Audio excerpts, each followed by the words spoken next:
Welcome to Top 100 Best-Selling Audiobooks, bringing the greatest books of all time to life, in full.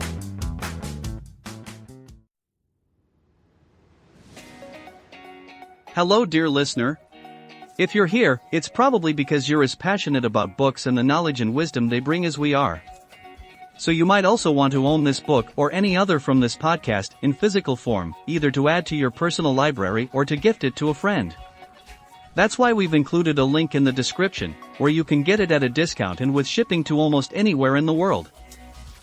Also, if you make your purchase through these links, the editors of this podcast will receive a small commission, which helps support us in continuing to upload more and more audiobooks for free. Let's make the world a better place through books, together. Pigeon Publishing House presents The Canterbury Tales. Author, Geoffrey Chaucer. Preface. The Canterbury Tales is not merely a book, it is the birth of English storytelling.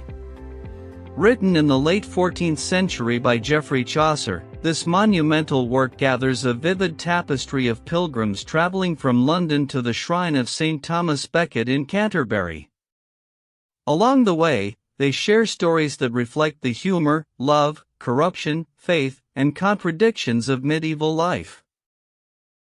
With unmatched wit and humanity, Chaucer gives voice to every class and creed: the noble knight, the body miller, the wise clerk, the vain wife of Bath, and many others. Each tale opens a window into the human heart, its desires, follies, and eternal search for meaning. Beyond its historical importance, The Canterbury Tales remains alive because it speaks to something timeless: the diversity of human experience. Through laughter and sorrow, through satire and grace, Chaucer invites us on a journey that mirrors our own, the endless pilgrimage toward understanding ourselves and one another. The Canterbury Tales. Fragment I, Group A. General Prologue.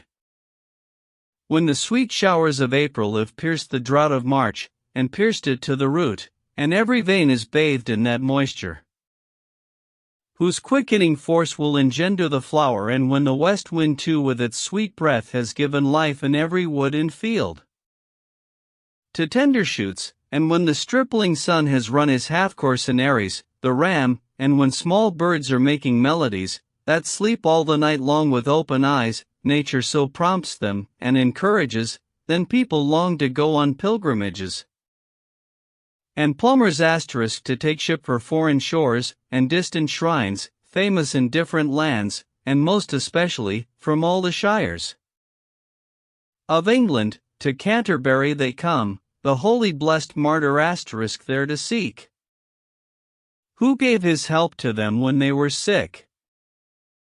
It happened at this season, that one day in Southwark at the Tabard where I stayed ready to set out on my pilgrimage to Canterbury, and pay devout homage, there came at nightfall to the hostelry some 29 in a company, folk of all kinds, met in accidental companionship, for they were pilgrims all. It was to Canterbury that they rode. The bedrooms and the stables were good-sized. The comforts offered us were of the best. And by the time the sun had gone to rest I'd talk with everyone, and soon became one of their company, and promised them to rise at dawn next day to take the road for the journey I am telling you about. But, before I go further with this tale, and while I can, it seems reasonable that I should let you have a full description of each of them, their sort and condition, at any rate as they appeared to me. Tell who they were, their status and profession, what they looked like, what kind of clothes they dressed in, and with a knight. Then, I shall first begin. There was a knight a reputable man, who from the moment that he first began campaigning, had cherished the profession of arms. He also prized trustworthiness, liberality, fame, and courteousness. In the king's service he'd fought valiantly, and traveled far, no man as far as he. in Christian and in heathen lands as well, and ever honored for his ability. He was at Alexandria when it fell. Often he took the highest place at table over the other foreign knights in Prussia. He'd raided in Lithuania and Russia. No Christian of his rank fought there more often. Also he'd been in Granada, at the siege of Algeciras, forayed in Ben Marin. At Ayaz and Adalia he had been. When they were taken, and with the great hosts freebooting on the Mediterranean coasts. Fought 15 mortal combats, thrice as champion. In tournaments, he at Tramacene fought for our faith, and each time killed his man. This worthy knight had also, for a time, taken service in Palatia for the Bey, against another heathen in Turkey. And almost beyond price was his prestige. Though eminent, he was prudent and sage, and in his bearing mild as any maid. He'd never been foul-spoken in his life to any kind of man. He was indeed the very pattern of a noble knight. But as for his appearance and outfit, he had good horses, yet was far from smart. He wore a tunic made of coarse thick stuff, marked by his chainmail, all begrimed with rust. Having just returned from an expedition, and on his pilgrimage of thanksgiving. With him there was his son, a young squire *, a lively knight apprentice, and a lover. With hair as curly as if newly waved, I took him to be 20 years of age. In stature he was of an average length, wonderfully athletic, and of great strength. He'd taken part in cavalry forays in Flanders, in Artois, and Picardy. With credit, though no more than a novice, hoping to stand well in his lady's eyes. His clothes were all embroidered like a field full of the freshest flowers, white and red. He sang, or played the flute, the livelong day, and he was fresher than the month of May. Short was his gown, with sleeves cut long and wide. He'd a good seat on horseback, and could ride. Make music too, and songs to go with it.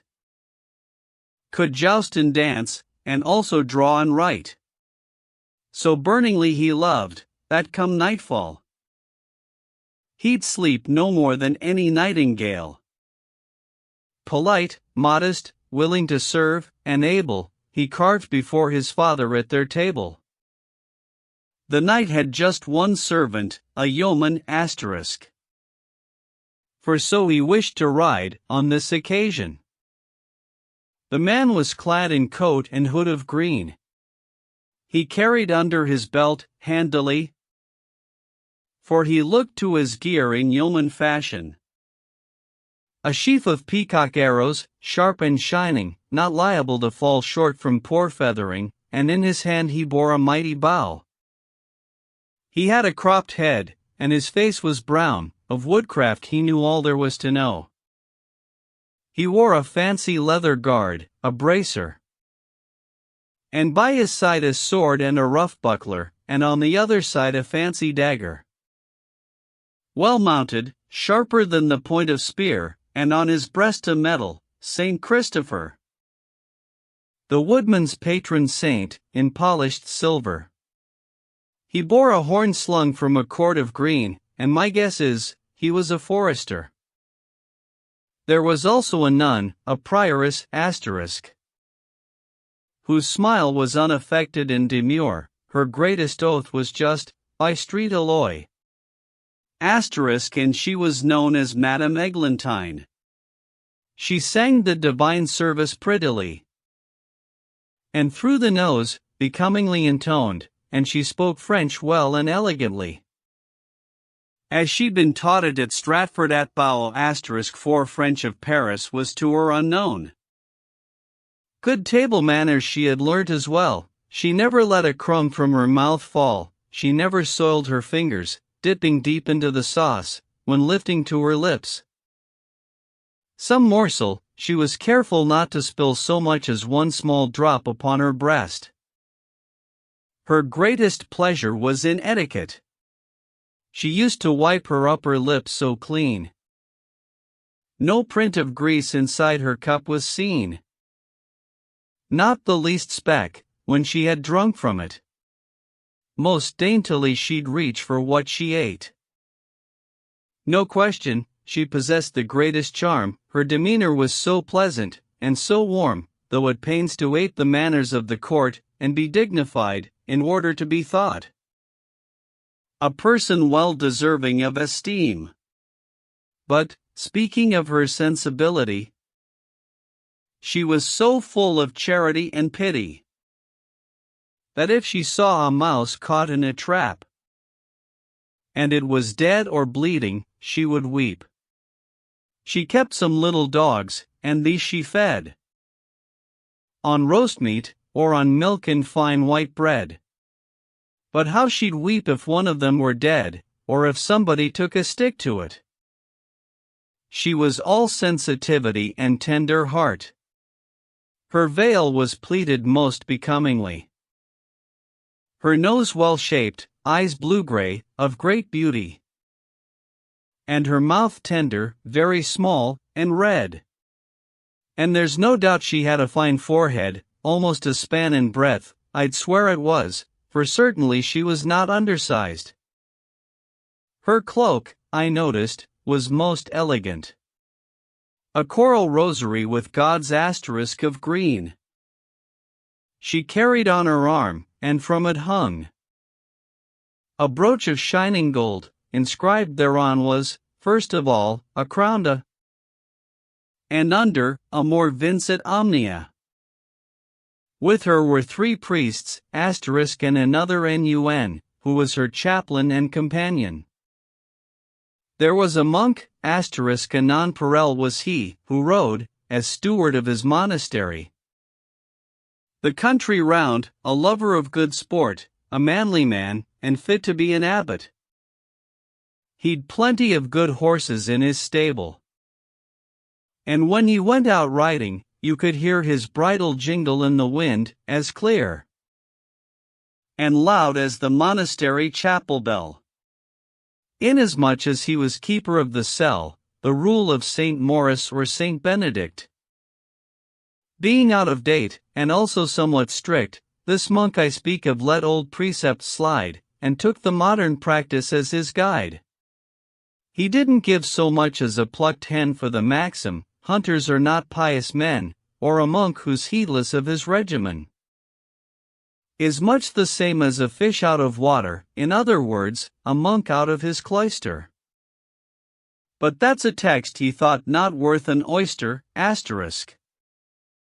And I remarked his opinion was sound. What use to study, why go round the bend with poring over some book in a cloister? Or drudging with his hands, to toil and labor, as Augustine asterisk bids? How shall the world go on? You can go keep your labor, Augustine. So he rode hard, no question about that, kept greyhounds swifter than a bird in flight. Hard riding, and the hunting of the hare were what he loved, and opened his purse for. I noticed that his sleeves were edged and trimmed with squirrel fur, the finest in the land. For fastening his hood beneath his chin, he wore an elaborate golden pin, twined with a love knot at the larger end. His head was bald and glistening like glass as if anointed, and likewise his face. A fine fat patrician, in prime condition. His bright and restless eyes danced in his head, and sparkled like the fire beneath a pot. Boots of soft leather, horse in perfect trim. No question but he was a fine prelate. Not pale and wan like some tormented spirit. A fat roast swan was what he loved the best. His saddle horse was brown as any berry. There was a begging friar *, a genial merry limiter *, and a most imposing person. In all of the 4 orders there was none so versed in small talk and in flattery, and many was the marriage in a hurry he'd had to improvise and even pay for. He was a noble pillar of his order, and was well in and intimate with every well-to-do freeman farmer of his area, and with the well-off women in the town, for he was qualified to hear confession, and absolve graver sins than a curate. Or so he said. He was a licentiate. How sweetly he would hear confession! How pleasant was his absolution! He was an easy man in giving shrift, when sure of getting a substantial gift, for, as he used to say, generous giving to a poor order is a sign you're shriven. For if you gave, then he could vouch for it, that you were conscience-stricken and contrite, for many are so hardened in their hearts, they cannot weep, though burning with remorse. Therefore, instead of weeping in prayers, they should give money to the needy friars. The pockets of his hood were stuffed with knives and pins to give away to pretty wives. He had a pleasant singing voice, for sure. Could sing and play the fiddle beautifully. He took the biscuit as a ballad singer. And though his neck was whiter than a lily, yet he was brawny as a prize-fighter. He knew the taverns well in every town, and all the barmaids and the innkeepers, better than lepers or the street beggars. It wouldn't do, for one in his position, one of his ability and distinction, to hold acquaintance with diseased lepers. It isn't seemly, and it gets you nowhere, to have any dealings with that sort of trash. Stick to provision merchants and the rich, and anywhere where profit might arise he'd crawl with courteous offers of service. You'd nowhere find an abler man than he, or a better beggar in his friary. He paid a yearly fee for his district. No brother friar trespassed on his beat.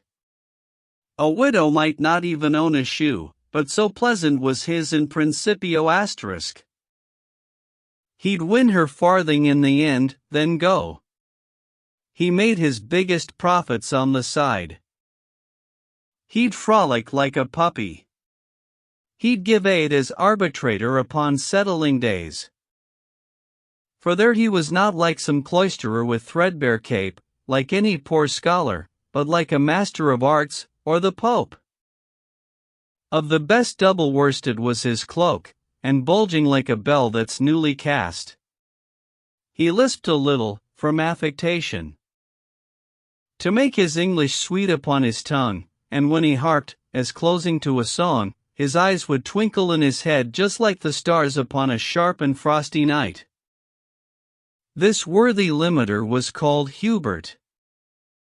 A merchant was there, on a high-saddled horse. He'd a forked beard, a many-colored dress, and on his head a Flanders beaver hat, boots with expensive clasps, and buckled neatly.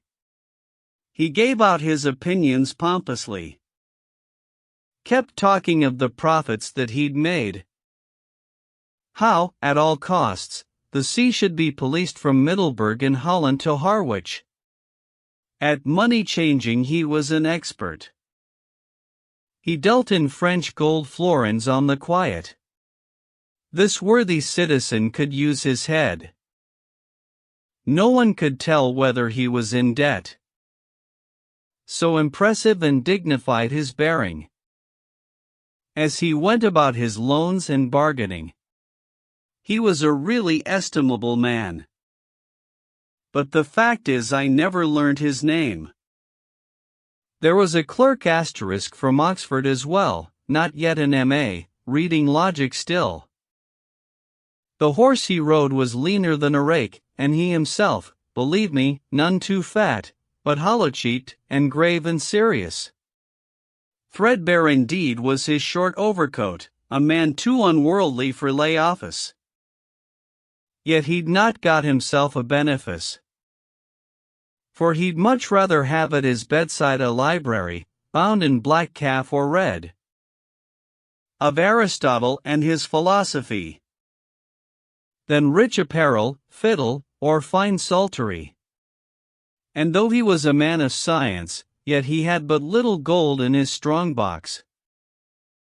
But upon books and learning he would spend all he was able to obtain from friends. He'd pray assiduously for their souls, who gave him wherewith to attend the schools. Learning was all he cared for or would heed. He never spoke a word more than was need, and that was said in form and decorum, and brief and terse, and full of deepest meaning. Moral virtue was reflected in his speech, and gladly would he learn, and gladly teach. There was a wise and wary sergeant-at-law, a well-known figure in the portico, where lawyers meet, one of great excellence, judicious, worthy of reverence. Or so he seemed, his sayings were so wise. He'd often acted as judge of assize, by the king's letters patent, authorized to hear all cases. And his great renown and skill had won him many a fee, or gown given in lieu of money. There was none to touch him as a property buyer, all he bought was fee simple, without entail, you'd never find a flaw in the conveyance. And nowhere would you find a busier man, and yet he seemed much busier than he was. From yearbooks he could quote, chapter and verse, each case and judgment since William I. And he knew how to draw up and compose a deed, you couldn't fault a thing he wrote, and he'd reel all the statutes off by rote. He was dressed simply, in a colored coat, girt by a silk belt with thin metal bands. I have no more to tell of his appearance. A Franklin asterisk, that's a country gentleman and freeman landowner, was his companion. White was his beard, as white as any daisy. Sanguine his temperament, his face ruddy. He loved his morning draught of sops and wine, since living well was ever his custom. For he was Epicurus' own true son and held with him that sensuality is where the only happiness is found. And he kept open house so lavishly. He was street Julian to the country round, the patron saint of hospitality. His bread and ale were always of the best, like his wine cellar, which was unsurpassed. Cooked food was never lacking in his house, both meat and fish, and that so plenteous, that in his home it snowed with food and drink, and all the delicacies you could think, according to the season of the year. He changed the dishes that were served at dinner. He'd plenty of fat partridges in coop, and kept his fish pond full of pike and carp. His cook would catch it if his sauces weren't piquant and sharp, and all his equipment to hand. And all day in his hall there stood the great fixed table, with the places laid. When the justices met, he'd take the chair. He often served as MP for the shire. A dagger, and a small purse made of silk, hung at his girdle, white as morning milk. He'd been sheriff, and county auditor. A model squireen, no man worthier. A haberdasher and a carpenter. A weaver, dyer, tapestry maker asterisk. And they were in the uniform livery of a dignified and rich fraternity. A parish guild, their gear all trim and fresh. Knives silver-mounted, none of your cheap brass, their belts and purses neatly stitched as well. All finely finished to the last detail. Each of them looked indeed like a burgess. and fit to sit on any Guildhall dais. Each was, in knowledge and ability, eligible to be an alderman. For they'd income enough and property. What's more, their wives would certainly agree, or otherwise they'd surely be to blame. It's very pleasant to be called madam, and to take precedence at church processions, and have one's mantle carried like a queen's. They had a cook asterisk with them for the occasion, to boil the chickens up with marrow bones, tart powdered flavoring, spiced with galingale. No better judge than he of London ale.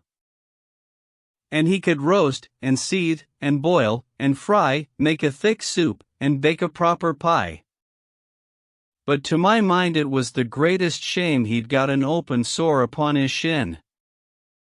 For he made chicken pudding with the best. A shipman, whose home was in the West. Was there a Dartmouth man, for all I know? He rode a cob as well as he knew how, and was dressed in a knee-length woolen gown. From a lanyard round his neck, a dagger hung under his arm. Summer had tanned him brown, as rough a diamond as you'd hope to find. He'd tapped and lifted many a stoop of wine from Bordeaux, when the merchant wasn't looking. He hadn't time for scruples or fine feeling. For if he fought, and got the upper hand, he'd send his captives home by sea, not land. But as for seamanship, and calculation of moon, tides, currents, all hazards at sea, for harbor lore, and skill in navigation, from Hull to Carthage there was none to touch him. He was shrewd adventurer, tough and hardy. By many a tempest had his beard been shaken, and he knew all the harbors that there were between the Baltic and Cape Finisterre, and each inlet of Brittany and Spain. The ship he sailed was called the Magdalene. With us there was a doctor, a physician. Nowhere in all the world was one to match him where medicine was concerned, or surgery, being well grounded in astrology. He'd watch his patient with the utmost care until he'd found a favorable hour, by means of astrology, to give treatment. Skill to pick out the astrologic moment for charms and talismans to aid the patient. He knew the cause of every malady, if it were hot or cold or moist or dry, and where it came from, and from which humor asterisk. He was a really fine practitioner. Knowing the cause, and having found its root, he'd soon give the sick man an antidote. Ever at hand he had apothecaries to send him syrups, drugs, and remedies, for each put money in the other's pocket. Theirs was no newly founded partnership.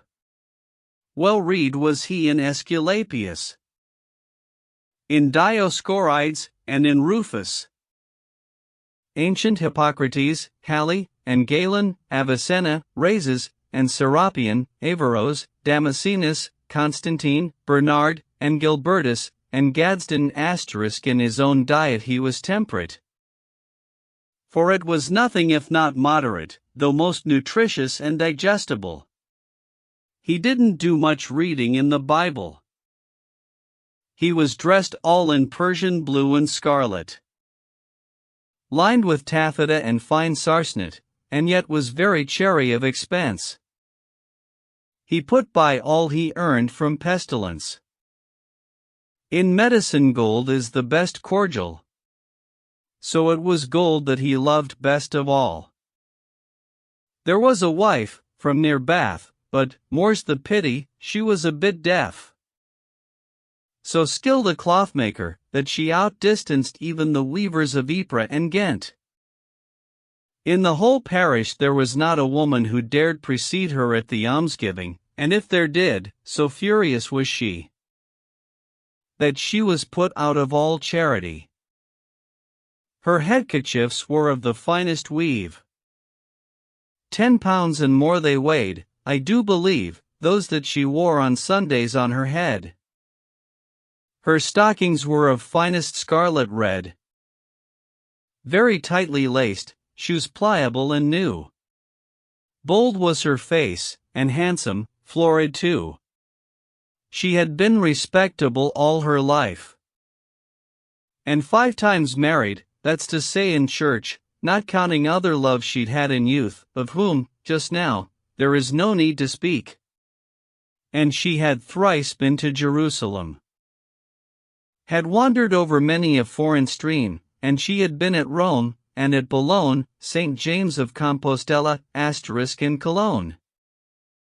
She knew all about wandering and straying, for she was gap-toothed, if you take my meaning.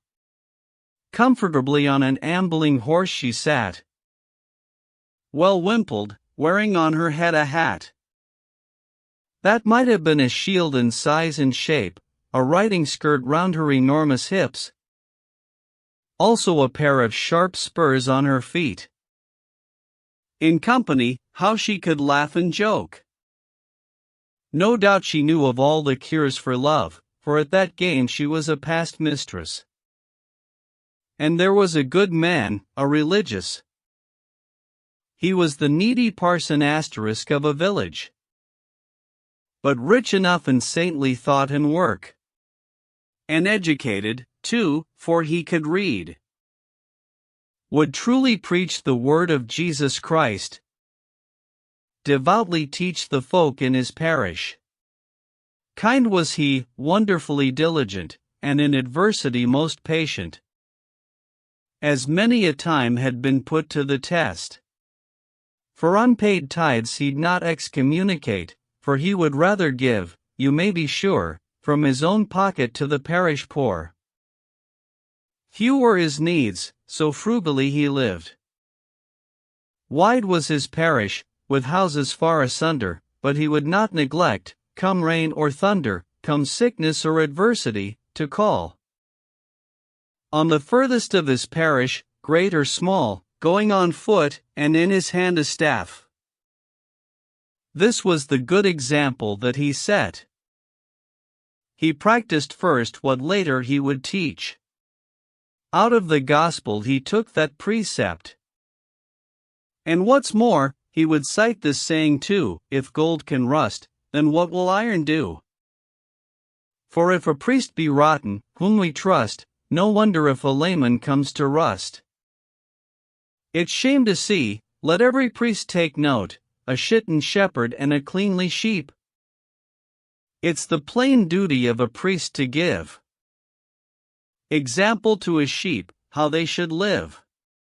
He never let his benefice for hire, and left his sheep to flounder in the mire, while he ran off to London, to St. Paul's, to seek some chantry and sing mass for souls, or to be kept as chaplain by a guild, but stayed at home, and took care of his fold, so that no wolf might do it injury. He was a shepherd, not a mercenary. And although he was saintly and virtuous, he wasn't haughty or contemptuous to sinners, speaking to them with disdain, but in his teaching tactful and humane. To draw up folk to heaven by goodness and good example, was his sole business. But if a person turned out obstinate, whoever he was, of high or low estate, he'd earn a stinging rebuke then and there. You'll never find a better priest, I'll swear. He never looked for pomp or deference, nor affected an overnice conscience, but taught the gospel of Christ and his 12 apostles, but first followed it himself. With him there was his brother, a ploughman, who'd fetched and carried many a load of dung, a good and faithful laborer was he, living in peace and perfect charity. God he loved best, and that with all his heart, at all times, good and bad, no matter what, and next he loved his neighbor as himself. He'd thresh, and ditch, and also dig and delve, and for Christ's love would do as much again if he could manage it, for all poor men. And asked no higher. He paid his tithes in full, on what he earned and on his goods as well. He wore a smock, and rode upon a mare. There was a reeve as well, also a miller, a pardoner, and a summoner. A manciple, and myself, there were no more. The miller was a burly fellow brawn and muscle, big of bones as well as strong. As was well seen, he always won the ram at wrestling matches up and down the land. He was barrel-chested, rugged and thick-set, and would heave off its hinges any door, or break it, running at it with his head. His beard was red as any fox or sow, and white at that, as though it were a spade. And on his nose, right on its tip, he had a wart, upon which stood a tuft of hairs red as the bristles are in a sow's ears. Black were his nostrils, black and squat and wide. He bore a sword and buckler by his side. His big mouth was as big as a furnace. A loud mouth and a teller of blue stories, most of them vicious or scurrilous. Well versed in stealing corn and trebling dues, he had a golden thumb, by God he had. A white coat he had on, and a blue hood. He played the bagpipes well, and blew a tune, and to its music brought us out of town. A worthy manciple asterisk of the Middle Temple was there. He might have served as an example to all provision buyers for his thrift. In making purchase, whether on credit or for cash down, he kept an eye on prices, so always got in first and did good business. Now isn't it an instance of God's grace, such an unlettered man should so outpace the wisdom of a pack of learned men? He'd more than 30 masters over him, all of them proficient experts in law. More than a dozen of them with the power to manage rents and land for any peer.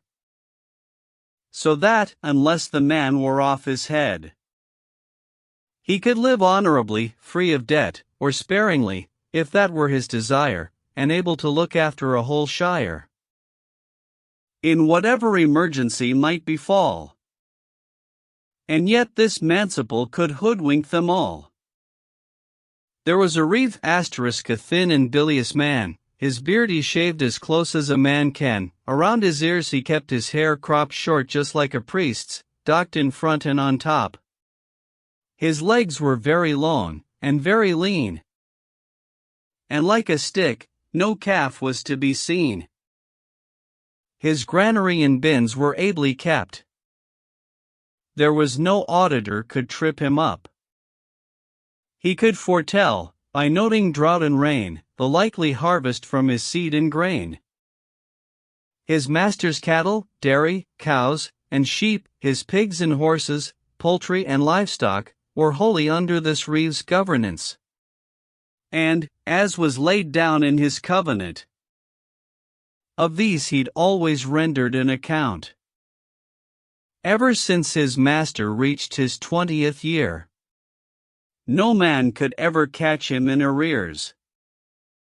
He was up to every fiddle, every dodge of every herdsman, bailiff, or farm lad. All of them feared him as they feared the plague.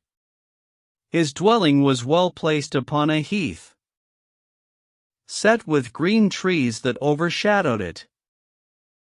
At business he was better than his lord. He'd got his nest well feathered, on the side, for he was cunning enough to get round his lord by lending him what was his own, and so earned thanks, besides a coat and hood.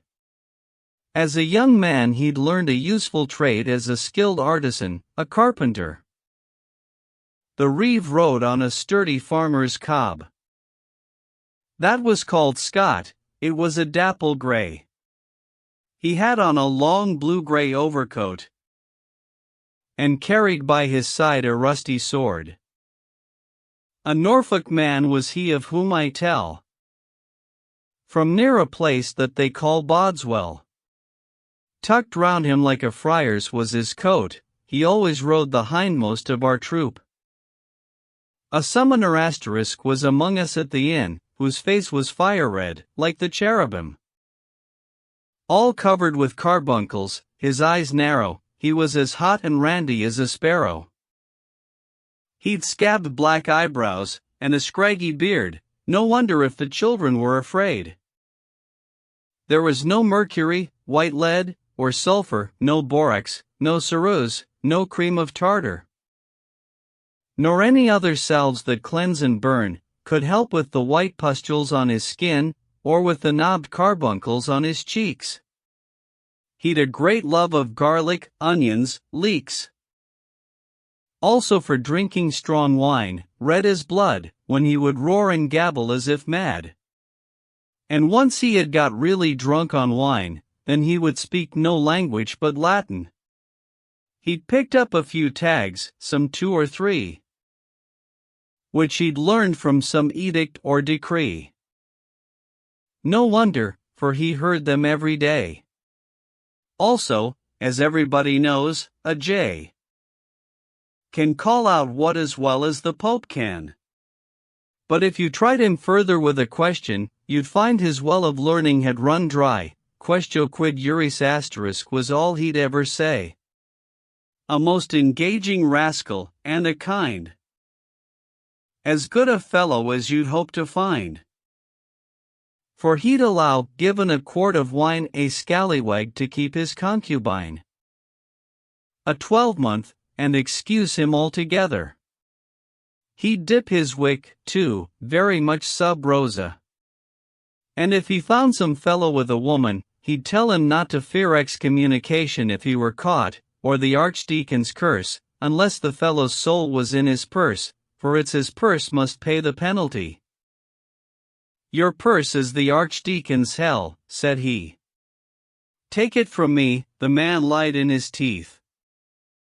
Let sinners fear, for that curse is damnation, just as their souls are saved by absolution.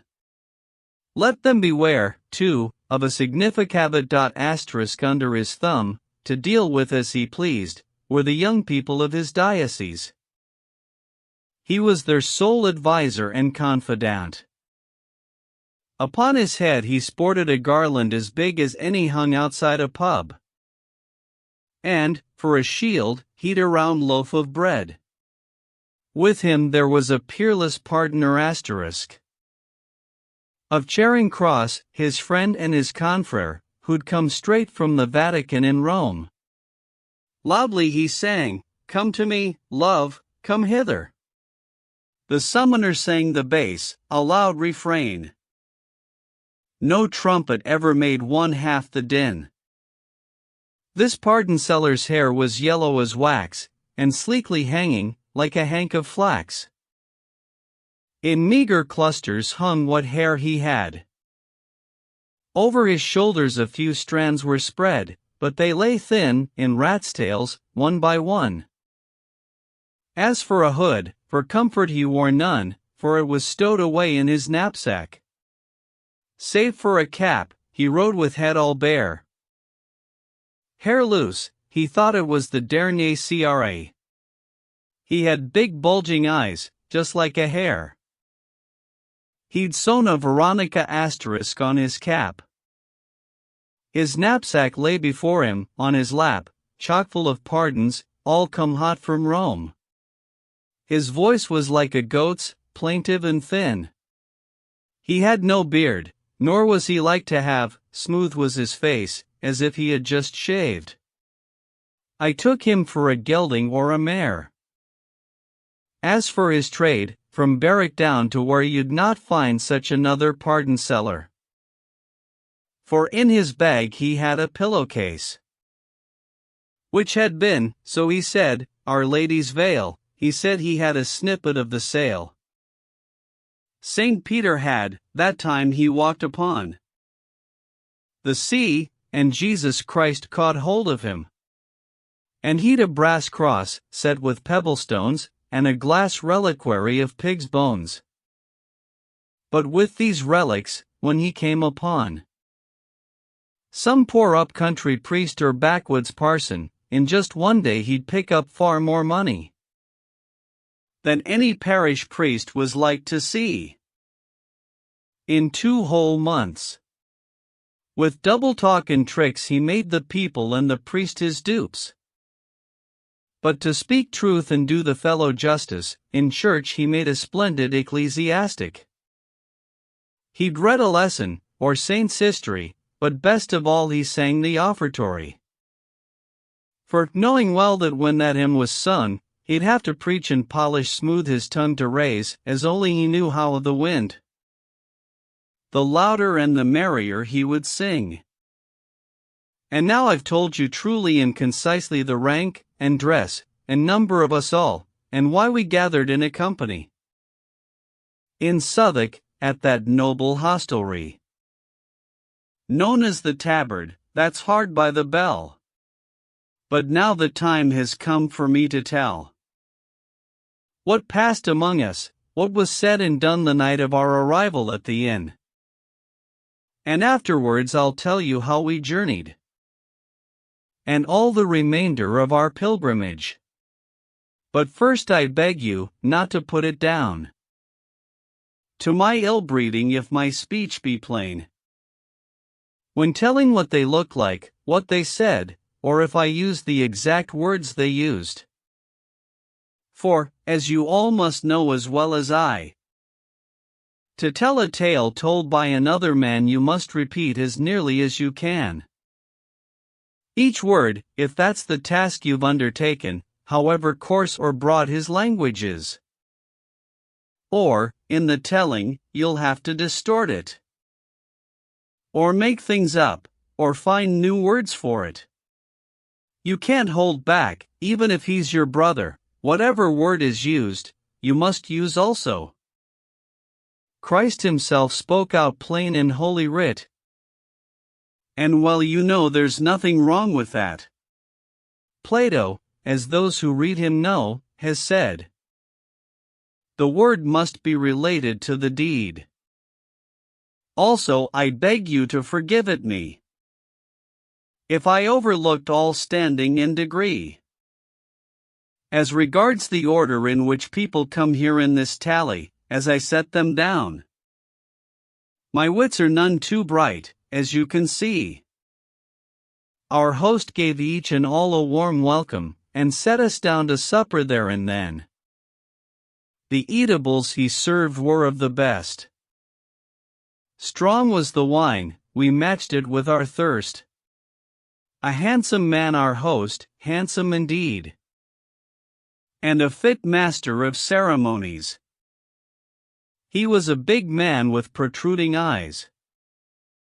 You'll find no better burgess in Cheapside racy in talk, well-schooled and shrewd was he. Also a proper man in every way. And moreover he was a right good sort, and after supper he began to joke. And, when we had all paid our reckonings, he spoke of pleasure, among other things. Truly, said he, ladies and gentlemen, here you are all most heartily welcome. Upon my word, I'm telling you no lie, all year I've seen no jollier company at one time in this inn, than I have now. I'd make some fun for you, if I knew how. And, as it happens, I have just now thought of something that will please you, at no cost.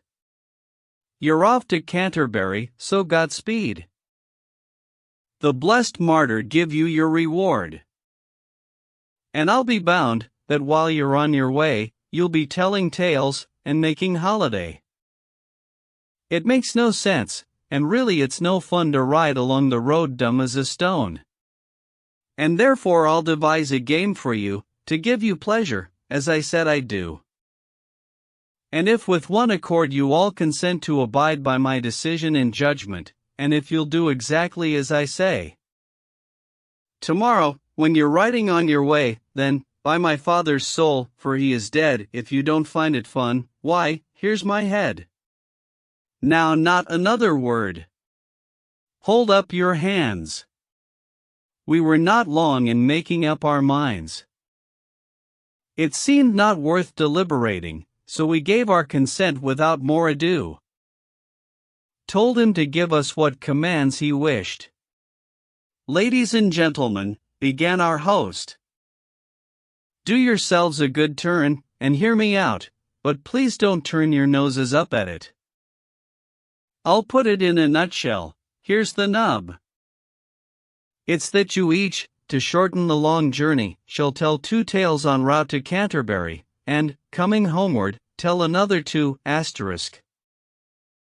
Stories of things that happened long ago.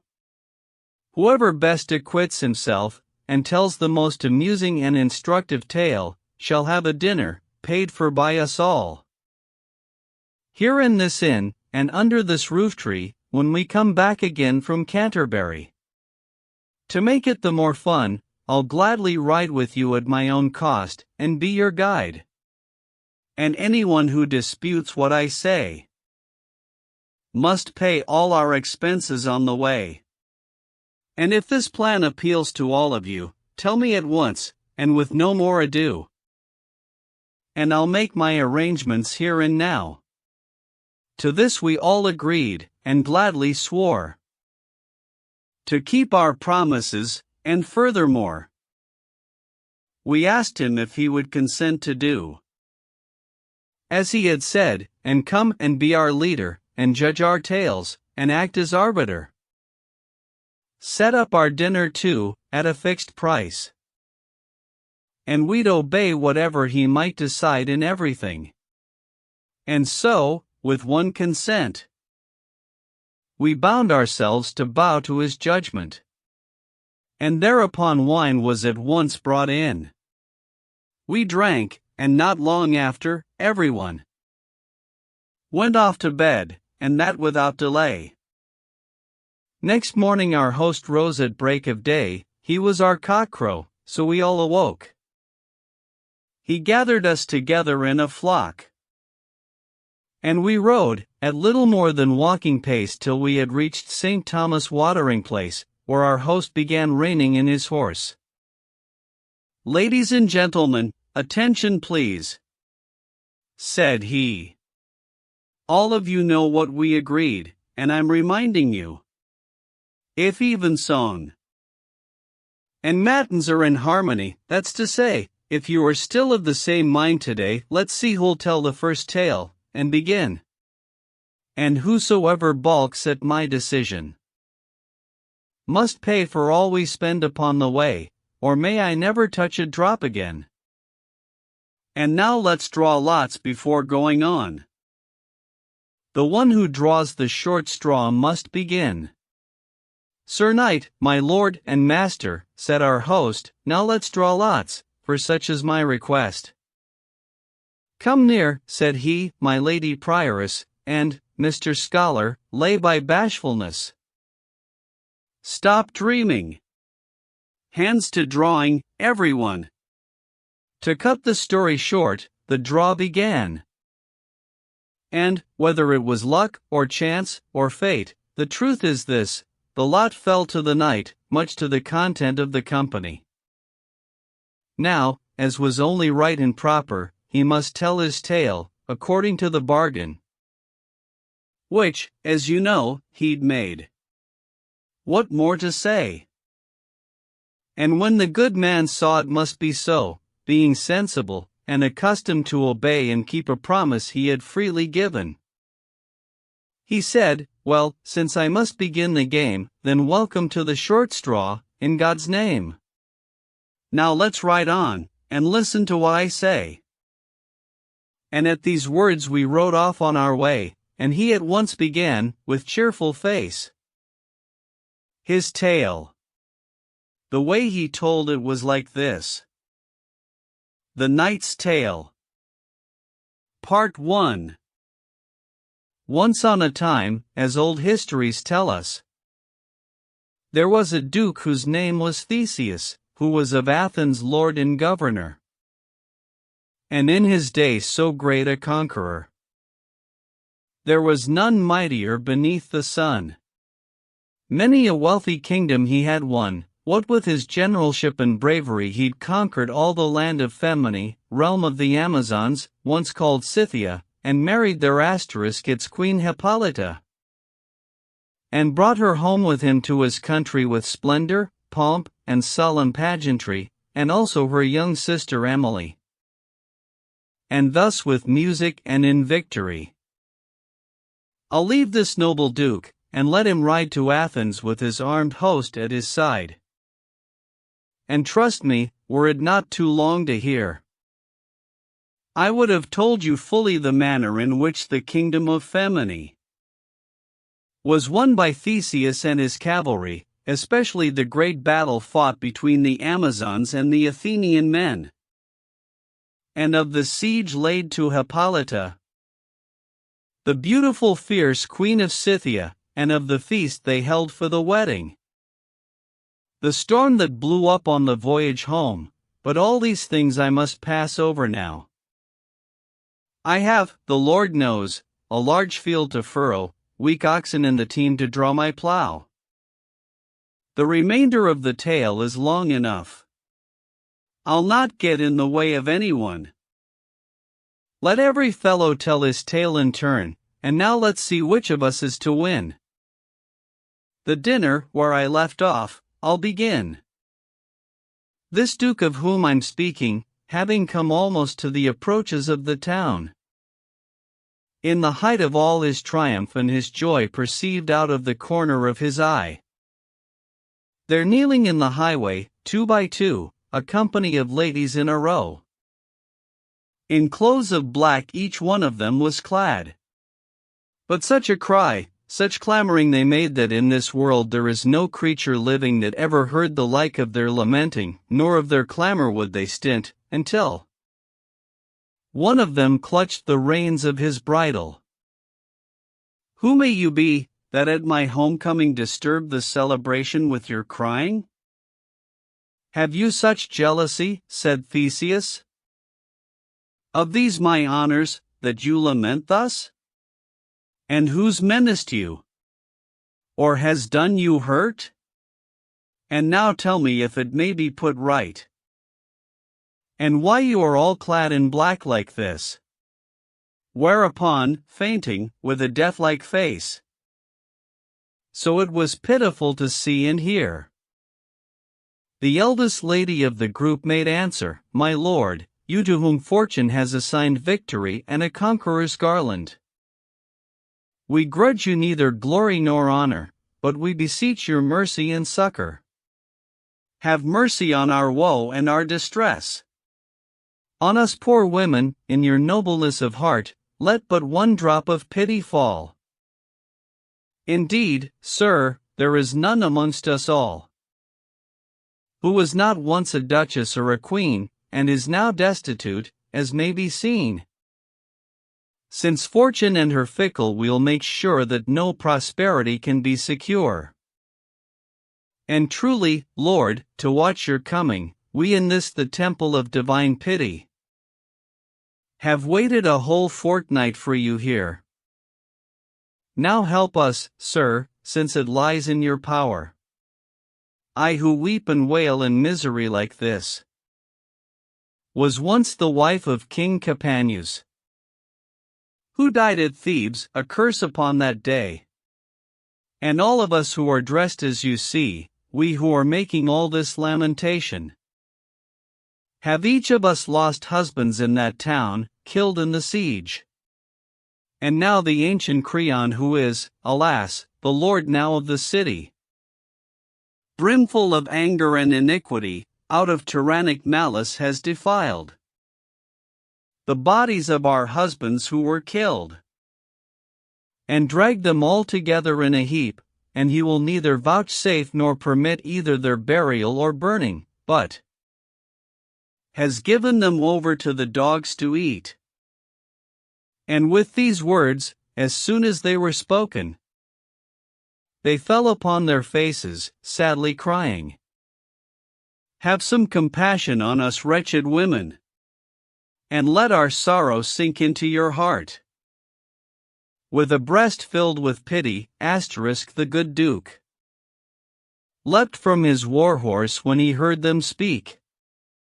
It seemed to him as if his heart must break, seeing them so forlorn and desolate, who formerly had been of high estate, and in his arms he raised up each of them, and tried to give them comfort. There and then he swore upon his honor as a knight, he would put forth the utmost of his might so to avenge them on the tyrant Creon. All Greece would talk about his overthrowing by Theseus, and say he had been served as one whose death had richly been deserved. And thereupon his banner he displayed, and, delaying no longer, forth he rode toward the town of Thebes with his host. He would not go near Athens, nor would rest and take his ease for even half a day, but pushed on, lodging that night on the way, having sent, with Hippolyta the queen, her sister Emily, so fair and young, on to the town of Athens, there to stay. While he rode on, there is no more to say. The red image of Mars with spear and shield gleams in his broad white standard till the fields seem lit on all sides with its glittering. And borne next to his banner is his pennon of richest gold, embroidered with a great head of the Minotaur which he killed in Crete. Thus rode this conquering Duke, among the flower of chivalry he rode, in his armed power, to Thebes, where in splendor he drew up upon a field where he purposed to fight. But, not to make too long a tale of this, he fought with Creon, who was king of Thebes, and killed him, as befits a valiant knight, in fair combat, and put his men to flight. And after that he took the town by storm, and wall, and beam and rafter he tore down, and to the ladies he restored again the bodies of their husbands who were slain for funeral rites, as was the custom then. But to describe it would take all too long. The lamentation and the din of mourning that went up from the ladies at the burning of the dead bodies, and the great honor Duke Theseus, that noble conqueror, paid to the ladies when they took their leave, for it is my intention to be brief.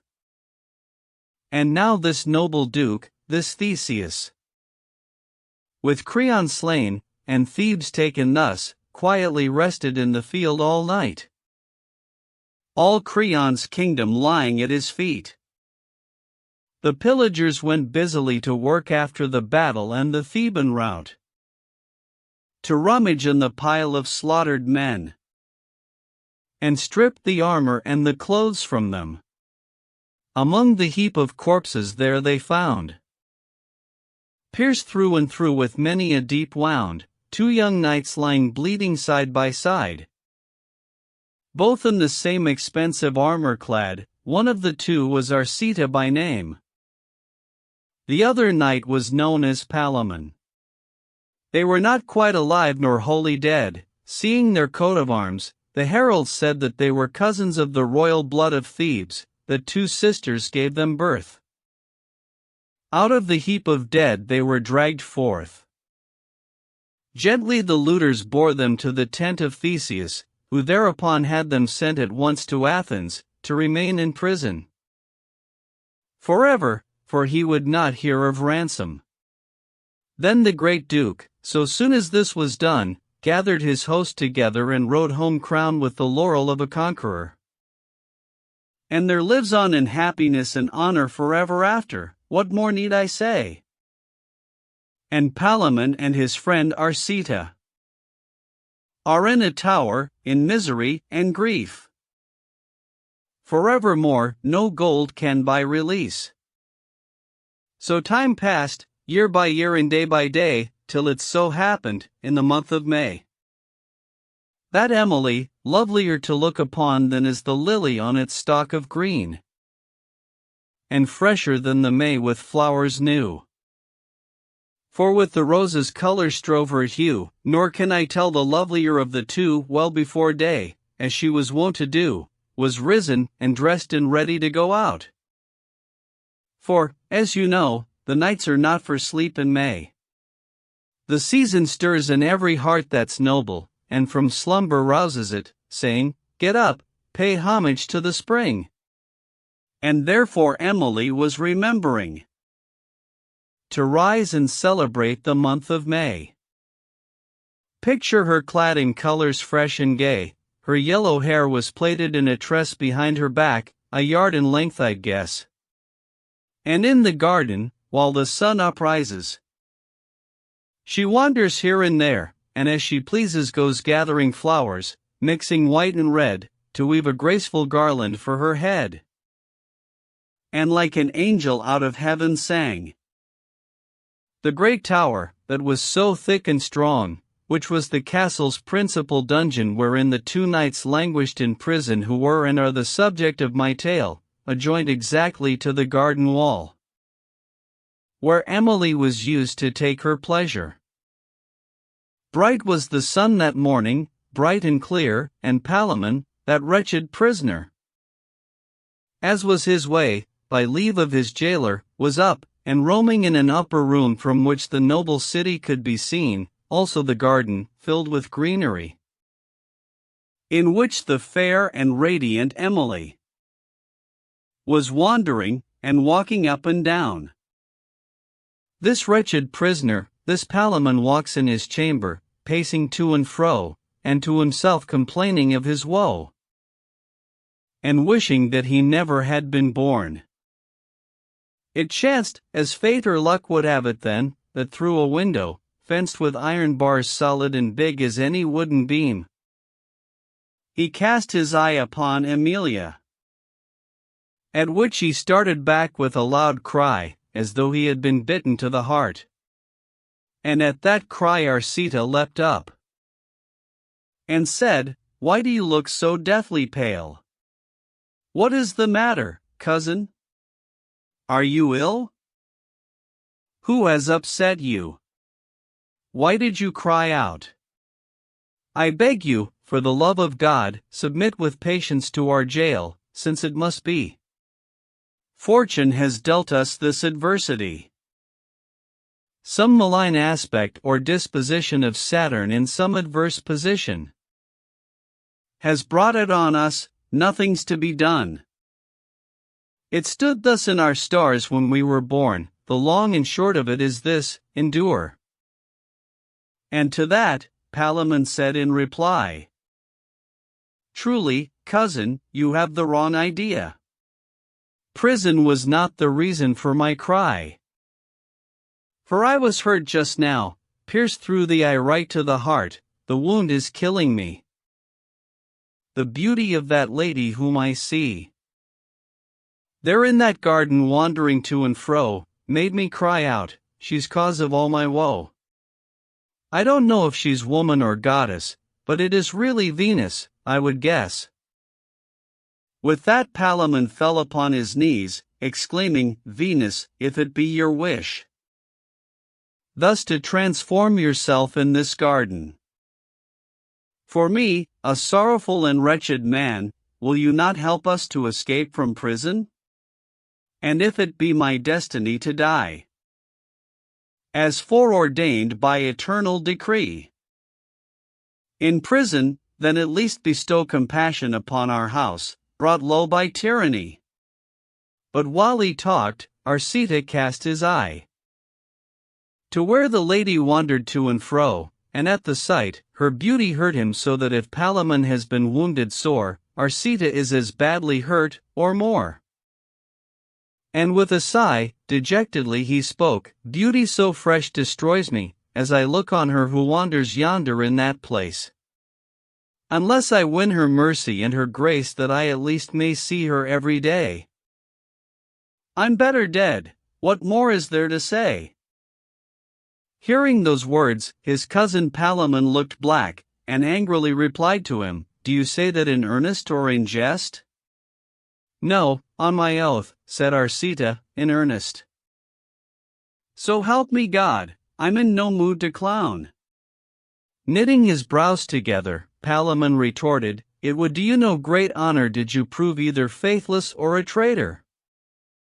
To me who am your cousin, and sworn brother, each bound by solemn oaths, one to the other, that even if it means we die by torture, neither of us would ever cross the other.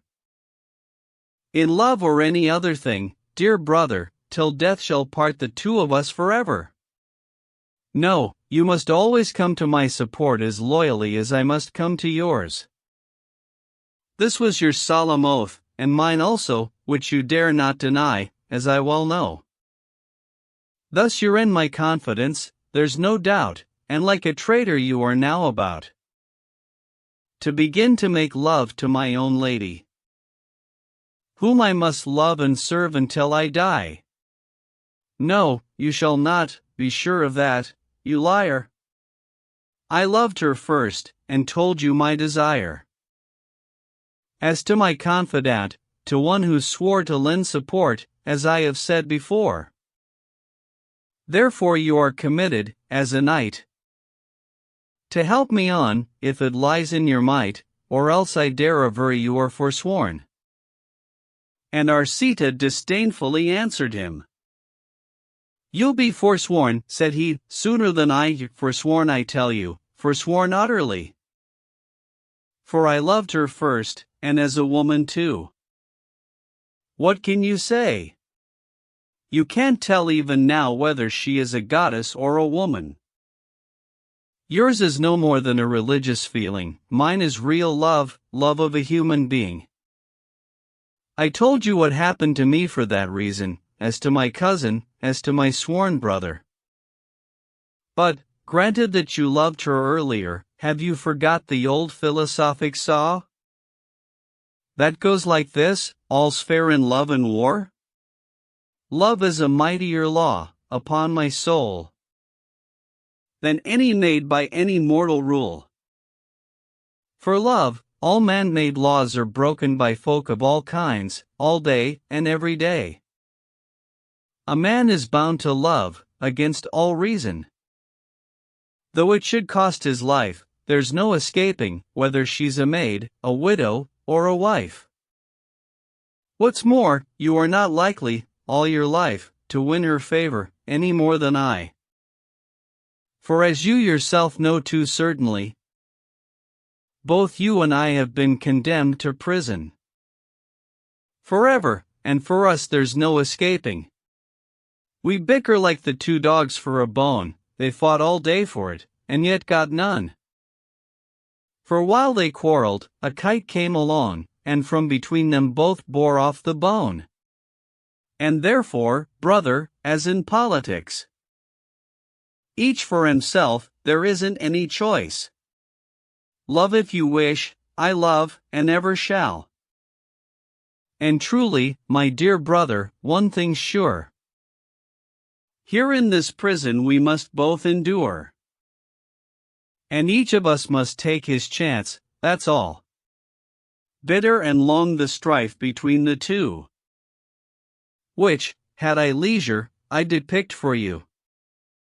But to the point, it happened, if I may make a long story shorter, that one day a noble duke, whose name was Paratheus, who'd been a friend of the Duke Theseus since they were boys together, came to pay a visit to his friend, and holiday in Athens, as he often used to do. There was no man on earth whom he loved so, and Theseus loved him just as tenderly. So great was their love, ancient writers say, that when one of them came at last to die, his friend went down and looked for him in hell. But that's a tale I have no wish to tell. Duke Paratheus loved Arcita well, and had known him in Thebes for many a year.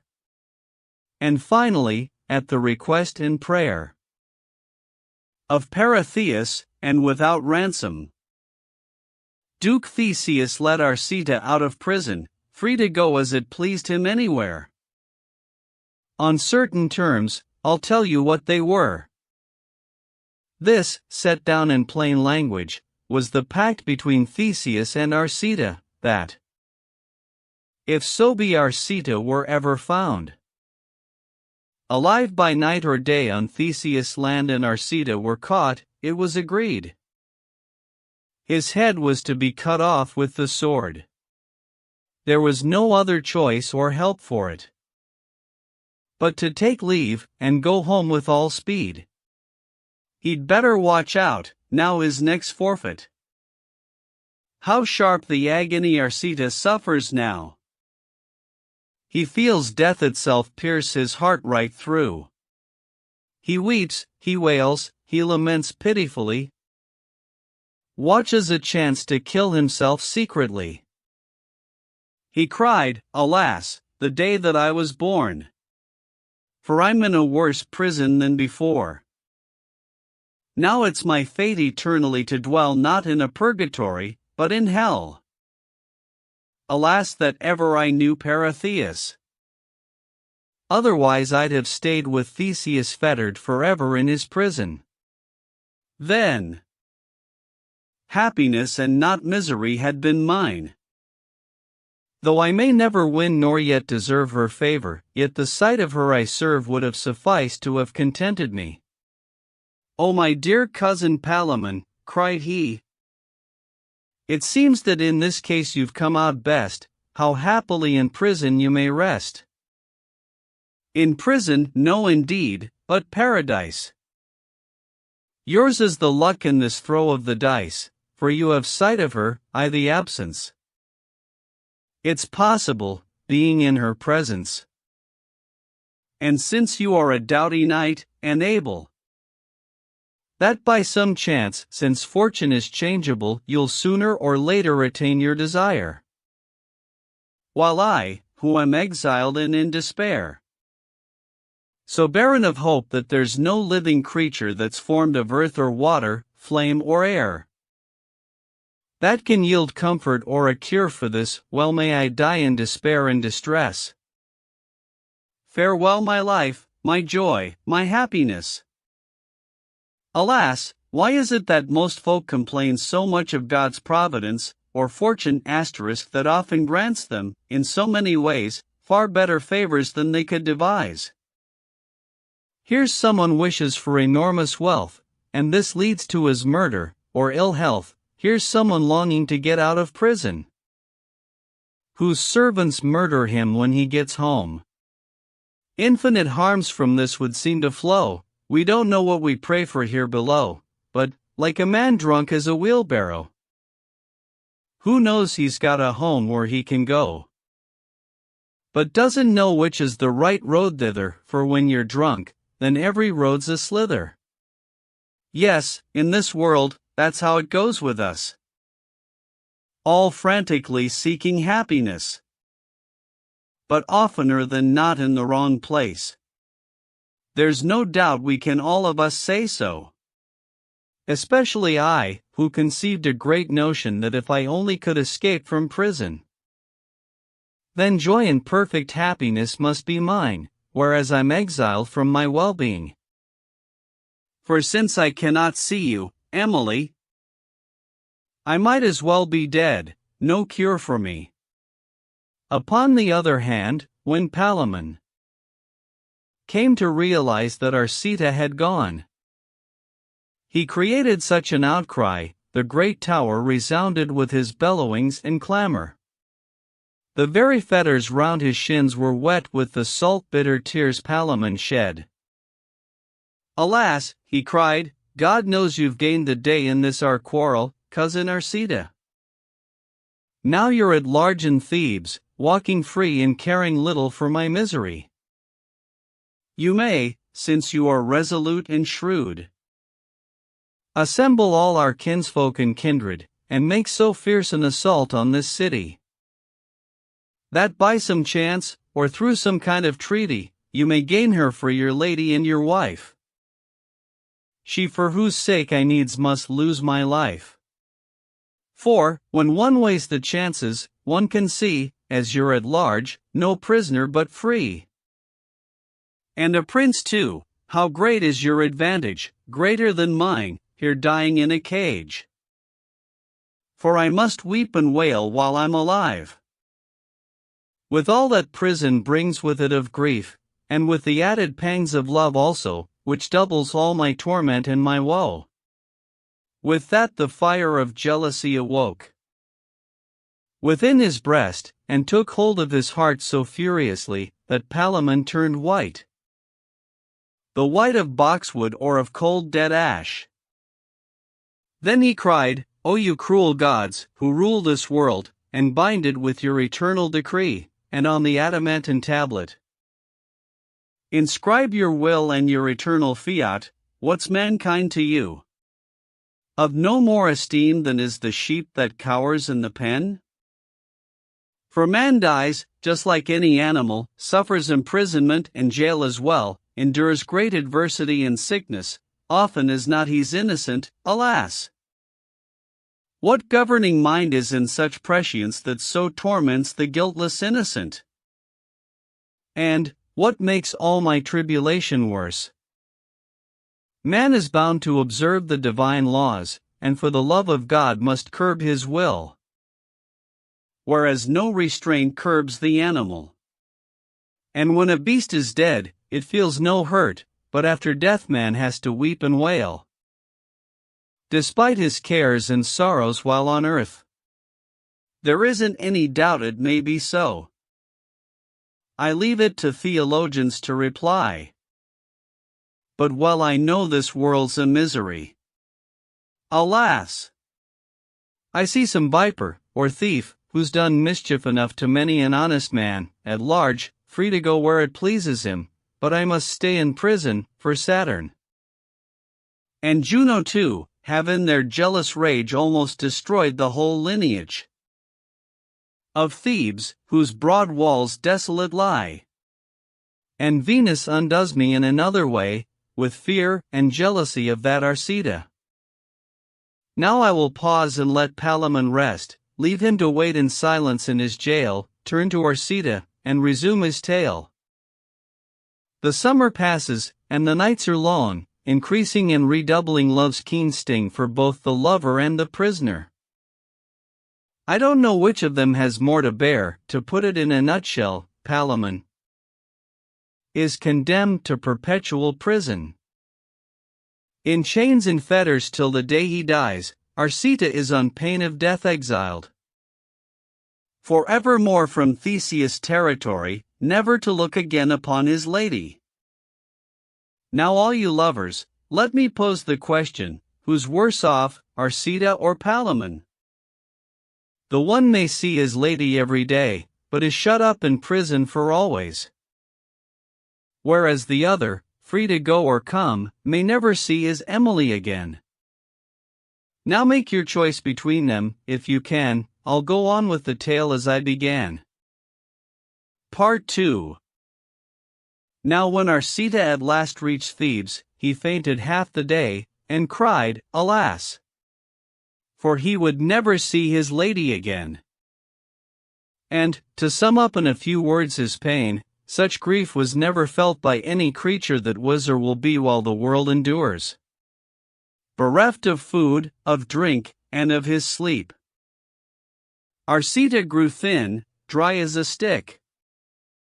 His eyes were hollow, horrible to look at, sallow and pale his color, like cold ash, and he was always solitary and alone, and bewailing his woes the whole night long, if he heard the sound of music or a song. The tears came, and he could not leave off weeping.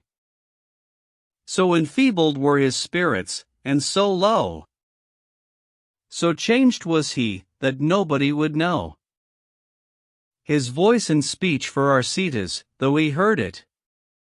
So changed was he, Arcita went about, for all the world as if not merely lovesick, but actually manic, suffering from some melancholic humor in his forehead, which is the seat of imagination. All things, in short, had been turned upside down both in the character and disposition of the lover Arcita, that sorrowful man. But why go on all day about his pain, when he had endured for a year or two This cruel torment and this pain and woe in Thebes, his native land, as I explained, one night, as there he lay asleep, it seemed to him as if Mercury, the winged god, appeared before him, bidding him take heart. He bore erect his drowsy caduceus, and wore a helmet on his glorious hair, for he noted that he was arrayed as when he lulled Argus the hundred-eyed. And the god said, "To Athens you must go. There waits the destined ending of your woe." At this Arcita gave a start, and woke. "For sure, however heavy be the cost, I'll go to Athens, and right now," said he, "no fear of death is likely to deter me from seeing her whom I love and obey. If I'm with her, what matter if I die?" And as he spoke, he picked up a large mirror, and saw how his complexion had changed color, and that his countenance was now wholly changed. Right then it came into Arcita's mind that, since his visage was so much disfigured by the affliction that he had endured, were he to keep a low profile, he might live quite unknown in Athens all his life, and see his lady almost every day. Whereupon Arcita changed, without delay, his clothes for those of a poor laborer, then, all alone, save only for a squire, to whom he had confided his whole story, and was disguised as shabbily as he'd set off for Athens by the shortest route. And so one day he turned up at the court and offered his services at the gate, to fetch and carry any kind of work. And, to cut short a tale already long, he got a job under a chamberlain, whose office was to work for Emily, a cunning fellow who kept a sharp eye on every servant serving his mistress.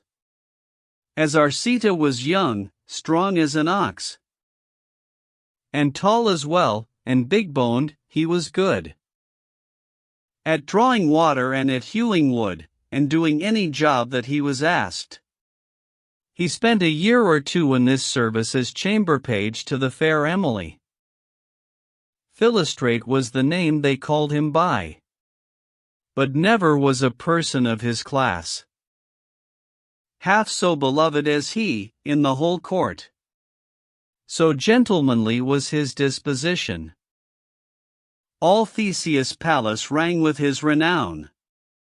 They said that it would be a gracious act if Theseus were to raise him up a step, and find for him a worthier employment, where he might better exercise his talent. So great his reputation grew in time, both for his helpfulness and courteous tongue, that the Duke Theseus, to have him near, appointed Arcita a chamber squire, with money to maintain his new position. And people also brought to him his income from his own country yearly, on the quiet, but his spending was so prudent and discreet that no one wondered how he came by it. So for 3 years he led his life like this, and did his job so well, in peace and war. There was no man whom Theseus valued more. Let's leave him in this happiness, and I'll speak of Palamon for a little while. Buried in his impregnable prison, in darkness and in horror, Palamon these 7 years has worn himself away, in anguish and distress. And who but he feels twofold grief and pain? Love stings him so that he's gone clean out of his wits for sorrow. And, more than that, he is a prisoner, not just for 1 year, but forevermore. Who could rhyme rightly in the English tongue his torment? To be sure I'm not the man, so I will skip the matter, if I may. It happened in the 7th year, in May, on the 3rd night, as ancient writers tell who give the fullest version of this tale, whether by accident or destiny. For when a thing is fated, it must be that not long after midnight, Palamon, helped by a friend, broke out of his prison, and, fast as he could go, fled from the city. He'd given his jailer such a dose of clary, a narcotic made of a certain wine, spiked with the finest Theban opium. The jailer slept, no matter how they shook him, the whole night long, and could not be awoken, and off Palamon goes, fast as he can. The night was short and day was near at hand, so at all costs Palamon had to hide. And to a nearby wood, with fearful tread and stealthy foot, there tiptoed Palamon. To cut it short, he thought it his best plan to hide himself within the wood all day. And then when night had come to make his way homeward to Thebes, and there beg assistance from friends to go to war with Theseus. And, in a word, he'd either lose his life or else win Emily to be his wife. Such was his purpose, and such was his plan. And now I'll turn to Arcita again. Who little guessed how close he was to mishap, till fortune chose her time to spring the trap. The busy lark, the messenger of day, with song is saluting the morning gray, while burning Phoebus, rising up so bright, that all the east is laughing in the light, is with his long beams drying in the groves the silver drops still hanging on the leaves. And Arcita, who in the royal palace is now chief squire to the Duke Theseus, rises and looks out on the cheerful day, and to pay homage to the month of May, yet thinking all the while of his desire, on a horse prancing like a flame of fire rides to amuse himself, out to the fields a mile or two beyond the palace walls, and by some chance begins to shape his course towards the very wood of which I spoke, to make himself a garland from the groves either of woodbine or of hawthorn leaves, and in the sunlight he sings lustily. May, with all your flowers and greenery, welcome to you, fresh and lovely May. I hope to garner some green leaf or spray. And, leaping from his horse light-heartedly, he swiftly thrusts his way into the wood. Along a path he wanders up and down. As chance would have it, near where Palamon lay hidden in a thicket out of sight, lurking in mortal terror of his life. Who it could be, Palamon had no notion. He would have thought Arcita the last person, but it's been truly said, these many years, that fields have eyes, and even woods have ears. It's best a man should keep his wits about him, for people turn up when you least expect them. How little did Arcita imagine his friend was near, to hear what he was saying, for he crouched in the thicket very still. When Arcita had tired of wandering, and ended was the joyful song he sang, he suddenly began to muse, and fell in a brown study, as these lovers will. Now high in heaven, and now deep in hell, now up, now down, a bucket in a well, just like a Friday, if the truth be spoken. One moment, sunshine, the next, pouring down, just so does Venus overcloud and darken her followers' hearts, just as her day is fickle, Friday's her day, so is her mood changeable, there's no day of the week that's quite like Friday. His song done, Arcita began to sigh, and without more ado sat himself down. Alas, he cried, that ever I was born. For how long, Juno, pitiless goddess, will you continue to wage war on Thebes? Alas, it's been brought to destruction. The royal blood of Cadmus and Amphion, of royal Cadmus, first to build and plan Thebes, and the first founder of the town, Cadmus, who was the city's first crown king. Of his lineage am I, and his offspring, by the true line, and of the blood royal, and now I am a serf, so miserable, a slave, that as a menial squire I serve him who is my mortal enemy. Yet Juno heaps upon me still more shame, for I dare not be known by my own name. I am no more Arcita, but Philostrate. I am Arcita no more, but Fiddlestick. Alas, Juno!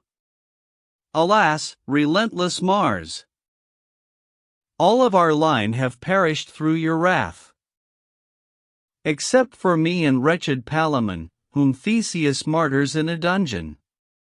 On top of all, to break me utterly, love with his burning arrow has pierced me. And so scorched through my true and troubled heart, my death was sown for me before my shirt. From one look of your eyes, O Emily, I perish, and because of you I die. All the rest of my misery and care I'd count as nothing, as not worth a straw, if I could only please you, Emily. With that he swooned, and for a long time lay senseless upon the ground, and then leapt up. Palamon felt as if a cold sword slid suddenly through his heart, and shuddering with anger, could remain no longer hidden, but, when he'd heard all that Arcita said, sprang like a madman with face pale and dead out of the thick bushes, crying, Liar! You foul, black, lying traitor, Arcita! I've got you, you who love my lady so, for whom I suffer so much grief and pain. You, my blood brother, sworn confidant too. As I've told you before, time and again, you who have made a dupe of Theseus, and changed your name dishonestly like this, all I can say is, one of us must die. You shall not love my lady Emily. None shall love her but I, and only I, for I am Palamon, your enemy. Though here, as luck will have it, I've no weapon. For I am only just escaped from prison. Never you fear, it's either you must die, or else give up your love for Emily. Now take your choice, for you shan't escape. Then Arcita, with hatred in his heart when he'd recognized Palamon, and heard his tale, fierce as a lion drew his sword, and thus replied, By God in heaven above, if it weren't that you're sick and crazed with love, and if you were not here without a sword, you'd never walk a step out of this wood alive, but die instead, here by my hand. For I disown the covenant and bond which you have made, or so you say, with me. Get this into your head, fool, love is free, and I will love her still, in your despite. But seeing that you are a noble knight, and ready to decide your claim in battle, my word on it, tomorrow I'll not fail. None knowing, to be here, as I'm a knight, and I'll bring arms enough for you and me. Choose you the best, and leave the worst for me. Tonight I'll bring you enough food and drink, and bedding too, and if so be you win, and kill me in this wood that we are in, she shall be yours, as far as I'm concerned. My hand on that, was Palamon's response. And so they separated till the morrow, each having pledged himself to meet the other. O Cupid, lacking in all charity, allowing none to share thy rule with thee. It's a true saying, neither love nor power willingly brooks a rival or compeer, as Arcita and Palamon have found. Now Arcita rides straight back to the town, and in the morning, before daylight, he prepares 2 sets of armor secretly, fit and sufficient for them to settle their difference upon the field of battle. And on his horse, alone as he was born, he carries all his gear in front of him. Within this wood, at the set time and place, both Arcita and Palamon are met. And then the color of their faces changed, like those of Thracian huntsmen when they stand guarding a gap in covert with the spear, when hunting for the lion or the bear. And here the beast come rushing through the groves, and breaking through the branches and the leaves, and think, here comes a deadly enemy. No question, one of us has got to die, for I must either kill it breaking cover, or it must do me in, if I should blunder. It happened so with them, they altered hue, so well each night the other's prowess knew. And there was no good day or other greeting. With no preliminaries, or word spoken, each of them helped the arming of the other, as friendly as a brother helping brother. And then with sharp strong spears each thrust at each, so long it was a wonder it could last. To see them fight, you'd have thought Palamon had been a raging ravenous lion, and Arcita a cruel ruthless tiger. They ran against each other, mad with ire, like wild boars frothing white foam, till they stood fighting up to the ankles in their blood. And, fighting thus, I'll leave them for a while, for it's of Theseus that I have to tell. Destiny, paramount minister, that in this world executes everywhere God's predetermined providence, is so strong things thought impossible by everyone. Things which you'd swear could never ever be, shall yet be brought to pass, though on a day that happens once 1,000 years or so. For certainly our passions here below, whether of war or peace, or hate or love, are governed by the providence above. All this bears on the great Duke Theseus, who is so keen and eager for the chase, and most of all in May to hunt the stag, that no day dawns that finds him in his bed, but up and dressed, in readiness to ride, with horn and hounds and huntsmen at his side. For Theseus takes such delight in hunting, the killing of the stag is his great passion, forsaking Mars, the mighty god of war. He follows now the huntress Diana.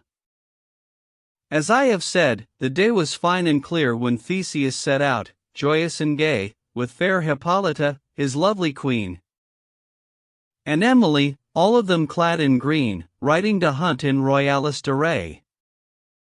Making his way straight on towards a wood. Hard by, where he'd been told there was a stag, Duke Theseus rode directly to a glade, where, as he knew, a stag would often break from cover, leap the brook, and so away. It was his hope to try a course or two with hounds he had selected for the work. Now, having come into the glade, the Duke, shading his eyes from the still rising sun, caught sight of Arcita and Palamon. They might have been two boars, furiously clashing, back and forth the bright swords flickered, flashing so fearsomely, it seemed their lightest stroke would be enough to fell the stoutest oak. But who they were, he had no clue whatever. The Duke clapped spurs that instant to his courser, and at a bound he was between the pair, with sword pulled out, and crying, "Stop! No more! Who strikes another blow must lose his head. By Mars, the next man I see move is dead. But tell me now what manner of men you are who've the audacity to duel here, with no umpire or other officer, as if it were a royal tournament?" To which Palamon answered the next moment, saying, "My lord, what needs it to waste breath? We both of us deserve no less than death. We are two unhappy creatures, two captives, already overburdened with our lives.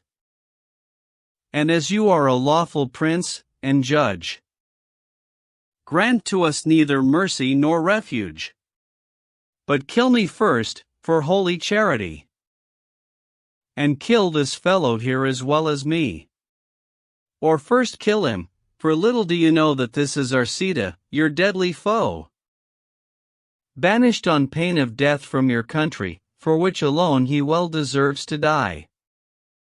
For this is he who turned up at your gate, and, saying that his name was Philostrate, has made a fool of you year after year. And you have gone and made him your chief squire, and he's the man in love with Emily. And, as the day is come when I must die, I may as well make a full confession. I am that miserable Palamon unlawfully escaped from your prison. I am your deadly enemy, it is I, who burn with love for lovely Emily, and in her sight, this instant, I would die. I ask for sentence, and for death, therefore. But at the same time kill this fellow here, since both of us deserve death at your hand. That's about it, the noble Duke returned. By this confession, out of your own mouth, you stand condemned, which sentence I confirm, no need for torture to make you confess. By red almighty Mars, for you it's death. But then the Queen, in womanly sympathy, began to weep, and so did Emily, and all the ladies in the company. Greatest of pities it would be, they thought, that such a fate should ever be their lot, for noble birth was theirs, and high estate, and love alone the matter at debate. They saw their bleeding wounds, so deep and wide, and all together as one woman cried, "Have pity, sir, upon us women all." And then upon their bare knees down they fell, and would have kissed his feet, there where he stood, till his wrath slackened, altering his mood. For pity soon repairs to noble hearts. Though anger made him shake with rage at first, he briefly reconsidered what they'd done, summed up the causes of their transgression, and, although in his wrath they stood accused, yet by his reason they were both excused. For, so he argued, in love there's not a man who will not give himself what help he can, no less will he endeavor to break prison. And in his heart too he took pity on the women, for they never ceased from weeping. And in his noble heart he thought again, and to himself, under his breath, he said, "Shame on the ruler who has no compunction but acts the lion, both in word and deed, with those who are repentant and afraid, as well as with the proud and scornful, those who persist in the error of their ways. He's not got much discernment if he is unable to discriminate in such cases, but treats alike humility and pride." And when his anger had thus passed away he looked up, and a gleam was in his eye as he spoke aloud, and this is what he said: "The God of love indeed. Now God bless me, how great, how powerful a prince is he.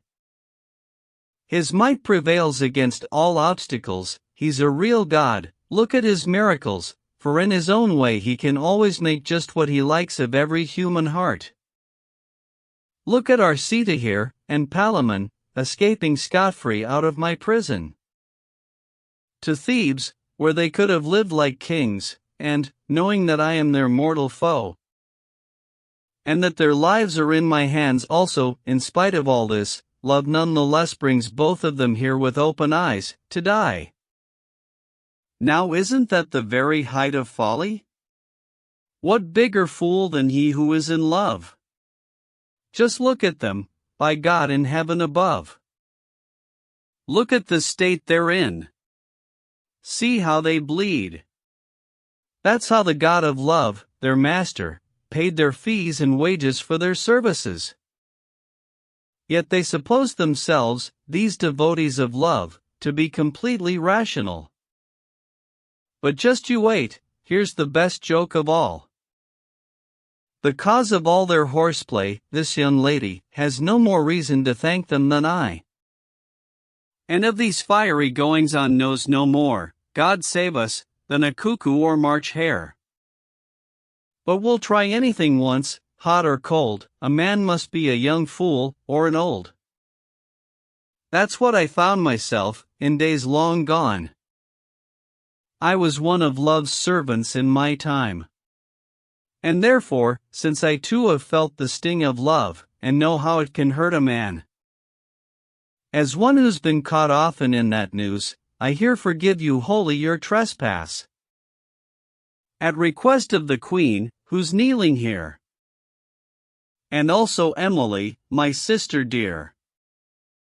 Now both of you must swear an oath to me, that you will never do my country harm, and never war upon me, night or day. But be my friends in every way you can. And I forgive you wholly this trespass. And, as he asked, they swore in proper form. As overlord they asked for his protection, which Theseus granted.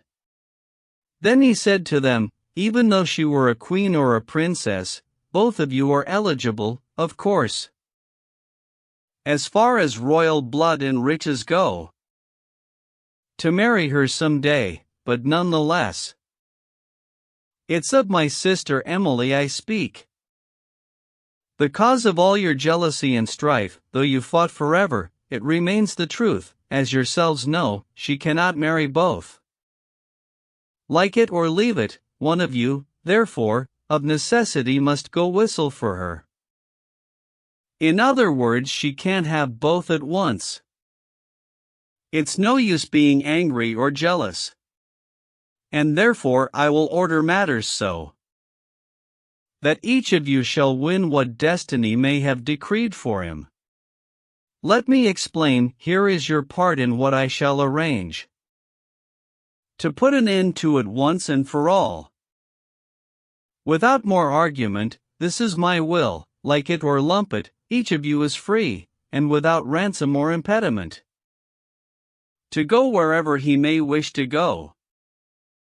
And this day 12th, and no later, he shall bring along with him 100 knights armed at all points, and equipped for the lists, and ready to make good his claim to her in battle, and I promise on my honor, and as I am a knight, that without fail that whichever is able to prevail.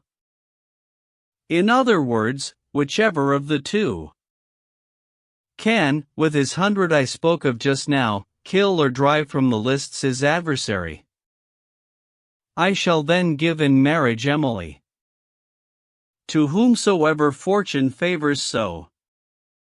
I'll build the lists here, and so help me God I'll prove a fair and even-handed judge. This is the only outcome I'll permit. One of you must be killed or made captive. And if what I have said seems good to you, say so, and count yourselves fortunate too. For both of you the matter's at an end. Who looks happier now than Palamon? Who but Arcita leaps up in delight? What tongue is there to tell, what pen to write of the joy thus created by the generous gesture made there by the Duke Theseus? Down on their knees they fell, all sorts of folk, to render thanks with all their hearts and might, and the two Thebans thanked him oftenest. Then, with light hearts, and filled with cheerfulness and hope, rode homeward after their farewells to Thebes with its broad and ancient walls. Part 3. No doubt I'd be accounted most remiss did I neglect to tell how Theseus spared no expense, as he went busily to work to build the lists right royally, and nowhere in the world, I dare aver, was to be seen a finer amphitheater, *a mile in radius was the circuit, entirely walled with stone, and ditched without, as round as any circle was its shape, filled with tiered seats rising to 60 feet, and so designed, that in whichever row you sat, you'd not obstruct your neighbor's view. At the eastern end stood a white marble gate, and at the west its fellow opposite. In the whole world there was no place like it, considering how quickly it was built, for there was not a craftsman in the land skilled in mathematics, no artisan, no portrait painter, carver of images, whom Theseus did not pay with board and wages to build and decorate his amphitheater. Above the eastern gate he'd raised an altar and temple for his rites and sacrifices, in Venus' honor, who is love's goddess, and for Mars another like it, on the west, which cost a wagon load of gold at least. Then, in a turret on the northern wall, he'd set up a resplendent sanctuary of white alabaster and red coral. A rich, magnificent oratory for Diana, goddess of chastity. But I'd almost forgotten to rehearse the splendid carvings, sculptures, and pictures. The forms, the shapes, the faces and figures that were contained in these three oratories. First, in the Temple of Venus you saw unfold, set on the walls, and moving to behold. The broken sleeps, the shuddering and cold sighs, the sacred tears and doleful wailings, the fiery stings, the longings and desirings, that all love's servants in this life endure. The oaths that bind and make their vows secure, pleasure, hope, desire, and foolhardiness, beauty and youth, and laughter and largesse, potions and force, falsehood and flattery, extravagance, intrigue, and jealousy. With yellow marigolds for a garland, and with a cuckoo perched upon her hand, feasts, music, songs, and joy and display, and dances, all of love's phenomena that I have told you of and mean to tell, were painted in their order on the wall, and many more than I can mention here. For indeed, the whole hill of Cytherea, where Venus has her principal residence, was figured on the walls in fresco paint, with all its garden and its gaiety. Nor was the porter, idleness, passed by, nor beautiful Narcissus, of times gone, nor yet the folly of King Solomon, nor the enormous strength of Hercules, Medea, and Circe with their witcheries.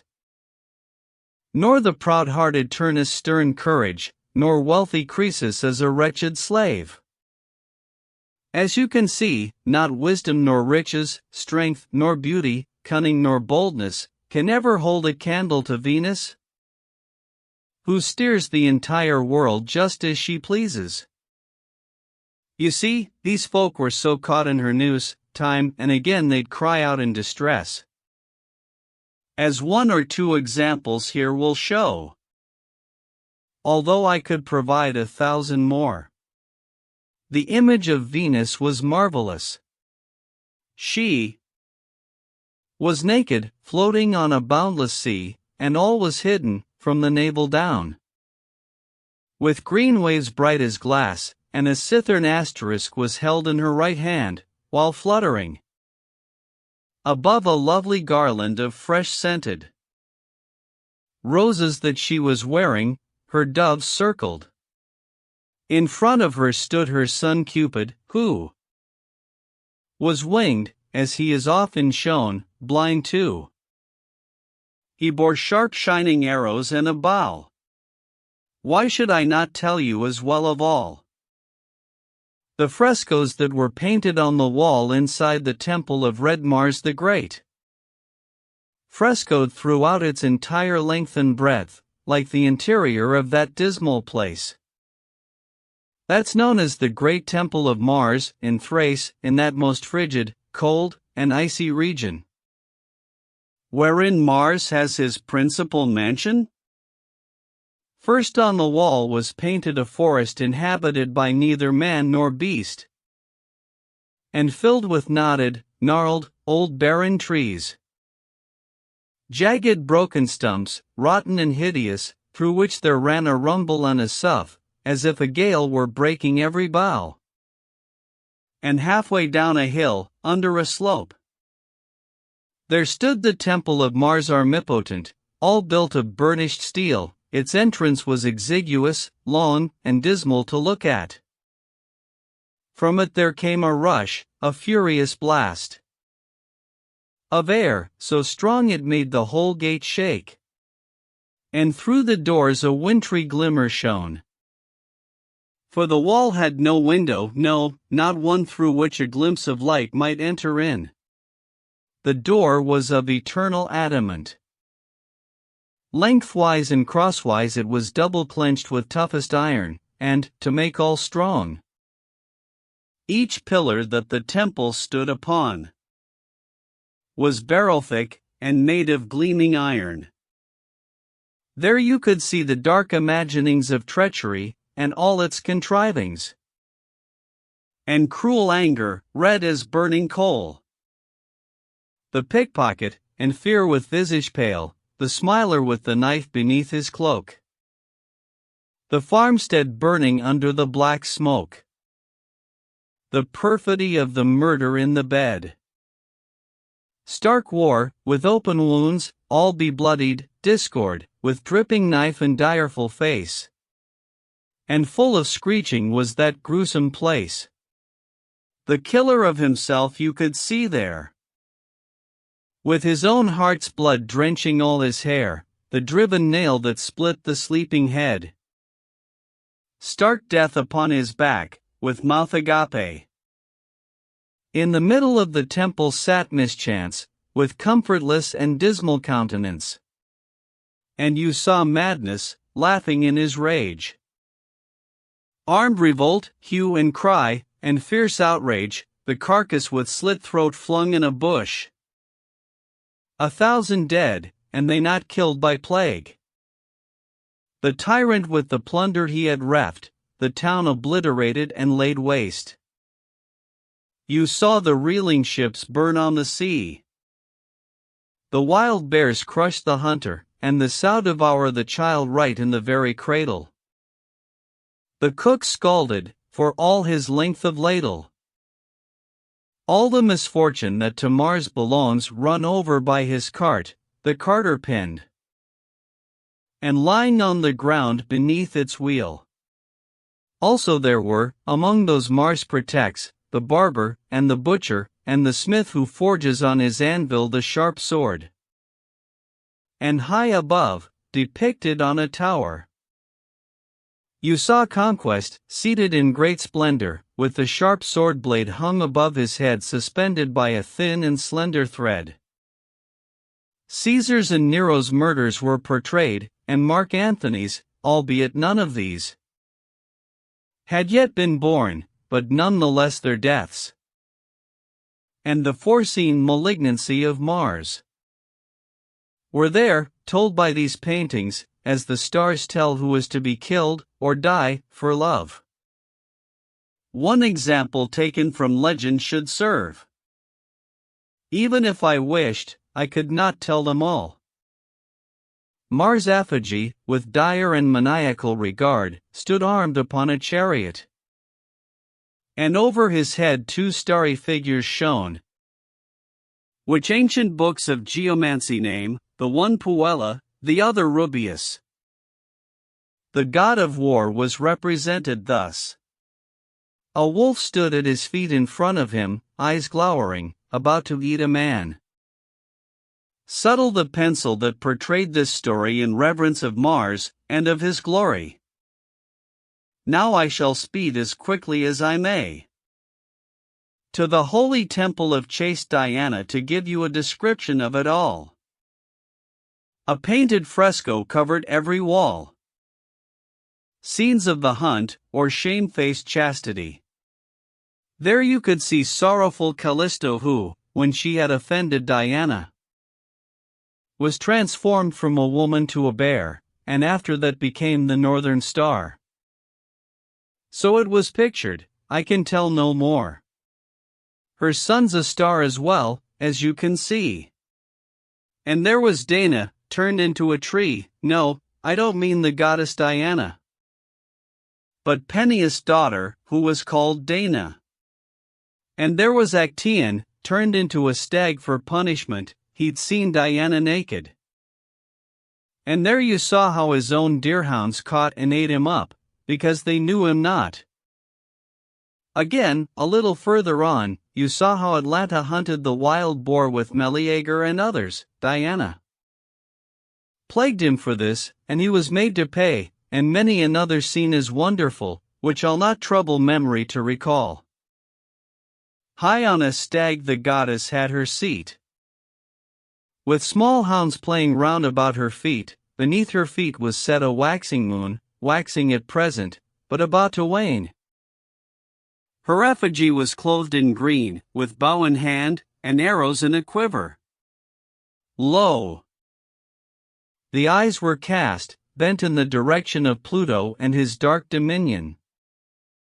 Before her was a woman, laboring in travail, with a child too long unborn, who plaintively was calling on her name, crying for help, for only you alone may help me, and whoever painted it grudged not a penny on the colors, but knew how to paint the life, and knew his job.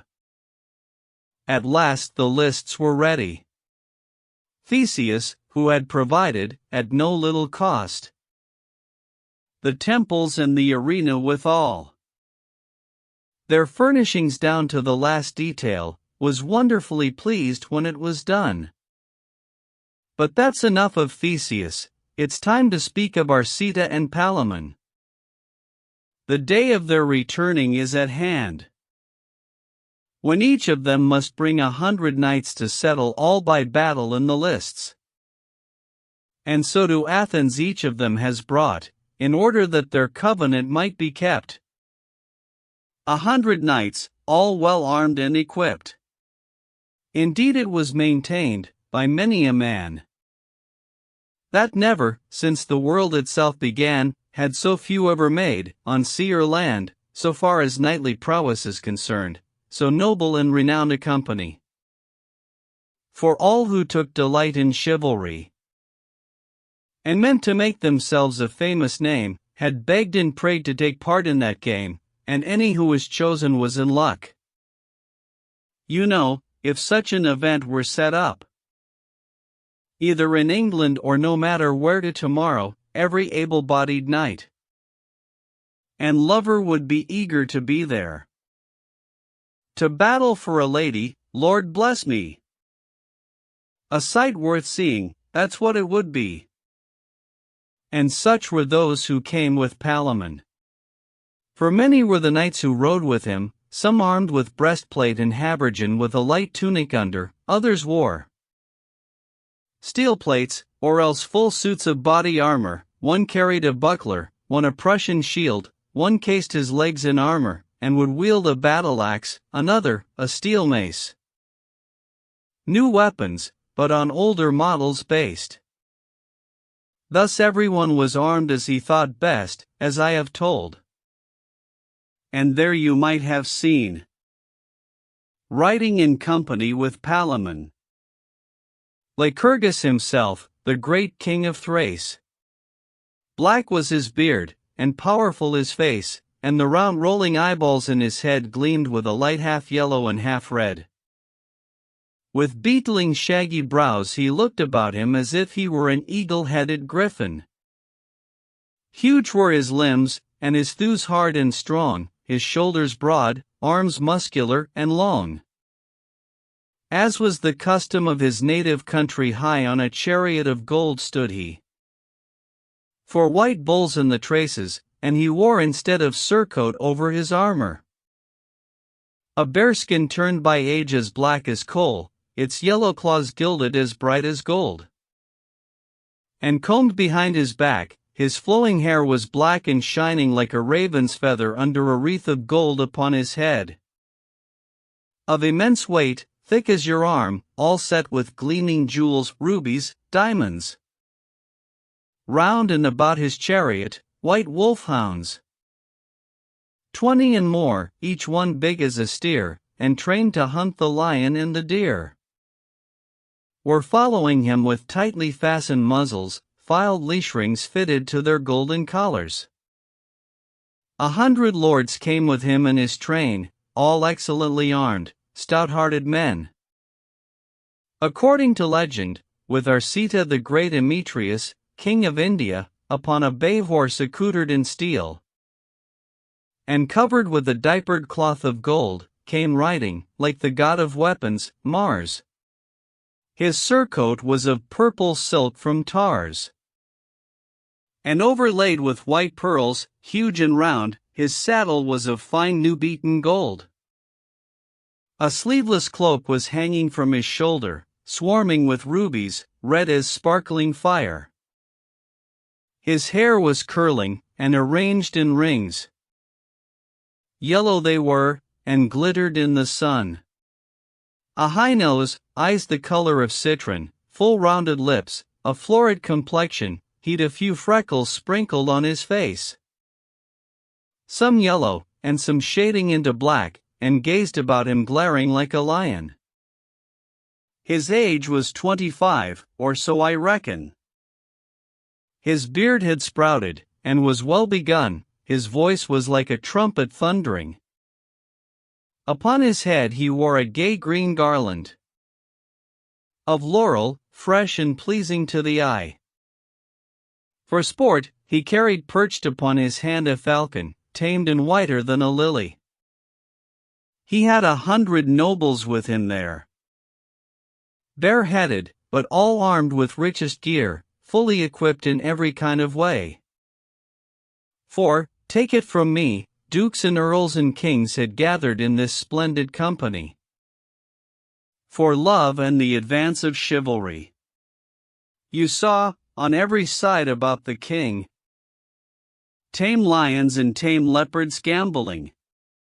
And in this style these nobles, one and all, came on the Sunday to the citadel. About 9, and there alighted in the town. And when that valiant knight, Duke Theseus, had brought them all to Thebes, his city, and had, according to rank and degree, found lodging for the whole great company, he labored for the comfort of his guests, regaling them with banquets and with feasts, till no one could have shown, so people said, a better judgment, or improved on it. The music, service at the feast, and how great gifts were presented to high and low, the splendid spectacle of Theseus' palace, who sat first, and who last, upon the dais. Which ladies were the loveliest, or danced best, or which of them could best dance and sing, or which could speak of love with most feeling. What hawks were sitting on the perch above, what dogs were lying on the floor below. Of all these things I shall say nothing now, but give the gist of it, I think that's best. But to the point, so listen, if you please. That Sunday night, before the break of day, Palamon heard the lark begin its lay. Although it was 2 hours before the dawn, yet the lark sang, and uprose Palamon, in highest spirits and with devout heart ready to go upon his pilgrimage to Cytherea, the blessed and benign. I mean, to Venus and her honored shrine. In the hour ruled by her, he slowly trod towards the lists, where Venus' temple stood, and kneeling down, with humble demeanor and a full heart, he prayed as you shall hear. Fairest of the fair, daughter to Jupiter, and bride of Vulcan, O my lady Venus, you who bring joy to Mount Cytherea, by that love which you bore for Adonis, take pity on my bitter smarting tears, and take into your heart my humble prayer. Alas, I have no words with which to tell the nature or the torment of my hell, my heart's not able to reveal its woe, I am so confused I can only say, take pity, radiant lady, for you know my thought, and see the wounds that hurt me so. Think of all this, take pity on my sorrow, and evermore, so far as lies in me, your true and faithful servant I shall be, and wage eternal war on chastity. If you will help me, this shall be my vow. I have no wish to brag of feats of arms, nor that tomorrow should bring victory, nor for renown, nor for the hollow glory of honor won, trumpeted up and down, but what I want is the sole possession of Emily, and to die serving you. Do you devise the means, and show me how? Whether the victory is theirs or mine means nothing, makes no difference to me, so that I have my lady in my arms. Though it be true that Mars is god of arms, your power is so great in heaven above, that, if you wish, I'll surely gain my love. I'll worship in your temple ever after, wherever I may go, upon your altar. I shall make sacrifice, and light the flame, if this be not your will, sweet lady, then I beg you let our Sita drive a spear straight through my heart tomorrow. I won't care, it will mean nothing when I've lost my life. If our Sita should win her for his wife. This is the sum and total of my prayer, give me my love, O blissful lady dear. His prayer being ended, Palamon made sacrifice with all due rites, although I shall not tell of his devotions now. But in the end the statue of Venus shook, and made a sign, and this Palamon took to mean his prayer had been heard that day. For though the sign betokened a delay, he was quite sure his boon was granted him, and so with cheerful heart he hastened home. 3 hours after Palamon set forth to visit the temple of divine Venus, uprose the sun, and uprose Emily, and to Diana's temple made her way. The maidens whom she took with her had brought with them the fire, all ready and prepared, the vestments and incense, and all the rest that appertains to making sacrifice. The horns filled full of mead, as custom was, nothing was lacking for her sacrifice. The temple, smoking with incense, was full of splendid hangings. With light heart, Emily washes herself in water from a well. How she performed that rite, I dare not tell, unless it be in a most general way. And yet it would be fun to hear it all. For men of good will, such things are no harm, but they're best left to the imagination. Her shining hair was combed, untressed and loose, a coronal of evergreen oak leaves was on her head, neatly and meetly set, 2 fires upon the altar being lit. She then performed those rites which you may read in old books such as Statius Thebaid. Then she began, when she had lit the fire, to pray to Diana, as you shall hear. O you chaste goddess of the greenwood, you who look upon earth, heaven, and the sea, queen of Pluto's dark kingdom there below, goddess of virgins, who for many a year have understood my heart, known my desire, O keep me from your vengeance and anger, from which Actaeons suffered long ago.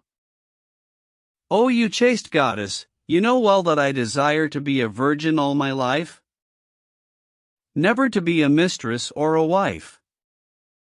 You know I'm still one of your company, a virgin, and a lover of the chase, who would far rather roam the forests wild than ever be a wife, or be with child. I'll never be companioned with a man. Now help me, lady, since you may and can by virtue of your threefold deity. For Palamon, who has such love for me, and Arcita, whose passion hurts him so, this favor, and no more, I beg from you, set peace and amity between the two. And from me let their hearts be turned away, till all their burning love and hot desire, and all their feverish torment and fire, be quite put out, or else turned otherwhere. But if it happens you won't grant this favor, or if my destiny be ordained so, that needs I must have one of the two, send me the one that most desires me. Behold, O goddess of chaste purity, these bitter tears upon my cheeks falling. And since you are a virgin, and our guardian, do you defend and guard my maidenhood, and while I live I'll serve you as a maid? The fires were burning clear upon the altar while Emily was thus engaged in prayer. But suddenly she saw a curious sight. For all at once one of the fires went out, and caught again. Immediately after that, the other fire dimmed and extinguished, and as it went out, it began a whistling, making a noise like wet branches burning, and there, out of the end of every faggot, ran blood, or what seemed blood, drop after drop. At which Emily, all but terrified, out of her wits and senses, gave a cry, but it was only out of shock she cried, having no notion what it signified, and she wept pitiably. But Diana chose at this very moment to appear, clothed like a huntress, with her bow in hand, and spoke, "Dry your tears, daughter, understand among the gods on high it is affirmed. The eternal word is set down and confirmed, that you shall marry one of these two men who suffer so for you, but which of them I may not say. And now farewell, for I may stay no longer. But the fires that burn upon my altar shall in time make plain, before you leave here, what your destiny in this affair may be." And thereupon her arrows clattered in their case and rang. The goddess vanished. Emily, amazed, exclaimed aloud, "What can this mean, alas? I place myself in your protecting care. To dispose as you wish, O Diana." And home she went, taking the shortest way, and that was all, there is no more to say. An hour after this, the hour of Mars, Arcita strode to the fierce god of war's grim temple, to perform his sacrifice with all due pagan rites and ceremonies. With deep devotion, and with suppliant heart, he made his prayer thus, direct to Mars. "O you strong god, honored in the cold regions of Thrace, and their accounted lord, who hold in every kingdom, every land, the bridle reins of war firm in your hand. You who can sway their fortunes as you please, accept of me my humble sacrifice. And if you think my youth may so deserve, and that my strength is sufficient to serve your godhead, if you count me as your man, I pray you to take pity on my pain. By those same pangs, and by that scorching fire, those flames in which you once burned with desire when Venus' beauty was all yours to use. Young, lovely Venus, fresh and generous, and when at will you had her in your arms, although things fell out badly for you once, that time when Vulcan caught you in his net, and found you lying with his wife, alack! For all the pain that then was in your heart. Take pity too, I pray, on my sore hurt.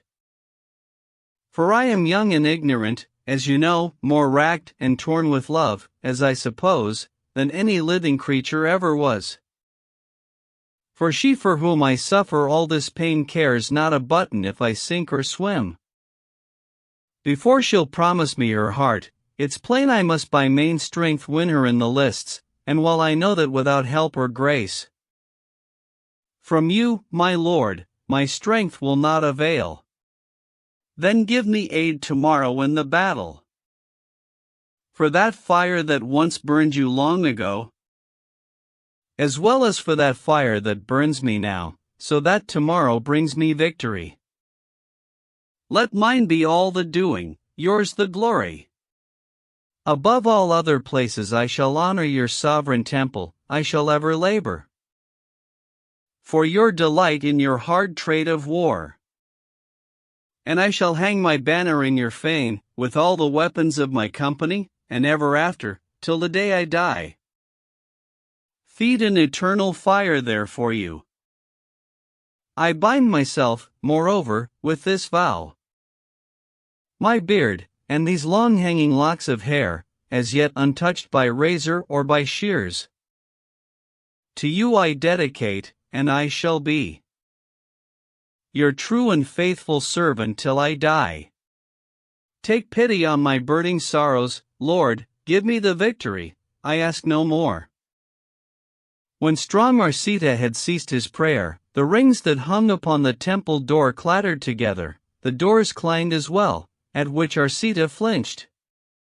The altar fires blazed up until they lighted the whole temple, and from the ground emanated a sweet smell. Arcita lifted up his hand, to cast more incense on the fire, until at last after more and other rites, the carven statue of Mars made its steel hauberk ring. And with that sound he heard a murmuring, very low and soft, and it said, "Victory." To Mars he gave the honor and the glory. Then, full of hope that all will turn out well, Arcita heads for home. He is as joyful and glad as the birds are of the bright sun. But in a trice a furious row began. Over this granted boon, in heaven above, as between Venus, the goddess of love, and Mars, the cruel god armipotent. Jupiter was kept busy making peace, till bleak old Saturn, versed in stratagems, was able, from his long experience, to find an answer satisfying both. The old, in fact, have a great advantage. Wisdom, experience, belong to age. You can outdo the old, but not outwit. Though it's not Saturn's nature to discourage terror and contention, he was quick to find a remedy for the whole dispute. "My dear daughter Venus," said Saturn, "mine is the widest orbit round the sun.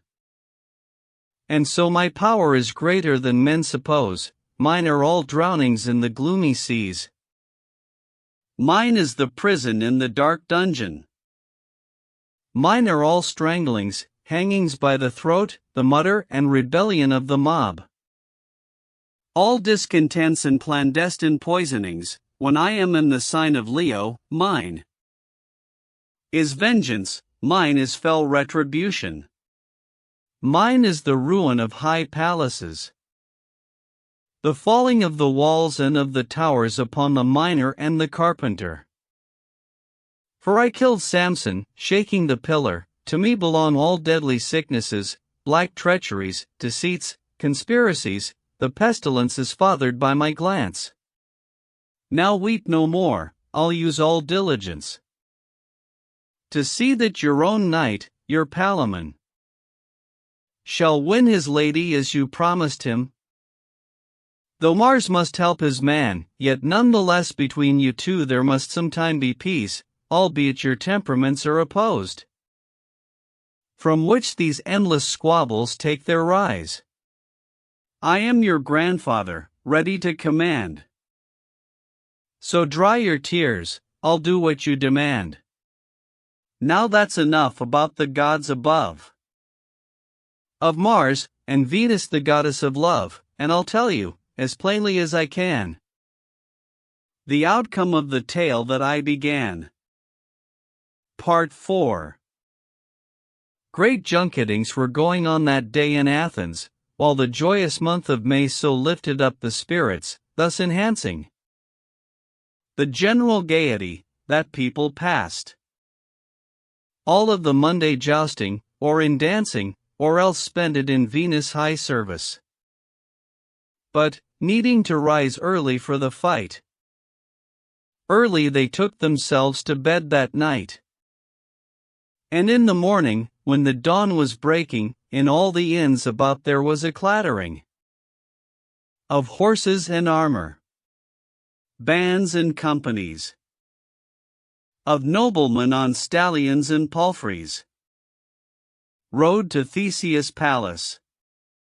You'd have seen there much preparing of marvelous armor, well wrought and rich, steelwork, embroidery, and goldsmithery, the glittering shields, and steel headpieces, trappings, golden helmets, mail, and coats of arms, princes on war horses, robed splendidly, attendant knights, and squires nailing the spearheads fast, and buckling on the helmets, strapping shields with leather thongs.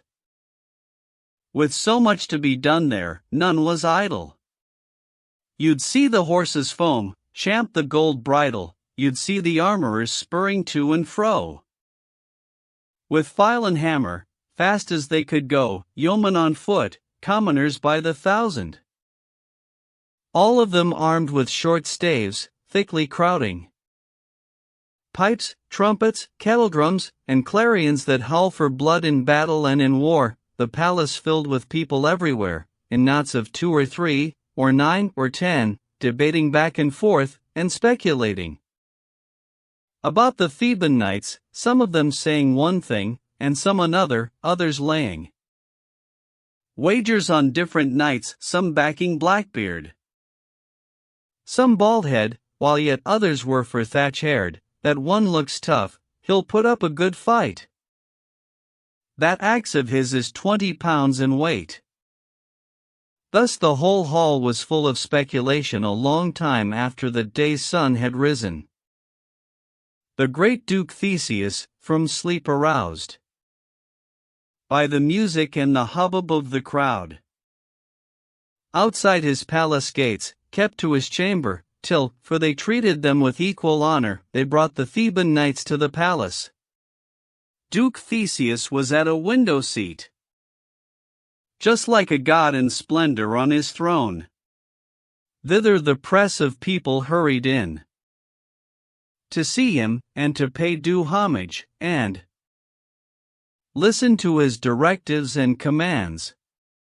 Ho there, a herald on a scaffold shouted until the noise of the crowd abated, and, silence having fallen on them all, he then announced the great Duke Theseus will, the prince has, in his prudence and wisdom, concluded that it would be mere destruction of noble blood, if this affair were fought in terms of mortal combat, to the death. And therefore he desires to modify his first proposal, so that none shall die. No man, therefore, upon pain of death, may bring with him, or have sent to the lists, any kind of arrow, poleaxe, or short knife. No short, sharp-pointed sword for stabbing with may any draw, nor carry at his side. And at the tournament no man may ride more than one charge against his opponent with spear unblunted, but for self-defense, thrusting on foot's permitted. Any man who's down must not be killed, but must be taken, brought to the stake that's fixed on either side, forcibly carried there, and there abide. And should it chance that either of the captains is captured, or else kills his opponent, that is the finish of the tournament. And now, Godspeed. Forward, and lay on hard. Fight your fill, gentlemen, with mace and sword. Go ahead and begin, the prince has spoken. The people's voice rose to the roof of heaven, so loud they cried, with so joyous a note. And their cry was, God save so good a duke. He'll have no wholesale spilling of good blood. Up go the trumpets, and the fanfares shrilled, and in due order the whole company goes riding to the lists, through the great city hung with no plainer stuff than cloth of gold. In princely state the noble Theseus rides with the 2 Thebans upon either side, behind them rode the queen, and Emily, and after them, another company of various folk, in order of degree. And in this way they passed through the city until they reached the lists with time in hand. It was still early in the morning, when Theseus took his seat in state on high, with Queen Hippolyta, and Emily, and other ladies, each in their degree. Meanwhile, a great crowd presses to the seats.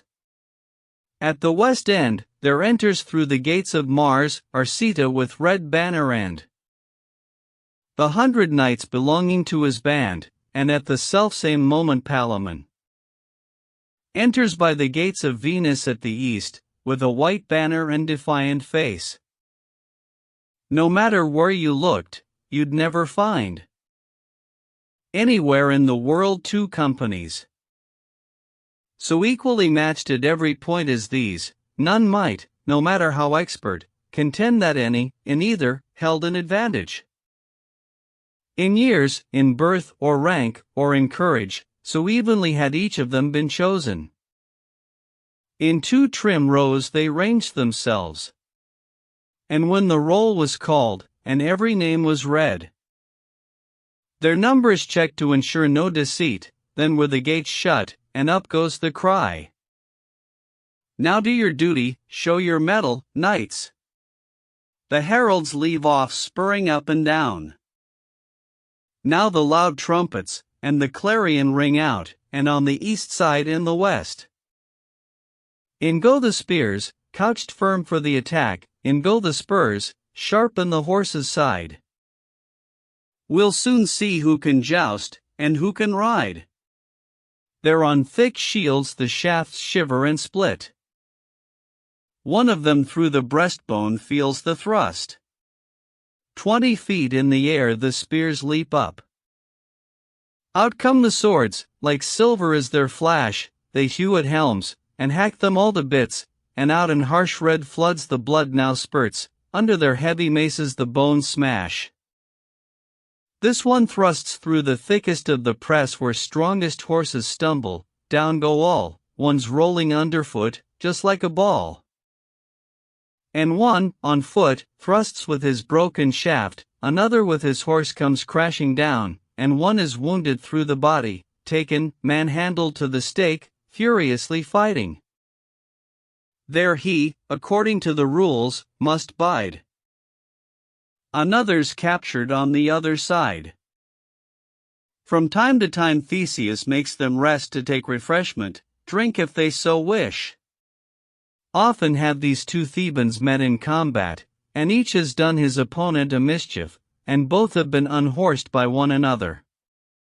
No tiger in the vale of Gargophia, reft of its cub and turning on the hunter, could have been crueler than Arcita. Is in his jealous rage to Palamon. And there's no lion hunted in Ben Marin. More fell, more hunger frenzied for its prey and thirsty for its blood, than Palamon. Out to kill Arcita, his enemy. The eager blows rain down and bite their helmets, and the red blood gushes out. But soon or late, all things must have an end. Before the sun went down, the mighty King Emetrius had at length contrived to catch Palamon fighting Arcita, his sword bit deep into Palamon's flesh, whom it took 20 to drag, unyielding, to the stake. In coming to the aid of Palamon, the mighty King Lycurgus was knocked down, while King Emetrius, for all his strength, was thrown out of his saddle a sword's length by Palamon's last blow, so hard he hit. But all for nothing, he's dragged to the stake. Of no avail is his courageous heart. There he must stay now that he has been caught, held there by force, and by the rules agreed on. Now who is in worse case than Palamon, since he may not go out again to fight? And when Duke Theseus had seen it happen, to everyone there fighting he called out, "Ho there! No more! All's over now and done. I'll be an honest judge, no partisan. Arcita of Thebes shall have Emily. The luck's with him, she has been fairly won." At once there rose a shout from one and all for joy at this, so loud and thunderous. It seemed the very lists themselves would fall. Now what can Venus do, in heaven above? What can she do or say, the Queen of Love? But weep because she cannot have her wish, until her tears rain down upon the lists? Cried she, now I am thoroughly disgraced. But Saturn answered, daughter, hold your tongue. Mars has his way, his knight has got his boon, and, as I live, you'll be contented soon. The trumpeters and the loud music blare, loudly the heralds yell and shout and cry happy as larks for the Prince Arcita. But bear with me, and don't anticipate. You'll hear what kind of miracle happened next. Noble Arcita, having taken off his helmet, so that he can show his face, spurs the whole length of the great arena, all the while looking up at Emily. who casts on him, in turn, a friendly eye, for, generally speaking, all women follow whoever's favored by fortune. And she was all his heart's delight and joy. Out of the ground there bursts a hell-born fury, from Pluto sent at request of Saturn, at which his frightened horse begins to shy, and leap aside, and stumble in leaping, and before Arcita can react, he has been thrown off and pitched upon his head, and lies in the arena as if dead, with his chest smashed in by his saddle-bow, turning as black as coal, black as a crow. He lay there, the blood rushing to his face. Quickly they carried him out of the place with heavy hearts, to Theseus' palace. They cut the laces of his armor, then put him to bed without the least delay, for he was conscious still, and still alive, and calling all the while for Emily. And now Duke Theseus and his guests arrived back home at Athens, with great pomp and joy. Despite what happened, he'd not cast a gloom if he could help it, over everyone. Besides, they said Arcita would not die, but must recover from his injury. They were as pleased about another thing, not one of all their number had been slain, though some were badly wounded, like the man who'd been thrust with a spear through the breastbone. As for their other wounds and broken arms, some of them had ointments, some had charms. They also drank infusions and herb medicines to help regain the full use of their limbs, for which the noble duke, as best he can, comforts and honors every one of them, holding high revel all the livelong night. For the foreign lords and princes, as was right, no thought was there of victory or defeat, any more than at a tournament or joust. For, really, there was no disgrace. A fall need not be counted, it's incidental. And to be hauled by main force to the stake unyielding, captured by a score of knights, one man all on his own, and harried so, pulled and propelled with arm and foot and toe, and his horse driven off with stave and cudgel by yeomen, men on foot, and boys as well, there's nobody would count that as disgrace, or who would dare to call it cowardice. It was proclaimed, by order of the Duke, to put a stop to rancor and malice, that neither side did better than the other, but each matched each, as brother matches brother.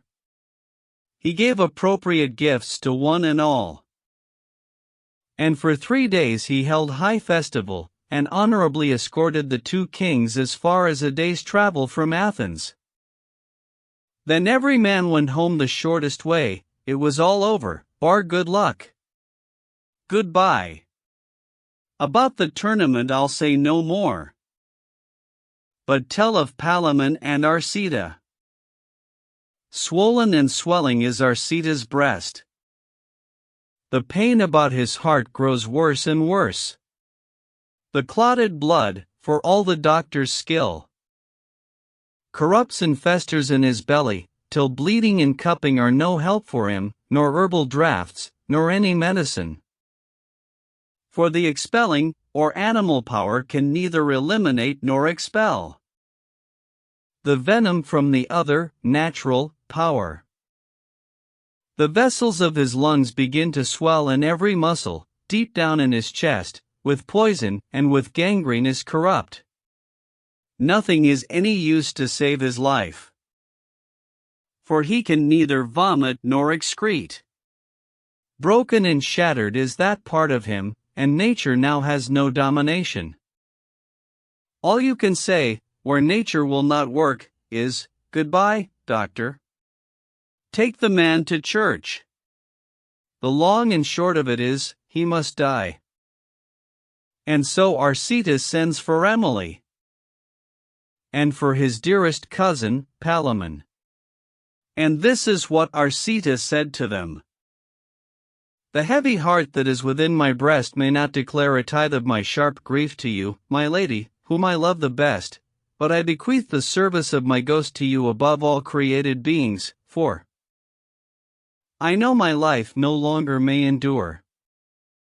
Alas the woe! Alas the bitter pain that I have suffered for you for so long! And alas death! Alas, my Emily! Alas, the parting of our company! Alas, queen of my heart! Alas, my bride, lady of my heart, and causer of my death! What is this world? What does man ask to have? Now with his love, now in the chilling grave, alone, and with no kind of company. Sweet enemy, farewell, my Emily! Hold and fold me in your two arms gently for love of God, and hear what I shall say. For love of you there's been contention between me and my cousin Palamon, rancor and jealousy for many a day. Now may wise Jupiter direct my heart fittingly and faithfully to portray a lover's attributes and qualities, such as faith, wisdom, honor, chivalry, rank, birth, humility, magnanimity, and all that's needed for the lover's art. As I look to Jupiter for salvation, in the whole world there isn't anyone so worthy to be loved as Palamon, who serves you, and will serve you all his life. And if you ever think to be a wife, do not forget the noble Palamon. And with these words, his speech began to fail, for from his feet up to his breast there came the chill of death, so that it vanquished him, while in his arms the vital power dispersed. The intellect that lived in his sick breast failed only when the heart was touched by death. And then, with darkening eyes and flagging breath, upon his lady he still cast his eye. His last word was, "Have pity, Emily." His spirit changed its house and went on where I cannot say, for I was never there. So I'll shut up, I'm no theologian. There's nothing about souls in the volume I found my story in, it's not my line to talk about such theories, although much has been written about where they go. Our seat is cold, may Mars direct his soul. It is of Emily I have to tell. Emily shrieks, Palamon groans, and soon, his sister having fallen in a swoon. Beside the corpse, the Duke leads her away. But what's the use of wasting precious time in telling how she wept both night and day? In cases like this women feel such sorrow. When they have lost their husbands, most of them will mourn and grieve and lament in this way, or very likely fall in a decline so deep that in the end they're bound to die. Unending were the laments and the tears shed by the old and those of tender years for the dead Theban throughout the city. The whole town wept for him, both man and boy. Be sure there was not half the lamentation when Hector, newly killed, was brought back home to Troy. What a mourning there was here! Scratching of cheeks, and tearing of the hair, and women crying, "Oh, why did you die, had you not gold enough, and Emily?" There was no man could comfort Theseus, excepting his old father, Aegeus, who understood the world's transmutations. Having seen so many of its ups and downs, joy after woe, grief after happiness, he gave examples of such happenings. Just as no man has ever died, said he, who has not lived in this world in some way, just so there never lived a man, he said, anywhere on earth, but at some time was dead. This world is but a thoroughfare of woe, and we are pilgrims, traveling to and fro. All earthly troubles have an end in death. And he said much more to the same effect, exhorting people to be comforted. Duke Theseus then gave the most careful thought to finding the best place to build the tomb of good Arcita, one to honor him, appropriate to his rank and position. At length he came to the conclusion that where Arcita and Palamon had first fought one another for their love, there in that very grove so fresh and green, where Arcita had felt the burning flame of love and amorous desires, and sung his complaint, there he would erect a pyre where all the funeral rites could be performed.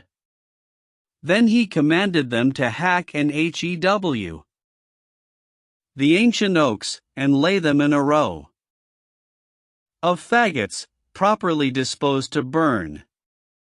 So on swift feet the Duke's officers run at his command. Next, Theseus bids them bring a funeral bier, and over it he spread a cloth of gold, the richest that he had. And he had Arcita swathed in the same material, with white gloves on his hands, his head wreathed with a fresh green laurel crown, a keen and gleaming sword set in his hand. He laid him, face uncovered, on the bier, then wept, till it would break your heart to hear. When day broke, that it might be seen by all, he had the body brought into the hall, which echoed with the din of lamentation. Then the heartbroken Theban, Palamon, came with bedraggled beard, ash-matted hair, in clothes of black, bespotted with his tears, and, weeping more than any, Emily, the saddest there of the whole company, as Arcita was of the blood royal, to dignify and enrich the funeral. Duke Theseus commanded them to bring 3 horses, all harnessed in glittering steel, covered with the arms of Arcita. Each of these huge white horses had a rider, one of them carrying the dead man's shield, while high aloft another man upheld his spear, and the third bore his Turkish bow, its quiver burnished gold, the trappings too, and they rode sadly at a walking pace towards the greenwood grove, as you shall hear. And following them the noblest of the Greeks bore on their shoulders Prince Arcita's bier. With even steps, with their eyes red and wet, across the city, along its main street, spread with black draperies, hung from on high, and draped with the same color all the way. On the right hand there walked old Aegeus, and on the other side, Duke Theseus, with vessels in their hands of finest gold, all full of wine and honey, milk and blood, Palamon next, with a great company. And these were followed by poor Emily, bearing the fire, the custom in those days, for her part in the funeral service. Splendid the work in preparation for the funeral, and building of the pyre. The green top of the pyre reached the sky. Its base spread 20 fathoms, that's to say the branches and the logs reached out that far. First, they laid down load after load of straw, but how they built the pyre as high as heaven! How the trees were felled, or what their names were even! Oak, fir, beech, aspen, elder, ilex, hazel, willow, elm, plane, ash, box, poplar, lime, laurel, maple, thorn, beech, yew, dogwood, and chestnut are things I'm not proposing to relate. Nor how the demigods ran up and down, disinherited of their habitation, in which they'd lived in quietness and peace. Nymphs, dryads, fauns, and hamadryads, nor how the animals and birds all fled in panic terror, when they felled the wood. Nor how the ground blenched, aghast at the bright sun, being unaccustomed to the light. nor how the pyre was first laid with straw, then with dry sticks, and faggots split in three, then with green wood, and then with spicery, then cloth of gold, and gems and jewellery, and then with garlands hung with many flowers, with myrrh and incense, and all sweet odours, nor how our Sita lay amidst all this, nor what the treasure piled around him was, nor how Emily, according to usage, thrust in the funeral torch, and lit the blaze, nor how she fainted when the fire built up, nor even what she said, nor what she thought, nor what the jewels were that people cast into the fire when the flames blazed up. I'll not tell how some threw in shield and spear, others the very clothing that they wore, and goblets full of wine, and milk, and blood, into the roaring flames that blazed white-hot, nor how the Greeks, in a great band together, faced to the left, then with a loud shouting galloped their horses thrice around the pyre, and round it thrice again, with spears clattering, nor how 3 times the women made their keen, nor how Emily was at last led home, nor how our Sita burned to ashes cold. Nor shall I tell you how his wake was held the livelong night, nor how the Greeks contested the funeral games, for I'm not interested in who wrestled best, his body oiled and naked, or who made the best showing, though bested. I will not even tell how they went home to Athens, once the funeral games were done, but make an end of my long story, and come to the point as quickly as I can. In time, after the passage of some years, ended at length the mourning and the tears of all the Greeks, by tacit agreement.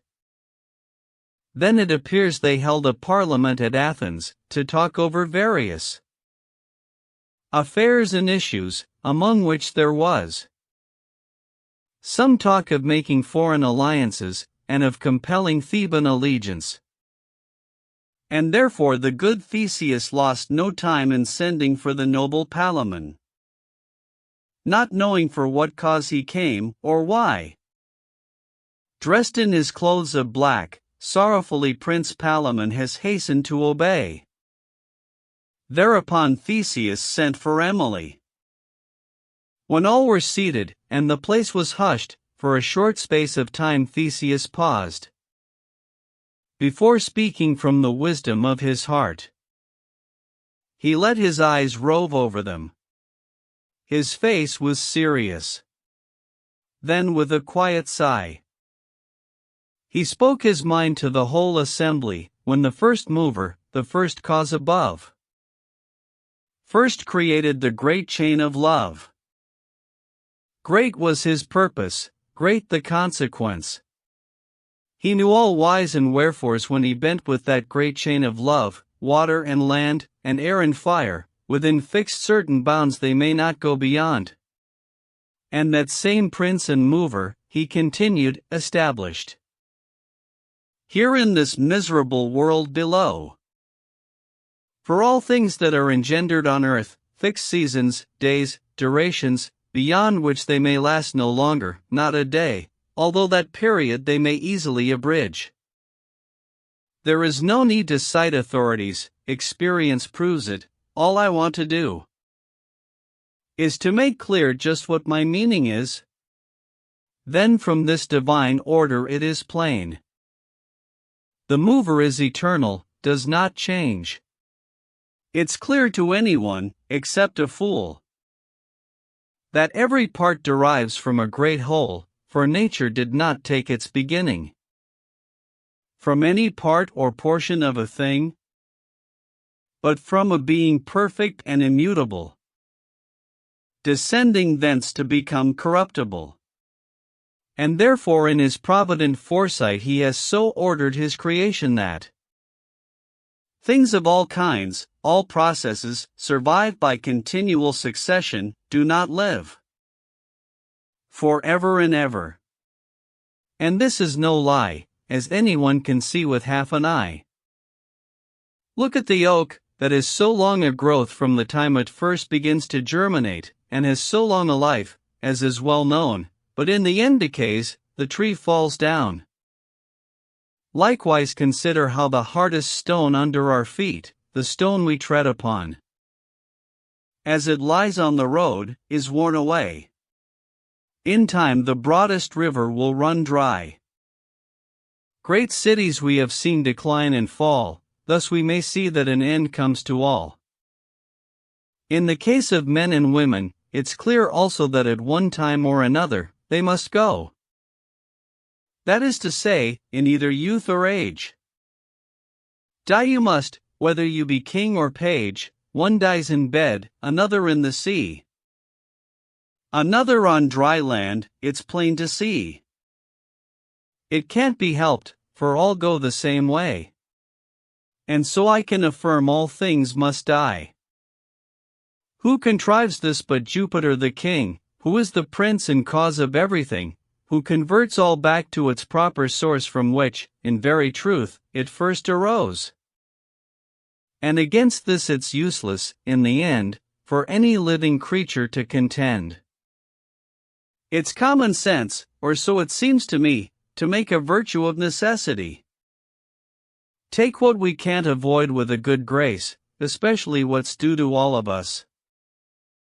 Whoever mutters at this is a fool, and rebellious to him who governs all. The man who dies in his life's prime and flower while sure of his good name, wins most honor, for in that case he brings no shame to either himself or friends. And his friend ought to be gladder of his death when it's with honor he yields up his latest breath, than when his name has faded in the course of age and time, when all his former prowess is forgotten. And so it's best, as regards his good name, to die when he is at the height of fame. Now to deny this is perversity. Then why should we repine or be downcast that good Arcita, flower of chivalry, has departed with honor and repute out of the foul prison of this life? And why should these, his cousin and his wife, lament his happiness, who loved them well? Would he thank them? Not on your life, his soul and themselves they offend, yet are no happier. What conclusion is there for me to draw from this long argument, save to advise? We should let gladness follow upon sadness, and then thank Jupiter for all his goodness, and now, before departing from this place. I think that of two sorrows we should make one perfect joy that will always last. And look, there where we find the deepest sorrow, there shall we first of all begin the cure. Sister, said he, it has my full consent, and is confirmed here by my parliament, that noble Palamon, your own true knight, who served you with his whole soul, heart, and might, as he has always done since first you knew him, deserves your favor, so take pity on him, and take him for your lord and your husband. We have agreed on this, give me your hand. And now let's see your womanly compassion. For after all, he's a king's brother's son. Even if he were no knight, but a poor squire, as he has loved and served you year by year, and suffered for you such adversity, that ought to be considered, for, believe me, noble compassion should outweigh justice. Then he addressed the knight, Palamon, thus: I take it there needs little arguing to obtain your agreement to this thing. Come here and take your lady by the hand. And so between them both was sealed the bond of matrimony, which some folk term marriage, by the whole council and the baronage. And thus with joy and with minstrelsy Palamon has wedded Emily. May God, who created this world so wide, grant him his love, for he has dearly paid, for Palamon from now on all is bliss. He lives in wealth and health and happiness, and Emily loves him so tenderly. And he loves and serves her so devotedly, that between those two was never spoken a jealous word, nor so much as a cross one. No more of Palamon and Emily. And God save all this noble company. The Miller's Prologue. Here follows the argument between the host and the miller. And when at last the knight's tale had been told, there was not one among us, young or old, who did not say it was a noble story, well worth remembering, especially all of the better sort. Laughing, our host swore, as I live, we're now on the right track. A good beginning, we've unstrapped the pack. And now let's see who'll tell another tale. For there's no doubt the game is well begun. Now tell me, Mr. Monk, that's if you can. Something to cap the night's, and pay him out. The miller, half seas over, was so pale with drink that he could barely keep his seat upon his horse, his manners were quite lost, he'd not doff hood nor hat, and wouldn't wait, but, ranting like a pilot on the staged asterisk, began to swear, Christ's arms and blood and bones, I've got a splendid tale for the occasion to pay the night out with, and cap his tale. Our host could see that he was drunk with ale, and said, Hold hard, Robin. Watch it, brother. Some better man must first tell us another asterisk. So pipe down now, let's make a go of it. By all that's holy, that I won't, said he. I mean to speak, or I'll be on my way. Answered our host, in Satan's name, say on. You're nothing but a fool, your wits are drowned.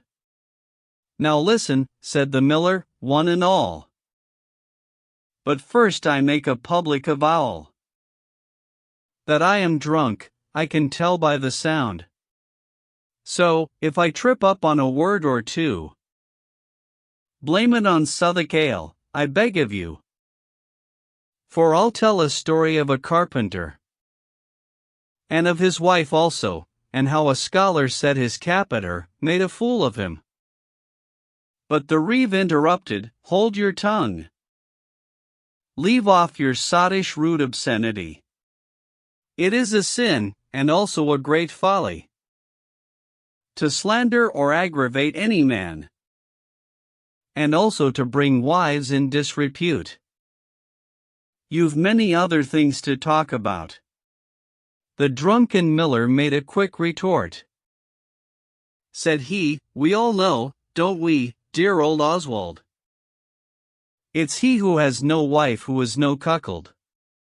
But mind you, I'm not saying you are one, there's plenty of good wives, for everyone that's bad, there are 1,000 who are good. As you should know, unless you're off your head. Now why are you so worked up at my tale? For, pardon me, I have a wife as well. Yet not for all the oxen in my team.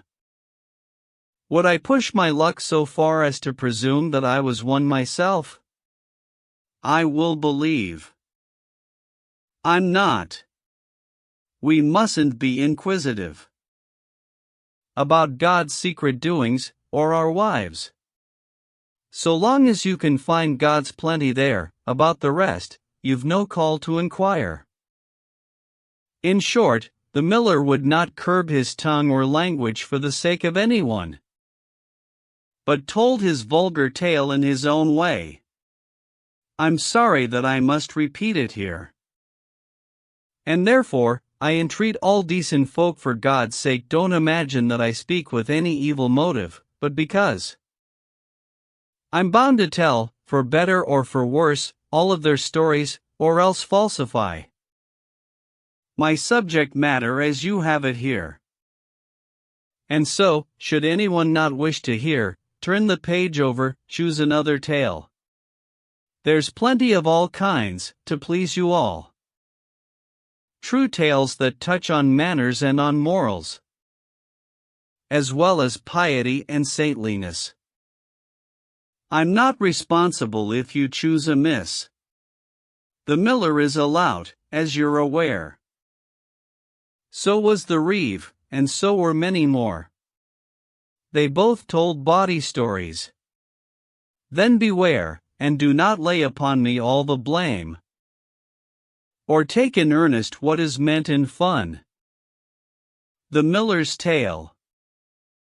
At one time there was living at Oxford a rich old gaffer, carpenter by trade, who took in paying guests, and he'd a lodger.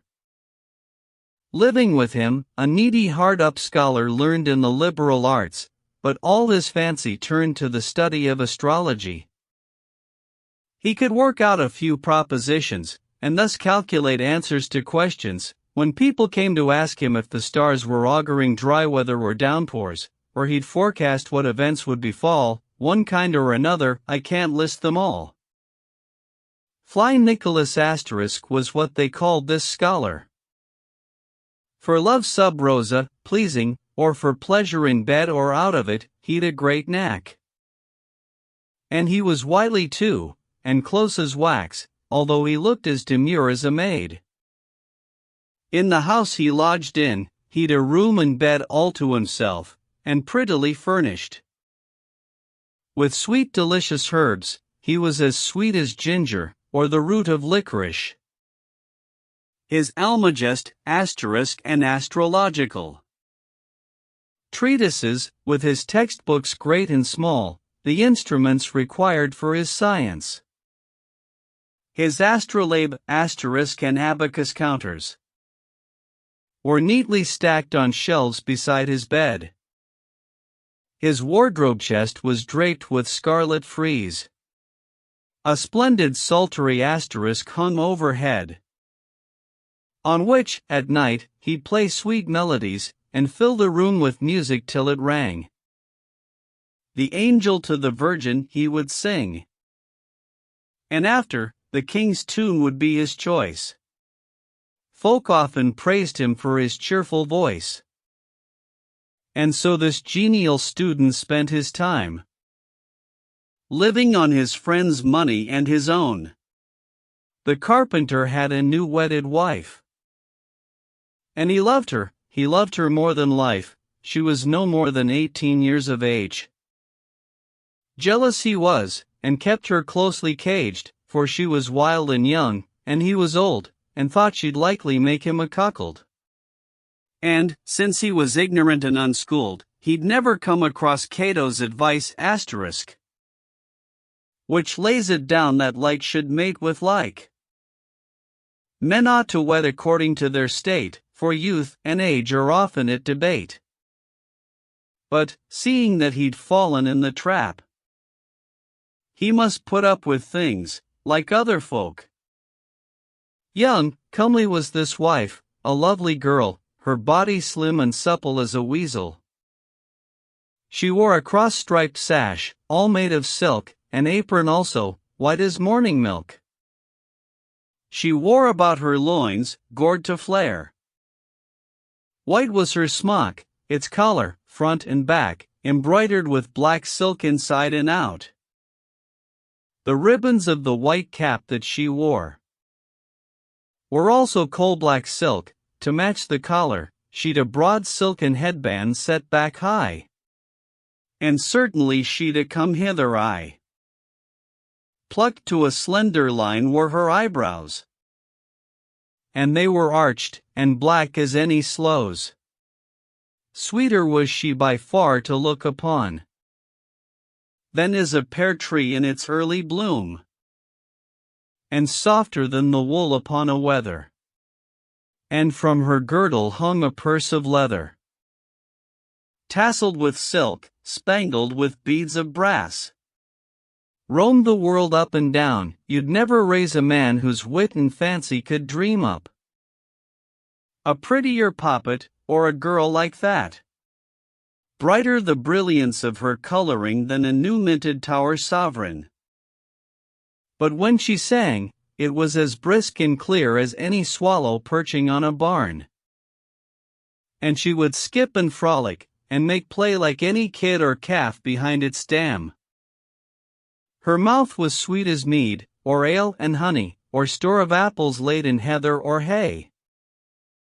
She was as skittish as a frisky colt. tall as a mast, straight as a crossbow bolt.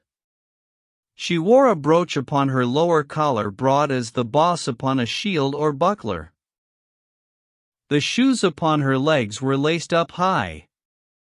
She was a peach, a dolly, and a daisy, fit for a prince to lay upon his bed or some good retainer of his to wed. Now, sir, and again, sir. It so fell out that this fly Nicholas began one day to flirt and play about with this young wife, her husband having gone off to Osney. These scholars are so artful, and so sly. And on the quiet caught her by the cunt, and said to her, Unless I have my way, sweetheart, for love of you I'll surely die. He held her by the haunches hard and tight. Now let's make love at once, cried he, sweetheart, or it's the end of me, so help me God. She bucked and shied like a colt being shod, and quickly wrenched away from him her head, saying, I'll not kiss you, on my word. Let go, she cried, now stop it, Nicholas. I'll scream for help, I'll rouse the neighborhood. Take your hands off. It's no way to behave. But Nicholas began to plead. He made so good a case, offered himself so often, that in the end her heart began to soften. She gave her word, and swore by St. Thomas, that when she saw a chance, she would be his. My husband's eaten up with jealousy. You must be circumspect in this affair. So watch your step, and mind you're cautious, she said, or it will be the end of me. So, just in case, you've got to keep it dark. Don't worry about that, said Nicholas. His time's been badly wasted, if a scholar can't get the better of a carpenter. And so the two of them agreed, and swore to watch their chance, as I explained before. When Nicholas had settled matters thus, he stroked her loins and gave her a sweet kiss, and off he went and picked up his psaltery, and strummed a loud and lively melody. Now it so happened that, one fine saint's day, this good wife visited the parish church to make her devotions and worship Christ. Her forehead gleamed as brightly as the day, so hard she'd scrubbed it when she left off work. Now in that church there was a parish clerk who answered to the name of Absalom. His hair was curly, and like gold it shone, and stuck out wide and broad, just like a winnowing fan from each side of a straight, even parting. His face was red, his eyes gray as a goose. In fantastically fenestrated shoes and scarlet stockings, he dressed stylishly. He wore a light blue jacket, fitting tightly, a mass of fine tagged laces laced it neatly, with over it a surplice white and gay as blossom blooming on a branch of May. Lord save and bless us, but he was a lad, for he could shave and barber, and let blood draw up a quittance or a conveyance. In 20 different styles he'd jig and dance, but in the Oxford mode, as was the fashion, flinging his legs in every direction. He'd play upon a tiny two-stringed fiddle, and sometimes he would sing, a loud falsetto, and he could play as well on a guitar. In the whole town there was no inn or bar he'd not enliven with his company. The ones with lively barmaids, naturally. But the fact is, he was a bit squeamish of farting, fastidious and prim in speech. This Absalom, high-spirited and gay, was taking the censer round on that saint's day, censing the women of the parish, when he'd take his chance to cast sheep's eyes at them, especially at the carpenter's wife. To look on her seemed happiness enough. she was so neat and sweet and flirtatious. Take it from me, if she had been a mouse.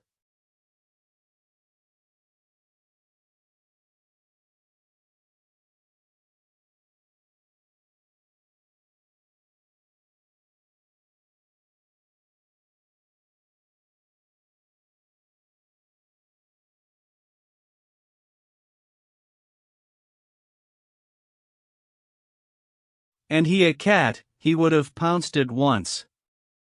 He was so smitten with a love-longing.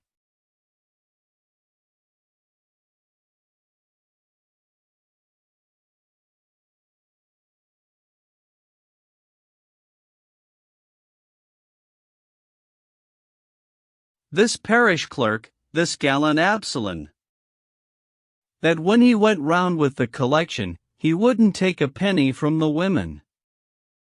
Good manners, so he told them, quite forbade. That night the moon shone bright, and Absalom took his guitar, meaning to stay awake all through the livelong night for his love's sake. And off he went, jaunty and amorous, until he came to the carpenter's house just before dawn, a little after cockcrow, and took his stand beneath a casement window that jutted from the wall. Then soft and low he sang, his voice well tuned to his guitar, "Now, dearest lady, if it pleases thee, I beg and pray, take pity upon me." The carpenter awoke, and heard him sing, and then turned over to his wife, saying, "What, Allison, don't you hear Absalom yodeling away under our bedroom wall?" And Allison gave him this answer back: "Yes, John, as goodness knows, I hear it all." And so things went on as you might expect. He woos her daily, this lad Absalom, becoming, in the end, quite woebegone. All day, and all the night, he stays awake.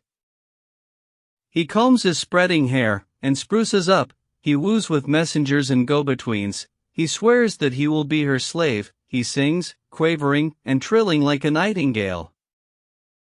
He sends her honey wine, mead, and spiced ale, and waffles from the griddle, piping hot.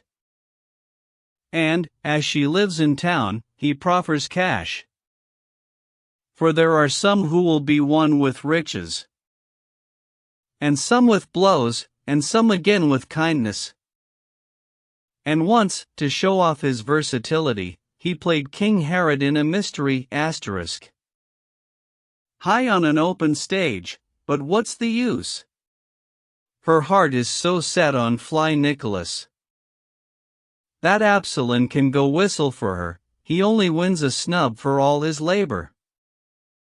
She made a monkey of him, all is earnest, is turned by Allison into a jest. No doubt of it, that proverb is no lie, which goes, you'll always see the nigh and sly cut out the lover who was far away. Useless for Absalom to fume and fret, because he wasn't there, and out of sight, on the spot Nicholas stood in his light. Show us your mettle now, Fly Nicholas. Leave Absalom to wail, and sing alas.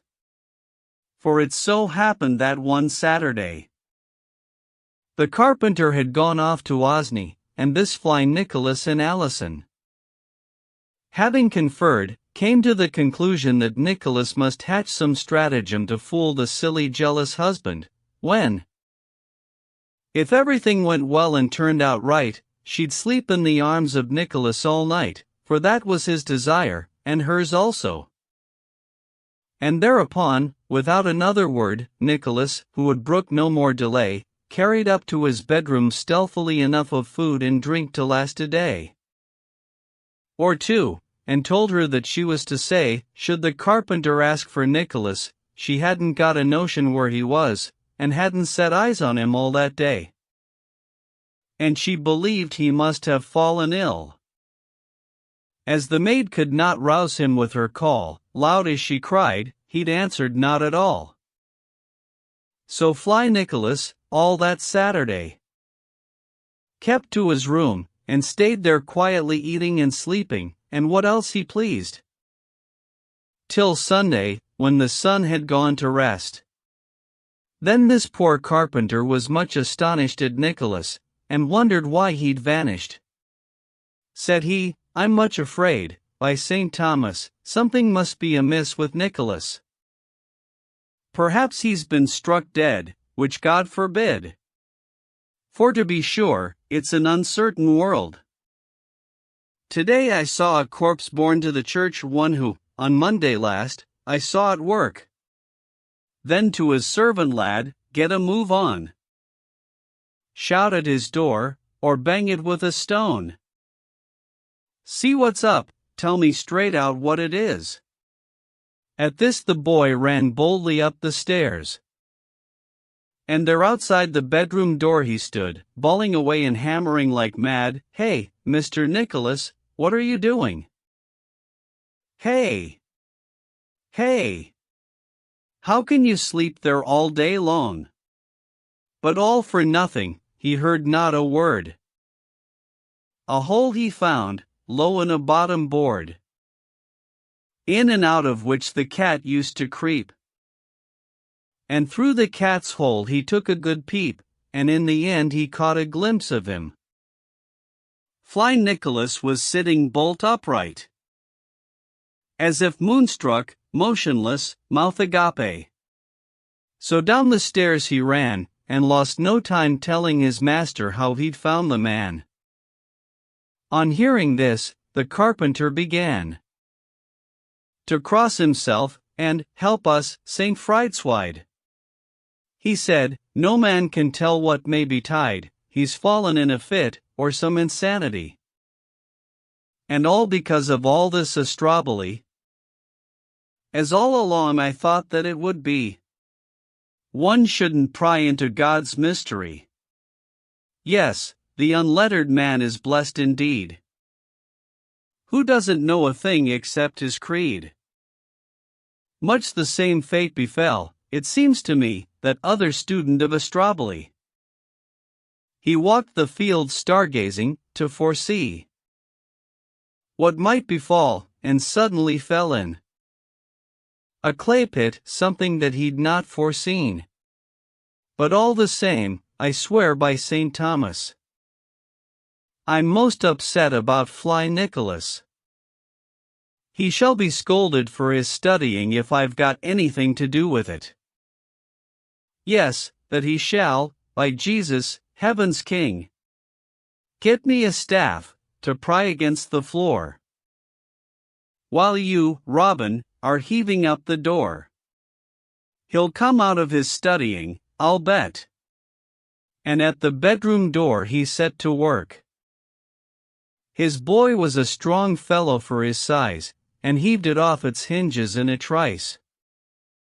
The door fell to the floor, the job was done. And there sat Nicholas, still as a stone, and kept on gaping up into the air. The carpenter, thinking he was in a fit, took Nicholas by the shoulders, gripped them tight and shook him hard, and yelled with all his might, What, Nicholas? What? Look down for God's sake. Think on Christ's suffering. Awake, awake. The sign of the cross defend you from all harm, from sprites and elves. He gabbled a night charm on each of the four corners of the house. And on the threshold of the door without, Jesus Christ, Saint Benedict. Evil spirits interdict. Night hags fly this pater noster. What happened to St. Peter's sister? And in the end this wily Nicholas gave a deep sigh, and spoke. He said, Alas, must the world now come to its end so soon? Answered the carpenter, What do you mean? Have trust in God, like all us working men. Fetch me a drink, was Nicholas' reply, and then I'll tell you, but confidentially. of a certain thing that touches you and me. You can be sure I'll tell no other man." The carpenter went down and came again, bringing with him a huge quart of strong ale, and then when each of them had drunk his fill, Fly Nicholas got up, shut fast his door, and sat himself down by the carpenter. Said he, "John, my dear host, you've got to swear to me upon your word of honor here, never to betray this secret to a soul, for it is Christ's own secret that I tell. For should you tell it to a soul, you're lost. If you betray me, this must be the cost. You'll go stark mad, which Jesus Christ forbid. No, Christ forbid it, by his holy blood," replied this simple soul. "I'm not a blab, and though I say it, I don't like to gab. Say what you will, for I shall never tell man, woman, or child, by him that harrowed hell." "Now, John," said Nicholas, "and I'll not lie, I have found out, through my astrology, by gazing in the moon, that's shining bright, that on Monday next at about 9 at night, there'll be a fall of rain, so fierce a spate even Noah's flood was never half so great. This world," said he, "in less time than an hour must all be drowned, so frightful the downpour. Thus all mankind must drown and wholly perish." The carpenter exclaimed, "Ah, my poor wife! Must she be drowned?" Alas, poor Allison! He almost fell, he was so overcome, and asked, "Then is there no way out of this?" "Why, yes, of course," replied Fly Nicholas, "if you'll be guided by expert advice. You mustn't act on ideas of your own. For as Solomon very truly says, don't act without advice, or you'll repine. Now, if you'll act in accordance with mine, I'll undertake, without a mast and sail, to save her, you, and me, yes, without fail. Haven't you heard how Noah was preserved, when he had early warning from the Lord, that all the world must sink beneath the waves?" "Yes," said the carpenter, "a long time ago." "Haven't you heard," said Nicholas, "also, of the trouble Noah and the others had, before they could even get his wife aboard? I dare say he'd have swapped his prize black sheep, yes, all of them, for her to have a ship, all to herself, an ark for her alone. Have you a notion what's best to be done? This calls for speed. When it's an urgent thing, you can't delay, or waste time speechifying. Now fetch into the house, and hurry up a kneading trough, or else a brewing vat, for each of us, but see that they are large so we can float in them, as in a barge, and have in them enough provision for a day, that's all, we shan't need any more. The waters will abate and go away about 9 in the morning of next day. But neither your boy Robin, nor your maid Jillian must know of this, they can't be saved. Don't ask me why, for even if you did, I wouldn't tell the secrets God keeps hid. You should be satisfied, unless you're mad, to have the same good fortune Noah had. I'll see your wife is saved, so never fear. Now off with you, make haste in this affair. But when you've got these kneading tubs, all three, one for her, one for you, and one for me, high in the rafters you must hang them then, so that our preparations can't be seen. And when you've done all that I've told you to, and stowed our food in them, and an axe too, so we can cut the rope, cast off and go. When the water comes, and when you've broken through a hole high up there, up in the house gable, on the garden side, and just above the stable. So we can pass through freely on our way when the deluge has stopped and gone away. You'll paddle about as merrily, I bet, as any white duck following its drake, and then I'll shout, "Hi, Allison." "Hi, John." "Cheer up there, for the floods will soon be down." And "Hi there, Master Nicholas," you'll reply, "Good morning. I see you plain, for it is day." And then we'll be, for all the rest of life, lords of the world like Noah and his wife. But there's one thing I must warn you about. You'd better bear in mind that on the night the three of us are embarked on shipboard, not one of us must speak a single word, call or cry out, but pray to God instead, for that is the commandment of the Lord. You and your wife must hang as far apart as may be, because between you and her there must be no sin, not a look or glance, much less the act, such as the ordinance. Go, and good luck. Tomorrow night we'll creep into our tubs, when everyone's asleep, and sit there, putting all our trust in heaven. Now off with you, I haven't got the time for further argument, as people say. A word to the wise, which you are anyway, you haven't any need of me to teach. Be off and save our lives, I do beseech. The simple carpenter went on his way. Over and again he sighed, alack the day, and told the secret to his wife, but she already knew, better by far than he, what this ingenious plot was all about. But none the less she put on a good act. You'd think that she was frightened half to death. "Alas," she cried, "be on your way, make haste. Help us escape, or all of us must perish. As I'm your true and lawful wedded wife, go, dearest husband, help to save our lives." How potent is a strong emotion! Sometimes an impression can cut so deep that people die of mere imagination. This simple carpenter began to shake. He really thought he was about to see Noah's floodwaters rolling like the sea to drown his Allison, his honey pet.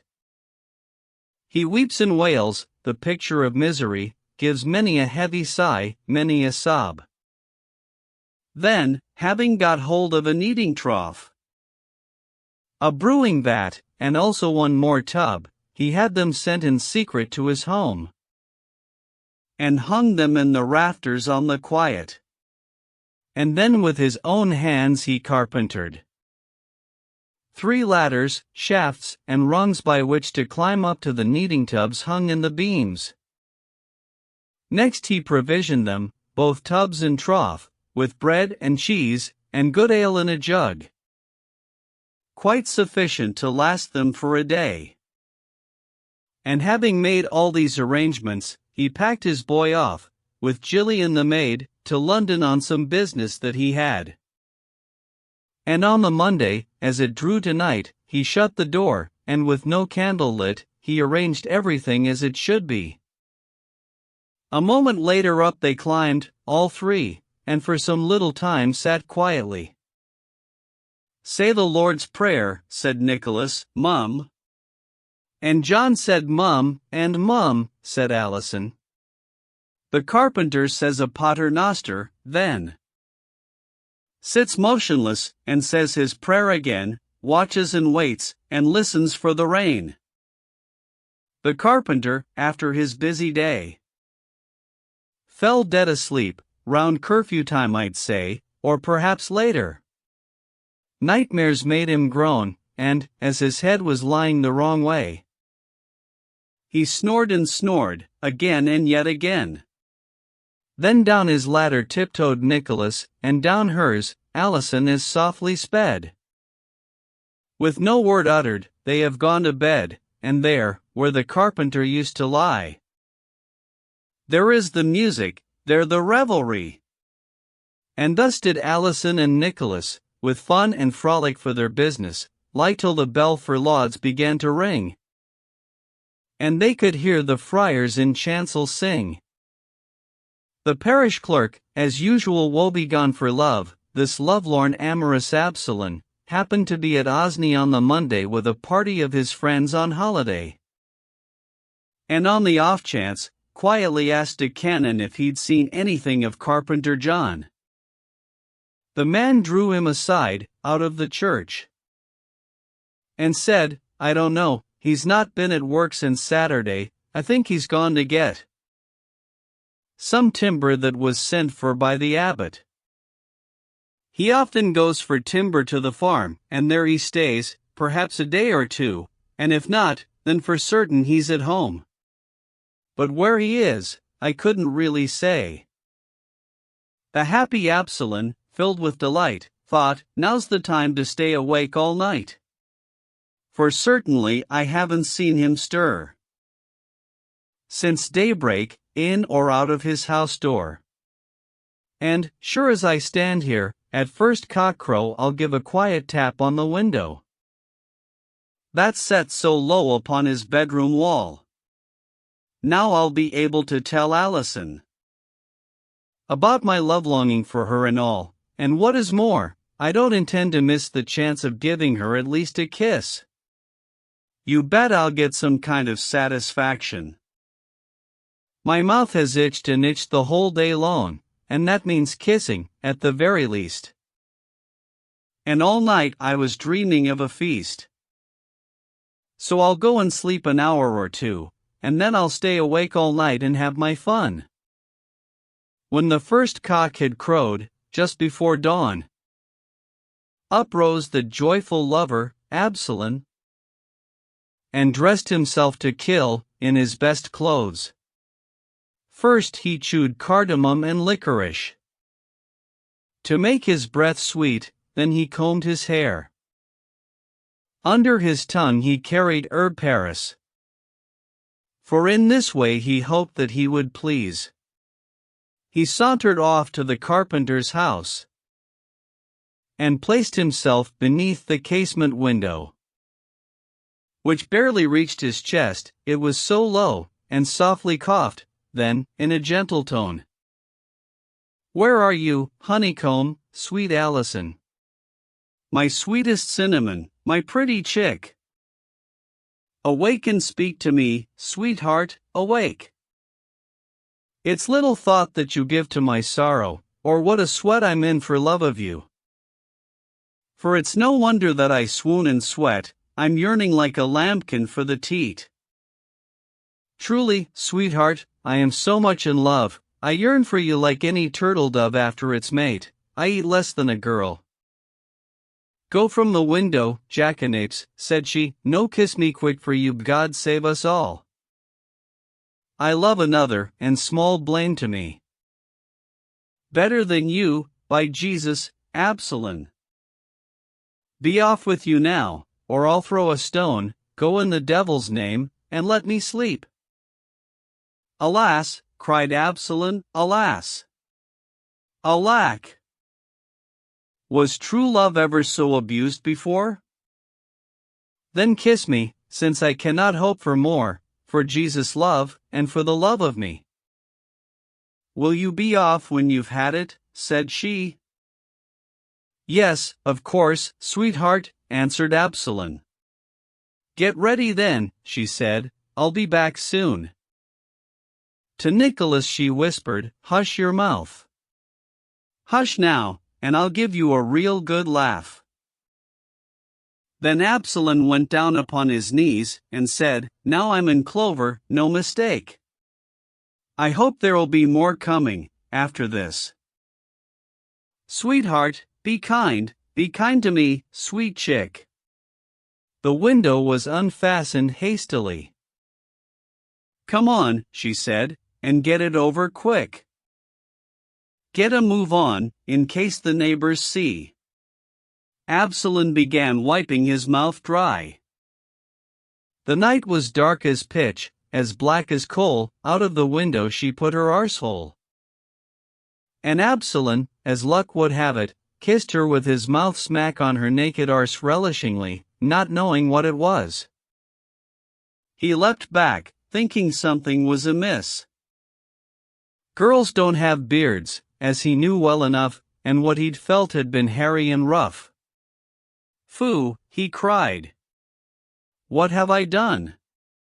Phoo, phoo!" Ah! She laughed, and clapped the window to, and Absalom went off in sorry case. "A beard! A beard!" exclaimed Fly Nicholas. "That's a good one, the best one yet, by God!" The hapless Absalom heard every word, and in his rage and fury bit his lip. And to himself he said, "I'll pay you out."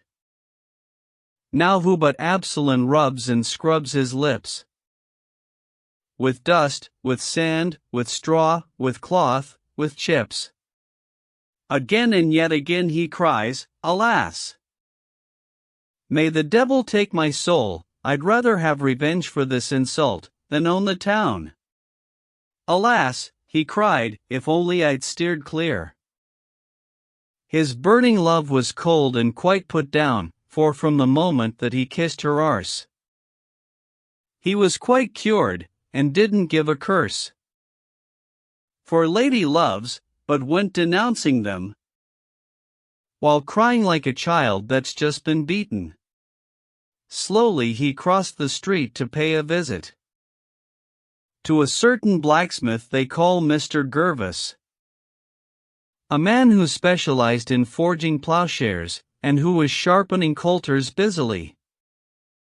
Absalom came and knocked, but quietly, and said, "Open up, Gervas, lose no time." "What? Who are you?" "It's me, it's Absalom." "What, Absalom?" "The Lord save and bless me. For Christ's sweet sake, why are you up so early? What's up with you?" "Some trollop, that I'll bet, has been leading you a dance, by St. Neot." "That's it. You know well enough what I mean." But Absalom, who didn't give a bean for all this chaff, and had more fish to fry than Gervas guessed, made no kind of reply except to say, "Do you see, old fellow? There in the fireplace, that hot plowcoulter. Please lend it for a job I have to do, and soon enough I'll bring it back to you." Gervas replied, "As I'm an honest smith, you could have it if it were made of gold, or as many sovereigns as a sack will hold." "But in Satan's name, what do you want with it?" said Absalom. "Let that be as it may. I'll tell you all, but on some other day." And he picked up the coulter by the cool end of the shank, out of the door he stole, and made his way to the carpenter's wall. To begin with he coughs, then taps once more upon the window, as he did before. At this Allison answered, "Who's out there? Knocking like that? I'm certain it's a thief." "Why, no," said he, "the Lord knows, my sweet chick, it's your own Absalom, my sweetest darling. Look what I've brought for you," said he, "a ring of gold, my mother gave it me, by heaven. It's a real beauty, skillfully engraven. And I will give it to you for a kiss." Now Nicholas had got up to piss, and thought that he'd improve upon the fun, get Absalom to kiss him on the bum. And so he quickly put the window up, and stealthily stuck his whole arse right out, buttocks and all, as far as the hip bone. Meanwhile the parish clerk, our Absalom, said, "Speak. I don't know where you are, sweetheart." Upon this Nicholas let fly a fart, so great it sounded like a thunderclap. But Absalom, half blinded by the blast, had got his iron ready, smoking hot, smack in the middle of the arse he smote Nicholas. From his rump the skin flew off. A hand's breadth round, the coulter was so hot, and the smart stung him till he thought he'd die. He yelled like frenzy in his agony. Help! Water! Water! Help! Help! For God's sake! The carpenter, startled from out his sleep, heard someone yelling water, as if mad, and thought, alas! For here comes Noel's flood. And he sat up without another word, and with his hatchet hacked into the cord, and down went all, and stopped for nothing, till he hit the cellar floorboards, and lay still. Up leapt Nicholas and Alison, crying, help, and murder, as they ran into the street. The neighbors, one and all, came running in to stare upon the man, who was still lying stunned, white-faced and wan, because his arm was broken with the fall. But he must put up with his misfortune, for when he spoke, he was at once borne down by both flying Nicholas and Alison, for they told everybody he was mad, so frightened of a fancied Noel's flood that in his folly he had gone and bought 3 kneading tubs, and hung them from the roof, and that he had then begged them, for God's love, to sit with him to keep him company. Folk began laughing at his lunacy. Up at the roof they peered and stared and gaped, and treated his misfortune as a joke. No matter what the carpenter might say, it was no use, none took him seriously. Their sworn testimony so beat him down, he was reputed mad by the whole town, for all the scholars sided with the other, saying the man's a crackpot, my dear fellow. So that the whole affair became a joke. And that's how the carpenter's wife got poked, despite his vigilance and jealousy. That's how Absalom kissed her bottom eye, and how Nicholas got a blistered bum. Now God save all of us, my tale is done. The Reeves Prologue. When folk had had their laugh at this grotesque affair of Absalom and Nicholas, then different folk had different things to say, but for the most part were amused, and laughed, and none took umbrage at the tale, save only Oswald the Reeve, so far as I could see. Because he followed the carpenter's craft, a crumb of anger lingered in his heart, and he began to carp at it a bit. He grumbled, happen I could pay you back, tell how a swaggering miller got his eye well wiped, that's if I wanted to talk bawdy. But I am old, and past the age for play. Grass time is done, for me it's winter hay, and this white pole is witness to my years. My heart has mouldered too, as have my hairs, I feel just like a meddler, or split arse. And that's a kind of fruit gets worse and worse till rotten ripe and laid in muck or straw. All of us old men are like that, I fear, it's not till we are rotten, that we're ripe. We'll jig away, so long's the world will pipe. For our lust's always caught against a snag, a leek's green tail, to go with a white head, is what we want, for though our vigor's gone, the flesh still longs for folly just the same. We talk of what we can no longer do. In cold raked ashes, there's a spark or two. For burning coals we have, as I can show, boasting, lying, avarice, and rage, for embers that belong to our old age. Weak, feeble as our ancient limbs may be, desire never fails. And as for me, there's life in the old dog yet. It's long ago since first my tap of life began to flow, for surely it was death, when I was born, that drew the tap of life and let it run.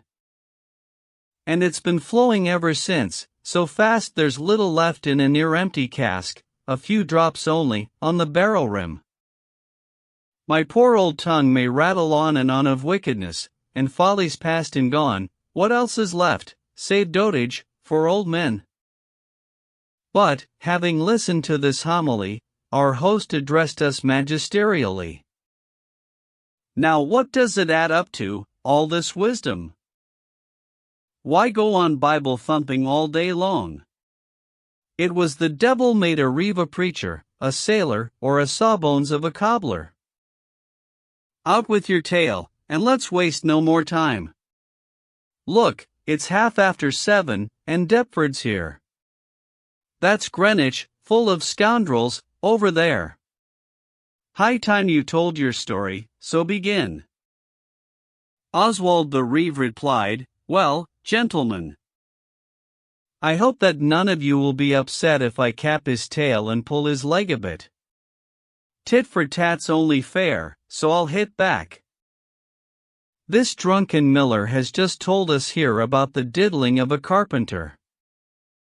As I'm one, it's to scoff at me, perhaps. If you don't mind, I mean to pay him out. It's his own loutish language that I'll speak. I hope to God he goes and breaks his neck. Though he can easily see a mote in mine, in his own eye he cannot see the beam. The Reeve's Tale. At Trumpington, which isn't far from Cambridge, there runs a brook, and over it a bridge. And there's a mill that stands upon this brook. And what I tell you is the honest truth. For many years a miller lived in it. He was as proud and gay as any peacock, could play the bagpipes, fish, and mend a net, turn cups upon a lathe, wrestle and shoot, and ever at his belt hung a large knife, with a long blade, and sword of keenest edge. And in his pocket he'd a nifty dirk. Whoever touched him put his life at stake.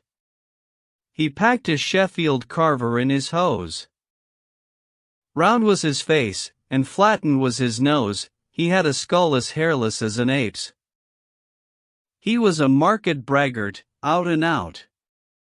And nobody dared lay a finger on him without his swearing that he'd do for them.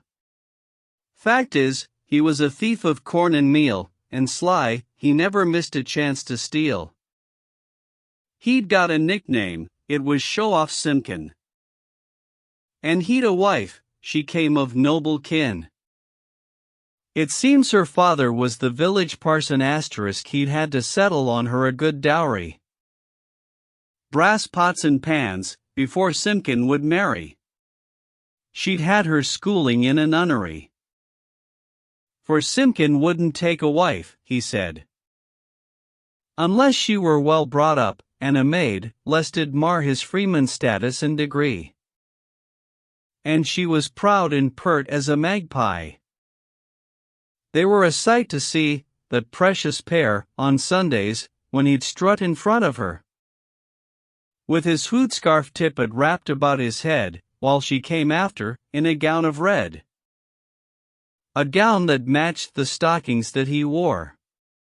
None dared to call her anything but madam, or flirt with her, or even make a pass, unless he wanted to be killed by Simpkin, with his poignard or dagger or cutlass. For jealous folk are always dangerous. Or so they'd like their women to suppose.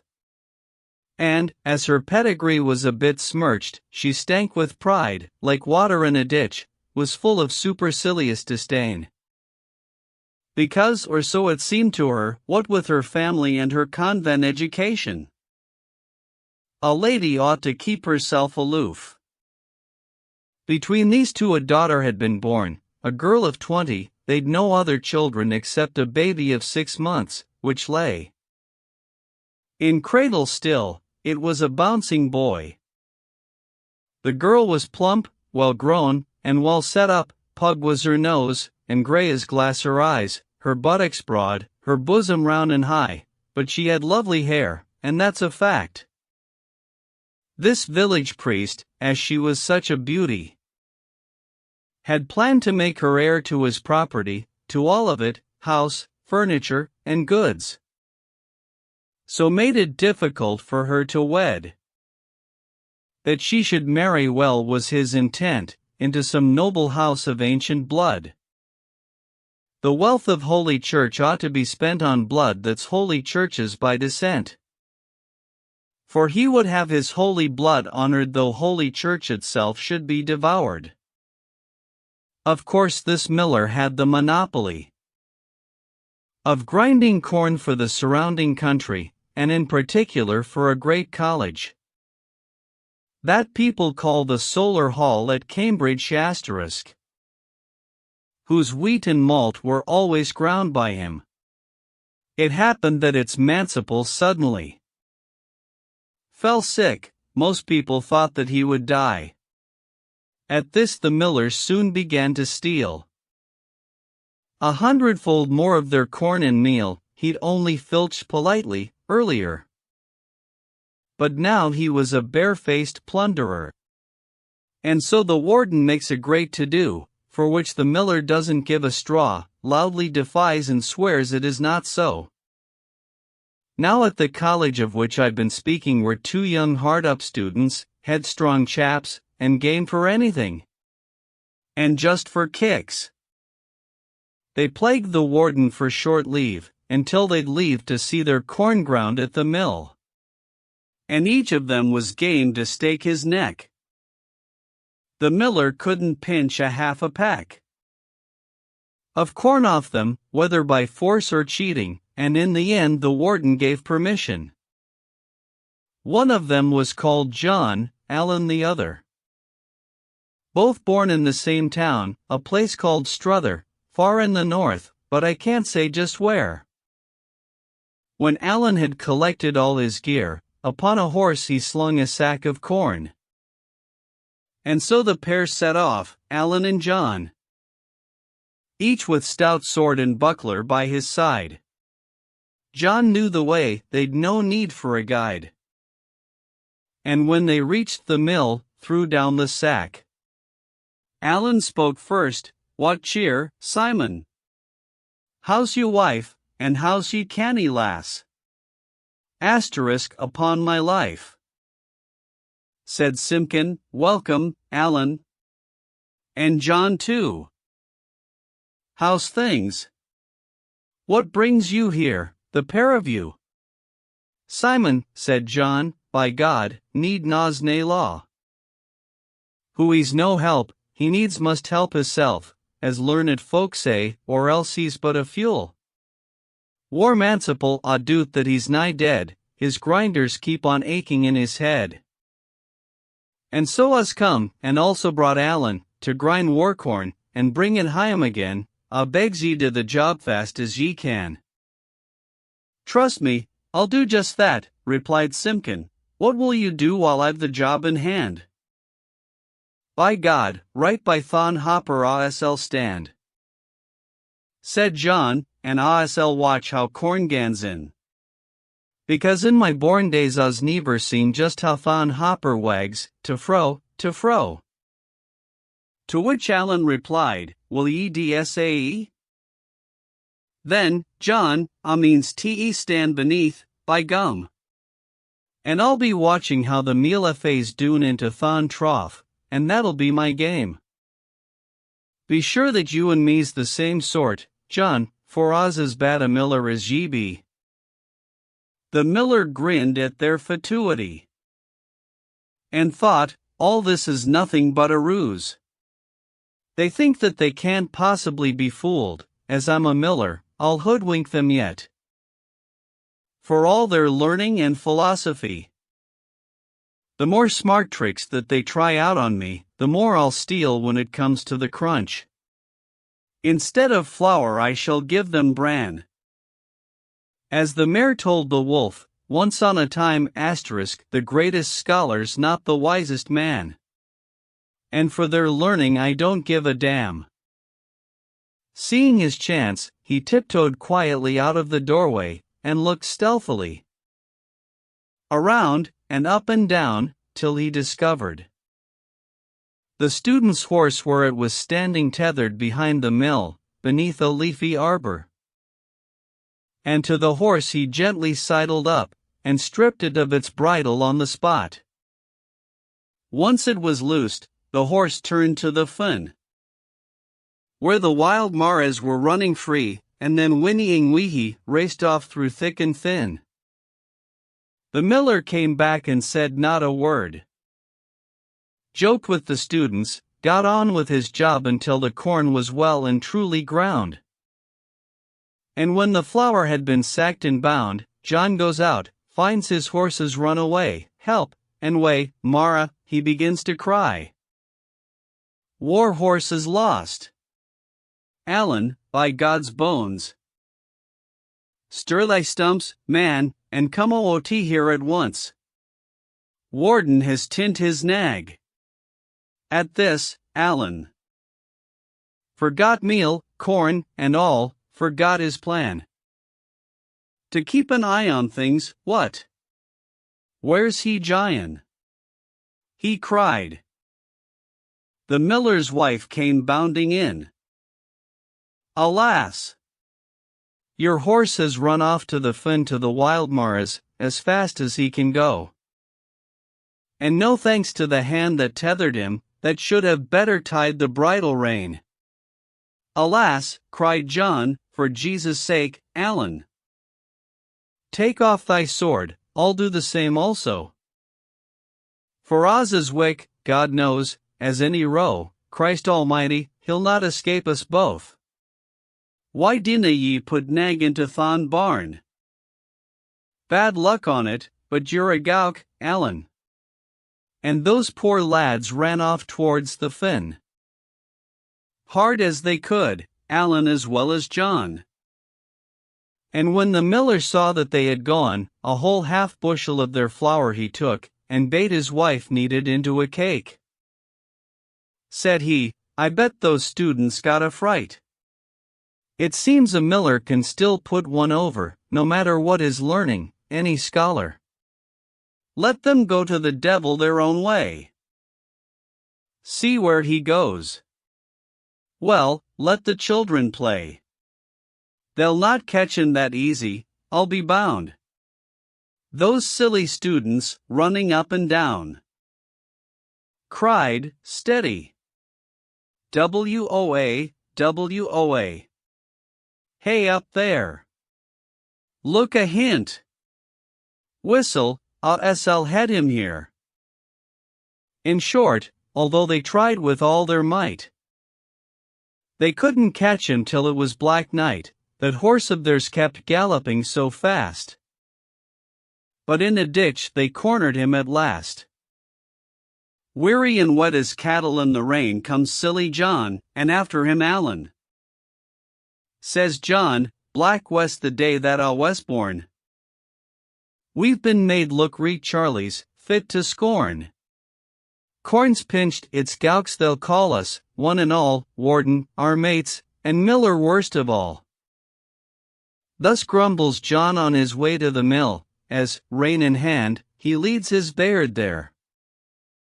He found the miller sitting by the fire.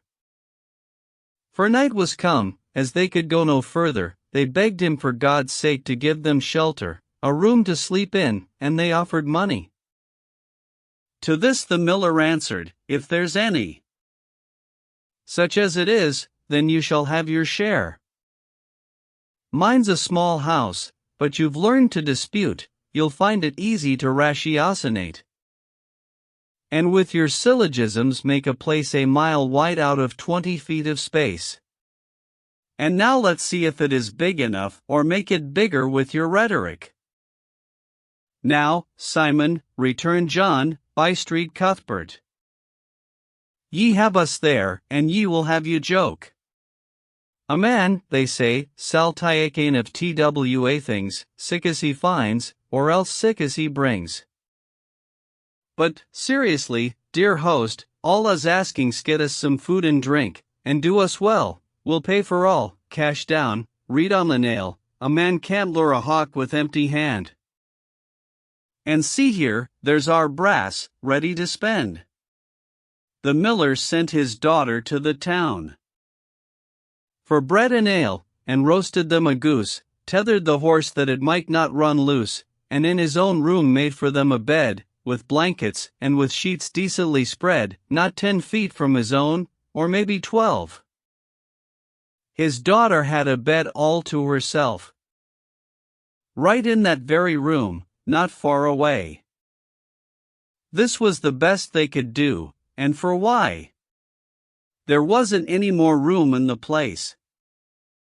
They supped and talked, and made of it a party, drinking strong ale until they'd all had plenty, and about midnight they retired to rest. The miller got himself properly pissed, white as a sheet with drink, and not just flushed, he was hiccuping and talking through his nose, croaking as if he'd a cold in the head.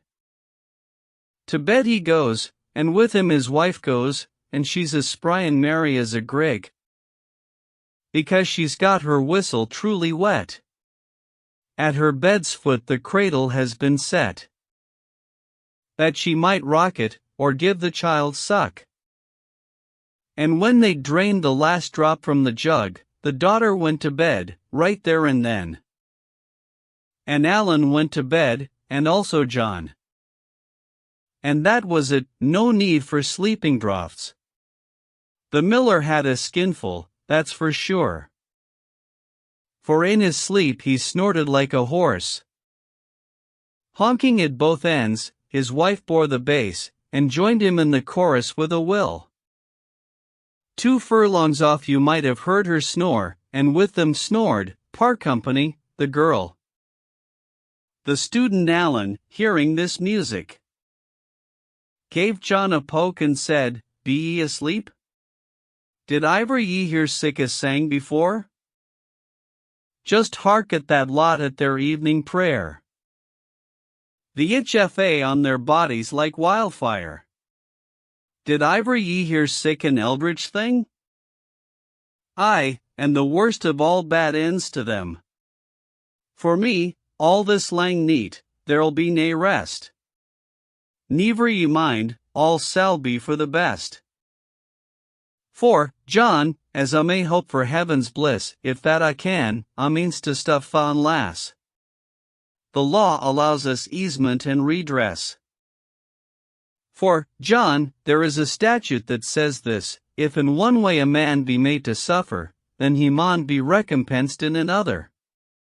War corn is stolen, that you can't deny, and us have had reet bad luck all today, and, seeing that us'll have nae amends against my loss, us'll have recompense.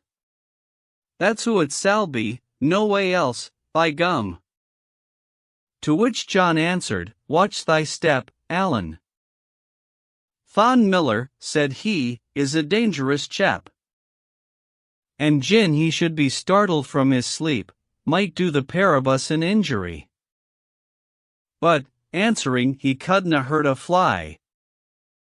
Towards the wench Alan began to creep, the girl lay on her back, so fast asleep, before she knew, Alan had got so close that it was far too late to raise a fuss. To cut the story short, they soon were won. It's John's turn now, let Alan have his fun. Now for 10 minutes or so John lay still. Then to himself began to grouse and grumble. Said he, "This is a poor sort of a joke. I can say I's been made a monkey of. But my Morris had some sort of recompense, he's got Thon Miller's daughter in his arms. He took a chance and now he's got his oats, while here I's lying like a sack of dirt, and when this jape is told another day, they'll think that I was daft, a proper sonny. I'll chance it and get up, gee at a show. Not venture, now to win, as people say." And up he got, and stealthily tiptoed up to the cradle, which he took away, then placed it quietly at his bed's foot. Soon after this, the wife began to stop her snoring, woke up, and went out to piss, came back again, and then began to miss the cradle, groping for it everywhere, and finding nothing. "Oh dear," said she, "oh dear, I almost went wrong, and I almost got into the student's bed. Bless us! Then, in what a pretty pickle I'd be in! And on she went, until she found the cradle. Her hand groped further, till it touched the bed, then, with no other thought than all was well. Because she knew just where the cradle stood, not knowing where it was, as it was dark. She fairly crawled into the student's bed, and lay quite still, and would have gone to sleep. Soon enough, John the student comes to life, and lays on hard with this good miller's wife. It's years since she had had so good a bout. For he thrusts like a madman, hard and deep. And what a ball they had, Alan and John! Till the third cock, that crows before the dawn. But with the dawn, Alan began to tire, for he'd been toiling away all night long. Said he, "Goodbye, sweet Molly, day is here. I can any longer stay, but evermore wherever I may be, I'll be thy lad." Then, "Dearest sweetheart, go," said she, "farewell. But I'll tell you one thing before you go.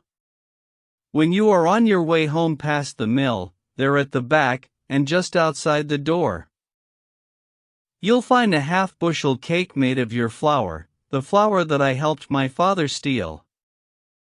And now, my sweetheart, God save you and keep." At this the girl almost began to weep. Alan got up and thought, before daybreak I'd best go back, and slip in next my mate. And touched the cradle with his hand. By Christ, thought he, us giant AA rang, us up shit creek. Heads in a totter from my work to neat. Nae wonder then, gin I canna go reet. And I can tell by cradle us off course, miller and wife are kipping in thon bed. Then, as the devil would have it, he passed on to the very bed the miller was lying in.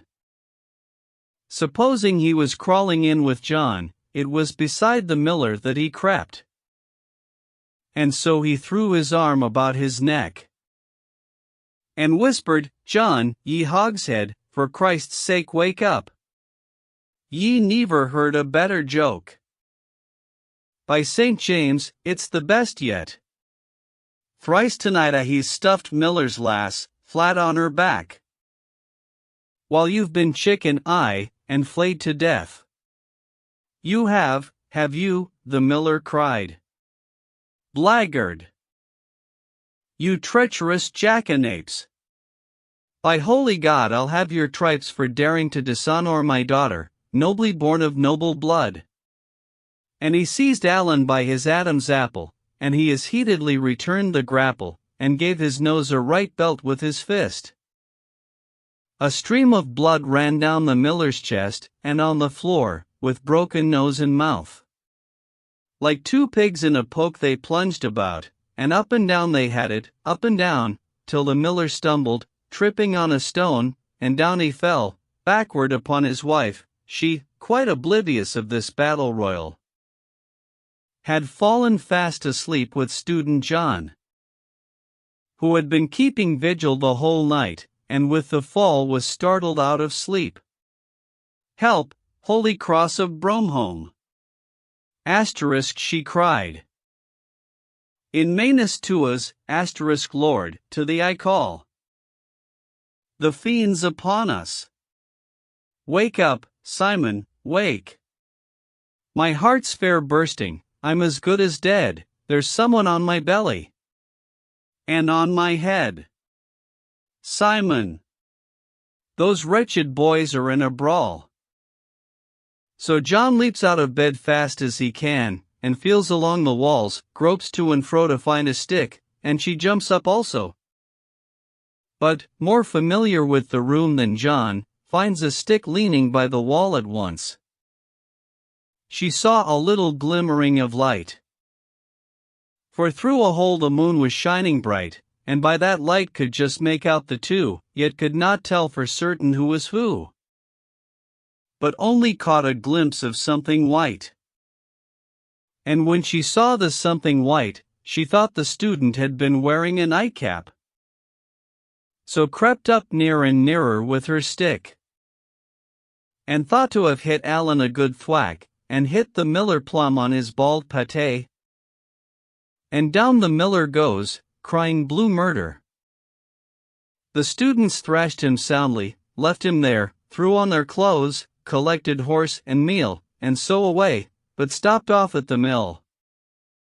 And there they picked up the half-bushel cake, all their own flour, beautifully baked. That's how this cocky miller got well thrashed, and lost out on the grinding of the wheat, and paid for all that John and Alan ate, who also gave him a good going over. His wife's been tumbled, and so has his daughter, what it is to be a miller and a cheat. And so this proverb's true enough, say I. The one that goes, do as you would be done by, a cheater shall be cheated, sooner or late. And may God, high upon his heavenly seat, save all this company, both great and small. And so I've done the miller with my tale. The Cook's Prologue. The cook from London, while the reeve spoke, looked as pleased as if his back were being scratched. Ah! Laughed he, by Christ Jesus' passion. I'd say that was a pretty sharp retort. The miller got over the lodgings question.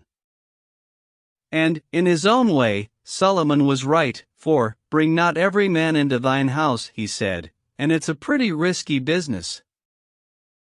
This giving a night's lodging, you can't be too careful about sharing privacy. And may the Lord rain on me grief and care. If ever, sure as my name's Hog asterisk of where I heard of a miller more completely duped. That's a mean trick they played him in the dark. And God forbid that we should leave off here, and so, if you'll be good enough to hear a story told by a poor chap like me, then I'll tell you, as well as ever I can, a funny thing that happened in our city. Our host answered, "You're welcome, as for me. Tell away, Roger, but mind it's a good one, for many's the stale pasty, drained of gravy. And warmed up jack of Dover pie asterisk you've sold, that's been twice hot up and twice left cold. Many's the pilgrim who has been the worse for the parsley stuffing in your fatted goose, and has called down upon you heaven's curse, because your cookshop's always full of flies. Now tell on, Roger, if that's your right name. But if I tease a bit, pray don't be vexed. For many's the true word that's said in jest." Said Roger, "On my oath, that's true enough. But a true joke's no joke, so say the Dutch.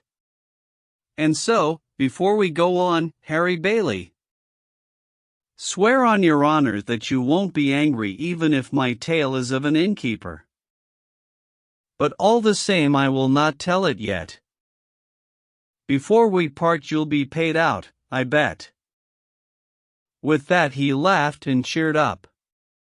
Then and there he told his tale, which you're about to hear. The Cook's Tale. A 'prentice lad once lived in our city, who earned his living at the victualling trade. Gay was he as a goldfinch in the greenwood, good-looking, stocky, as brown as a berry, with long black hair, and rigged out stylishly. So well he danced, so well and merrily, that people came to call him Peter Playboy.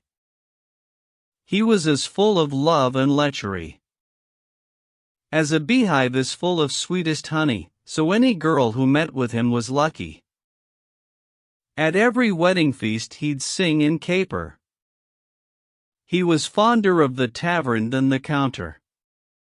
When any procession rode by in cheap asterisk out of the shop and after it he'd shoot.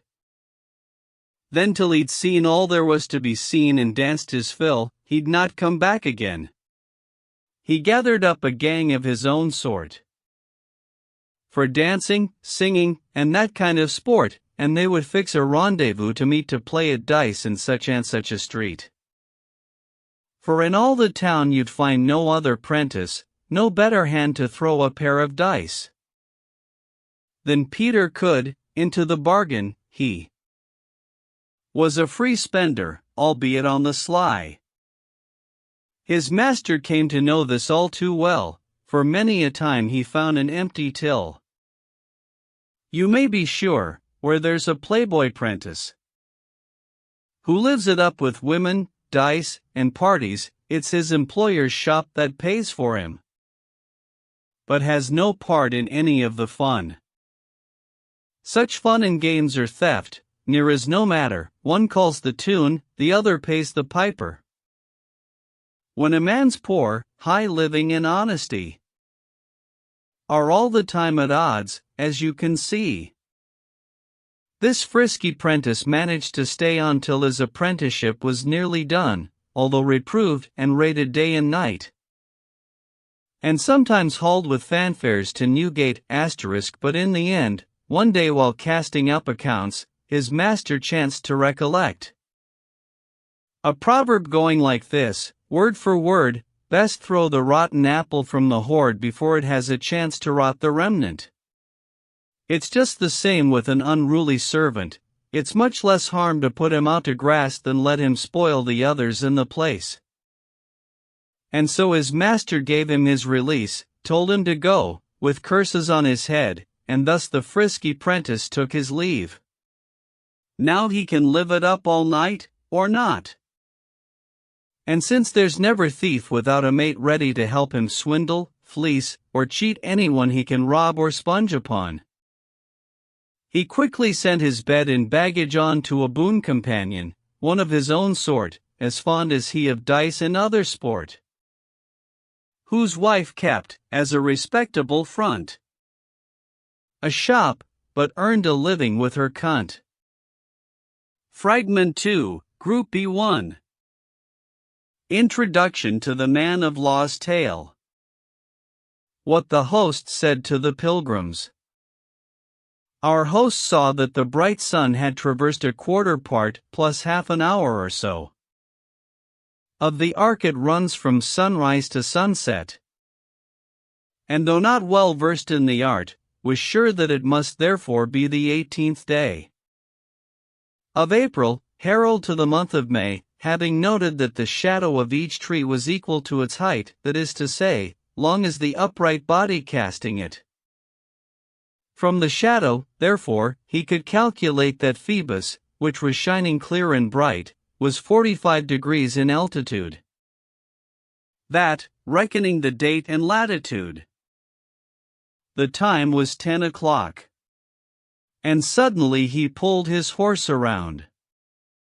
Now, gentlemen, I have to warn all in this company. A fourth part of the day's already gone. Now, for the love of God and of St. John, lose no more time than you can help, I say. I tell you, sirs, that time wastes night and day and steals from us in secret while we're sleeping, and through our carelessness when we are waking. Just like a stream that never turns again, descending from the mountain to the plain. Seneca and many a philosopher laments for time lost more than golden treasure, for, as he says, lost wealth's reparable. But time, once lost, is irrecoverable. It won't come back, any more than Molly gets back the maidenhead lost by her folly. And so let's not grow moldy doing nothing. Now, Sir Man of Law, as you hope for heaven, tell us a tale, according to your bargain, since you have given us your free assent, that in this case you'll stand by my judgment. Acquit yourself, make good your commitment, and then you'll have at least a clear conscience. Good host, said he, depardieu I assent, for I've no thought of breaking my engagement. A promise is a debt, I'll gladly pay it. I can't say any fairer. and, by rights. He who lays down the law ought not to break the law himself, but rather to obey it. So goes the code. But none the less I'm sure. I don't know any first-rate tale that Chaucer, for all his little skill in rhyme and meter, has not, in language such as he can master, told long ago, as many are aware. If he's not told them in one book, dear sir, it is because he's told them in another. For he has told of lovers of all kinds, and more than Ovid mentions, or you'll find in his epistles, which are very old. Why should I tell what's been already told? In youth he wrote of Sikhs and Halcyon, since when he's celebrated every one of those noble ladies, and their loves as well. And anyone can look out, if he will. His huge tome called The Legend of Good Women and read about the wounds, so wide and gaping, of Babylonian Thisbe and Lucrece. The sword of Dido, dying for Aeneas. Of Phyllis, hanging herself from a tree for love of Demophon, the elegy. Of Dejanira and Hermione. Of Hypsipyle and Ariadne. The barren island standing in the sea, and of Leander drowning for Hero. The tears of lovely Helen, and the woe of Cressida, and yours too, Laodamia, and of your cruelty too, Queen Medea, your little children hanging by the neck because your Jason proved himself a jilt. Alcestis, Hypermnestra, Penelope. How highly Chaucer praised your womanhood. You can be certain he writes not a word about that dreadful tale of Candace, who once loved her own brother sinfully, and shame on such damnable tales, say I, nor tells the story of Apollonius, of Tyre, and how King Antiochus despoiled his daughter of her maidenhead. That story is so horrible to read, where he flings her down upon the paving stones. And therefore he, with due deliberation, would never speak in any of his poems of such unnatural abominations? And if it can be helped, neither will I, but what shall I do for a tale today? I'd surely hate to be compared with those muses that people call Pierides. If you have read the Metamorphoses of Ovid, then you'll know just what I mean, but nevertheless I don't give a bean if what I offer, coming in his wake, seems like baked haws, the plainest of plain fare. I'll speak in prose, it's up to him to make the poetry. Then he, with solemn face, began his tale, which you're about to hear. The Man of Law's Prologue. Hateful poverty, of all evils worst. With thirst, with cold, with hunger so confounded, to ask assistance shames you to the heart. Yet if you ask for none, you are so wounded that absolute need uncovers all the wound hid. Indigence forces you, in spite of all, to borrow for your keep, or beg, or steal. You may blame Christ, observing bitterly he misapportions wealth that's temporal, or you reproach your neighbor sinfully, saying you've not enough, while he has all, when his tail's burning in the fire of hell. He'll pay for it one day, says you, by God. He's never helped the needy in their need. Hear what is said about it by the wise, it's better to be dead than to be poor. And one whom all your neighbors will despise, for goodbye all respect, when you are poor. And here is yet another sage old saw. Horrible are the lies of the penurious. Beware of being driven to that pass. If you are poor, you're hated by your brother, and shunned by all your friends. O full of riches, you merchants, O you prudent folk and worthy, you've all the luck, no losing double aces. But have your bags well stuffed with fives and sixes, asterisk and runs of luck at throwing the best chance. At Christmas time, how gaily you can dance! For gain and profit you scour lands and seas, and like wise men, are kept informed about the state of kingdoms. You're a fount of news and stories, tales of peace, war, and debate.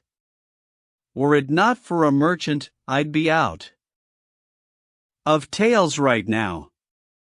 He's been dead many a year, but he taught me a tale, which you shall hear. The Man of Law's Tale. Part 1. In Syria there was once a company of prosperous traders, sober honest men, exporting far and wide their spicery, their cloth of gold, and richly hued satin.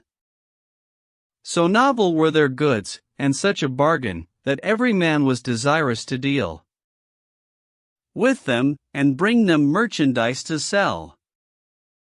It chanced the leading merchants of this group made up their minds that they would go to Rome, either on business, or for pleasure, but in any case they determined to come themselves and send no delegate, whereupon they put up in the quarter they supposed would be best suited for their purposes.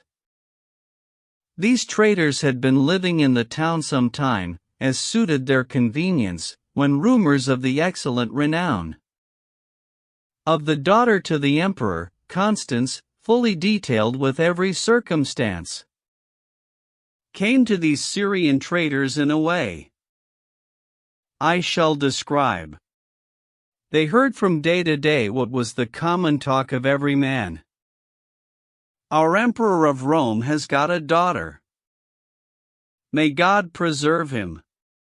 Since the world began, if you reckon up her beauty with her virtue, there never was another such as her, whom God uphold in honor, and sustain. And of all Europe she should be the queen. Hers is most perfect beauty, without pride, youth, but without its greenness or folly. In all her actions, virtue is her guide. All arrogance quelled in humility.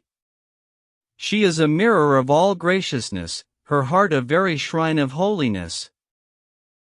Her hand, a liberal instrument of largesse. All this report was true, as God is true. But to the story let us turn again. These traders had their ships loaded anew. And when they looked upon this happy maiden, back to Syria they sailed contented home. And there pursued their business as before. And thrived thereafter, I can say no more. These merchants had good standing, as it chanced, with him who then was Sultan of Syria. For when they came from any foreign place, he would, with the most gracious courtesy, regale them, while inquiring curiously the news of various countries, and thus learn the wonders that they might have heard or seen. Now among other things, particularly, these traders told him of the Lady Constance, detailing her great worth so earnestly. Her image captured the imagination, and so obsessed the heart of this sultan, that his sole concern and his one desire, while he had life and breath, was to love her. Perhaps it was inscribed in that great book which people call the sky, set out in stars when he was born, that it should be his luck, his destiny to die for love, alas! For in the stars, clearer than in a glass, is written, for whoever cares to read, the death of every man, no doubt of it.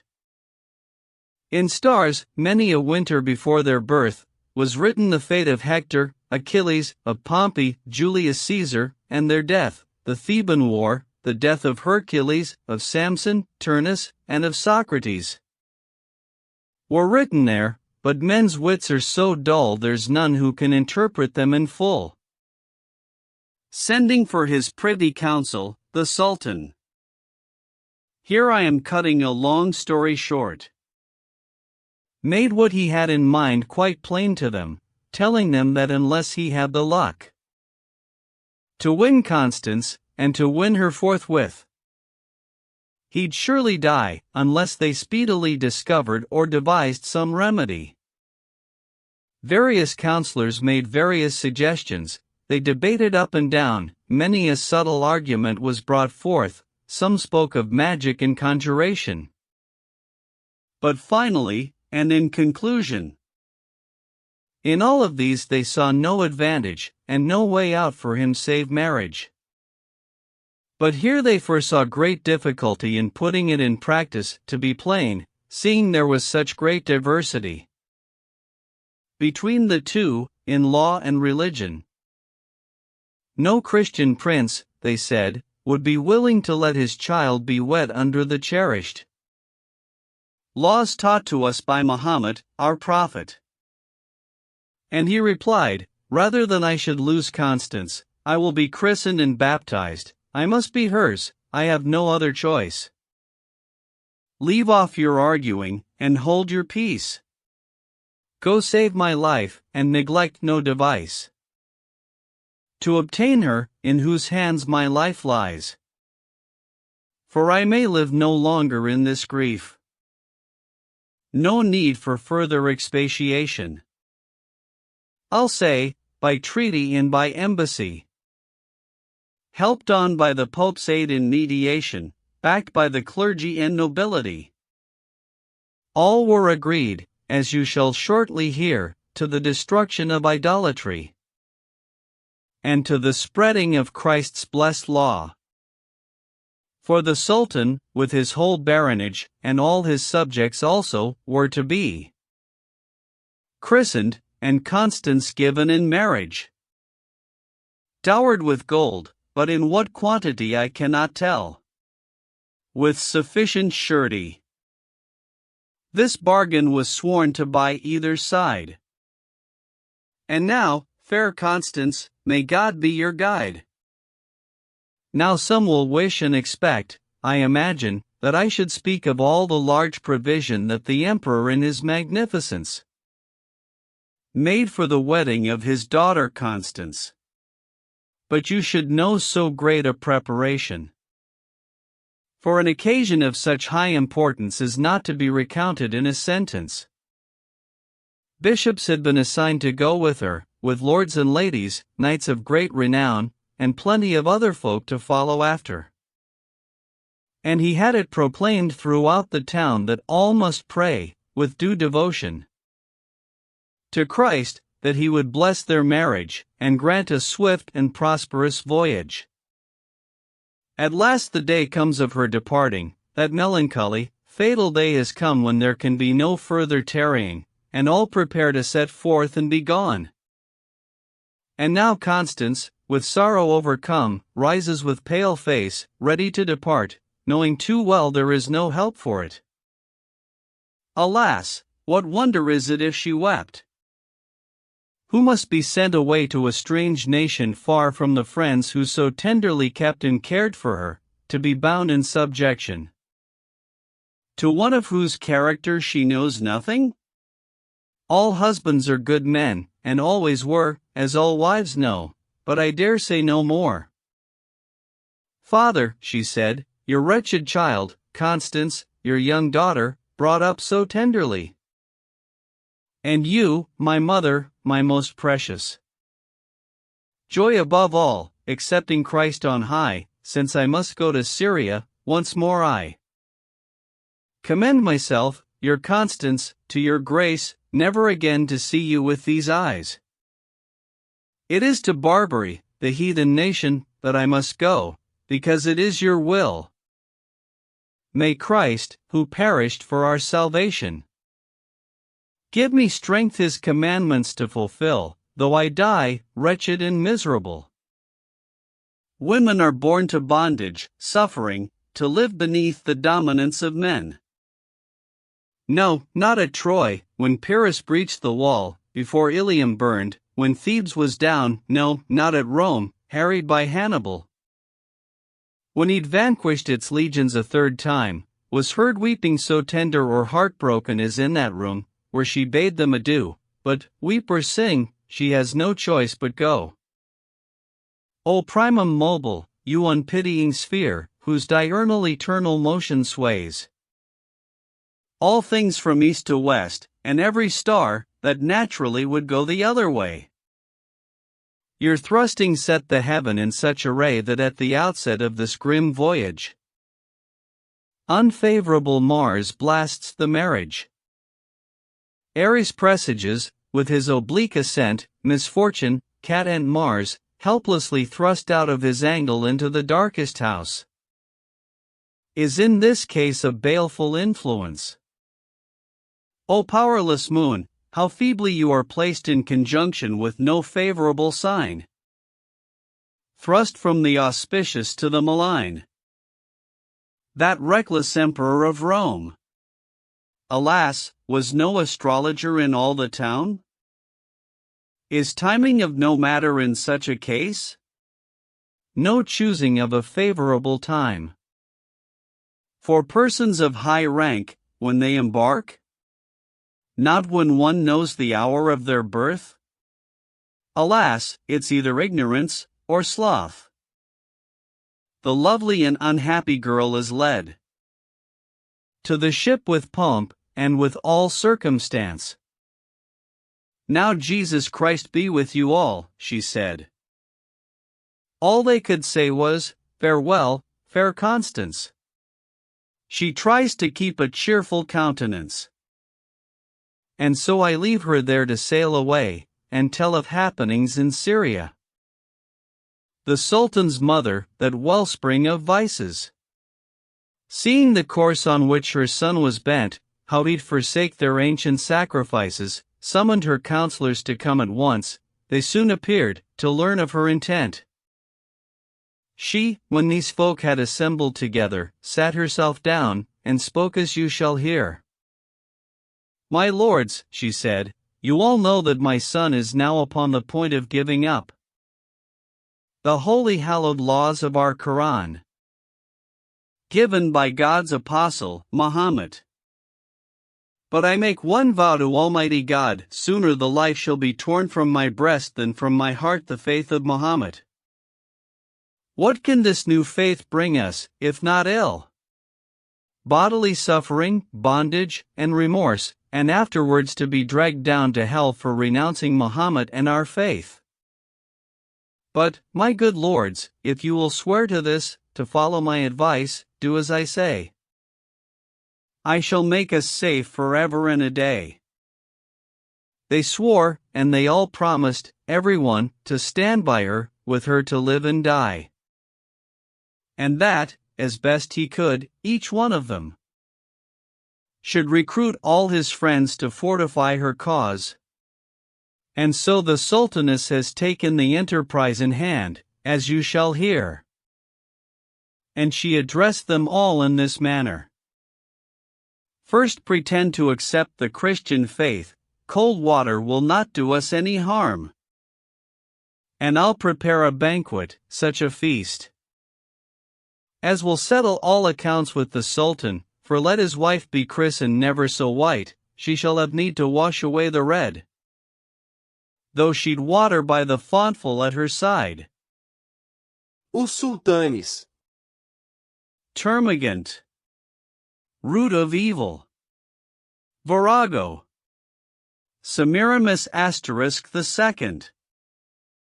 You serpent hidden in the form of woman, like to the serpent fettered deep in hell. Two-faced, treacherous woman, through your malice all that confounds virtue and innocence is bred in you, you breeding place of vice. O Satan, envious ever since the day that you were chased out of our heritage. You know of old just how to get your way.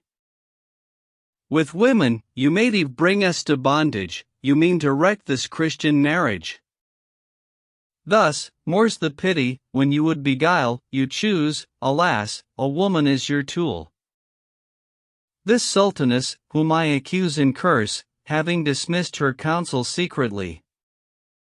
But why spin out the tale? I'll not digress.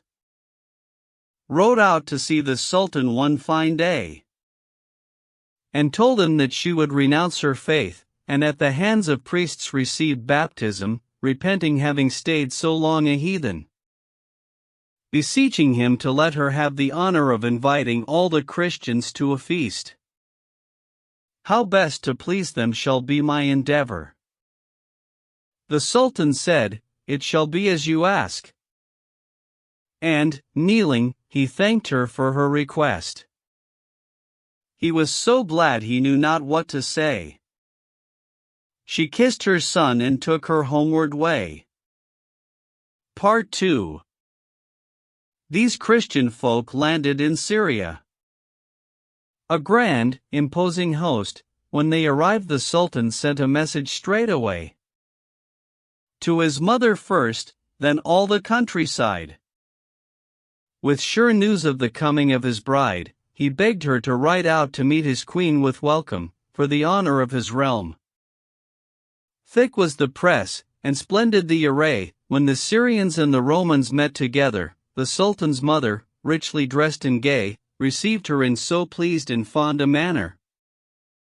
She might have been a mother with her daughter, and then in solemn pomp the two rode slowly in state toward the neighboring city. I don't suppose the triumph of Julius the poet Lucan brags so much about could have been more splendid or more sumptuous than was the turnout of this happy crowd. But she, for all her flattering friendliness, that evil ghoul, that sultaness, that scorpion, planned covertly to plant a deadly sting. The Sultan comes himself soon after this, and in such splendor that you'd not believe, greets Constance with all joy and happiness, and in that happiness I shall take leave of them, to keep my story plain and brief. And in due course of time, folk thought it best to end the revels and go take their rest. Now the time came when this old sultaness prepared the banquet of which I have told. And the Christians made them ready for the feast, yes, all without exception, young and old. It was a royal banquet to behold. More dainties there than I can tell you of. Before they rose, they bought them dear enough. Oh, sudden sorrow, ever the successor to bliss on earth, salted with bitterness. End of the joy of our earthly labor. For sorrow subsumes all our happiness. So if you would play safe, heed this advice: when things are going well, just bear in mind that unforeseen misfortune comes behind.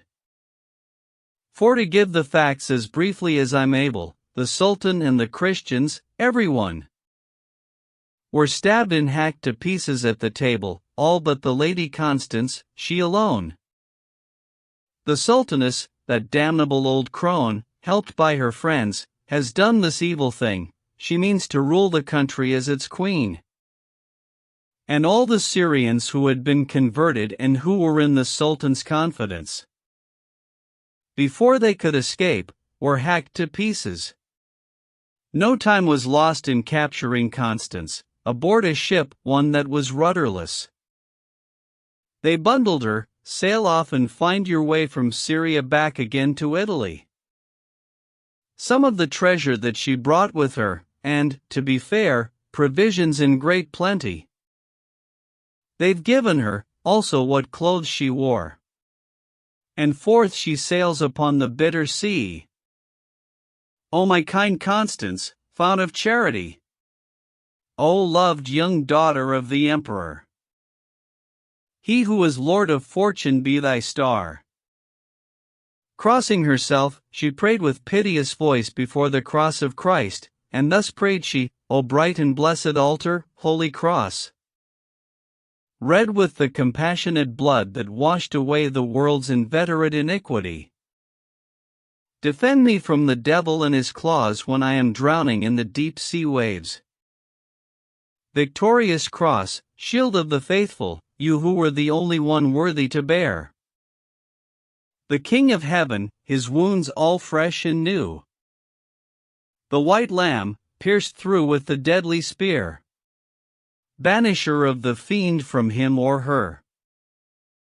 Marked with your sign, over whom your arms extend, save me, and grant me power to amend.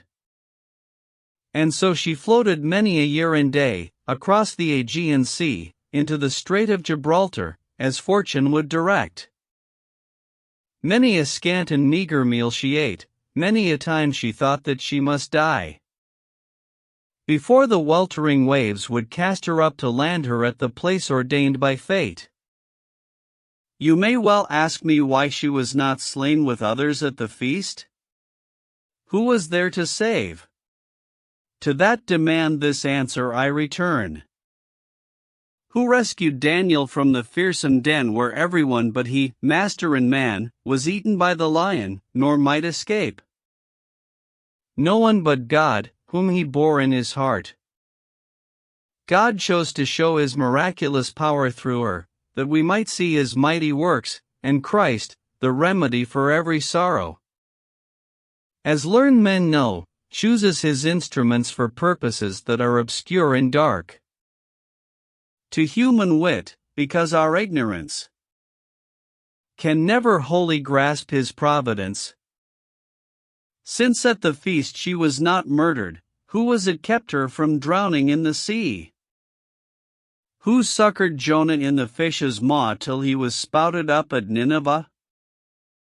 All of you know that it was none but he who saved the Hebrew people from their drowning, dry-footed through the parted waters passing.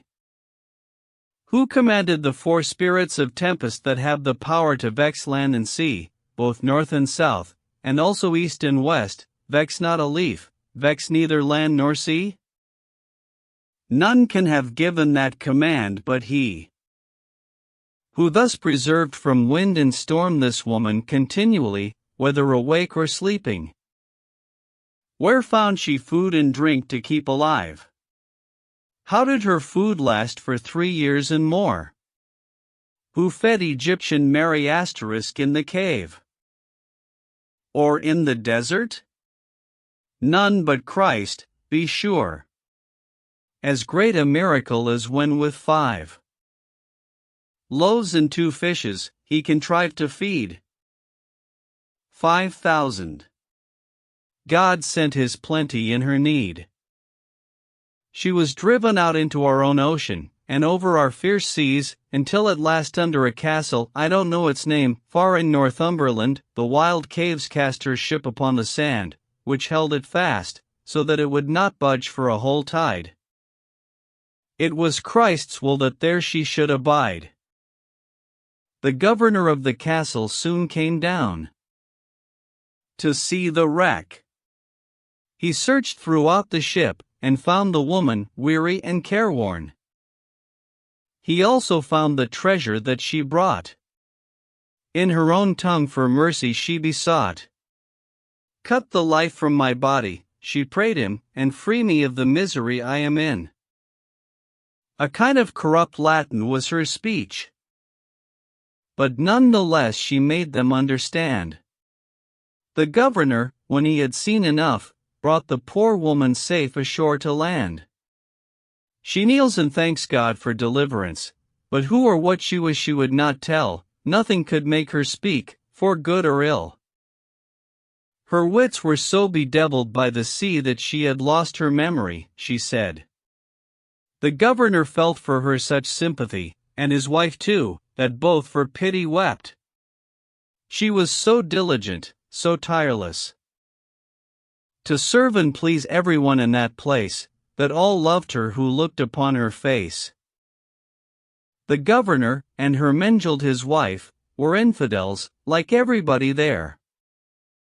To Hermenegilde she became dear as life, and Constance made so long a sojourn there, giving herself to weeping and prayer. That lady Hermenegilde, the governor's wife, became a convert through the grace of Christ. In all the land no Christians dared assemble, all Christian folk had fled from that country because the infidels had conquered all the regions of the north by land and sea. To Wales, last retreat of Christianity, fled the old Britain dwellers of this isle, here was their sanctuary for a while. Yet the Christian Britons were not so exiled that there were not some left, who secretly still worshipped Christ, and fooled the infidels.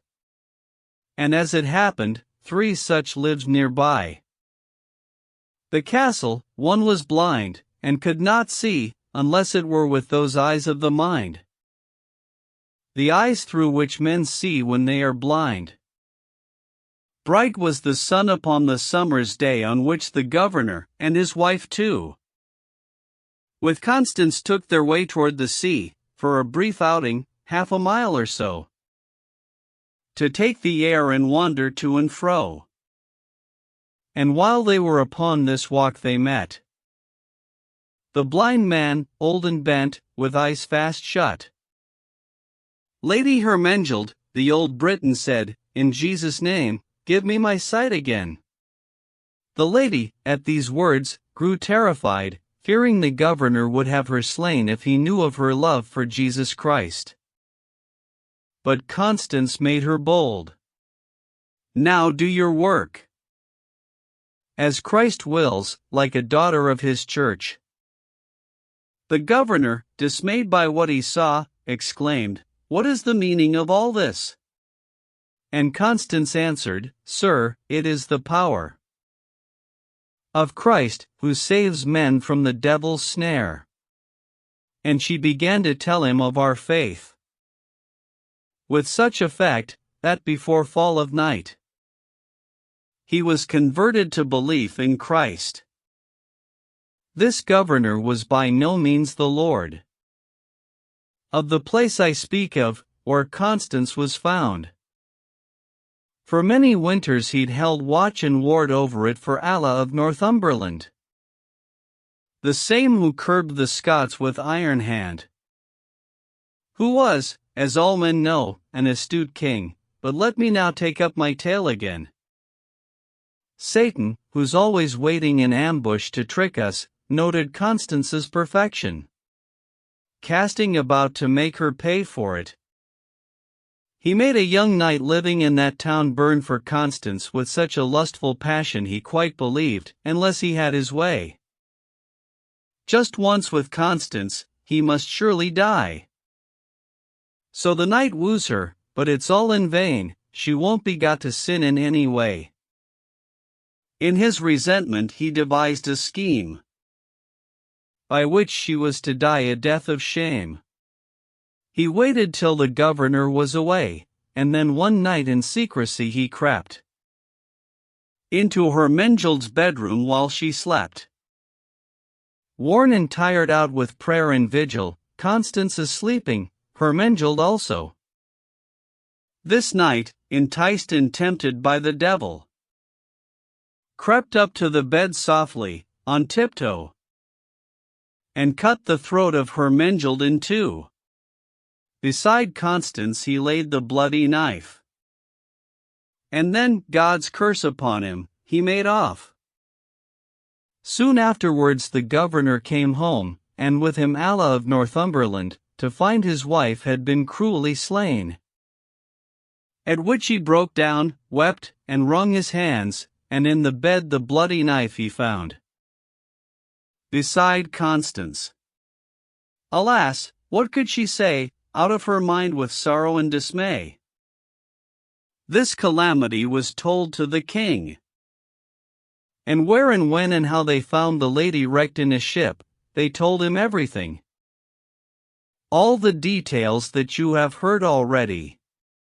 Whereupon the king's heart was moved to pity, seeing so gentle and so good a woman brought to such misery and tribulation.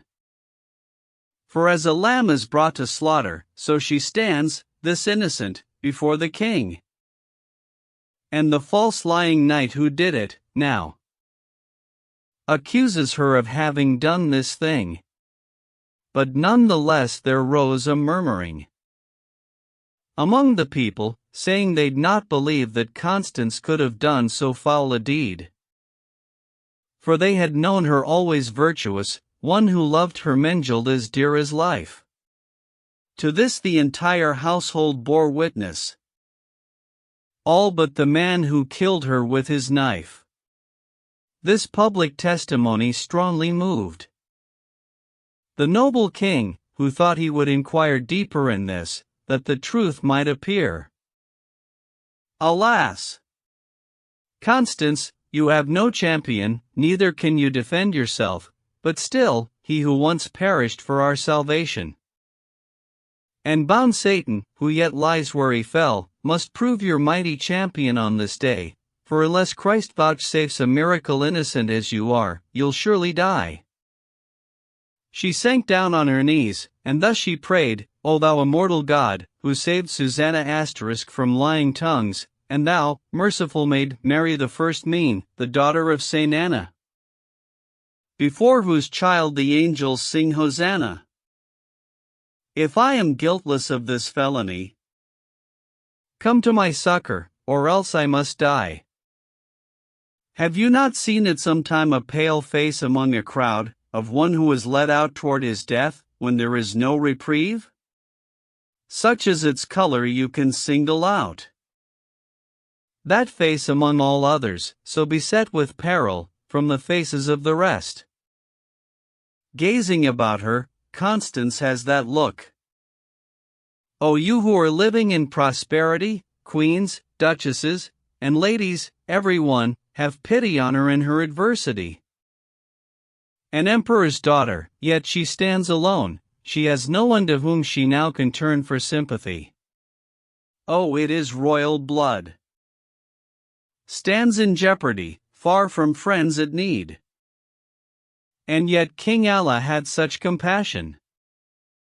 For noble hearts are open to pity, that from his eyes the tears came running down. Now lose no time, but fetch a book, said he, and if this knight will swear that it was she who killed this woman, then we will consider whom to appoint as her executioner.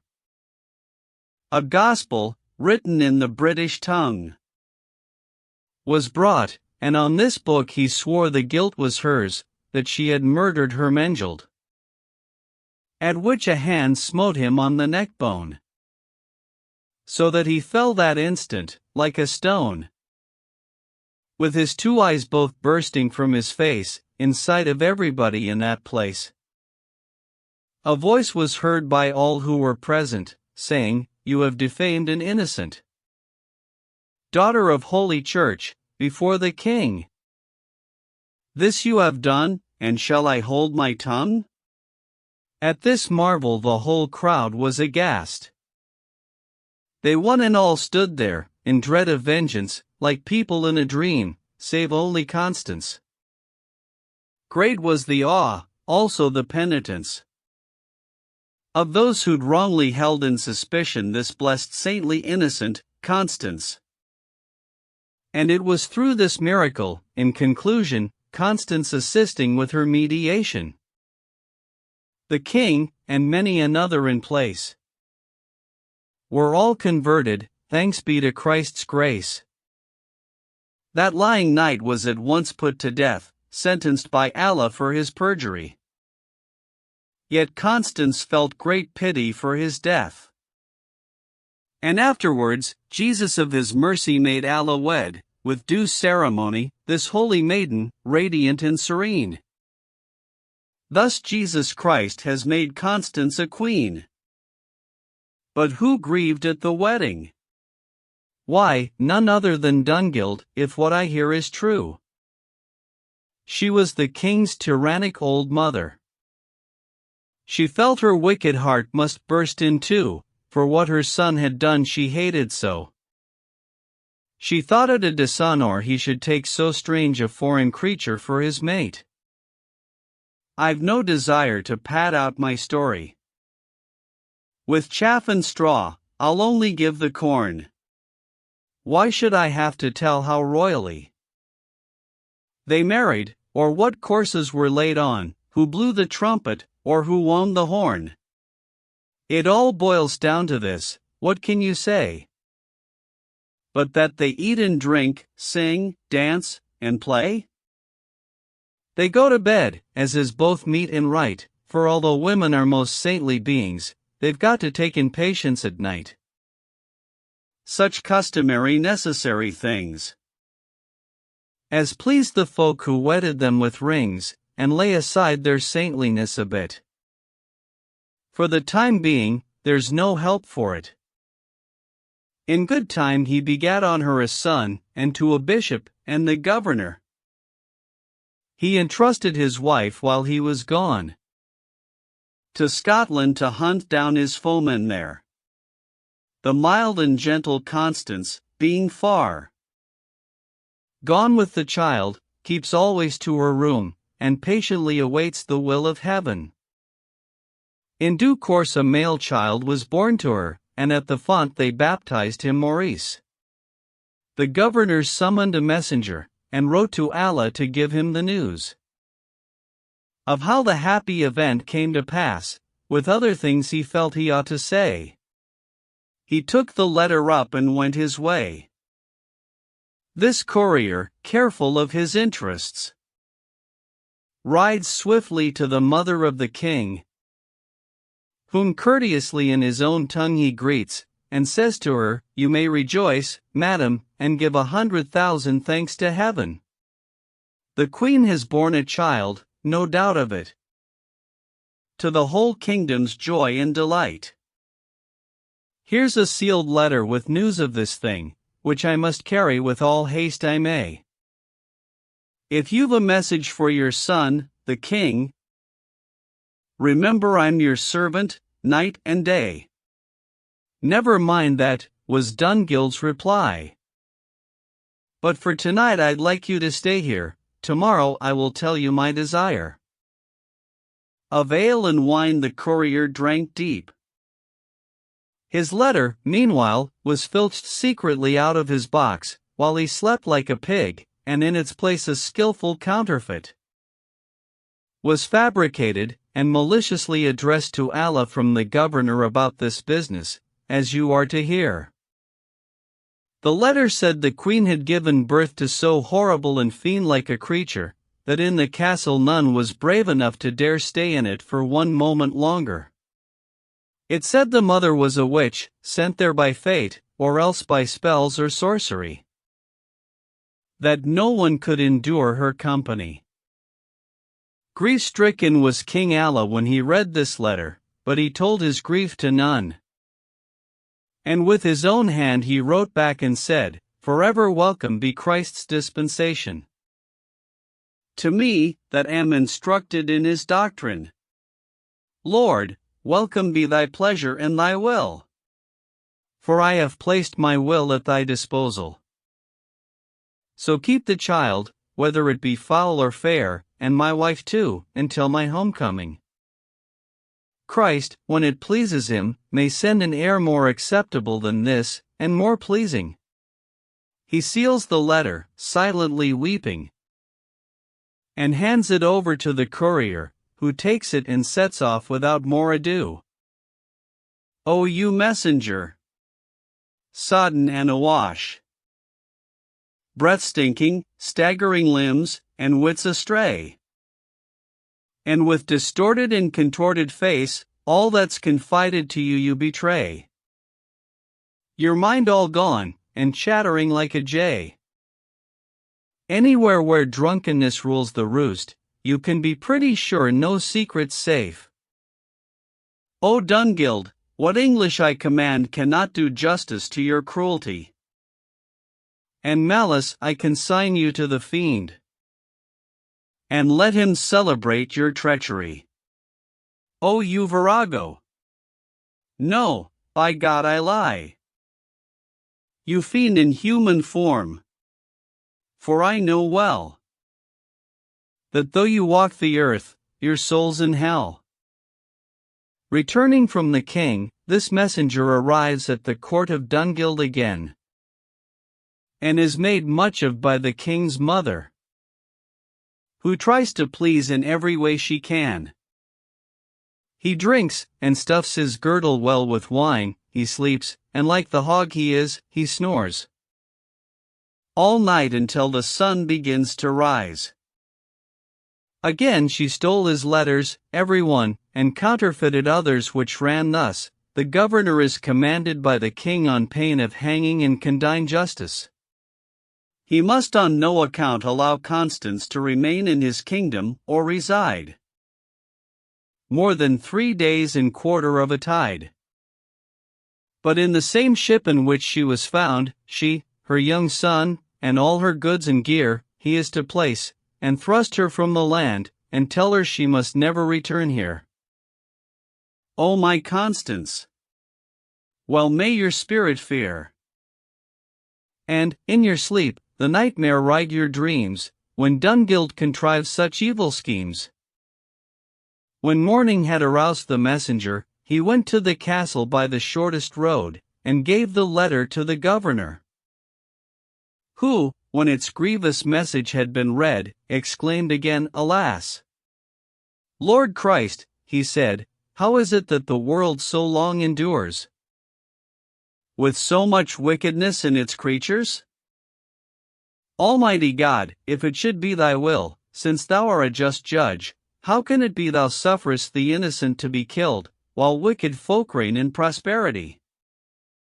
Alas, kind Constance, it is woe to me that I must be your executioner, or die a shameful death. There is no other way. Then young and old, everyone in the place, wept at the accursed letter the king sent. And Constance, with a pale and death-like face, on the 4th day towards her vessel went, yet nevertheless humbly obedient to Christ, she knelt and prayed upon the strand, Lord, let me always welcome what you send. For he who has saved me from lying blame while I was upon land, as you all know, can defend me from harm as well as shame on the salt sea, though I cannot see how.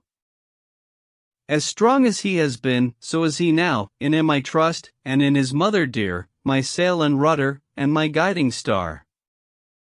Her little child lay weeping on her arm, and, kneeling tenderly to him, she said, Hush, little son, I will do you no harm. With that she drew the kerchief from her head, over his little eyes that bandage laid, and in her arms she lulled him gently, as up to the heaven above she cast her eyes. Mary, bright maid and mother, thus prayed she, true is it that it was through woman's act mankind was lost, forever doomed to die, for which your child upon a cross was racked. Your blessed eyes saw all his agony, so there is no comparison between your grief and any grief man may sustain. You saw your child being killed before your eyes, and yet my little child is living still. Bright lady, to whom all in trouble cry, glory of womanhood, and beautiful maid, haven of refuge, bright star of day, take pity on my child, your gentleness takes pity on the pitiful in distress.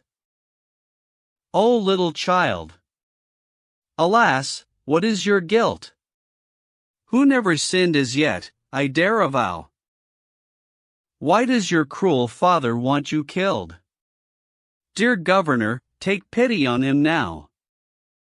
Only let my little child stay here with you, and if you do not dare, for fear of blame, then kiss him once, and in his father's name. And having prayed, she looked back at the land. Farewell, pitiless husband, she said aloud, and up she rose and walked along the strand toward the ship, followed by the whole crowd, and, hushing her little baby all the while, she takes her leave, and with a devout heart crosses herself, and goes aboard the ship.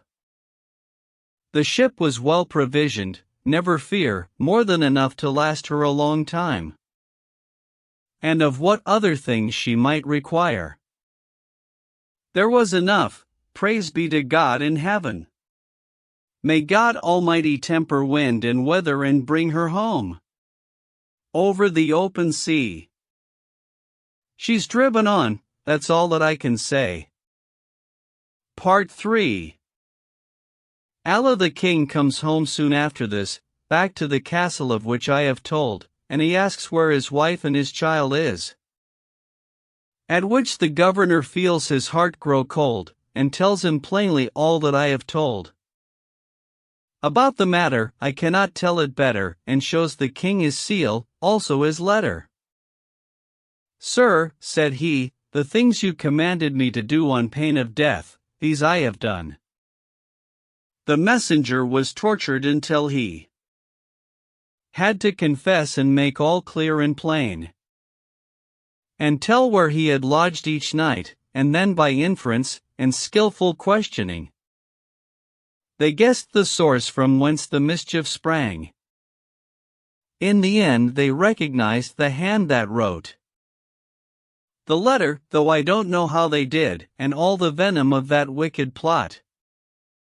Be sure the upshot was, that Allah had his mother killed, as elsewhere you may read, because of her treachery and malevolence. Thus ended old Dungild, and good riddance. The grief that consumes Allah night and day for his lost wife, and for his child also, there is no tongue can tell, nor words to say.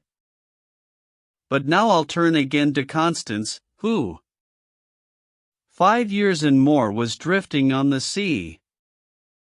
Enduring hardship it pleased Christ to send, before her vessel drew near to the land.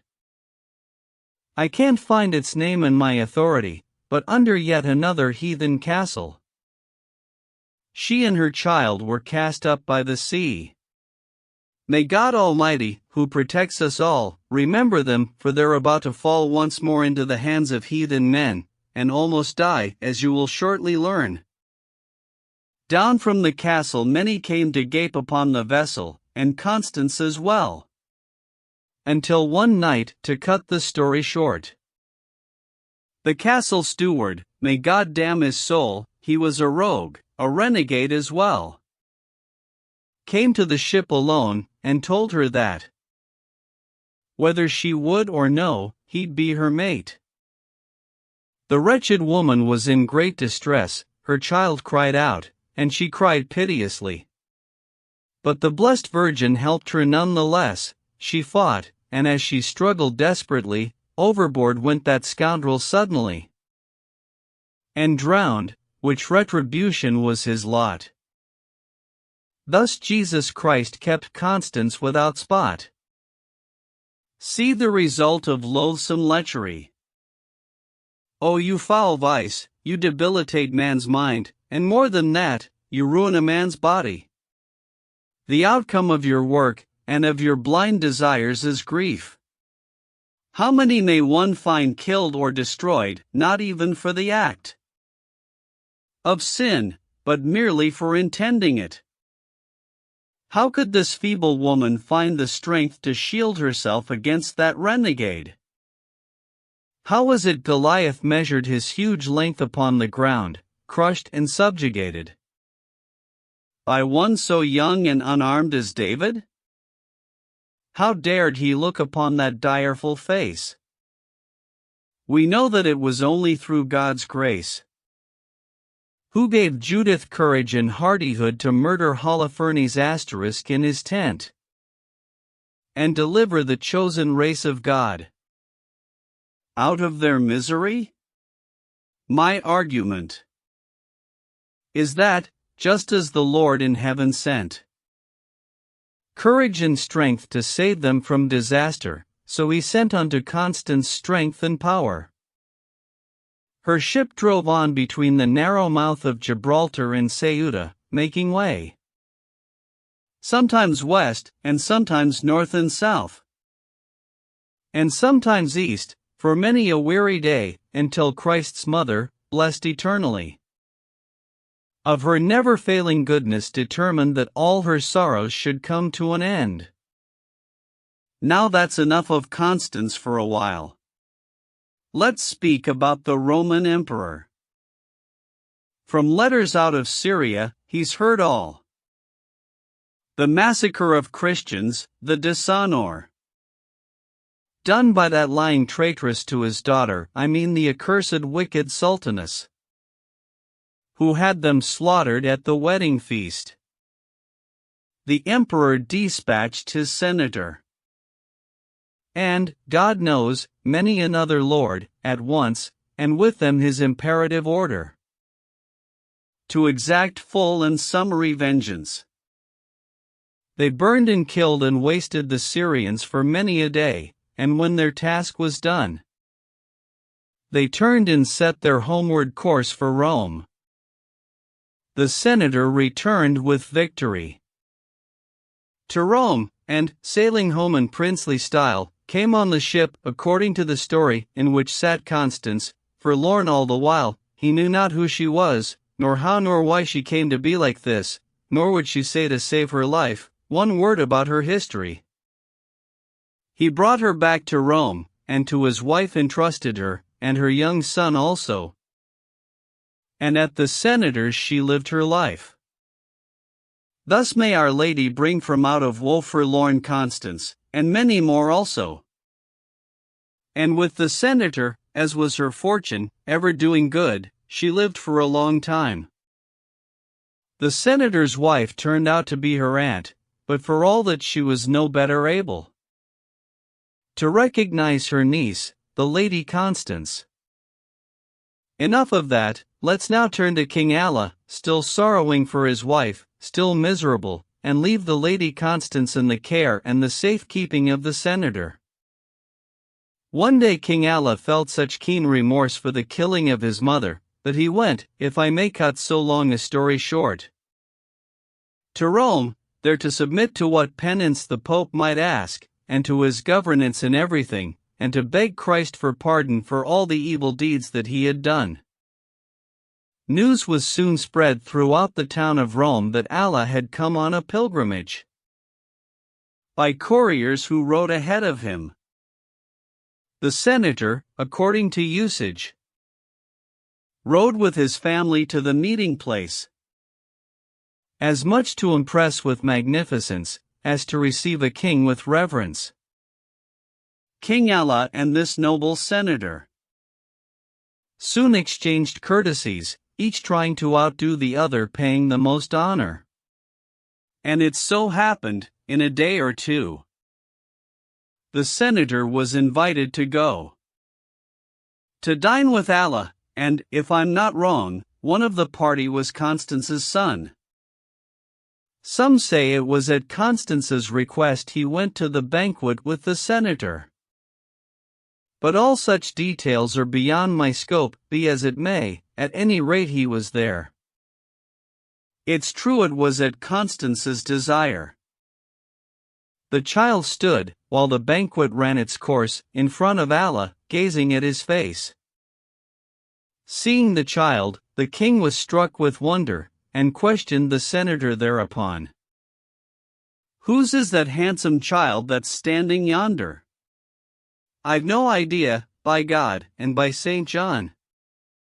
"He has a mother, but no father, none." "That I know of," said he. Then, turning round, he told the king how the child had been found. "But heaven knows," the senator went on, "none more virtuous than she, in all my life, of living women, whether maid or matron, I ever heard of or set eyes upon. I'm certain she would rather have a knife thrust through her breast than be adulterous. There's no man who could bring her to that pass." Now this young child was as like to Constance as is possible for anyone to be. Her face was fixed in Alla's remembrance, and he began to muse if there might be some chance the mother of the child was she, who was his wife, and secretly he sighed, and, rising, left the table with all speed. By heaven, my head is filled with fantasy. It's clear to any rational judgment.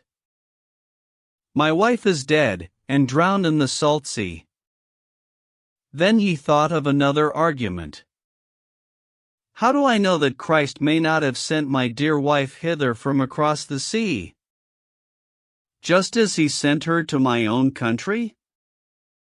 And Allah went home with the senator that afternoon, to look into this chance. The senator received him with great honor, and lost no time in sending for Constance. Believe me, she was in no mood to dance. When she knew why, and whom she was to meet, scarcely could Constance stand upon her feet. When Allah sought his wife, he greeted her, and wept, till it was pitiful to see. For from the moment that he looked on her, he knew at first glance it was really she. She, on her part, stood rooted like a tree. For sorrow dumb, her heart shut in distress when she remembered his unkindnesses. Before his eyes she twice fell in a faint, and Allah wept, explaining brokenly. As God, said he, and all his holy saints, shall ever have upon my soul mercy, of the harm done to you I swear that I am as innocent as is my son, whose face is so like yours, else let my soul perish. Their tears and anguish did not soon subside, it was long before their sad hearts found relief. Most heartbreaking it was to hear them weep, for weeping served but to increase their grief. However, I beg you all to let me off. Telling of it, it would take till tomorrow. I'm worn out with describing scenes of sorrow. But finally, when the truth was manifest that Allah was guiltless of her suffering, 100 times and more, I swear, they kissed. And between them both such happiness begins, that, save the joy of heaven which never ends, the like has not been seen by any creature, or ever will be seen while earth endures. Then she meekly begged her husband to repay the long and grievous sorrow she had borne, to make an invitation specially to the emperor her father, asking him to condescend to come one day to dine. On no account, she begged, was he to say a word concerning her in any way. Some people would claim that the child Maurice delivered this message to the emperor. But it's my guess the king was not so foolish as to send one of sovereign honor, of Christendom the glory and the flower, a child like that, far better to suppose. He went himself, it seems that's how it was. The emperor consented courteously to come to dinner, as he had been asked, and I have read that he looked curiously upon the child, and thought upon Constance. Allah, returning to his residence, made every preparation for the feast he could think of, to ensure its success. When morning came, King Allah and his wife made themselves ready to go out to meet the emperor. Joyfully they rode forth, and when she saw her father in the street, she alighted from her horse, fell at his feet. Father, she cried, your young child, Constance, is now clean gone out of your remembrance. I am your daughter, your Constance, said she, whom long ago you sent to Syria. It is I, father, who on the salt sea was thrust all by herself, and doomed to die. Now, father dear, I beg of your mercy, send me away to heathen lands no more. But for his kindness thank my husband here. How touching was their joy! And who could tell what happiness was theirs, when these three met? But it is time for me to end my tale. The day wears fast, so I'll not draw it out. These happy folk sat down to their banquet, where I'll leave them, delighting in their joy, 1,000 times happier than I can say. Their child Maurice was made emperor by the Pope later. He lived Christianly, bringing to Holy Church the greatest honor, but I'll pass over all his history, because my tale's concerned with Constance only. In the old Roman chronicles you'll find Morris's life, for it's gone from my mind. King Alla, when he saw the time had come, with his Constance, so angelic and sweet, journeyed straight back to England and his home, and there they lived in happiness and peace. But not for very long, I can promise. No earthly joy will last, time will not stay, but changes like the tide, night follows day. Whoever lived in happiness for a day without being irked by guilt or by conscience, fear of some sort, by passion or envy, anger or pride, desire or resentment. All this I point out for this reason only. Short was the time of happiness and content that Allah had to share with his Constance. For death, who takes his toll of high and low, after about a year, or that's my guess, snatched up King Allah from this world below, for which Constance was filled with heaviness. Now let us pray to God his soul to bless. While Lady Constance, to wind up my story, homeward to Rome, her city, makes her way. To Rome this saintly being is come home, and finds that all her friends are safe and sound, all her adventures over now and done. And when at length her father has been found, down on her knees she falls upon the ground, weeping womanly tears, with happy heart. 100,000 times she praises God. In virtue, and dispensing holy alms, they lived forever after, nor again were parted, until death divided them. And now farewell. My tale is at an end. May Jesus Christ, who has the power to send joy after grief, so guide us in his grace, and guard all of us who are in this place. Amen. The Epilogue of the Man of Law's Tale. Our host stood in his stirrups there and then, and said, "Good people, listen all of you. That was a first-rate tale we heard just now. Sir Parish Priest, by God's bones," he went on, "tell us a story, as you undertook. I can see that you educated folk know heaps of good things, yes by God you do." The parson answered him, "Bless us," said he. "What ails the man to swear so wickedly?" Our host returned, "Oh holy Joe, that's you. I think I smell a lollard asterisk in the wind."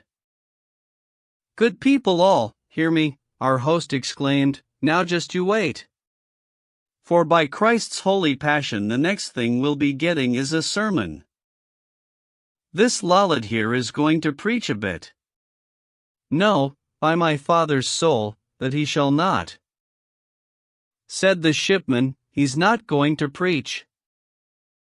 Instruct us or expound some gospel text. We all believe in God above," said he, "but he would only sow some heresy, or scatter weeds and tares in our clean wheat. And so I warn you in advance, good host, my handsome self has got a tale to tell. A merry tale, and one to ring the bell. One that will wake up the whole company, only it won't have any philosophy, or facsimile, asterisk jargon, or law argot. I haven't got much Latin in my gob." Fragment 3, Group D. The Wife of Bath's Prologue. Experience, and no matter what they say in books, is good enough authority for me to speak of trouble in marriage.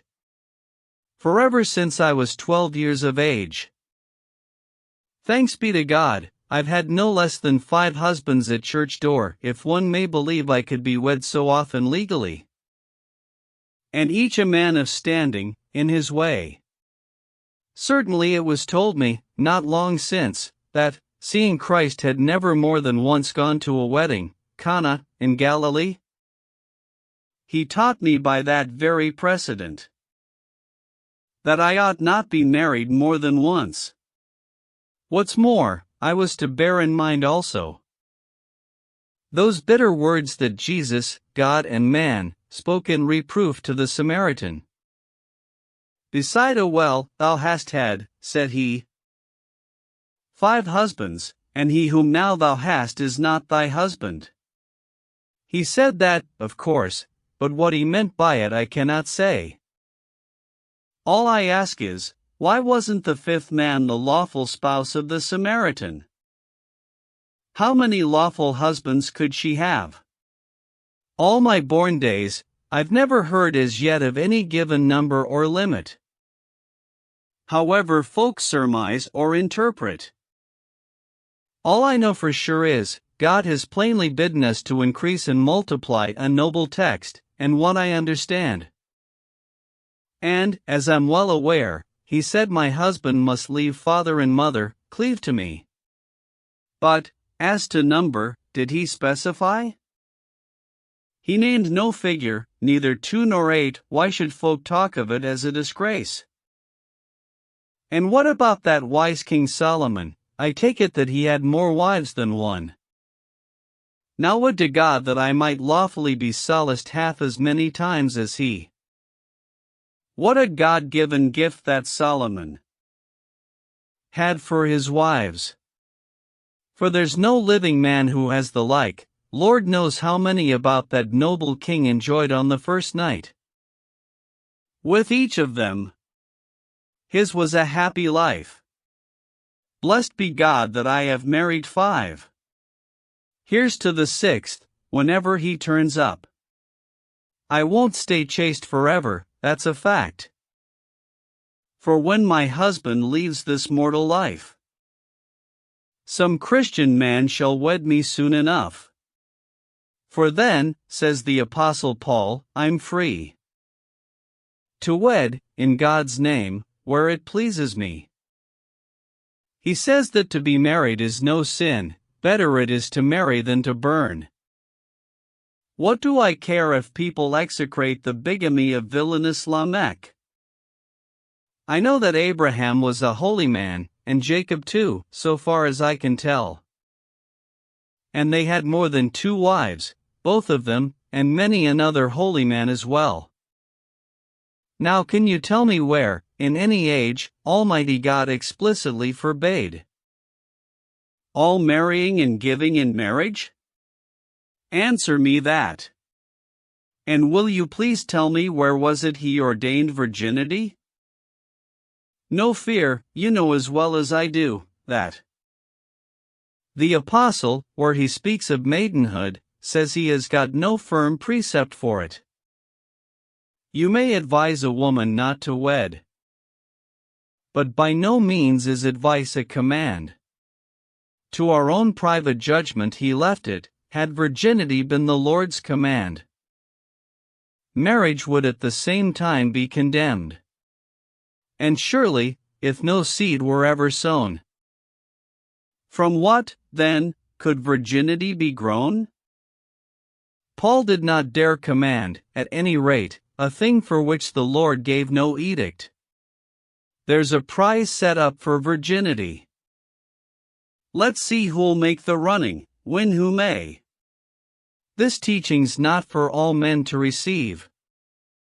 Just those to whom it pleases God to give the strength to follow it. All I know is, that the Apostle was himself a virgin. But none the less, though he wished everyone, or so he wrote and said, were such as he, that's only to advise virginity. I have his leave, by way of concession, to be a wife, and so it is no shame, my husband dying, if I wed again. A second marriage can incur no blame. Though it were good for a man not to touch a woman, meaning in his bed or couch. For who'd bring fire and tow too close together? I think you'll understand the metaphor. Well, by and large, he thought virginity better than marrying out of frailty. I call it frailty, unless he and she mean to live all their lives in chastity. I grant all this, I'd no hard feelings if maidenhood be set above remarriage. Purity in body and in heart may please some, as for me, I make no boast. For, as you know, no master of a household has all of his utensils made of gold. Some are of wood, and yet they are of use. The Lord calls folk to him in many ways, and each has his peculiar gift from God. Some this, some that, even as he thinks good. Virginity is a great excellence, and so is dedicated continence. But Christ, of perfection the spring and well, did not bid everyone to go and sell all that he had, and give it to the poor, and thus to follow in his tracks, be sure. He spoke to those who would live perfectly, and, sirs, if you don't mind, that's not for me. I mean to give the best years of my life to the acts and satisfactions of a wife. And tell me also, what was the intention in creating organs of generation? When man was made in so perfect a fashion, they were not made for nothing, you can bet. Twist it how you like and argue up and down that they were only made for the emission of urine, that are little differences are there to distinguish between the sexes? And for no other reason, who said no? Experience teaches that it is not so. But not to vex the scholars, I'll say this, that they were fashioned for both purposes, that's to say, for a necessary function, as much as for enjoyment in procreation, wherein we do not displease God in heaven. Why else is it set down in books, that men are bound to pay their wives what's due to them? And with whatever else would he make payment if he didn't use his little instrument? It follows, therefore, they must have been given both to pass urine and for procreation. But I'm not saying everyone who's got the kind of tackle I am talking of is bound to go and use it sexually. For then who'd bother about chastity? Christ was a virgin, though formed like a man, like many another saint since time began, and yet they lived in perfect chastity. I've no objection to virginity. Let them be loaves of purest sifted wheat, and us wives called mere barley bread, and yet as St. Mark tells us, when our Saviour fed the multitude, it was with barley bread. I'm not particular, I'll continue. In the condition God has called us to, in married life I mean to use my gadget as generously as my Maker gave it. If I be grudging, the Lord punish me. My husband's going to have it night and day, at any time he likes to pay his dues. I shan't be difficult. I shan't refuse. I say again, a husband I must have, who shall be both my debtor and my slave, and he shall have, so long as I'm his wife, his trouble in the flesh. For during life, I've power of his body and not he. That's just what the Apostle Paul told me. He told our husbands they must love us too. Now I approve entirely of this view. Uplept the pardoner. Now then, madam, I swear to you by God and by St. John, you make a splendid preacher on this theme. I was about to wed a wife, but then, why should my body pay a price so dear? I'll not wed this nor any other year. You wait, said she. My tale has not begun. It is a different cask that you'll drink from before I've done, a bitterer brew than ale. And when I've finished telling you my tale of tribulation in matrimony, and I'm a lifelong expert, that's to say, that I myself have been both scourge and whip. You can decide then if you want to sip out of the barrel that I mean to broach. But you had best take care if you approach too near, for I've a dozen object lessons and more that I intend to tell. The man who won't be warned by others, he shall be himself a warning to all other men. These are the very words that Ptolemy writes in his Almagest ***. You'll find it there. Let me beg you, madam, said the pardoner, if you don't mind, go on as you began, and tell your tale to us and spare no man. And teach all us young fellows your technique.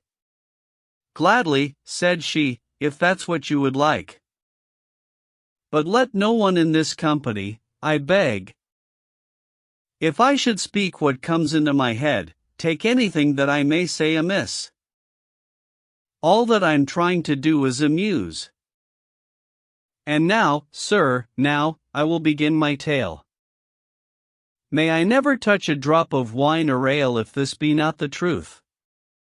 Of those I had 3 were good husbands, 2 of them were bad. The 3 good ones were very rich and old, but barely able, all the same, to hold to the terms of our covenant and contract. Bless me!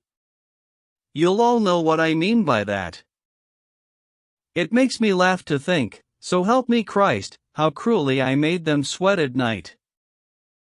And I can tell you it meant nothing to me.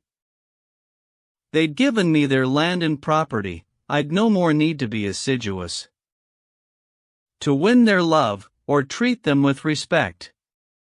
They all loved me so much that, heavens above, I set no store whatever by their love. A wily woman's always out to win a lover, that is, if she hasn't one. Since I'd got them in the hollow of my hand, and they'd made over to me all their land, what point was there in taking pains to please, except for my advantage, or my ease? Believe you me, I set them so to work, that many a night I made them sing, alack! No flitch of bacon for them, anyhow. Like some have one in Essex at Dunmow, ***, I governed them so well in my own way, and kept them happy, so they'd always buy fairings to bring home to me from the fair. When I was nice to them, how glad they were! For God knows how I'd nag and give them hell. Now listen how I manage things so well, you wives that have the wit to understand. Here's how to talk and keep the upper hand, for no man's half as barefaced as a woman when it comes to chicanery and gammon. It's not for knowing wives that I say this, but for those times when things have gone amiss. For any astute wife, who knows what's what, can make her husband think that black is white, with her own maid as witness and support. But listen to the kind of thing I'd say. So this is how things are, old Mr. Dotard. Why does the woman next door look so gay? She can go where she likes, and all respect her. I sit at home, I've nothing fit to wear. Why are you always over at her house? She's pretty, is she? So you're amorous. What did I catch you whispering to the maid? Mr. Old Letcher, drop it, for God's sake. And if I've an acquaintance or a friend, you rage and carry on just like a fiend if I pay him some harmless little visit. And then you come back home pissed as a newt, and preach at me, confound you, from your bench. What a great shame, just think of the expense, to marry a poor woman, so you tell me.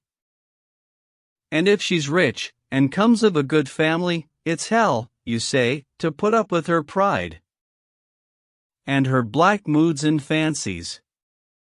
Then, you swine, should she be beautiful, you change your line, and say that every rakehell wants to have her, that in no time she's bound to lose her honor, because it is assailed on every side.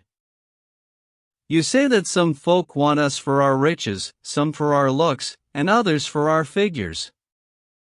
Or for our sex appeal, or our good breeding. Some want a girl who dances, or can sing. Else it's our slender hands and arms they want. So the devil takes the lot, by your account. None can defend a castle wall, you say, for long if it's attacked day after day. And if she's plain, why then you say that she's setting her cap at every man she sees. She'll jump upon him, fawning like a spaniel, till someone buys what she has got to sell. Never a goose upon the lake so grey but it will find its gander, so you say. Says you, it's hard to manage or control. A thing no man would keep of his own will. That's how you talk, pig, when you go to bed, saying that no sane man need ever wed. Nor any man who hopes to go to heaven. Wretch, may your withered wrinkled neck be broken in two by thunderblast and fiery lightning. And then, you say, a leaky roof, and smoke, and nagging wives, are the three things that make a man flee from his home. Oh, for God's sake!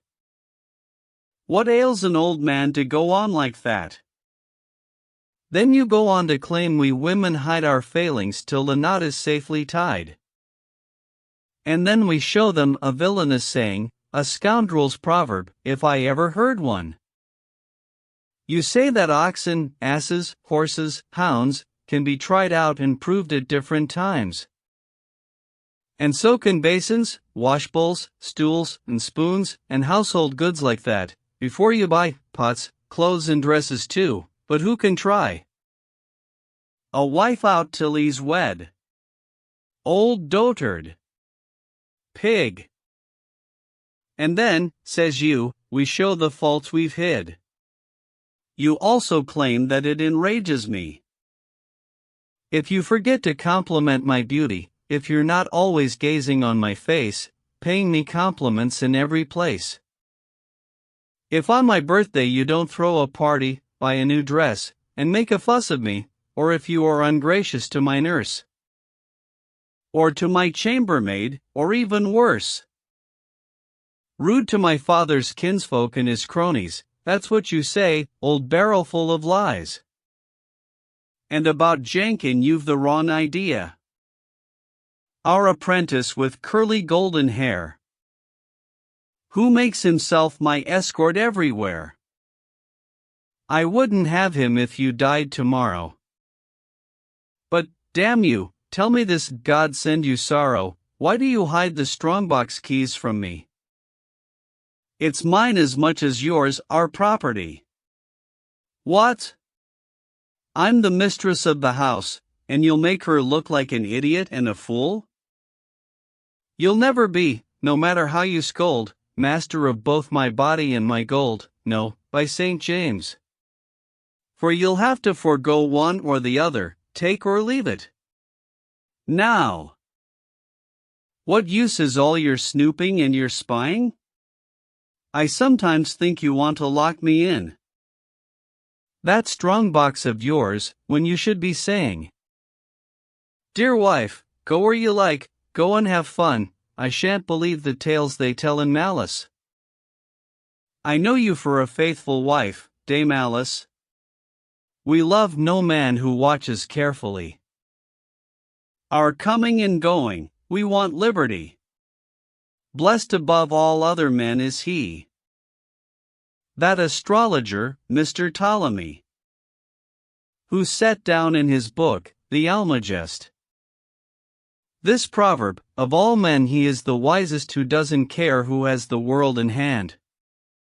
From which proverb you are to understand that if you have enough, why should you care a curse how well off other people are? Don't worry, you old dotard, it's all right. You'll have cunt enough and plenty, every night. What bigger miser than he who'll not let another light a candle at his lantern? He won't have any the less light, I'm thinking.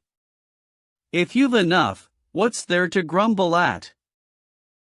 And you say if we make ourselves look smart with dresses and expensive jewelry, it only puts at risk our chastity.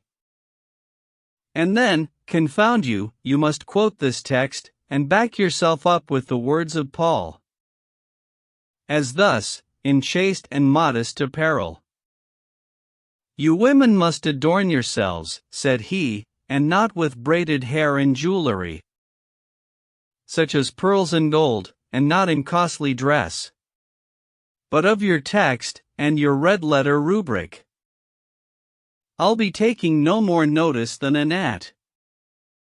And you said this, that I was like a cat, for you have only got to singe its skin, and then the cat will never go from home, but if its coat is looking sleek and gay, she won't stop in the house, not half a day, but off she goes the first thing in the morning, to show her coat off and go caterwauling. That's to say, if I'm all dressed up, Mr. Brute, I'll run out in my rags to show them off. Mr. Old Fool, what good is it to spy? If you begged Argus with his 100 eyes to be my bodyguard, what better choice? There's little he would see unless I let him, for if it killed me, yet I'd somehow fool him. And you have also said, there are 3 things. 3 things there are that trouble the whole earth, and there's no man alive can stand the 4th, sweet Mr. Brute, Jesus cut short your life. You keep on preaching that an odious wife is to be counted one of these misfortunes. Really, are there no other comparisons that you can make, and without dragging in a poor innocent wife as one of them? Then you compare a woman's love to hell, to barren lands where rain will never fall. And you go on to say, it's like Greek fire, the more it burns, the fiercer its desire to burn up everything that can be burned. And just as grubs and worms eat up a tree, just so a woman will destroy her husband. All who are chained to wives know this, you say. Ladies and gentlemen, just as you've heard. I'd browbeat them, they really thought they'd said all these things to me in their drunkenness. All lies, but I'd get Jenkin to stand witness and bear me out, and my young niece also. O Lord! The pain I gave them, and the woe. And they, heaven knows, quite innocent of course. For I could bite and whinny like a horse. I'd scold them even when I was at fault. For otherwise I'd often have been dished. Who comes first to the mill, is first to grind, I'd get in first, till they'd be glad to find a quick excuse for things they'd never done in their whole lives, and so our war was won.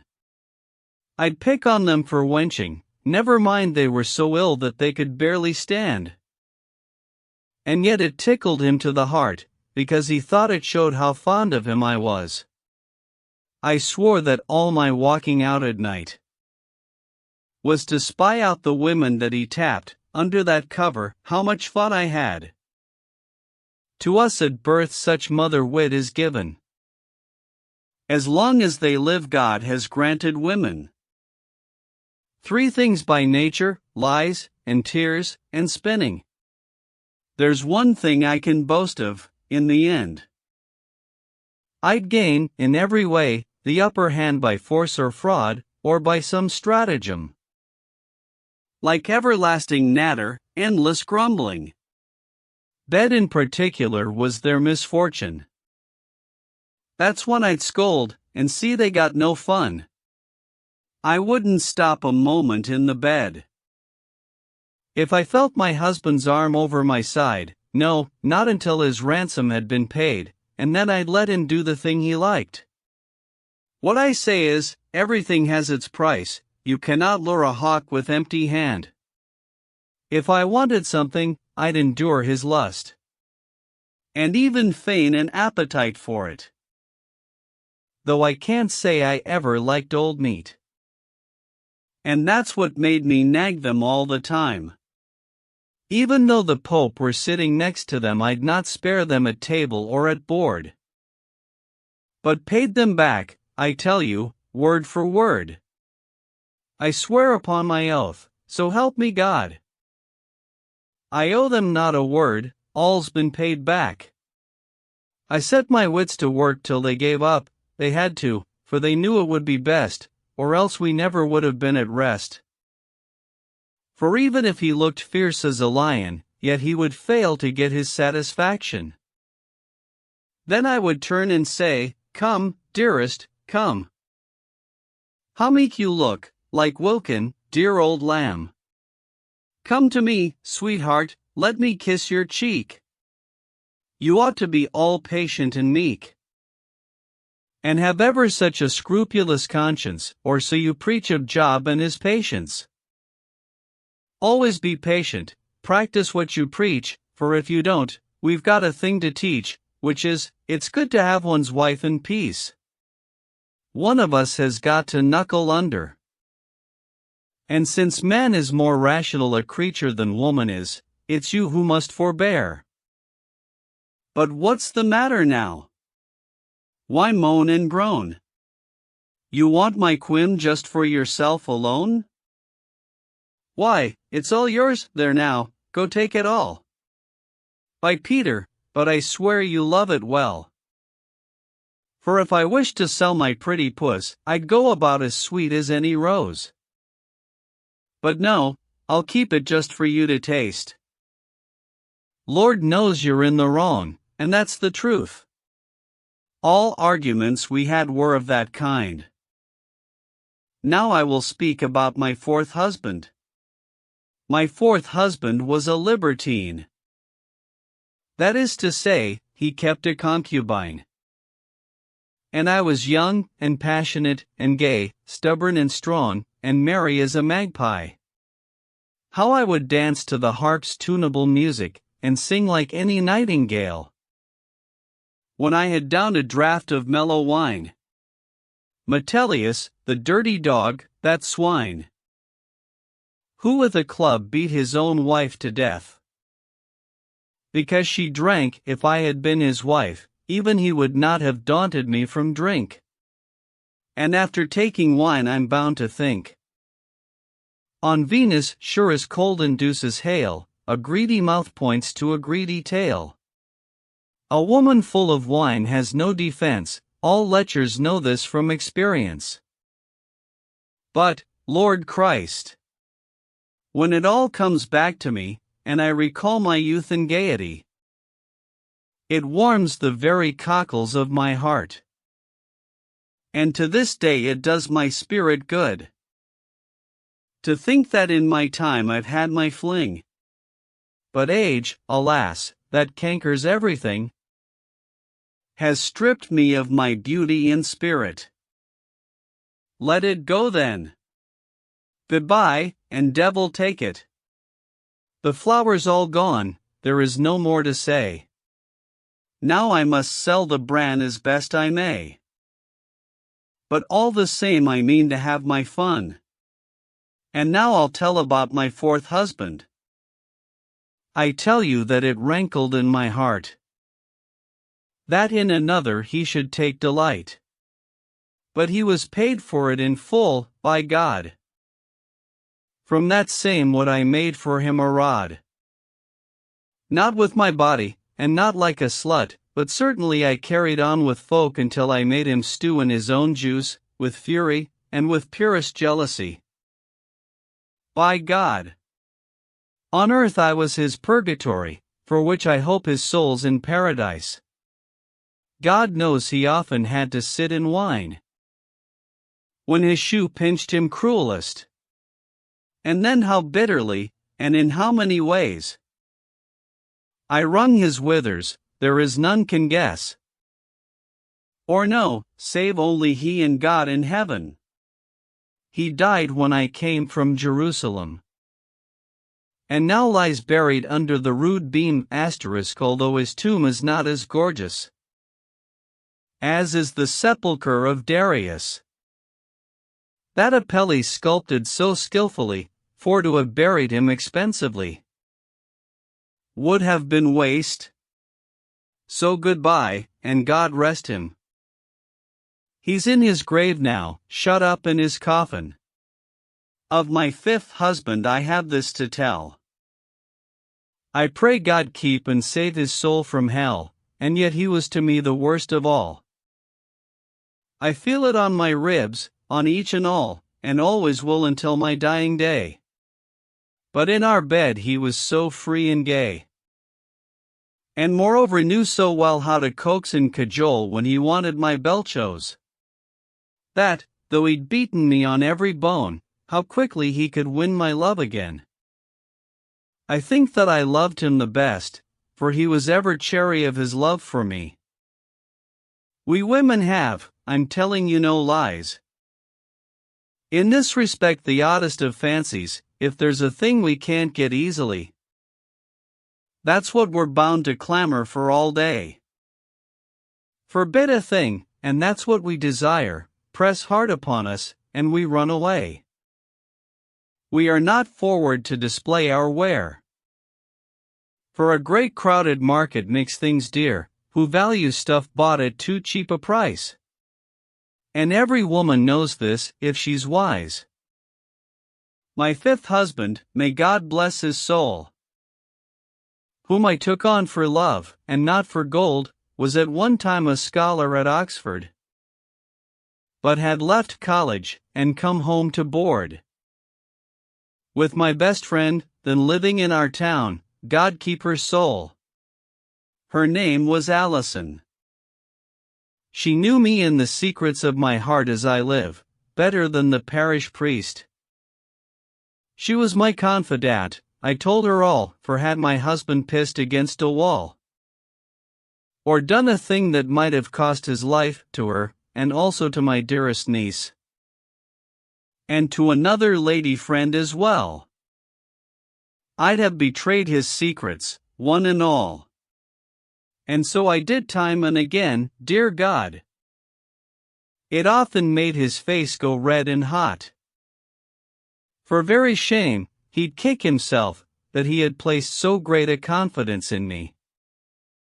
And it so happened that one day in Lent, for I was ever calling on my friend, as I was always fond of having fun, strolling about from house to house in spring, in March, April, and May, to hear the gossip, Jenkin the scholar, and my friend Dame Alice, and I myself, went out into the meadows. My husband was in London all that Lent, so I was free to follow my own bent, to see and to be seen by the gay crowd. How could I know to whom, and in what place, my favors were destined to be bestowed? At feast eves and processions, there I was; at pilgrimages, I attended sermons, and these miracle plays. I went to weddings, dressed in my best, my long bright scarlet gowns. No grub, no moth or insect had a chance to nibble at them, and I'll tell you why, it was because I wore them constantly. Now I'll tell you what happened to me then.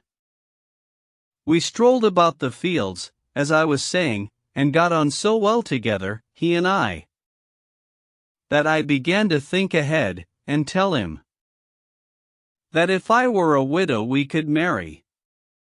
For certainly, I speak without conceit, till now I've never been without foresight in marriage matters, other things as well. I'd say a mouse's life's not worth a leek who has but one hole to run to for cover. For if that fails the mouse, then it's all over. I let him think that he'd got me bewitched. It was my mother taught me that device. I also said I dreamed of him at night, that he'd come to kill me, lying on my back, and that the entire bed was drenched in blood. And yet I hoped that he would bring me luck. In dreams blood stands for gold, so I was taught. All lies, for I dreamed nothing of the sort. I was in this, as in most other things, as usual following my mother's teachings. But now, sirs, let me see, what was I saying? Aha! Bless me, I've found the thread again. when my fourth husband was late on his bier. I wept for him, what a sad face I wore, as all wives must, because it's customary, with my kerchief I covered up my face. But, since I was provided with a mate, I wept but little, that I guarantee. To church they bore my husband in the morning, followed by the neighbors, all in mourning. And one among them was the scholar Jenkin. So help me God, when I saw him go past, oh what a fine clean pair of legs and feet, thought I, and so to him I lost my heart. He was, I think, some 20 winters old, and I was 40, if the truth be told. But then I always had an itch for it. I was gap-toothed, but it became me well. I wore Saint Venus' birthmark and her seal. So help me God, but I was a gay one. Pretty and fortunate, joyous and young, and truly, as my husband's always told me, I had the best what have you that might be. Certainly, I am wholly Venerian. In feeling, and in courage, Martian. Venus gave to me lust, lecherousness. And Mars gave me my sturdy hardiness. Taurus was my birth sign, with Mars therein. Alas, alas, that ever love was sin. And so I always followed my own bent. Shaped as it was by my star's influence, that made me so that I could not begrudge my chamber of Venus to a likely lad. I've still the mark of Mars upon my face, and also in another secret place.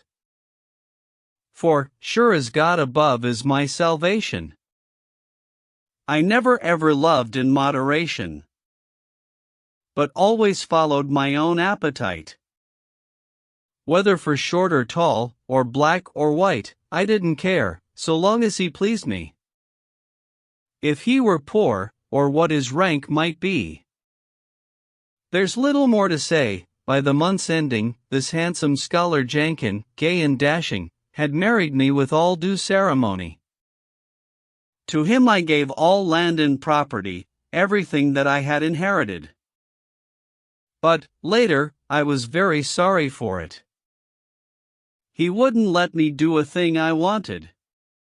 My God, he once gave my ear such a box because I tore a page out of his book, that from the blow my ear became quite deaf. I was untamable as a lioness, my tongue unstoppable and garrulous. And walk I would, as I had done before, from house to house, no matter how he swore I shouldn't, and for this he'd lecture me. And tell old tales from Roman history, how one Simplicius Gallus left her for the remainder of his life. Only because one day he saw her looking out of the door with no head covering. He said another Roman, what's his name, because his wife went to a summer game. Without his knowledge, went and left her too. And then he'd get his Bible out to look in Ecclesiasticus for that text, which with absolute stringency forbids a man to let his wife go gad about. Then, never fear, here's the next thing he'd quote. Whoever builds his house out of willows, and rides a blind horse over the furrows, and lets his wife trot after saints' altars, truly deserves to be hung on the gallows. But all for nothing, I cared not a bean. For all his proverbs, nor for his old rhyme, and neither would I be reproved by him. I hate a man who tells me of my vices, and God knows so do more of us than I. This made him absolutely furious. I'd not give in to him, in any case. Now, by St. Thomas, I'll tell you the truth about why I ripped a page out of his book, for which he hit me so that I went deaf.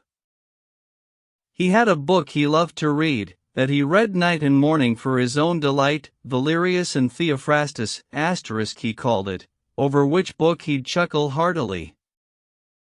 And there was a learned man who lived in Rome, a cardinal who was called Saint Jerome, who wrote a book attacking Jovinian, *.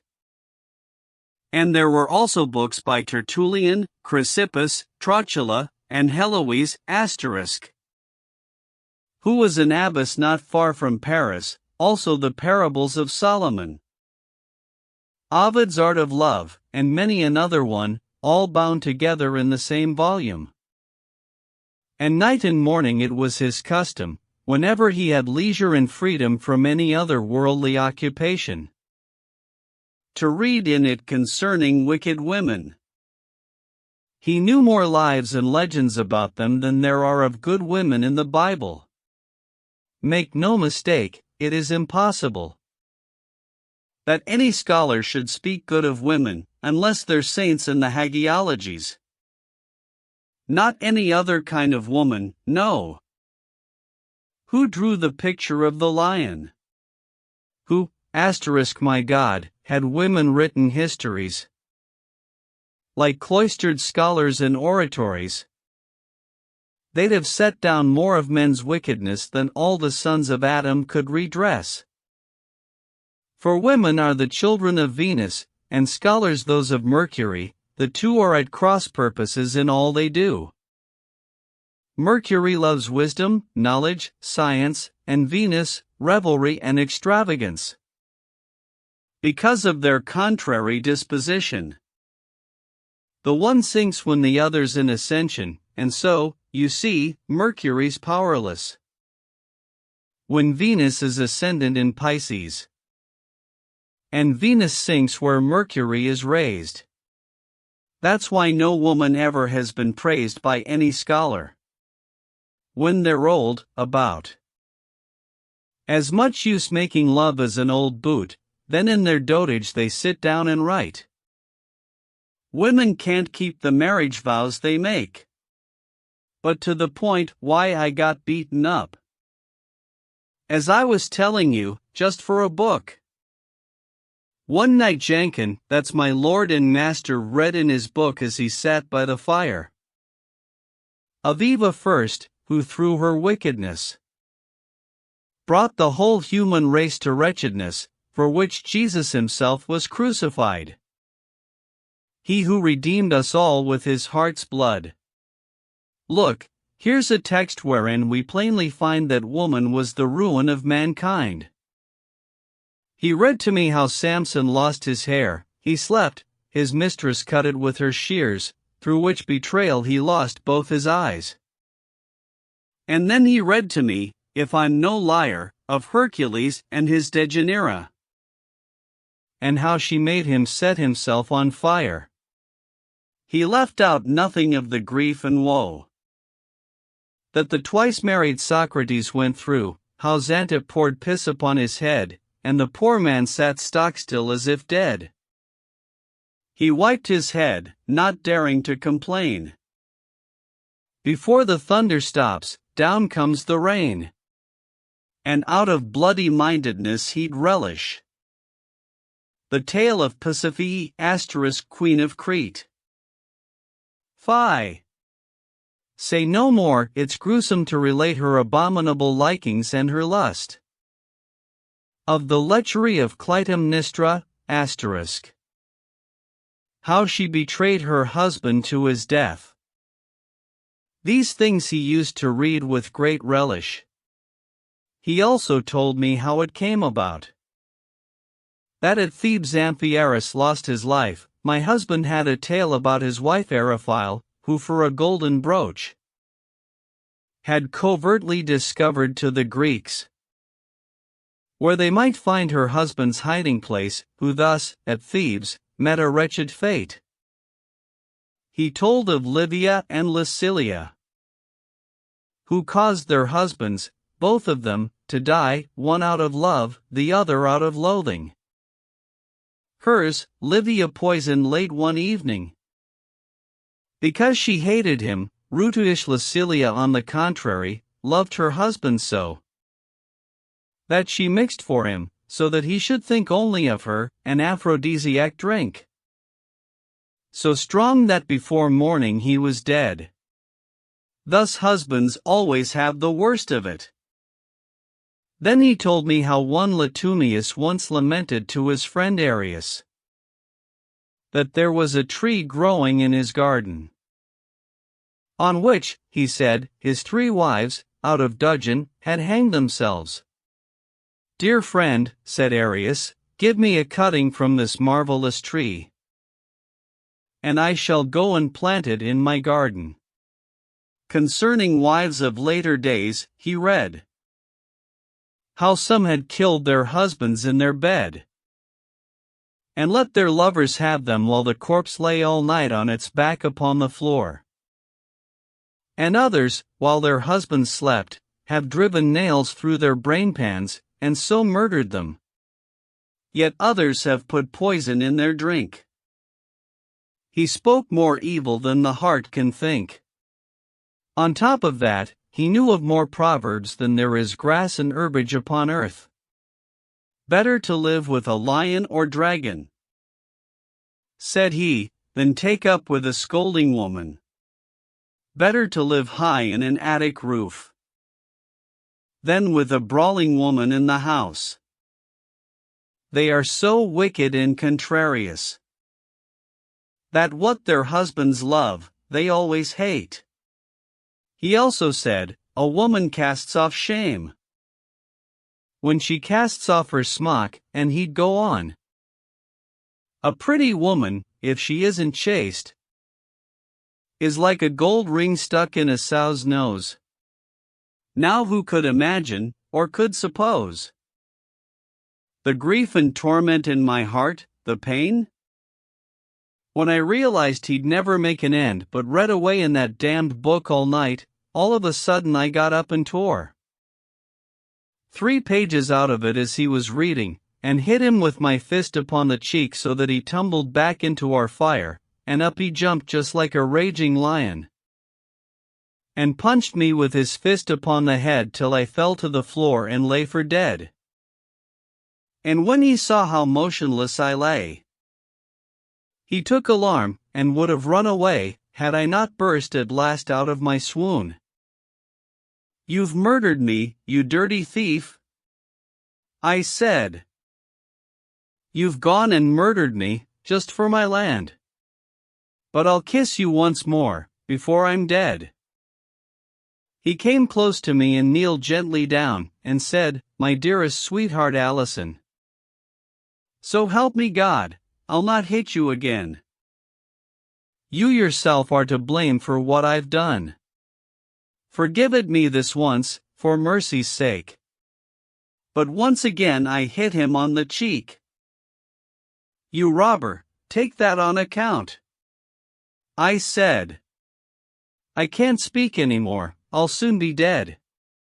After no end of grief and pain, at last, we made it up between the 2 of us. He gave the reins to me, and to my hand not only management of house and land, but of his tongue, and also of his fist. And then and there I made him burn his book. And when I'd got myself the upper hand, and in this way obtained complete command, and he had said, "My own true faithful wife, do as you please from now on, all your life, guard your honor and look after my estate." From that day on we had no more debate. So help me God, to him I was as kind as any wife from here to the world's end. And true as well, and so was he to me. I pray to God who reigns in majesty, for his dear mercy's sake, to bless his soul. Now if you'll listen, I will tell my tale. The dispute between the summoner and the friar. The friar laughed, when he had heard all this. "Now madam," cried he, "as I hope for bliss, that was a long preamble to a tale." And when the summoner heard the friar bawl, "See here," he cried, "by God's 2 arms, a friar will but in all the time, and everywhere. Good folk, they're all the same, these flies and friars, falling in people's food bowls and affairs. What are you talking of, perambulation? Amble, trot, or shut up and sit down. This kind of thing is ruining our fun. Oh, indeed, Mr. Summoner, is that so? Returned the friar. My word, before I go I'll tell a tale or two about a summoner, and raise a laugh from everybody here. Try it and see, friar, said the summoner, and damn your eyes. And damn my own as well if I've not got 2 or 3 tales to tell concerning friars, that will make you mourn. Before I get as far as Sittingbourne. For I can see you've lost your temper now. Now you shut up, our host cried. Hold your row. He went on, let the lady tell her tale. You look as if you had had too much ale. Madam, begin your tale, that would be best. I'm ready, sir, said she, just as you wish. That is, if I have leave of this good friar. Tell on, madam, said he, and I will hear. The Wife of Bath's Tale. I end the old days, the days of King Arthur. He whom the Britons hold in great honor, all of this land was full of magic then. And with her joyous company the Elf Queen danced many a time on many a green mead. That was the old belief, as I have read. I speak of many 100 years ago. But now elves can be seen by men no more, for now the Christian charity and prayers of limiters and other saintly friars, who haunt each nook and corner, field and stream, thick as the motes of dust in a sunbeam, blessing the bedrooms, kitchens, halls, and bowers, cities and towns, castles and high towers, villages, barns, cattle sheds and dairies, have seen to it that there are now no fairies. Those places where you once would see an elf are places where the limiter himself walks in the afternoons and early mornings, singing his holy offices and matins, while going on the rounds of his district. Women may now go safely where they like, in every bush and under every tree. They'll find no other satyr there but he, and he'll do nothing worse than take their honor. Now it so happened that this King Arthur had in his court a bold knight bachelor who one day was hawking by the river, and it so chanced, as he was riding home, he met a maiden walking all alone. And thereupon, though she fought long and hard, the knight took by main force her maidenhood, and this outrage occasioned a great stir. So much petitioning of King Arthur, that the knight was, in due course of law, condemned to death, and would have lost his head according to the law as it then stood, had not the queen and many another lady importuned the king so long for mercy that in the end he granted him his life and gave him to the queen to dispose of, either to execute, or spare his life. The queen gave the king thanks with all her heart, and some time afterwards spoke to the knight. One day when she saw opportunity, "Your fate is in the balance still," said she, "you cannot yet be certain of your life, but you shall live if you can answer me, what is the thing that women most desire? Your neck is forfeit to the axe, beware. And if you cannot tell me here and now, I shall, however, give you leave to go a 12-month and a day, to seek and find an answer that will satisfy my mind. And you must pledge, before you can depart, duly to yield yourself up in this court." Sad was the knight, sorrowfully he sighed, but there, it's not as if he'd any choice. And so at long last he made up his mind to go, and to come back at the year's end, with whatever answer heaven might provide, and so he took his leave, and off he rode. He visited every house, and every spot, or he might have the luck to find out what the thing is that we women most desire. But could find in no country anywhere two people to agree with one another upon this subject. Some said we love best riches and wealth, and others said, honor. Some said, fine clothes, and others, happiness. Some said it is the pleasures of the bed, and to be often widowed, often wed. And others said we're happiest at heart when complimented and well cosset. Which is pretty near the truth, and that's no lie. A man can win us best by flattery. And with attentiveness, assiduity, we're ensnared, one and all. Some say that we love best to have our own way and be free, to have no one reprove us for our follies. But say how wise we are, how far from foolish. If someone touches on a tender spot, there isn't one of us, indeed there's not, who won't kick, just for being told the truth. Just try it, and you'll find out soon enough. However faulty we may be within, we want to be thought wise, and free from sin. And others say that we take great delight in being thought dependable and discreet, able to hold steadfastly to one purpose, never revealing what a person tells us. As for that notion, it's not worth a button, because we women can keep nothing hidden. Witness King Midas, would you hear of him? Ovid, among some other trifles, said that under his long hair King Midas had 2 asses' ears growing upon his head, which blemish he kept hid, as best he might, most artfully from everybody's sight, so that, but for his wife, none knew of it.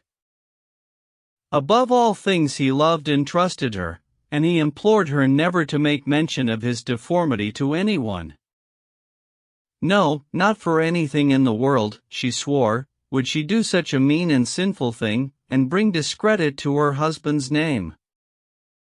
If only for her shame's sake, she'd not tell. But none the less, she thought that she would die if she had to keep a secret for so long. So hard against her heart it seemed to swell, that she must speak or burst, till finally as she dared tell the secret to no man. Down to a marsh close by her home she ran, till she got there, her heart was all afire, and, like a bittern when it makes its boom, placing her mouth beneath the water's surface, do not betray me, water, with your noise, said she, to you I tell it, no one else. My husband has got 2 long ass's ears. I feel ever so much better now it's out. I couldn't keep it in another minute. Which shows that though we may hold on a bit, yet out it must, we can keep nothing secret. If you'd like to hear the ending of this tale, read Ovid's book, and there you'll find it all. Now when the knight, the subject of my story, found that he was no nearer the discovery of what it is that women love the best, how heavy was the heart within his breast. And home he went, for he could not remain, the day was come when he had to return. On his way home it happened that he rode, much troubled, by the borders of a wood where he, all of a sudden, caught a glimpse of 24 ladies in a dance, and eagerly drew nearer, on the chance that he would hear of something he could use. Lo and behold! Before he quite got there, the dancers vanished, he could not tell where. No living creature was there to be seen save for a woman sitting on the green. You couldn't imagine an uglier. At the night's coming, this old woman rose. There's no road on from here, Sir Knight, she says, but tell me what you're looking for. Who knows, you'll do yourself a good turn, it may be. We old folks know so many things, says she. My dear good mother, said the knight, for sure, I am as good as dead, if I can tell. What the thing is that women most desire. If you could tell me that, I'd pay you well. Put your hand in mine and pledge your word, said she, that you will do the first thing I require of you, so be that it lies in your power. And I shall tell it to you before night. Agreed, you have my promise, said the knight. Then, said she, I'll go so far as to say, your life is safe, for I will stake my head that what I say is what the queen will say. Now let's see if the proudest of them all that wears a headkerchief or jeweled snood will have the face to deny or refute what I'll teach you. Say no more, let's go on. Then, whispering a few words in his ear, she told him to cheer up and have no fear. The knight, on his arrival at the court, said he had kept, according to his word, his day, and that he had his answer ready.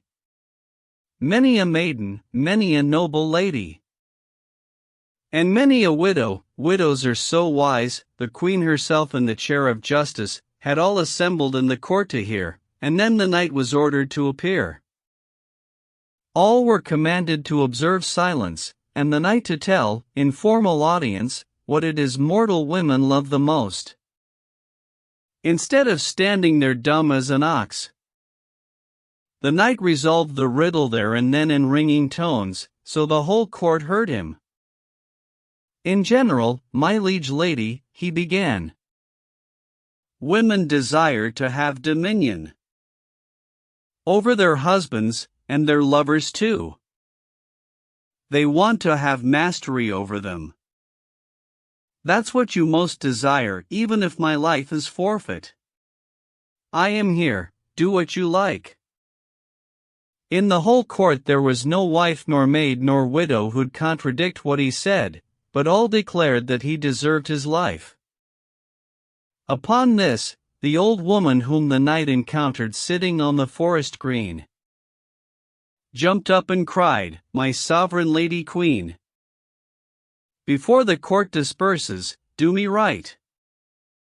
It was I who taught his answer to the knight, for which he gave his promise on the spot that he would do the first thing that I asked, if so be that it lay within his might. And so before the court I ask, Sir Knight, said she, that you take me to be your wife. For well you know that I have saved your life. If this be false, deny it upon oath. Alas, replied the knight, alack, alas. I know too well that such was my promise. So for the love of God, choose something else. Take all my goods and let my body go. Never. A curse on us both if I do. For though I may be ugly, old, and poor, I'd not, for all the gold and metal or that's buried underground, or lies above, be other than your wife, and your true love. My love, cried he. You mean my damnation. Alas! That ever any of my family should undergo such foul degradation. But it was all for nothing, finally. He was compelled to see he needs must wed, and, taking his aged wife, goes off to bed. Now some of you will say of me, perhaps, that I don't trouble, out of laziness, to tell of all the gaiety and joy seen at the feast upon that marriage day. To which I'll give a short and simple answer, there was no feasting and no fun whatever, nothing at all but misery and mourning. For he married her in secret in the morning, and all that day hid himself like an owl, moping because his new wife looked so foul. And now what bitter thoughts oppressed the knight when he was brought to bed with his aged wife? He tossed and twisted back and forth, the while his wife lay there and never ceased to smile, but said, My dearest husband, bless me! Do all knights who marry wives behave like you? Is this the custom in King Arthur's house? Is every knight of his so hard to please? I am your own true love, also your wife, and I am also she who saved your life. And surely I have never wronged you yet. So why behave like this on our first night? You're acting like a man who's lost his wits. What have I done? Now tell me, for God's sake, and if I can, I shall soon set it right. Set it right. Never, never, cried the knight, nothing can ever set it right again. You are so hideous, so old and plain. And what is more besides, so basely born, it's little wonder if I toss and turn. I only wish to God my heart would burst. Is that, she asked, the cause of your distress?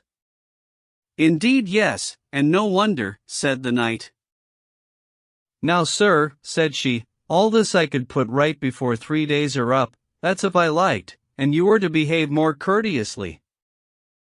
But since you talk of such gentility, as is derived from ancient wealth, and claim on that account to be a gentleman, such affectation isn't worth a bean. Look for the man who's always virtuous in private and in public, does his best always to do what gentle acts he can, and count him for the greatest gentleman. For Christ wants us to claim nobility from him, and not from our rich ancestry. For though they may have left us all their wealth, for which we claim to be of gentle birth, they are by no means able to bequeath their goodness, or their virtuous way of life, which earned for them the name of gentlemen, and points to us to follow in their steps. Upon this Dante, that wise Florentine poet, has spoken with great eloquence. Now listen, Dante's verses go like this: it's rarely man climbs to excellence by his own thin branches, God in his goodness wills us to claim from him nobility. For from our forebears we can only claim material things, which may injure and harm. And everybody knows as well as I, or nature to implant gentility in any single family, so the line inherited it, why then, they'd never cease in private and in public from behaving like gentlemen. Moreover, they would be incapable of villainy or crime. Take fire, convey it to the darkest house that's between here and coldest Caucasus, and shut the doors on it, and go away. As brightly will that fire blaze and burn, as if 1,000 folk were looking on. I'll stake my life, that fire will perform its natural function always, till it die. Thus you can plainly see that nobleness has no connection with ancestral riches. People aren't always on their best behavior as fire is, for fire is always fire. And God knows one can often enough find a Lord's son who behaves just like a fiend, and he who prizes his gentility, because descended from a noble house, from ancestors both noble and virtuous, yet who himself performs no noble deed like his own noble ancestor who's dead, he is not noble, be he duke or earl. For churlish actions are what make the churl. For nobility's no more than the renown of your forebears, by their great virtue won, nothing to do with you, or your person. Your nobility comes from God alone. Thus our true nobility comes by grace, is not bequeathed along with our position. And think how noble, as Valerius says, was Tullus Hostilius who rose from poverty to the highest rank of all. Read Seneca and Boethius as well. And there you will find that it's made quite plain it's noble deeds that make the nobleman. And therefore, my dear husband, I conclude, that though my ancestors were rough and rude, I might be granted yet, by God on high, and so I hope, grace to live virtuously. I'm truly noble then, if I begin to live in virtue and to cast off sin. As for my poverty, which you reprove, the Lord on high, in whom we both believe, willingly chose a life of poverty. To every man, matron, and maid, surely it's plain as day that Jesus, heaven's King, would never choose a vicious way of life. As Seneca and others say, in truth cheerful poverty is an honest thing. Whoever is contented with his lot. Poor as it is, I count him to be rich. Though he may have no shirt upon his back, whoever covets anything is poor, because he wants what isn't in his power. The man with nothing, who would nothing have, is rich, though you may count him as a slave.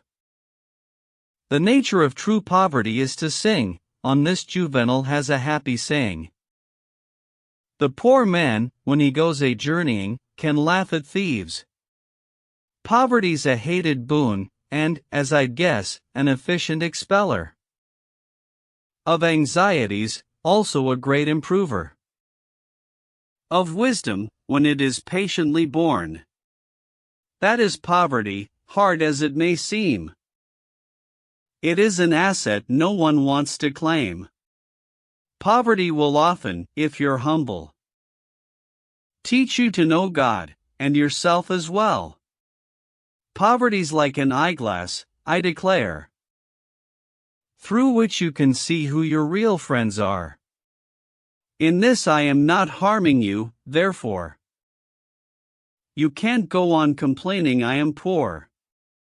And as for your reproach that I am old, were there no book whatever to uphold authority for it, yet all the same, it's said by honorable gentlemen, just like yourself, that people should respect an old man, call him sir for manners' sake. I could find texts that say so, I expect. As for your point that I'm loathsome and old, you've then no fear of being made cuckold. For ugliness and age, it seems to me, are the best bodyguards for chastity. But, since I know what gives you most delight, I'll satisfy your sensual appetite. Choose now, choose one of these two things, said she. To have me old and ugly till I die, and be to you a true and faithful wife, and never to displease you all my life. Or else to have me beautiful and young, and take your chances with a crowd of men all flocking to the house because of me. Or to some other place, as it may be. Choose for yourself which of the two you please. He turns it over in his mind, and sighs. And in this way the knight at last replies. My lady and my love, my dear wife too, I place myself in your wise governance. Choose for yourself whichever's the most pleasant, most honorable to you, and me also. All's one to me, choose either of the two, what pleases you is good enough for me. Then I've the mastery of you, said she, since I may choose and decide as I wish? Yes, certainly, said he, I think it best.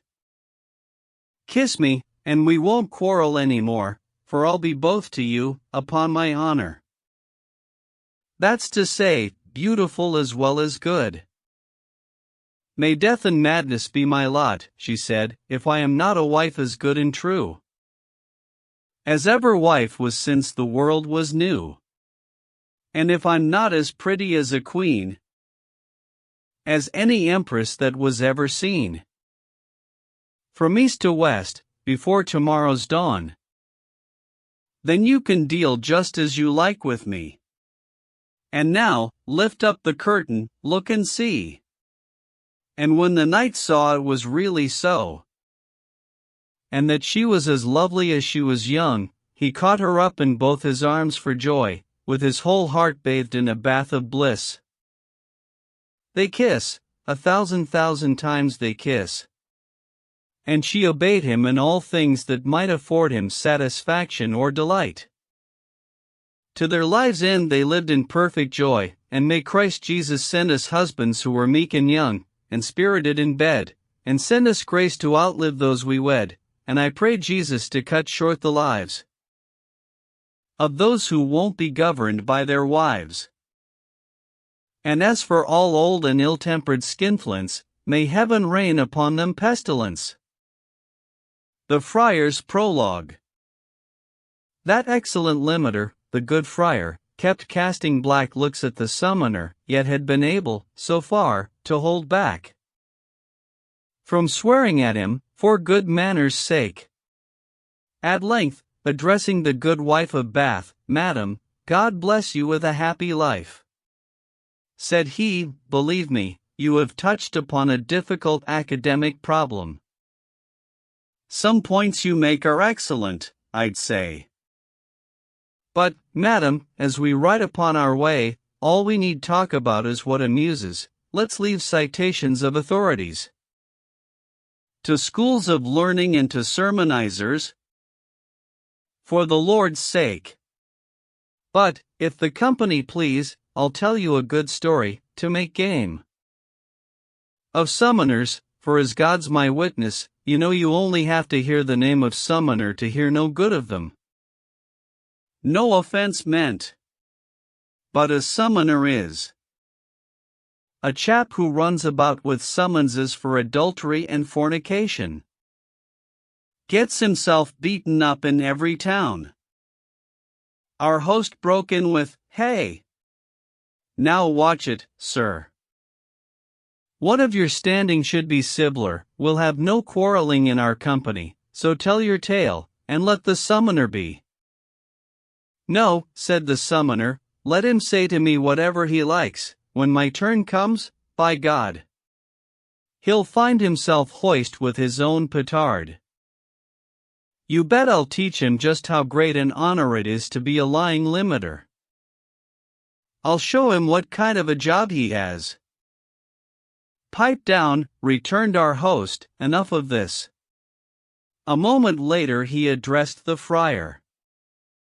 "Begin your story, if you please, dear sir." The Friar's Tale. I in my part of the world lived an archdeacon once on a time, a man of high position, a stern executant of the retribution the law imposes upon fornication, slander, and witchcraft, and church robbery, on procuration and adultery, forging of wills and breaches of contract, usury and simony and neglect of sacraments, and other kinds of crime we need not enter into at this time. He'd castigate whoremongers most of all. If he caught them at it, how he'd make them squall. And as for those who hadn't paid their tithes, he came down on them like a sack of bricks if any parish priest reported them. He never missed a chance to take a fine for a skimp tithe, or scanty offering. How piteously he'd make people sing.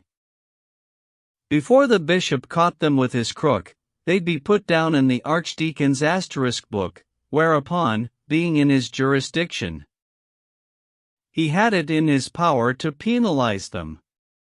And he'd a summoner ready to his hand. There was no craftier rascal in England, for he'd a secret set up, private spies told him of things that he could put to use, and he'd let off a whoremonger or two, if they could lead to half a dozen more.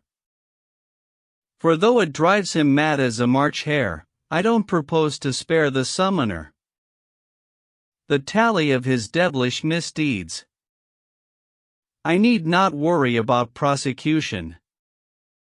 Over us friars they've no jurisdiction, nor will have till the ending of their days, by Peter. So are the women of the stews asterisk out of our charge, the summoner exclaimed. "Pipe down, be damned to you, I say pipe down." Cut in our host, and let him tell his tale. Now go on, though it makes the summoner howl. Hold nothing back, dear sir, spare no detail. That thief, the summoner, the friar went on, had pimps ever ready at his beck and call, like lures to fetch a hawk, and they'd tell all the secrets that they came across, or knew, for their acquaintanceship was nothing new. They served as his informers, secretly. He won himself a great profit thereby. The archdeacon didn't always know how much, for he could summon some illiterate, without a written warrant, on the threat of excommunication and Christ's curse, and they were glad enough to fill his purse, and stand him dinners at the alehouses. And just as Judas kept his master's purse, and was a thief, just such a thief was he, the archdeacon got less than half his fee. He was, if I'm to give him his just due, a thief, a pimp, and a summoner too. Moreover, he had harlots at command, and so, if Reverend Robert, or Reverend Hugh, Tom, Dick, or Harry, or whoever had one of them, it reached the summoner's ear, then, since the girl and he were in collusion, he'd whip out a fake document to summon the pair before the chapter court, and so he'd fleece the man, and let the woman go. And then he'd say to him, "Friend, for your sake I'll see her name is struck from our blacklist. Trouble yourself no further about this, remember I'm your friend, and at your service." To tell of all the fiddles that he knew would take a year at least, or maybe two. And there's no hunting dog on earth that's better at picking from the herd a wounded deer than he at finding an adulterer, a concubine, or some sly whoremonger.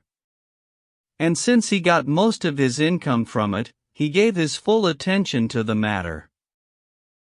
And it so came about, that one fine day, on the lookout as usual for his prey, this summoner I'm talking of rode out to summons an old widow, poor old bitch, having some trumped-up charge to extort cash, when he saw, by the margin of a wood, a jolly yeoman riding just ahead. He bore a bow, with arrows bright and sharp, and on his back he had a short green coat, a hat upon his head, all fringed with black. "Greetings, sir," cried the summoner, "well met." "The same to you and all good men," said he. "Where are you riding under the greenwood tree? Going far today?" answered the summoner.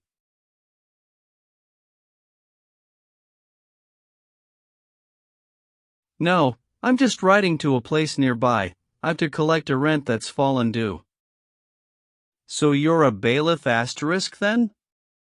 "I am," said he, but did not dare admit, for very shame. He was a summoner, a filthy name. "Lord bless you," said the yeoman, "you're a brother, you are a bailiff, and I am another. I'd like, as I'm a stranger in these parts, to get to know you, perhaps afterwards become your friend and comrade if you like. I've gold and silver laid up in my box, if you ever happen to come to our shire. It's all yours, just as much as you desire." "Upon my soul, 1,000 thanks," replied the summoner, and, shaking hands, the pair swore they would be as brothers all their lives. Discoursing pleasantly, the two rode on. Now this summoner was as full of chat as butcher birds, they say, are full of spite, and always asking about everything. Said he, "Dear brother, tell me where you're living, in case I come and look you up one day?" The yeoman answered in his quiet way, "My friend, I live far in the north country *, where I shall hope to see you one fine day." I'll direct you, before we go our ways. So carefully, you'll never miss the place. Well, brother, the summoner said, seeing you, like me, are a bailiff, while we're riding along the way, I'd like to ask you if there's some dodge you could teach me? Now tell frankly how I can make most profit in my job. And don't, for fear of sin, or conscience sake, hold anything that you can think of back. Now tell, as between friends, how you make out. Upon my word, my dear chap, he replied. My wages are, if I'm to tell the truth, too low. In point of fact, I'm poorly paid, my master is a tight man, and a hard, also my job is pretty onerous. If I didn't put the screws on I'd not live. In fact, I take whatever folk will give. By hook or crook, through trickery or force. From year to year I manage to subsist. And frankly, that's the best that I can say. Well, said the summoner, it's the same with me. As God knows, I'll take anything like a shot unless it be too heavy or too hot. What I get on the side, or privately, I do not scruple over, no, not I. For I'd starve if I didn't put the screws on. And I'm not one to mention at confession such tricks as those. I have no conscience, none. Not I, nor bowels of compassion. Damn father confessors, damn them I say. By heaven, we two are well met, you and I. But, my dear fellow, tell me, what's your name? The yeoman, as the summoner rattled on, began to smile at him a little. Then, my friend, said he, do you want me to tell? I am a fiend, my dwelling is in hell.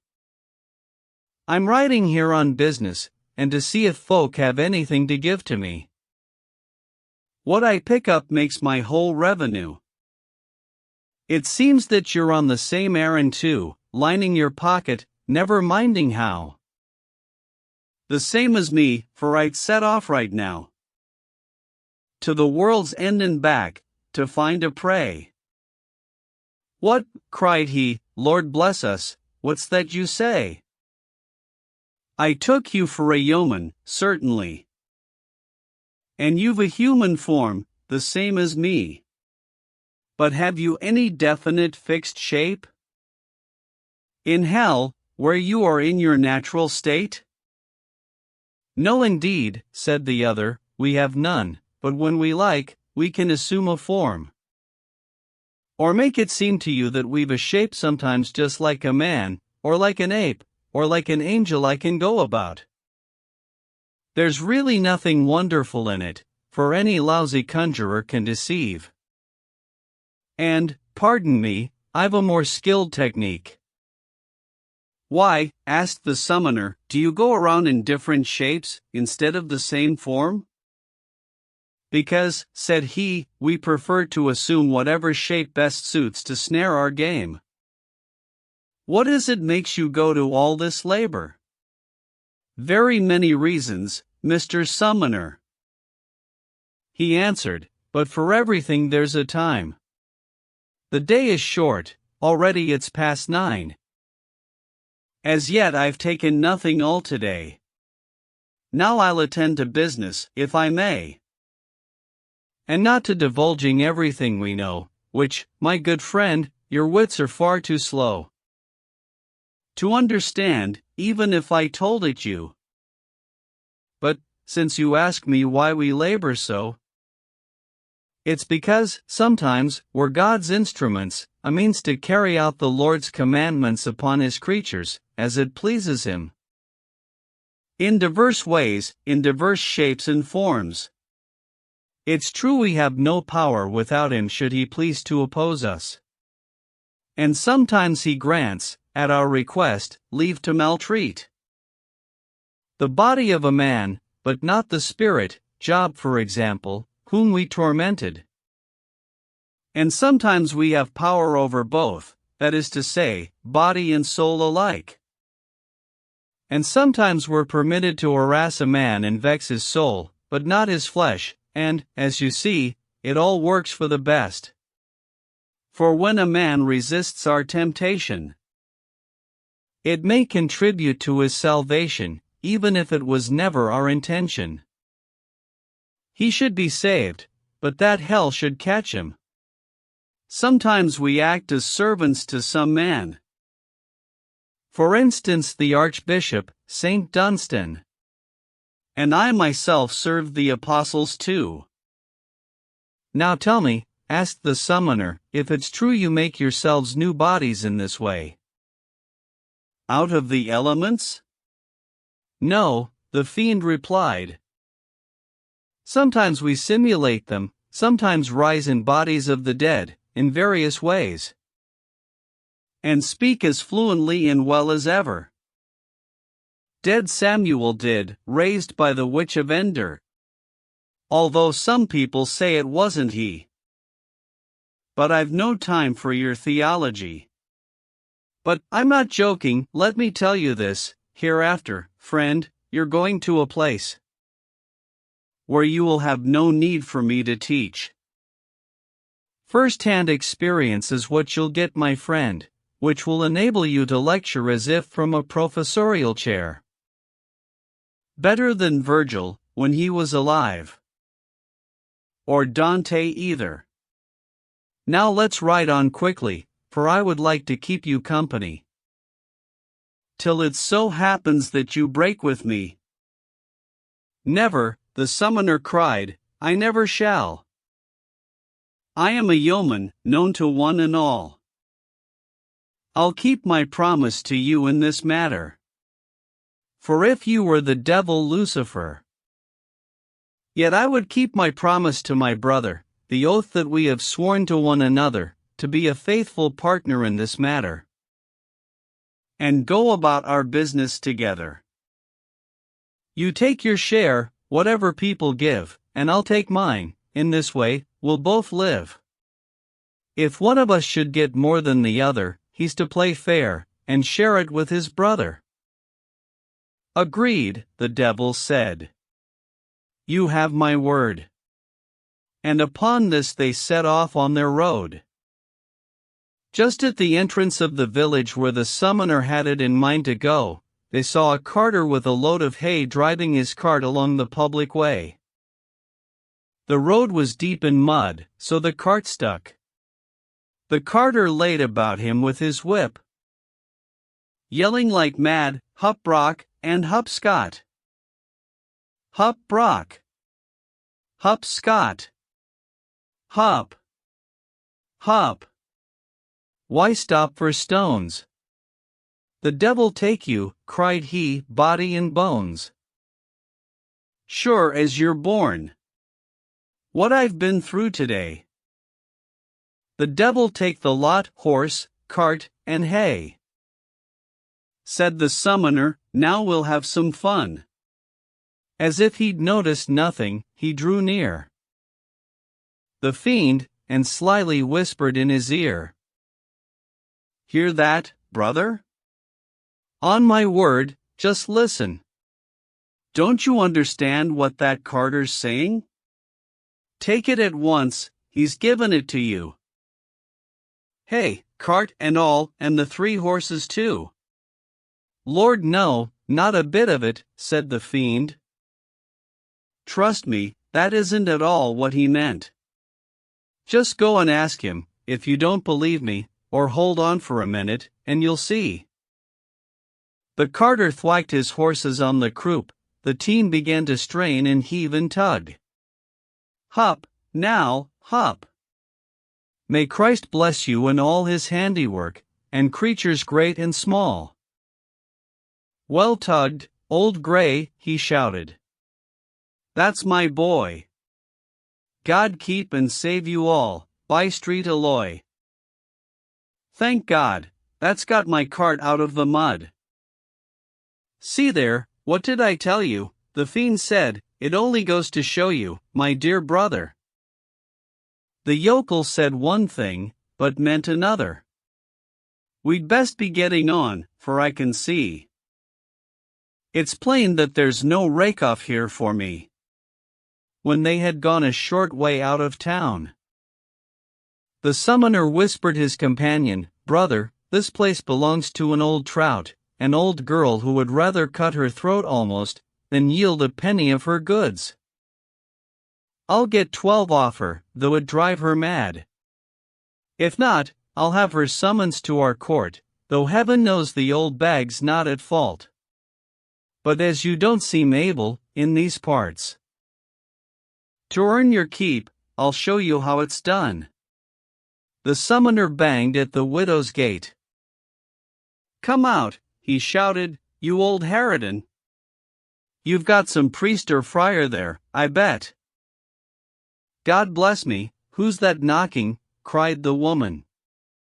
"God save you, sir. What might your honor want?"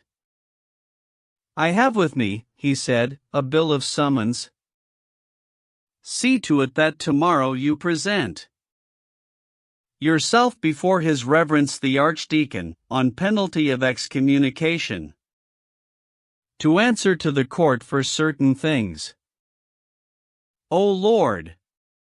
So help me Jesus, King of Kings! I swear to you I really cannot go. I have been ill, and that for many a day. I could not walk nor even ride so far. It'd be the death of me, my side hurts so. May I not have a copy of the paper? Good Mr. Summoner, and let my lawyer answer such charges as are laid to me?" "Right," said the summoner, "pay up, let's see, 12 pence asterisk will do, and I'll not prosecute, though I don't stand to make much out of it, my master takes the profit, and not me. Come on, can't you see I'm in a hurry? Give me 12 pence, I can't stand here all day." "12 pence," cried she. "Our Lady Saint Mary, deliver me from trouble, grief, and sin. I swear if the wide world were mine to win, there's not 12 pence in the house anywhere. And you know well enough I'm old and poor. Show charity to a poor wretch like me." "Never," cried the summoner, "the foul fiend fetch me if I excuse you, though it be your ruin." "Alas," cried she, "God knows I've done no wrong." "Pay up," said he, "or else, by sweet Saint Anne, I'll carry off your fine new frying pan to pay that debt that you owe me of old. That time you made your husband a cuckold I paid your fine for you to the Archdeacon." "You lie," said she, "as Christ's my salvation never have I, as widow or as wife, been summoned to your court in my whole life. No, never ever has my body sinned. I give you to the black and bristling fiend. Body and soul and frying pan also," said the devil, when he heard her cursing so upon her knees. "Come now, good Mother Mabel, are you in earnest? And mean what you say? The devil fetch him, frying pan and all, unless he will repent him here and now." "Not likely, not a hope there, you old cow, I've no mind to repent," the summoner said, "for anything of yours that I have had. I only wish that I could have your smock as well as every last stitch on your back."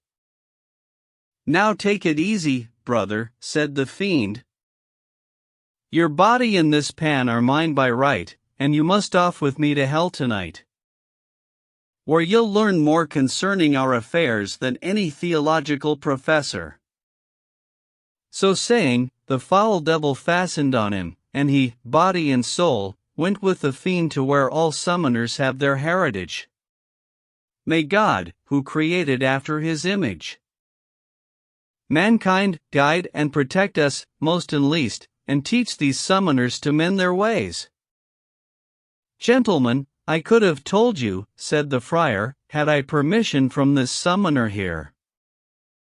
On the authority of Paul, and John, of Christ, and many a theologian. About such torments and such agonies as would shake you, which no tongue can describe, though for 1,000 winters I should tell the pangs of that accursed house of hell.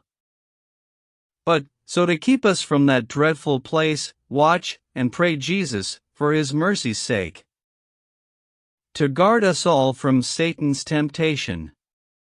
And here's a proverb to reflect upon. The lion's always lurking in his den, to kill the poor and innocent if he can. Dispose your hearts constantly to withstand the bondage and enslavement of the fiend. But he may not tempt you beyond your might. For Christ will be your champion and your knight. And pray that all these summoners repent them of their misdeeds, before the devil gets them. The Summoner's Prologue. High in his stirrups stood the summoner, he was so wild with anger at the friar, that like an aspen leaf he shook with ire. Gentlemen, said he, I've only one desire, let me entreat you, of your courtesy. Now that you've heard this two-faced friar lie, you will permit me to begin my tale. How familiar this friar is with hell. And, Lord knows, that's little cause for wonder, friars and fiends are not so far asunder. For, bless us, you must often have heard tell about the friar who was snatched to hell in spirit once. It was a dream, a vision, and when an angel led him up and down to show him all the torments they had there, it seems he didn't see a single friar in the whole place, but lots of other folk in trouble, so the friar turned and spoke. Now, sir, said he, are friars in so much favor none of them ever seems to fetch up here? Far from it, said the angel, there's a million. And let him down to have a look at Satan. Look, said the angel. Satan's got a tail as big or bigger than a barge's sail. You there, Satan? Lift up your tail, said he. Show us your arse, and let the friar see. The place where all the friars have their nest. And in a minute or two, more or less, just as bees come swarming from a hive, a troop of 20,000 friars drove out of the devil's arse, and swarmed through hell, and then swarmed back, as fast as possible, and crept into his arsehole, one and all. He clapped his tail upon them, and lay still. And, later, when the friar had looked his fill at all the torments of that terrible place, God in his mercy fetched his spirit back, restored it to his body, and he woke.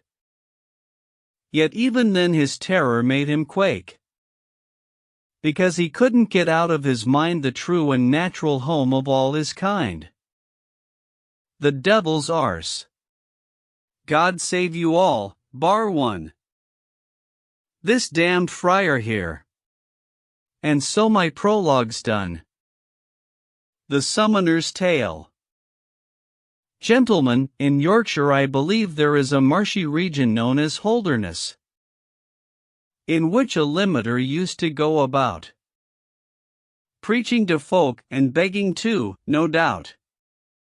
Now one day it so happened that this friar preached, in a certain church, his regular sermon exhorting folk to find the money for masses for the dead, and above all, to give, for the glory of God, the wherewithal for building yet more sacred edifices wherein to celebrate divine services. Not where it's wasted, thrown away and squandered, or to bestow it where it isn't needed. To clergy with good livings, for example, whose means, thanks be to God, are more than ample. Such masses, said he, fetch from purgatory The souls of all your friends, both old and young, yes, when rattled off and quickly sung. And not by some pert priest who takes it easy, never singing more than one mass in the day. Oh, deliver those poor souls post-haste, he cried, twisting upon the spit, with flesh hooks clawed. How horrible it is to bake, to burn. Now for Christ's sake make haste, and lose no time. And when he'd said all he'd in mind to say, with cacum pater asterisk he went on his way. When folk in church had given what they thought right, then off he went, no longer would he wait. With bag for alms, tipped staff, gown tucked up high, he'd go around the houses, poke and pry, begging for cheese or flour, wheat or corn. His comrade carried a staff tipped with horn, wax tablets backed with ivory to write on, a beautifully polished stylus pen, and always wrote the names down on the spot of those who gave it didn't matter what, as if to guarantee that he would pray on their behalf. A bushel, now, of rye, or wheat, or malt, or else a cut of cheese, or what you like, it's not for us to choose, a little cake for God, or a halfpenny. Or will you give a penny for a mass? Or just a bit of brawn, if you have any, or else a scrap of blanket, sweetest madam. Our dearest sister, here's your name set down, bacon, or beef, whatever you can find. A sturdy rascal always walked behind, their convent servant, and he bore a sack to carry what folk gave them on his back. No sooner than he'd got outside the door, the friar would smooth out every single name he'd written on the tablets earlier. What he dished out was flummery and hokum. No, there you lie, you summoner, cried the friar. Be quiet, for the love of Christ's sweet mother. Shouted our host, go on and tell your tale, mind you leave nothing out, let's hear it all. Trust me, replied the summoner, I shall. On went this friar from house to house, till he came to a dwelling where he used to be better looked after than in all the others. But as for the good man whose house it was, ill and bedridden on a couch he lay. Thomas. Thomas, my friend, good day, the friar said in a mild, courteous tone. Thomas, my friend, God be with you, I say. Many's the happy hour I've passed upon this bench, and many's the good meal I've eaten. And from the bench he shooed away the cat, then, laying down his alms-bag and his hat, and staff as well, sat comfortably down. His mate had gone on ahead into town, taking their man with him, for he proposed to spend the night there at a lodging-house. Oh, my dear good sir, said this poor sick man, how've you been managing since March began? I've not seen you this fortnight, maybe more. Lord knows I've been hard at it, said the friar, for your salvation in particular. I've offered up many a costly prayer, and for our other friends, God send them grace. I have today been to your church for Mass, and preached, according to my modest wit, not quite conformably to Holy Writ, which I imagine you find hard to follow, that's why I must interpret it for you. To make the thing quite clear, you need a gloss. For as we clerics say, the letter killeth. I was teaching them how to be charitable, to make donations where it's reasonable. And there I saw your wife. Now, where is she? Out in the garden, I expect, said he. Now don't you stir, she's bound to come in soon. Well, sir, you're very welcome, by St. John, the woman cried. And keeping well, I hope? Gallantly rising to his feet, the friar gives her a hug, and sweetly kisses her, chirruping like a sparrow with his lips. "Madam," said he, "never better in my life. Your servant in all things. In the whole church today, I didn't see a prettier woman. As sure as God above is my salvation." "Well, may God mend my blemishes," said she. "Upon my word, you're welcome anyway." "Thanks, madam, it is what I've always found. But pray excuse me, if you'd be so kind. Don't be offended now, is that a promise? I'd like to have a little word with Thomas." These priests are much too slack and dilatory to probe into a conscience tenderly. At confession, preaching's my special skill. I'm deeply read in Peter and in Paul. I roam about to fish for Christian souls, to render unto Christ what's due to him, to speed his gospel is my one sole aim. "Then if you don't mind, my dear sir," said she, "give him a talking to. By the Trinity, he gets as cross and angry as a bear, though he has everything he can desire. I cover him at night and keep him warm, fling my leg over him, or else an arm, but he just grunts like the pig in our sty. That's all the fun he's got to offer me. And there's no pleasing him in any way." O Thomas. Thomas. Thomas. Je vous dis. That's devil's work, and must be remedied. Wrath is a thing Almighty God forbade, concerning which I'll say a word or two. "Now, sir," the wife put in, "before I go, what would you like for dinner?" "I'm about to see to it." "Madam, je vous dis sans doute asterisk, just let me have the liver of a chicken. Some of your soft bread, just a slice, just one, and after that, a roast pig's head maybe. Though I'd not wish an animal to die. On my account, that's quite sufficient. A simple, homely meal is all I want. My spirit's nourishment is in the Bible. This body's so inured to keeping vigil that my poor appetite is quite destroyed. Don't, I beseech you, madam, be annoyed if I confide, as to a friend, in you. Lord knows I tell these things to very few." "Oh, sir, just one short word before I go," said she. "My baby died 2 weeks ago, not very long after you last left town. I saw his death in a revelation. Back home in our dormitory," said the friar. "I dare say that in less than half an hour after his death he was borne up to heaven. As God's my judge, I saw it in a vision. So did our infirmarian asterisk and our sacristan asterisk, both trusty friars for half a century.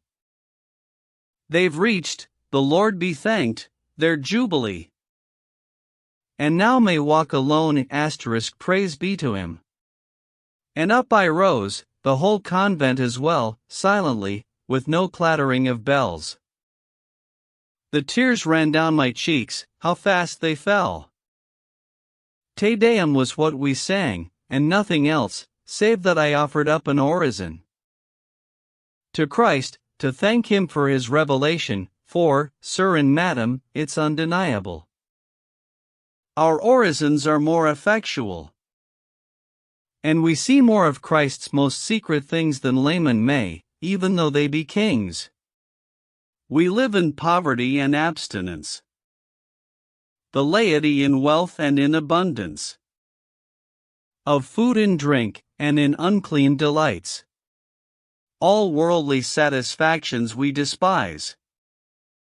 Dives and Lazarus led different lives, and so gained different guerdons when they died. Those who would pray must fast, keep pure and clean, fatten the soul, but keep the body lean.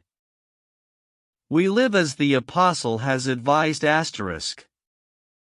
Clothes, food, however poor, are all we need. The purity and fasting of us friars.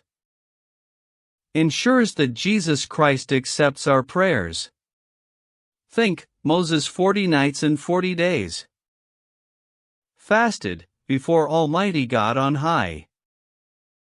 Spoke with him on the mountain of Sinai. With empty belly, after his long fast, he was permitted to receive at last the law, by God's own finger written down. And Elijah on Horeb, it's well known, spent days in fasting and in contemplation, before he spoke with God, our soul's physician. Aaron, who was the temple's governor, as well as all the other priests, would never drink anything that might intoxicate. Before they went in by the temple gate to pray for the whole nation, but instead abstained from food and drink, and watched and prayed lest they should perish. Take heed what I say. If you are not abstemious when you pray for others, but enough.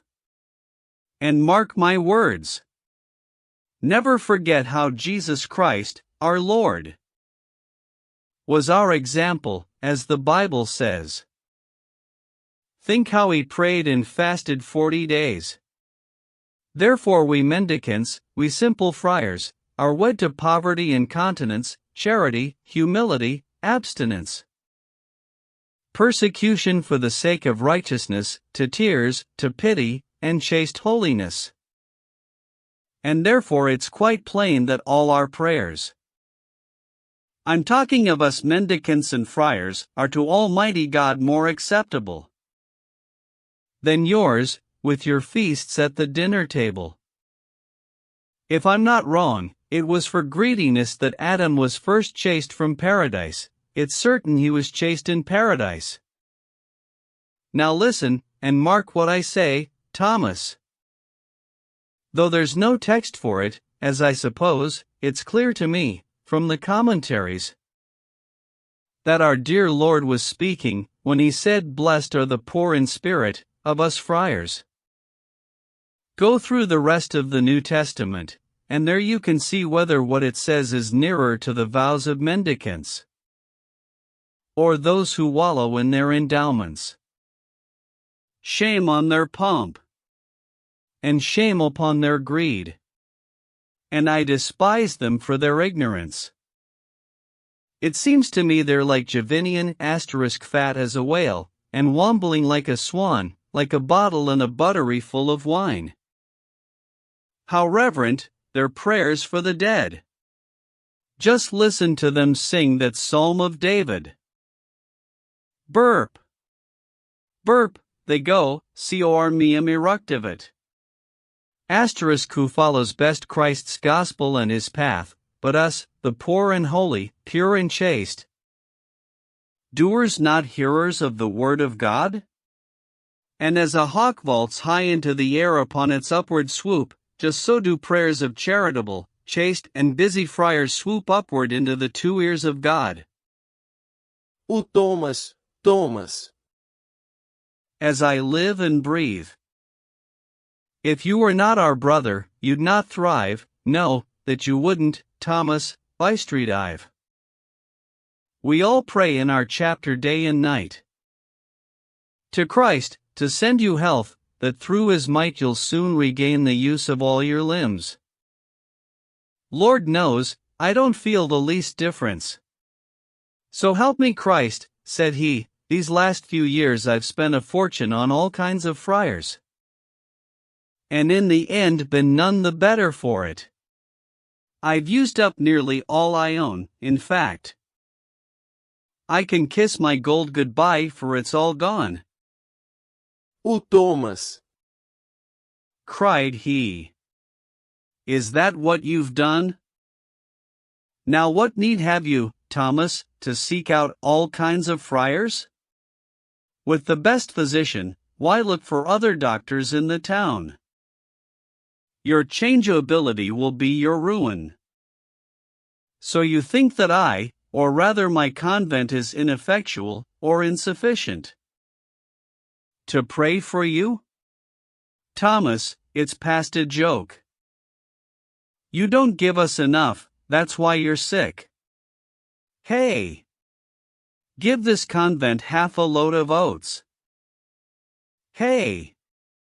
Give that convent 24 groats. Hey! Give this friar a penny and be off. No, Thomas, it's not nearly good enough. What's the use of a farthing split in 12? Anything whole and intact is itself stronger than when divided and dispersed. Thomas, you'll get no flattery from me, you want to have us work for you for free. The Lord on high, who made the world, has said, the laborer is worthy of his hire. For myself, Thomas, I have no desire to touch a single penny of your money, it's that our convent prays incessantly for you, and for the building of Christ's church. Thomas, if you would learn to do good works, your model is St. Thomas, read his life. And what he did in India, then you'll see if it be good to build a church for Christ. You're lying here, full of the wrath and ire with which the devil set your heart on fire, scolding this poor innocent. Your wife, when she's so biddable and patient. And therefore, Thomas, take it how you like, for your own good, don't wrangle with your wife, and here's a maxim you can bear in mind concerning this, a saying of the wise. Do not be as a lion in thy house, nor be to household servants tyrannous, nor make thine acquaintance to flee from thee. I charge you, Thomas, once again I say, beware of her who in your bosom sleeps. Beware also the snake that slyly creeps under the grass, to sting so cunningly. Beware, my son, and hear me patiently. For 20,000 men have lost their lives through feuding with their sweethearts and their wives. Since you've got such a sweet and saintly wife, Thomas, what point is there in causing strife? You'll nowhere find a serpent half so cruel and deadly, even if you trod its tail. As woman in her wrath, blinded with anger, vengeance is then the one thing they desire. Anger's a sin, one of the deadly 7. Abominable to the Lord in heaven. And to the sinner himself spells destruction. As any unlearned priest or half-taught parson can tell you, wrath engenders homicide. Wrath is, in fact, the minister of pride. My homily would last until tomorrow were I to tell of all the grief and sorrow that anger brings. And therefore, day and night, I pray to God above with all my might. He grants no power to the wrathful man. Pity it is, and an abomination, when such a one is set in high position. For there was once a choleric magistrate. During his term upon the judgment seat, there were 2 knights went riding out together one day. As luck would have it, says Seneca, one of them came back home, the other not. This knight was brought before the judge forthwith, who said, you murdered your companion, and so I sentence you to die the death. And to another knight he gave direction, go, lead him to his death. Do as I say. But as it chanced, while they were on their way to the appointed place of execution, the knight whom they all thought was dead rode by. So they decided it was the best plan to bring both knights before the judge again.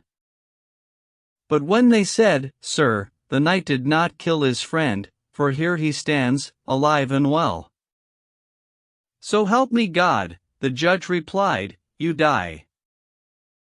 I mean not 1 or 2, but all the 3.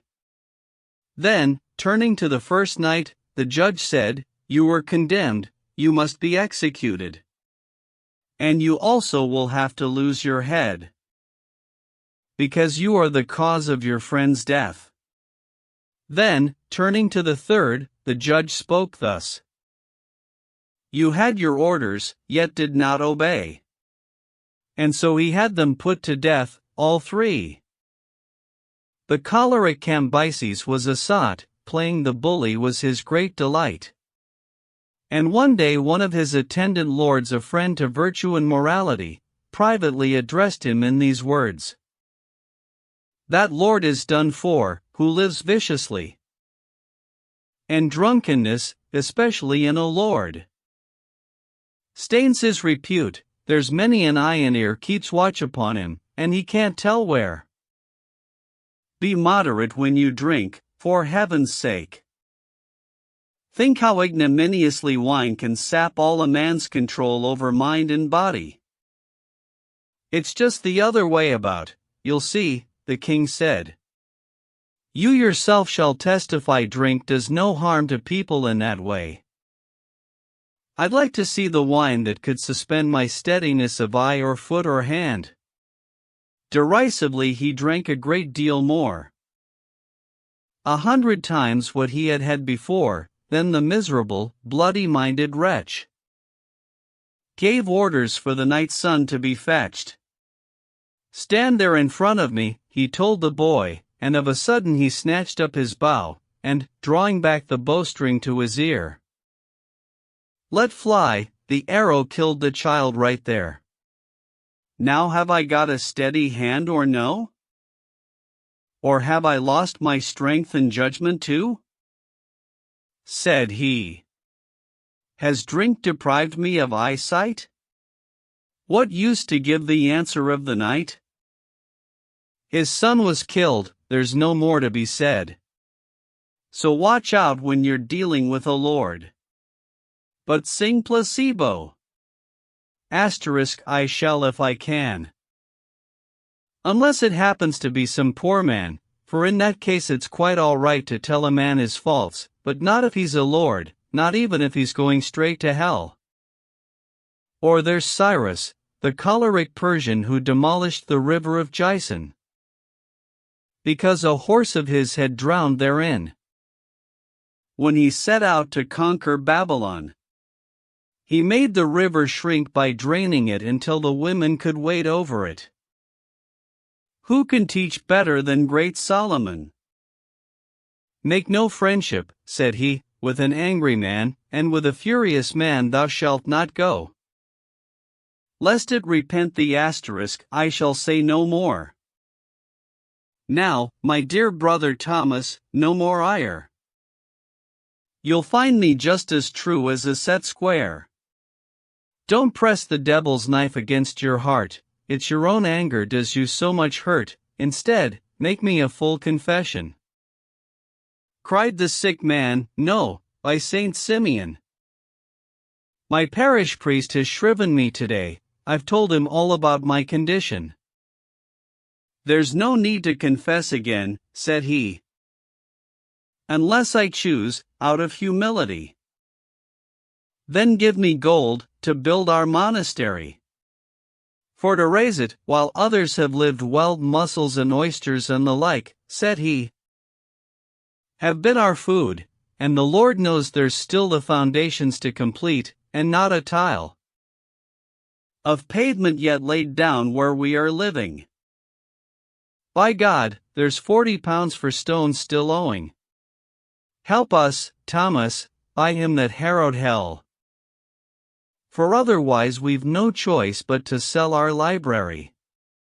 Did you lack our instruction? Then the whole world would go down to destruction.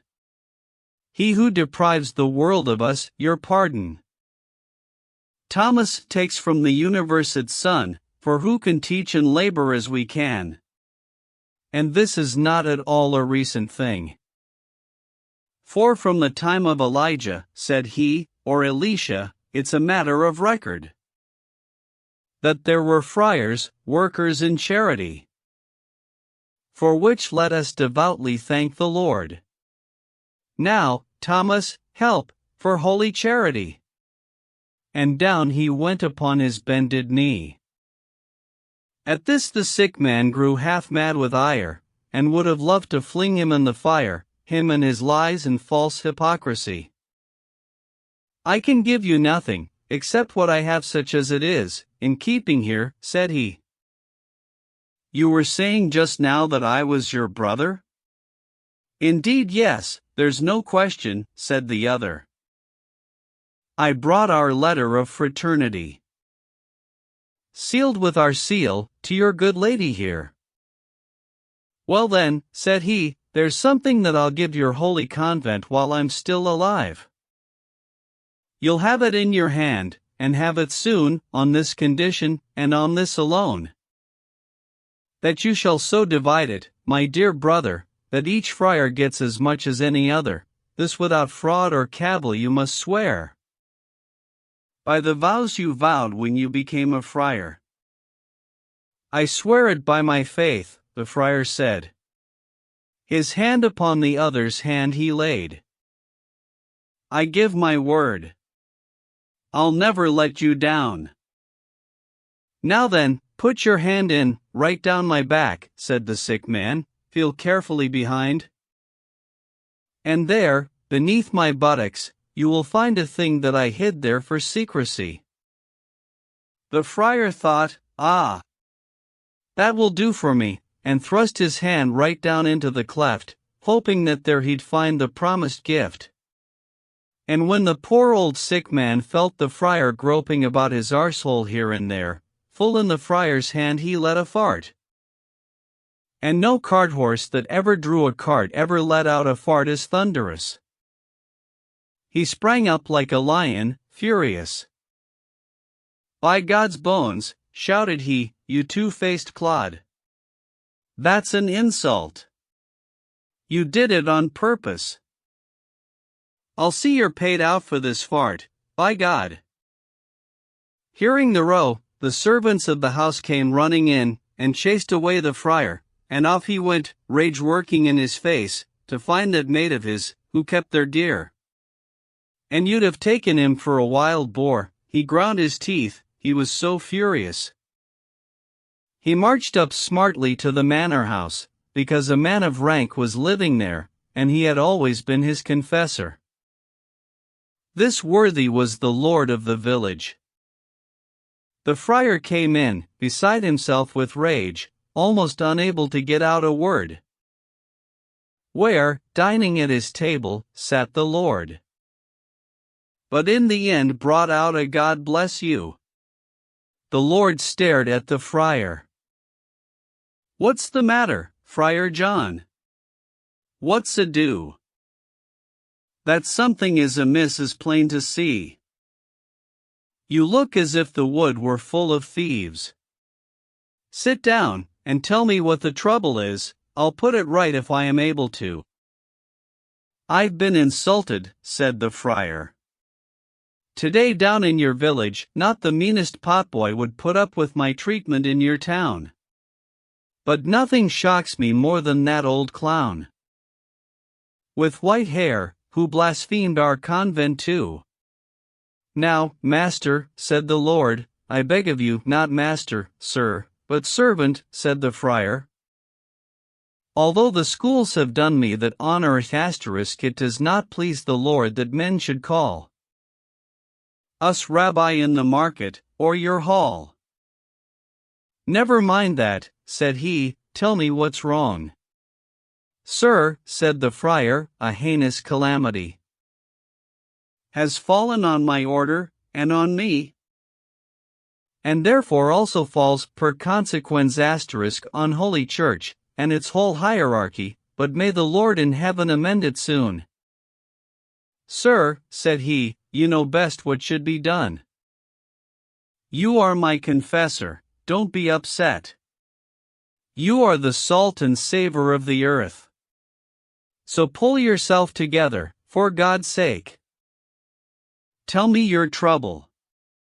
And he did just that, told the whole story of you all know what. The lady of the house sat there quite quiet, and listened till she'd heard the friar out. "Ah, Mother of God! Ah, holy blessed maid! Is that all? Tell me truly, now, she said. Madam, he asked, what do you make of it? What do I make of it? May I be saved?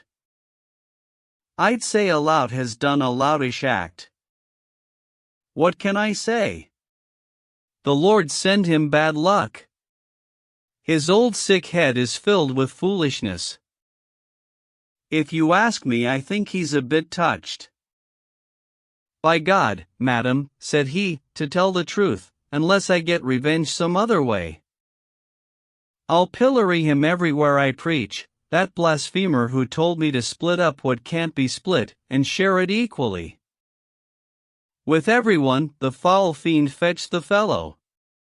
The lord of the manor sat there quietly, like someone in a trance, while he turned over the matter in his mind. How could the fellow have the imagination to set up a poser like that, to perplex the friar? I never heard of such a thing before. I bet the devil put it in his mind. In all the mathematic art till now, the like of that conundrum you'd not find. How can one prove each gets an equal part in the noisomeness and noise of a fart? Curse it all, gentlemen, the Lord exclaimed, whoever heard of such a thing before? To everyone alike, an equal share. You tell me. It's impossible, can't be done. The rumbling of a fart, like every sound, is a reverberation of the air. No more, which little by little dies away. There's none who could judge properly, I swear, whether it were divided equally. What, one of my villagers at that? Yet he fairly took it out of you, my confessor. In my opinion he's a lunatic. And now, forget the fellow, and eat up. Let him go hang himself, the devil take it. What the Lord's squire and carver said about the division of a fart into twelfths. Now the Lord's squire, who stood at the sideboard to carve the meat for them, heard every word. All that I've just related to you. Then, if I may be so bold, sir, he began, just for a bit of cloth to make a gown. But only if it doesn't rouse your anger. I think that I could tell you, Mr. Friar, how such a fart might equally be shared among your convent, that is, if I dared. Tell, and you'll get a gowncloth on the spot, by God, and by St. John, answered his lord. Sir, said he, when the weather is set fair, with no wind or disturbance of the air, have a cartwheel brought here into the hall. See, it has all its spokes, for as a rule, a wheel has 12. Then you must bring to me 12 of the friars, and I'll tell you why. 13 make up a convent, I suppose. Your noble confessor, for his great merit, shall bring the number up to 13 friars. Then they must all of them kneel down together, so that each spoke's end has a friar's nose set firm against it. And your good confessor, may the Lord save and bless him, shall stick his right in the middle, underneath the hub. Then have this fellow, belly stiff and taut as any drum, brought here into the hall, and set plumb in the middle of the wheel, upon the hub, and make him let a fart. And then, for I will stake my life on it, you'll all be given demonstrable proof that it will travel, both the stink and sound, fairly and equally to each spoke end, except that this good man, your confessor, because he is a man of great honor, shall have first helping of the fart, which is fitting enough, for it is still the custom among these friars, and an excellent one, to serve the worthiest among them first. And in his case, it's certainly deserved. Today he's taught all of us so much good. There in the pulpit, preaching where he stood, I'm willing to assign him, for my part. So will the convent, first smell of 3 farts, for he behaves in such fine saintly fashion. The lord and lady, in fact everyone. Except the friar, all of them agreed that Jenkins spoke as wisely as Euclid or Ptolemy himself about the matter. As for the rest, concerning the old fellow, they said that only shrewdness and great wit enabled him to speak out as he did. That he was neither fool nor lunatic. And as for Jenkin, he's earned a new gown. That's all, we've almost come to Sittingbourne. Fragment 4, Group E. The Clerk's Prologue. Now, Clerk of Oxford, our host said, today I haven't heard you speak a word. You ride as shy and silent as a maid who's newly married, sitting at the table, you're meditating some philosophical proposition or other, it would seem. But Solomon has told us there's a time for everything, and now, for mercy's sake, this is no time for study, so cheer up. Spin us some rattling yarn, because, by heaven, anyone, once he's entered on a game, must keep the rules to which he gave assent. Mind you don't preach, and try to make us weep for our past sins, as friars do in Lent.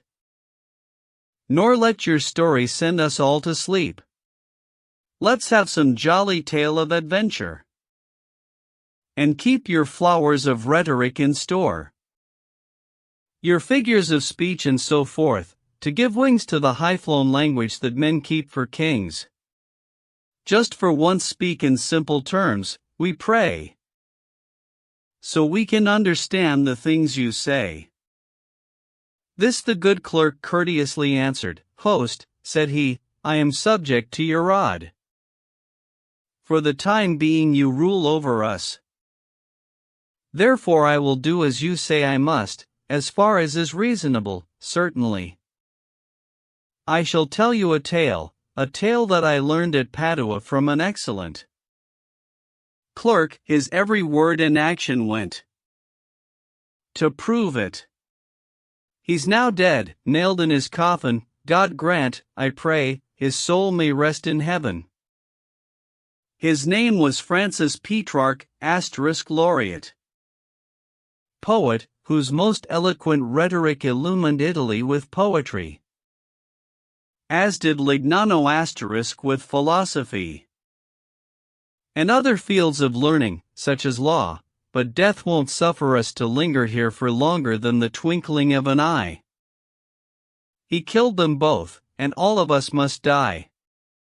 But to go on about that famous man, who taught this tale to me, let me explain. He made, in the rhetorical high style, before writing the main body of the tale, a prologue, in the course of which he paints Saluzzo and the country round Piedmont, and speaks about the Apennines, those high mountains which form the bounds of Lombardy, and in particular of Monte Viso, where, in a little well, the river Pa has taken its beginning and its source, becoming ever larger on its course eastward to Emilia, Ferrara, till Venice has reached, a thing too long to tell, all of which, certainly in my judgment, seems to be on the whole irrelevant, except in so far as it serves to set the scene.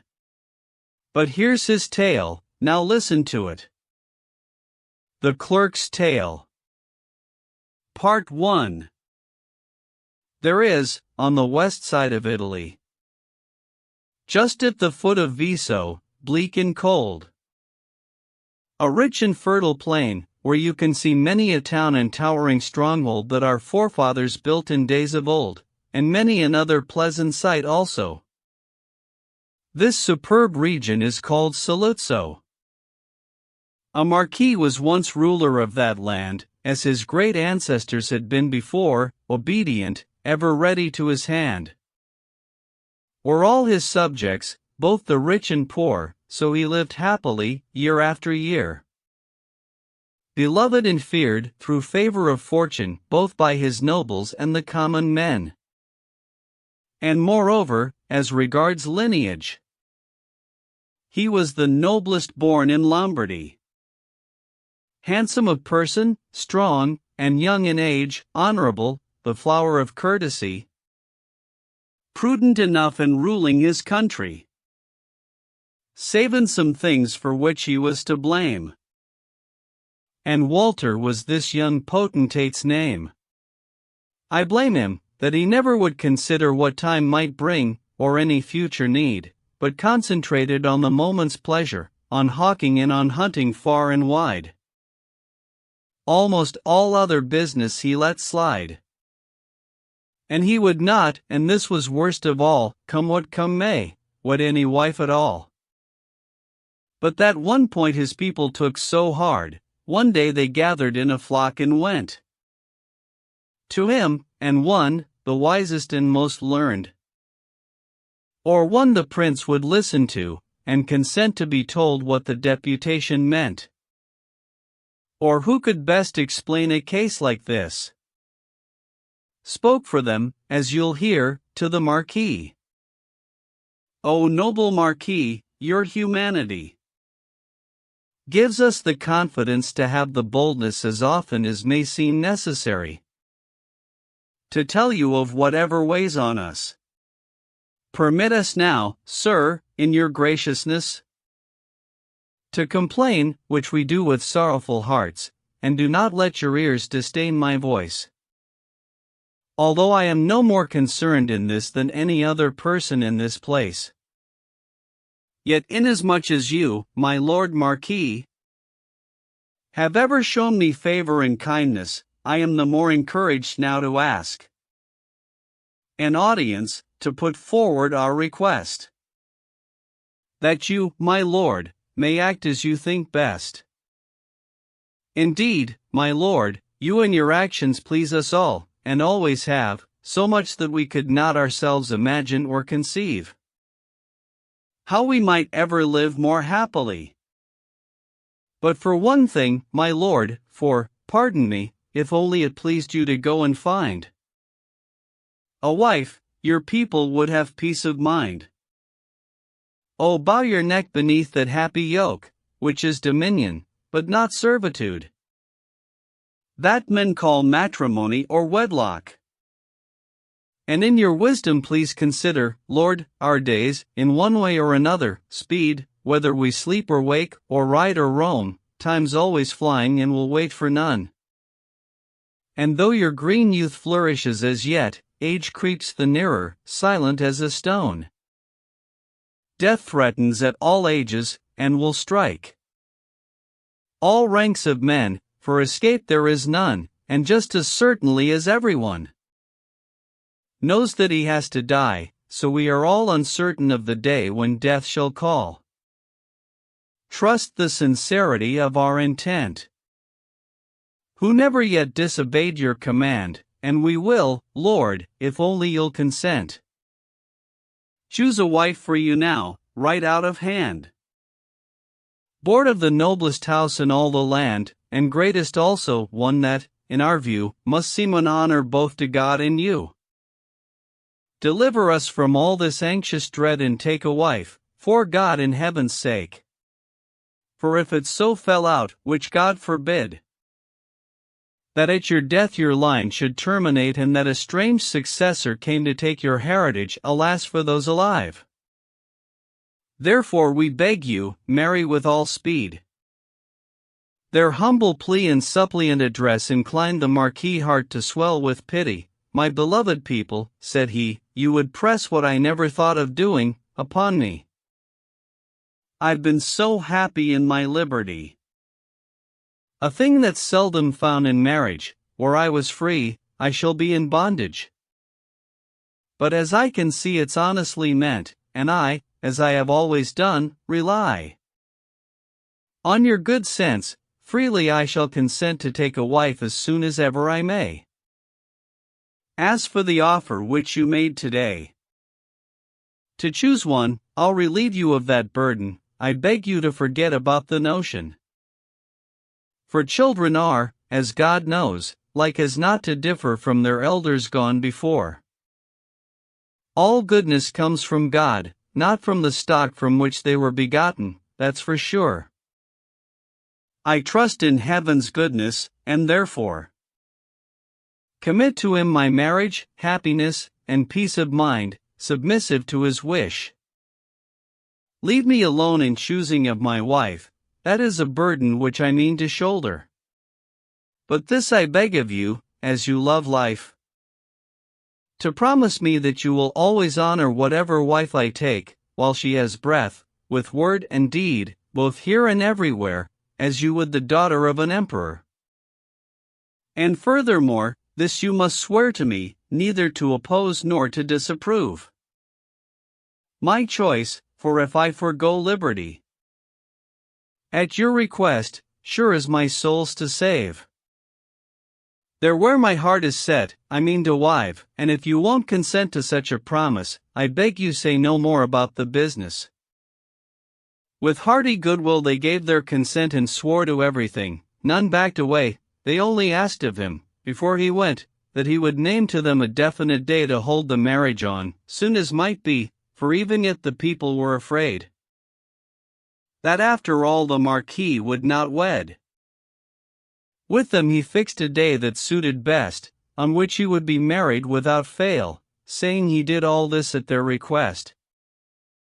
And they with humble hearts began to kneel upon the ground, reverent, dutiful, all thanking him, and then they, having gained all that they wanted, to their homes returned. And thereupon he bids his officers to make arrangements for the wedding day, and gives to his personal knights and squires all such directives as are necessary. And all that he commands them they obey, and each without exception does his best to make a success of the wedding feast. Part 2. Not far from the magnificent palace in which the Marquis made his plans for marriage, stood situate in a most pleasant place, a hamlet, where the poor folk of the village would keep their livestock, and where they would lodge, and where they'd make a living from their toil, depending on the richness of the soil. Now among these poor people lived a man supposed to be the poorest of them all. And yet the Lord, who dwells in heaven, can sometimes rain blessings on a cattle stall. He had a daughter, none more beautiful. Folk in the village called him Janicula, and the young girl was known as Griselda. But when it comes to virtue and beauty, then there was none more fair beneath the sun than she, brought up in want and poverty. Luxurious pleasures were to her unknown. It was not from the wine cask, but the spring. She used to drink, since she loved virtue. Work was better known to her than idle comfort.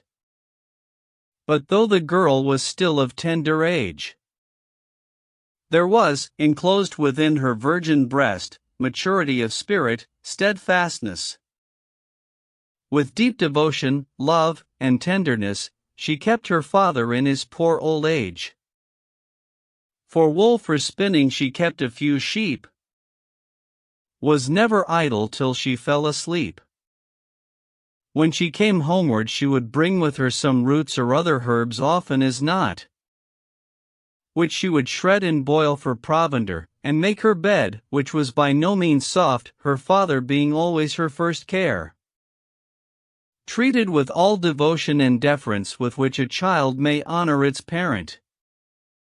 Upon this penniless girl, poor Griselda, the Marquis many a time had cast an eye while hunting, as he rode upon his way.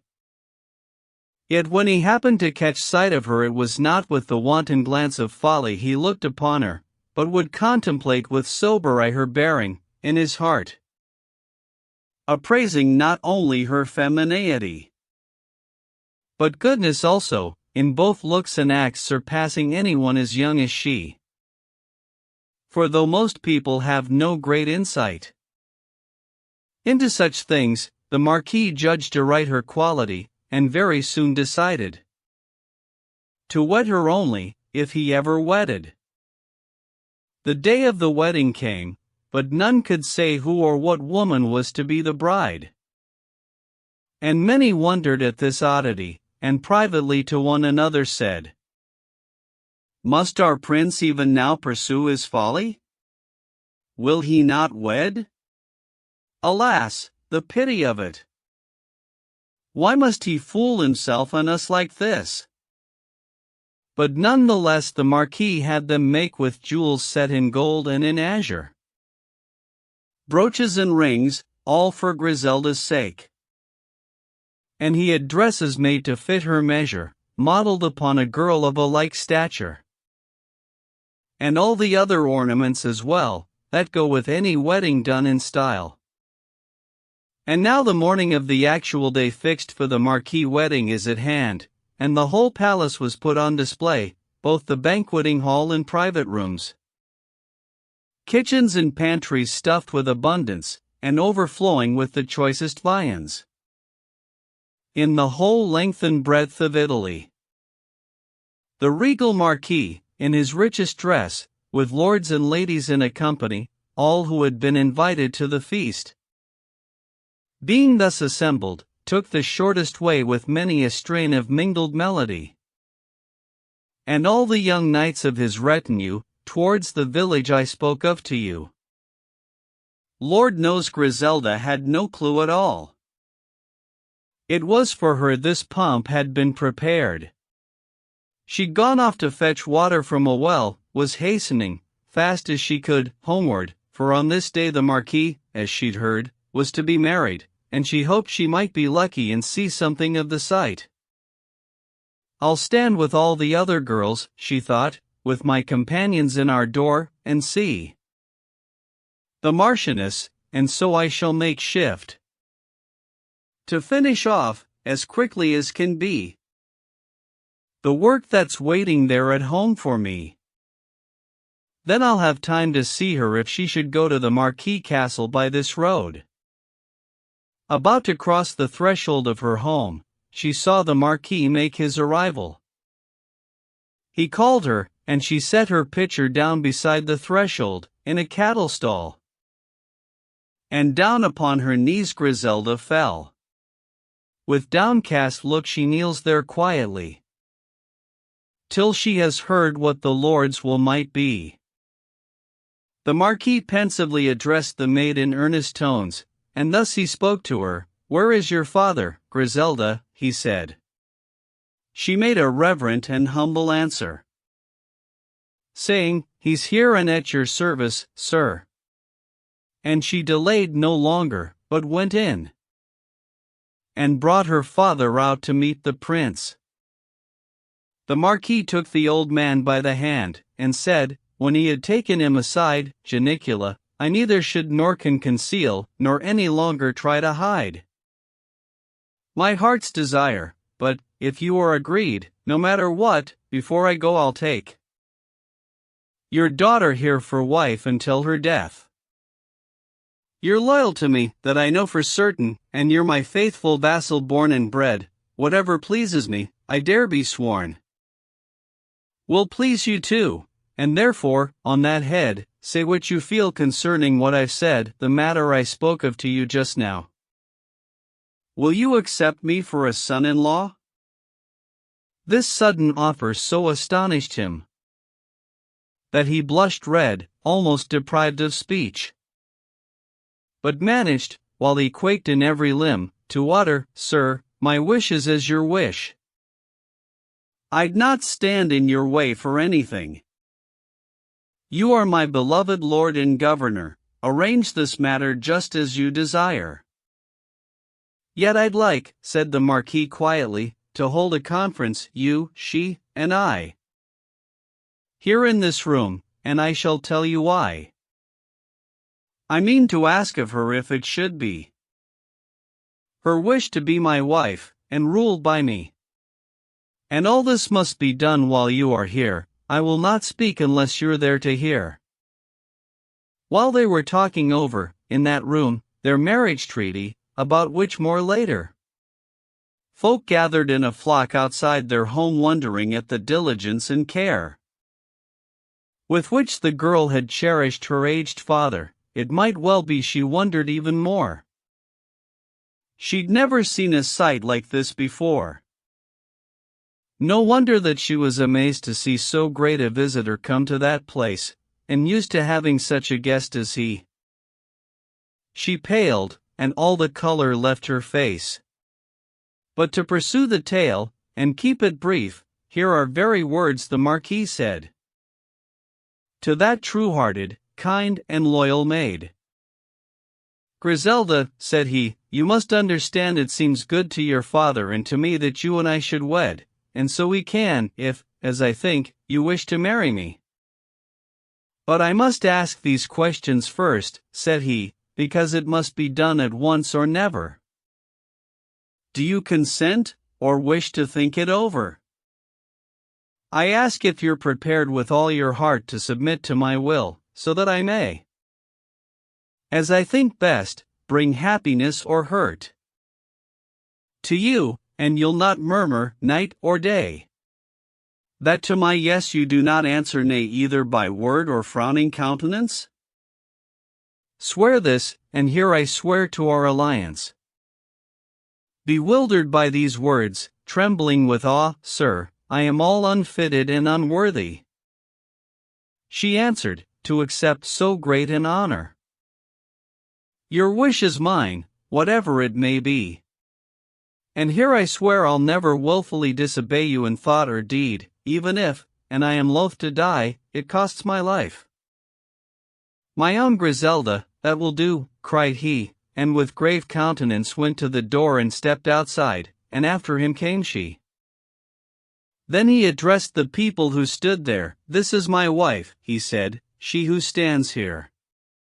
I ask whoever loves me to love her and honor her. I have no more to say, in order that none of her former gear should come inside his house." The Marquis bade the women to undress her then and there. These ladies of the court were none too glad to handle garments in which she'd been clad, but none the less they clothed the lovely girl from head to foot in fresh new apparel.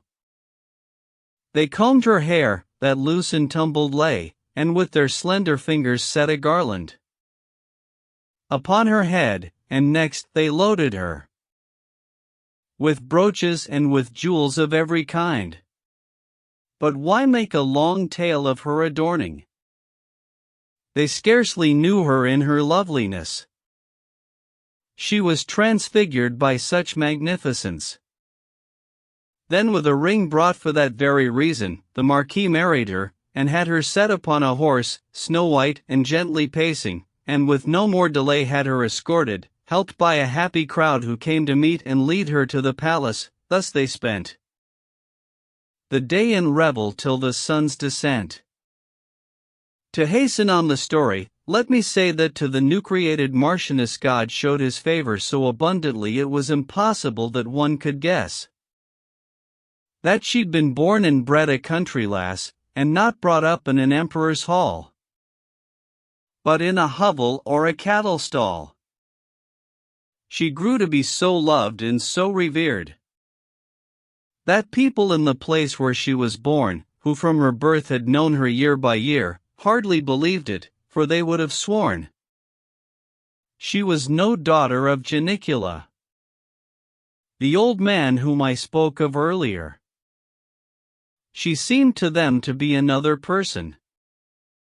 For though she always had been virtuous, she had increased so much in excellence, rooted in goodness were her qualities, herself so modest and so eloquent, so kind, with so much claim to reverence, and over people's hearts she had such power, that all who looked upon her face loved her. Nor was it only in Saluzzo town. There spread abroad the goodness of her name. But many another neighboring region, if one said well, another said the same. At length her goodness won so wide a fame that men and women, old and young together, would travel to Saluzzo just to see her. Thus Walter humbly, not so royally, wedded with honor and with good fortune, lived in God's peace comfortably at home, and in the outside world his stock stood high, since he saw the good that's often hidden by a humble station. He was held to be a man of judgment. That's a rarity. And not only was Griselda adept in wifely and domestic arts, she could if need be when the case required it, herself help to promote the public good. There was no grievance, rancor, or discord in all the land, that she could not compose, and wisely draw to harmony and peace. And even when her husband was away, if any, whether commoner or noble, fell out, she'd reconcile their enmity. Her sayings were so wise and seasonable, her judgments so acute and equitable, that people thought she had been sent from heaven to save them from all wrongs, and to amend them. No long time after, she was brought to bed and gave birth to a daughter, and although she'd rather it had been a son, how glad the Marquis was, and all the people too. For though a girl was first to come, they knew she was not barren, and in time she would achieve a male child, in all likelihood. Part 3. It happened, as it sometimes does, that while the child was being suckled, the Marquis conceived so great a longing to make trial of Griselda, to try her steadfastness and constancy, that he could not resist this strange impulse to put her to the proof and scare, needlessly, as God knows, his wife. For he had put her to the proof before, and always found her sterling, so what need to try and test her ever more and more? Though some applaud, and think that he was shrewd? But as for me, I think it wrong and bad. For a man to test his wife when it is needless, and subject her to fright, dismay, and anguish. The Marquis set about it in this way. One night he came with stern and troubled face alone into the chamber where she lay. "Griselda," said he, "you recall the day I rescued you from poverty and distress, and raised you to your present high estate. I think you have not quite forgotten that? I'm only saying that I don't suppose this high position I have placed you in makes you at all forgetful how it was. I took you up, when your wretched condition held for you little hope of happiness. And now mark every word I say to you, there's no one here to hear it but us two. For you yourself well know how you came here into this house, it's not so long ago. And though to me you are beloved and dear, among my noblemen it is not so. They're saying that for them it's shame and sorrow to be in servitude and have to owe allegiance to a village girl like you. And there's no doubt whatever they have been talking like this, and saying things like these, particularly since your child was born. But I desire to live with them in peace, as I have always done. I can't take risks, I must do for your daughter what is best, not as I would, but as my people wish. And yet, God knows, all this is hateful to me, but nonetheless, I promise to do nothing without your knowledge. But I wish, said he, to have your acquiescence in this thing. Now let me see you practicing your patience, as you swore and promised me down in the village the day on which we two were joined in marriage. When she had heard all this, she did not change, whether in look, or bearing, or in word, remaining undistressed, or so it seemed. All lies at your disposal, sir, she said. What you wish shall wholeheartedly be obeyed. My child and I are yours, and you may kill or spare what is your own, do as you will. As I pray God on high my soul to save, nothing that pleases you can displease me, nothing is there that I desire to have or fear to lose but you alone, said she. This is my heart's wish, and shall always be, which neither time nor death is to erase, nor turn my heart to any other place.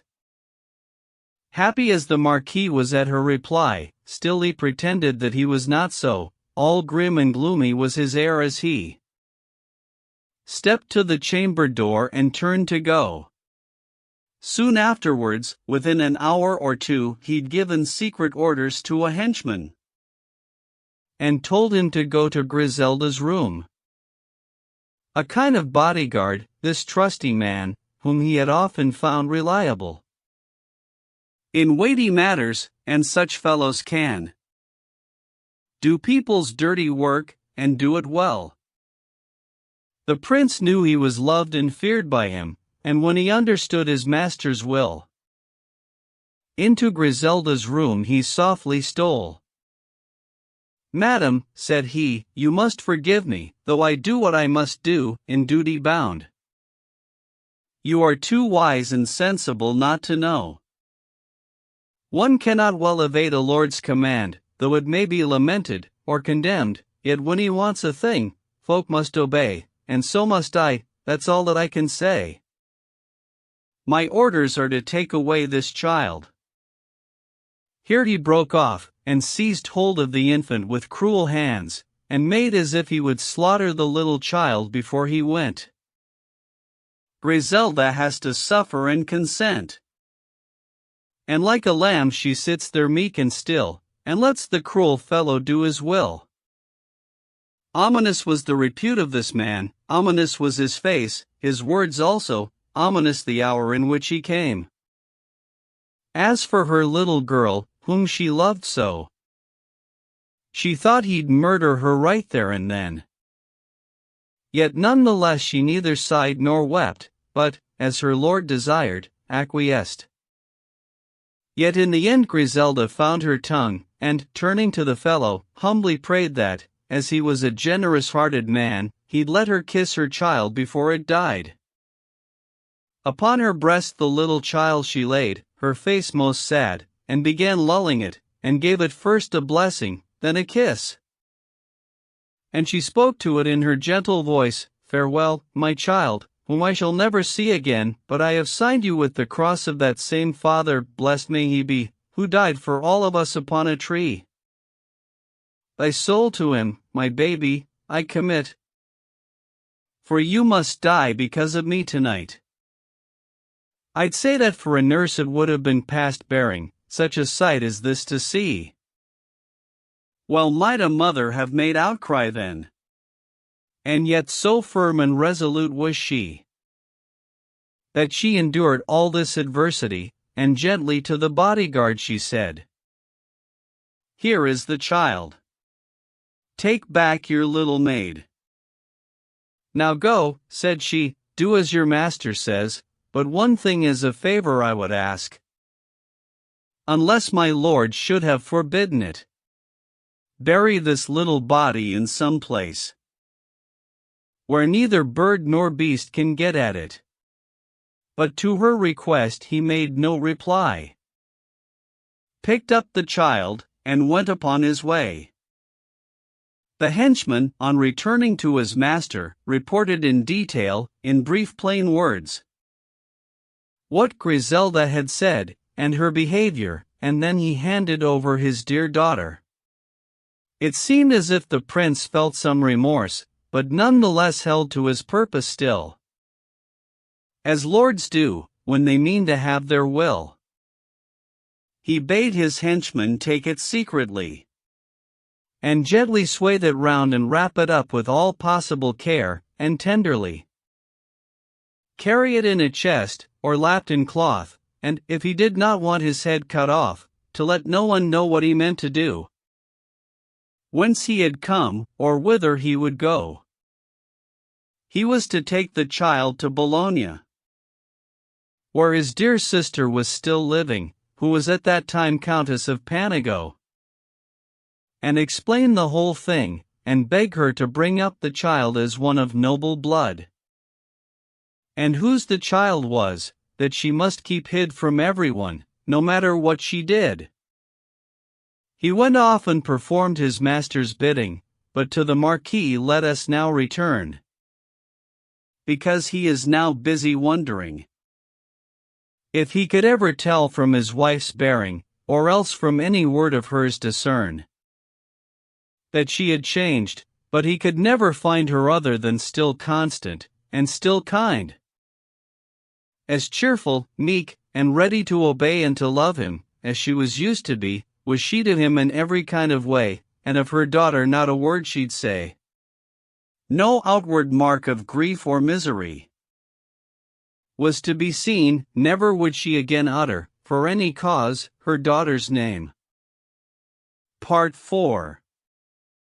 So matters stood, while 4 years passed away before Griselda was again with child. And she, as God would have it, bore a boy. To Walter, none more comely than this child, his son and heir, and, when the news was told, not only he, but the whole land was glad at the child's birth, praising and thanking God.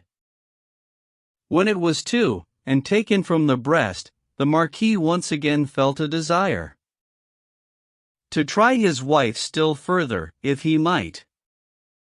How needlessly was she made to endure these tests and trials, against all nature. But there's no holding back these married men. Once they have found a truly patient woman. My dear wife, said he, as you know already, and most especially since our son was born, my people take our marriage very badly. Now it is worse than it has ever been. My soul is pierced through with their mutterings, the voice of complaint is so keen and sharp. My spirit is half broken, like my heart. For now they're saying this, when Walter's gone, then Janicula's family must succeed, and lord it over us, choice we have none. People, be sure, are saying things like these, and murmurs of this kind I'm bound to heed. It's notions of that sort I'm always fearing, though not openly uttered in my hearing. I want, if possible, to live in peace. Therefore I've made my mind up absolutely, as I dealt with his sister in the night, to deal with him, my son, as secretly. I'm warning you, lest you should suddenly break out and go beside yourself with grief, but over this be patient, I entreat.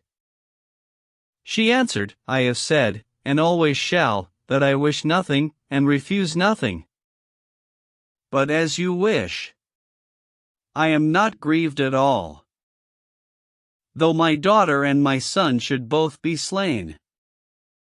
That is, at your command, and by your will. I've had no share nor part in my children, but sickness first, and after, grief and pain. You are our master, therefore, with your own do as you please, ask no advice of me. For as I left at home all my clothing, when I first came to you, just so, said she, did I leave my will behind, and liberty, when I put on your dress, therefore I pray do what best pleases you, I shall obey. Indeed, had I the prescience to know your wish before you told me what it was? I'd have done whatever you would have me do, but now I know your will, and what you wish, you can be sure I shall abide by it. For if I knew my death would make you happy, and it would please you, I would gladly die. Death itself is as nothing compared with your love, said she. And when the Marquis saw the steadfast, staunch constancy of his wife, he cast down both his eyes, and wondered how all this she could so patiently endure, and so he goes away with gloomy face, his heart inwardly filled with happiness. And that grim henchman has, in just the same manner or worse, if a worse way there be, as he had seized her daughter, seized her son, who was so young and beautiful to see. But none the less so patient was she. She gave no sign of sorrow or distress, but blessed her son, first giving it a kiss. Only she begged the fellow to at least bury her little son deep underground. and so keeps safe from every bird and beast. His tender and delicate-looking limbs. No kind of answer would the man vouchsafe, as if it mattered nothing he went off, but brought it to Bologna safe and sound. The more the Marquis pondered it, the more he wondered at her patience, and if he had not known of a certainty before. Griselda loved her children perfectly. He'd have thought it was from craft or cruelty, from rancor, or from sheer hard-heartedness, she endured this with an untroubled face. But he knew well enough that next to him she loved her children best in every way. And now I'd like to ask of all women, were these tests not enough? What more could any husband devise, however relentless, to prove her loyalty and steadfastness to one as inexorable as he? Nonetheless, there are folk of such a kind, that when they have once determined to take a certain course, can never change their mind, but, just as if they'd been bound to a stake, hold to their first resolve, and won't retreat. In just this way the Marquis determined to test his wife, as he had first designed. He watches for a word or look to show that she had changed towards him in her heart. There was no alteration he could see. Unchanged as ever were her face and heart. As she grew older, the more true was she, the more in love, if that were possible, more devoted and indefatigable. In the end it seemed as if between those two there was one will alone. What Walter wished, that very wish became her wish also. Thank heaven it all worked out for the best. She showed, no matter what the tribulation, a wife should have no wishes of her own, but that her husband's wish should be her wish. But Walter's ill repute spread far and wide, because he'd married a poor woman. In the wickedness of his cruel heart, he had put secretly to death his 2 children. This sort of rumor among folk was common. No wonder either, for the people heard no other report than they had been murdered.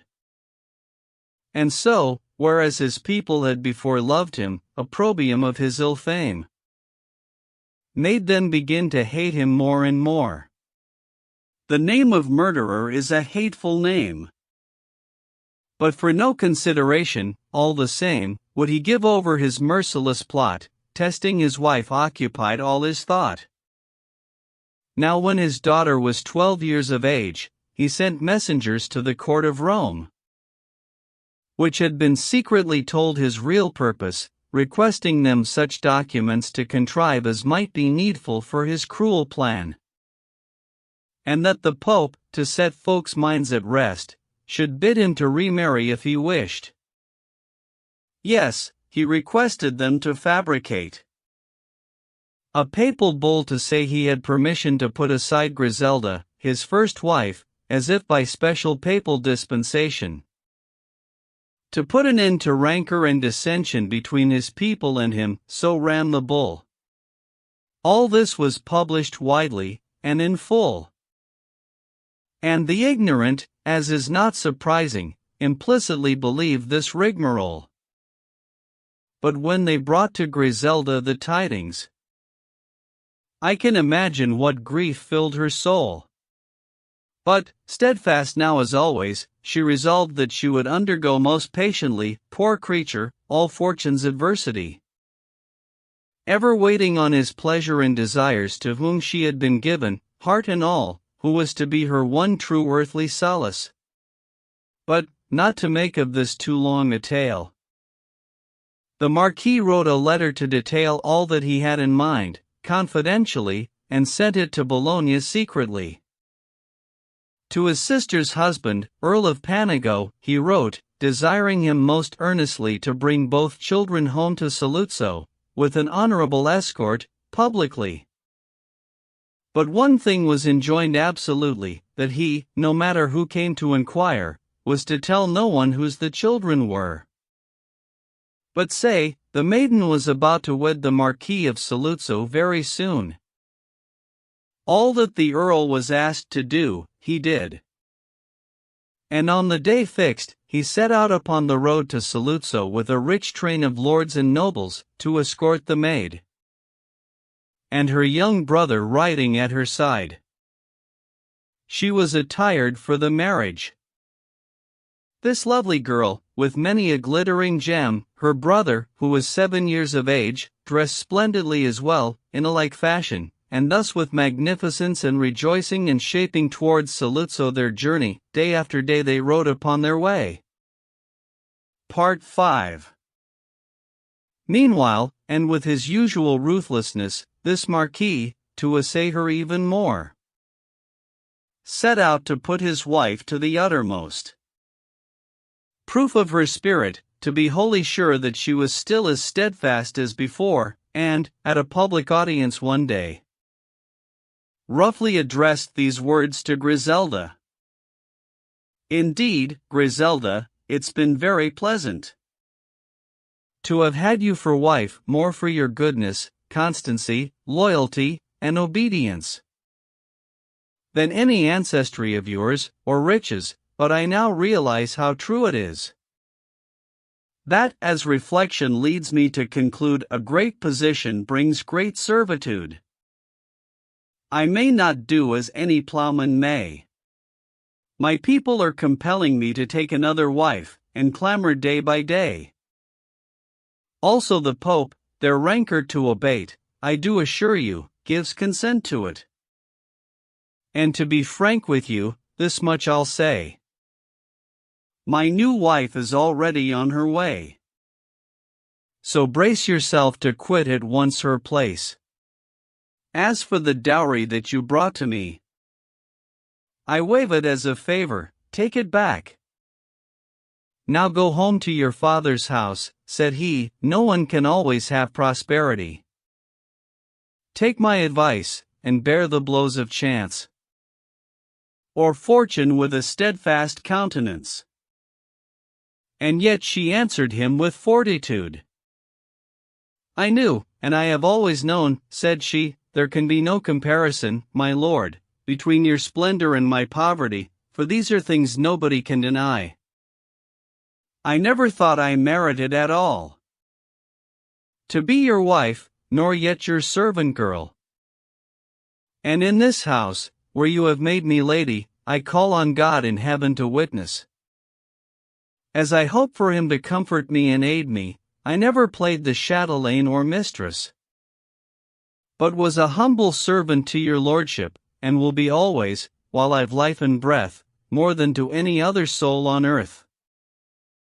That in your kindness you should have so long held me in honor, and exalted me here, where I was not worthy to belong, I thank both God and you, to him I pray.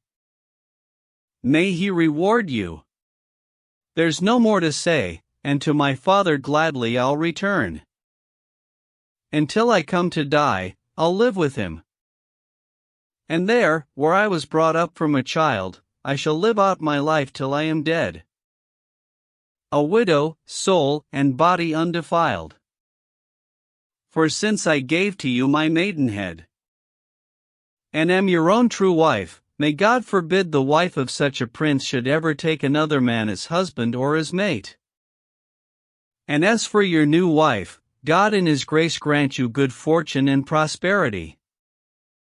For I will gladly yield to her my place, in which it was such happiness to be. For, since it pleases you, my lord, said she, who once was all my heart's ease, that I go, whenever you desire it I shall go. As for your offer of such dowry I first brought to you, I well recall to mind it was my miserable rags, which I would be hard put to it today to find. O blessed God! How noble and how kind! You seemed, in both your words and looks, to be, when we were made one on our marriage day. It's truly said, at least I find it true. for it has proved to be the case with me. Love grown old is not the same as when it's new, indeed, no matter what adversity. I suffer even if I have to die. I never shall repent, in word or act, that once I gave to you all of my heart. My lord, you know that in my father's house out of my wretched rags you had me stripped, and in your kindness had me richly dressed, that to you I brought nothing, before God, but faith, nakedness, and my maidenhead. And here again your garments I restore, also your wedding ring, forevermore. You'll find your other gems quite readily, I can assure you, safe inside your room. Naked out of my father's house, said she, I came, and naked there I must return. All that you wish I gladly will perform. And yet I hope it is not in your thought I should go naked hence, without a smock. You could not do so dishonorable a thing as to let the belly where your children lay be seen by all the people, at my going, uncovered, and all bare. Therefore I pray let me not walk upon the public way naked as a worm. Remember, at one time I was your wife, though an unworthy one. So, in recompense for the maidenhead I brought with me but cannot take from here, permit me to be granted, as reward, just such a smock as I was used to wear, that with it I may hide the womb of her who was your wife. And here I say goodbye to you, my own dear lord, lest I annoy. That smock, said he, which you have on your back, keep it on, take it when you go away. But found this almost more than he could speak, for pity of her, and left suddenly. And there she strips herself before the folk, and in her smock, and nothing else, she goes barefoot, bareheaded to her father's house. The people followed, weeping all the way, and ever cursing fortune on the road. She kept from weeping, both her eyes were dry, and all this time she did not speak one word. It was not long before her father heard the news, and then he cursed the day and hour that nature fashioned him a living creature. For there's no doubt but that the poor old man always looked on her marriage with distrust, and had suspected from the beginning that, when the prince had satisfied his lust, he'd soon begin to feel he had disgraced his rank by having stooped so low, and would get rid of her as soon as ever he could. To meet his daughter out he hurries, for the noise the people made gave him good warning. In her old coat he tried to cover her as best he could, all the while sadly weeping, but could not get the coat around her, seeing the cloth was poor, older by many a day than it had been upon her wedding day.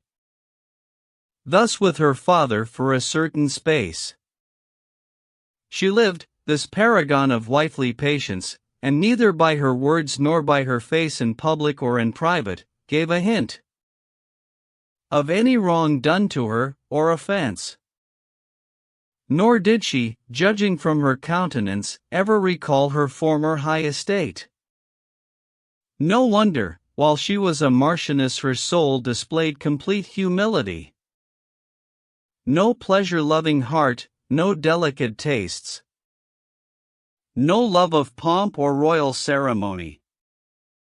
For she was full of patience and of kindness, discreet, without pretension, honorable, and to her husband ever amenable. Job is remembered for his patience mostly, a thing the learned love to expatiate on, especially as found in men, but really, though scholars give but little praise to women, as far as patience is concerned, there's no man can behave as well as women can, or be one half so true. If so, it's news to me. Part 6. At last the Earl of Panago is come from Bologna. The news spread far and wide, and all and sundry heard he'd brought with him a new marchioness, a second bride, and with such pomp and splendor, that they said there never had been seen by human eye. a finer sight in all West Lombardy. The Marquis, who had planned all this before the Earl's arrival, sent his messengers to fetch that poor innocent Griselda. And she, with humble heart and happy face, and with no swelling hope within her breast, came at his bidding, knelt before his feet, greeted him soberly, and with respect. "Griselda," said he, "I'm quite determined this girl who is about to marry me tomorrow must be as royally welcomed as may be in this house of mine," said he. "And all who come are to be entertained, seated, and served according to degree, as honorably as I can arrange. Of course I have no women capable of ordering the rooms as I would like, and so I would be glad if you were able to take on all the management of it. Besides, you are familiar with my tastes. And never mind your mean and wretched dress. You'll do your duty at the very least." "Not only am I glad, my lord," said she, "to do what you desire, it is also my wish to serve and please as best I may until I drop. This will be always so. No, never, not for either weal or woe, no, never shall the spirit in my breast swerve from its aim, or cease to love you best." And saying this, she went about to set the house in order. There were beds to make, tables to lay. She did not spare herself, bidding the chambermaids for heaven's sake get on with it, and sweep, and scrub, and shake, while she, the most hard-working of them all, prepared the bedrooms and banqueting hall. With the two princely children in his train, the Earl, arriving early in the day, set people running for a sight of them, so rich the spectacle and pageantry, and for the first time folk began to say that Walter was no fool, and if he wished to change his wife, it was all for the best. She was the lovelier, so they all agreed, and besides, nowhere near Griselda's age, and fairer fruit might issue from their seed, more acceptable for their high lineage. Her brother, too, had such a handsome face that people were delighted just to look, and now approved their overlord's conduct. O turbulent mob, unstable and always faithless and swinging like a weather vane, continually delighting in rumors, waxing and waning, changing like the moon, and always full of clack not worth a damn. False in your judgment, always to be doubted, whoever trusts in you must be an idiot. That's what the graver folk of the city were saying while the crowd gaped up and down, for they were pleased, just for the novelty, to have a new marchioness for their town. No more, enough. I won't pursue this theme, but turn to Griselda, and bear witness to her constancy and industriousness. She'd her hands full, busy with everything that to the wedding feast was relevant. Not in the least put out by her clothing, coarse though it was, and somewhat torn and rent, to the main gate with cheerful face she went, with other folk to greet the Marchioness, and after that continued with her duties. And she received his guests with cheerfulness, so efficiently, each in his degree, that, far from finding any fault or blemish, folk wondered all the more who she might be whose wretched rags proclaimed her poverty, yet was so accomplished and so polite. And they all paid due tribute to her tact. And all this while Griselda never ceased to praise the young girl, and her brother too, with all her heart, with sincere kindliness, so well, that no one might her praise outdo. But when at last the noble guests withdrew to sit at table, he began to call Griselda, who was busy in the hall. "Griselda," said he, in a joking way, "how do you like my new wife and her beauty?" Very much indeed, my lord, for, truth to say, I never saw a lovelier girl than she. God grant all happiness to her, I pray, said Griselda, and I hope he allows delight enough to last you all your days. But one request I make, a warning too, that you will never goad with tormenting this gentle girl, as I have seen you do with others, for I'd say in her upbringing. She's been more tenderly nursed, and to my thinking could not sustain the same adversity as one both born and bred in poverty. And now, when Walter saw her happy face, her patience, with no rancor there at all, however often he had done her mischief, she stood as firm and steadfast as a wall, continuing in innocence through all. His obdurate heart inclined to take pity upon Griselda's wifely constancy. My own Griselda, this will do, said he, so be no more afraid, no more distressed. Your kindness, goodness, and your constancy, I have put as searchingly to the test, in wealth and want, as woman's ever was. Dear wife, I'm sure now of your steadfastness. With which, he took her in his arms to kiss. And she, in pure surprise, took no notice, she did not seem to hear what Walter said. Till out of her bewilderment she broke, as if suddenly startled out of sleep. You are my wife, said he, by Christ who died for us. The only wife I have, or had, or ever mean to have, so help me God. This is your daughter, whom you had imagined to be my wife. This boy will certainly become my heir, as I have always planned.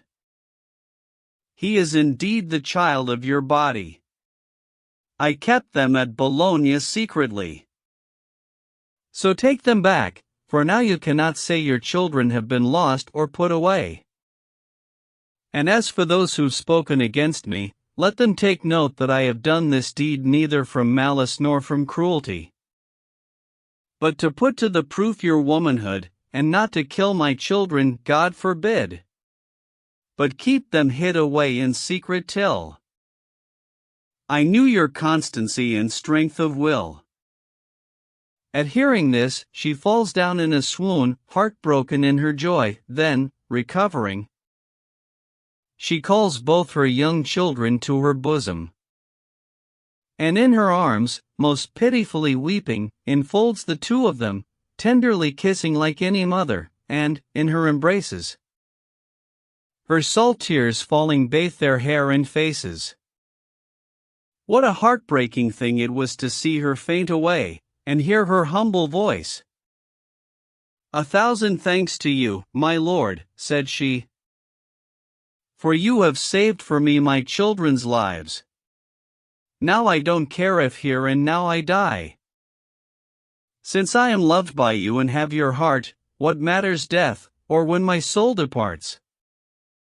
O my dear children, O my tender young, your sorrowing mother always thought that surely some horrible animal or cruel hound had eaten you, but God in His mercy and your kind father have so tenderly kept you both safe. And at that moment she all suddenly slid senseless to the ground.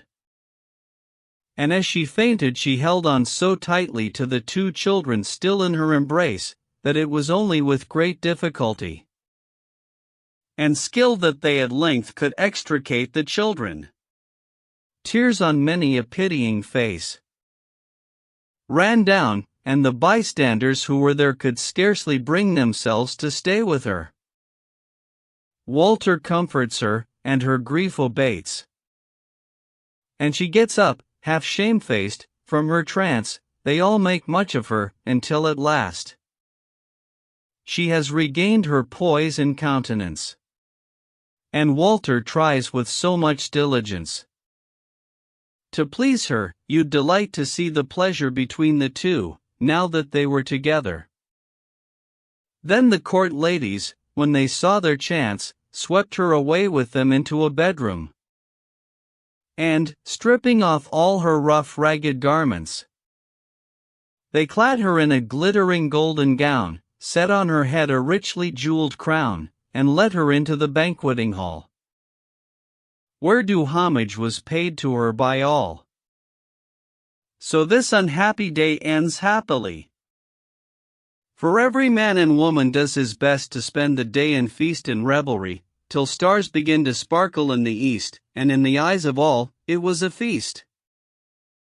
More magnificent, costly, and lavish than was the celebration of their marriage.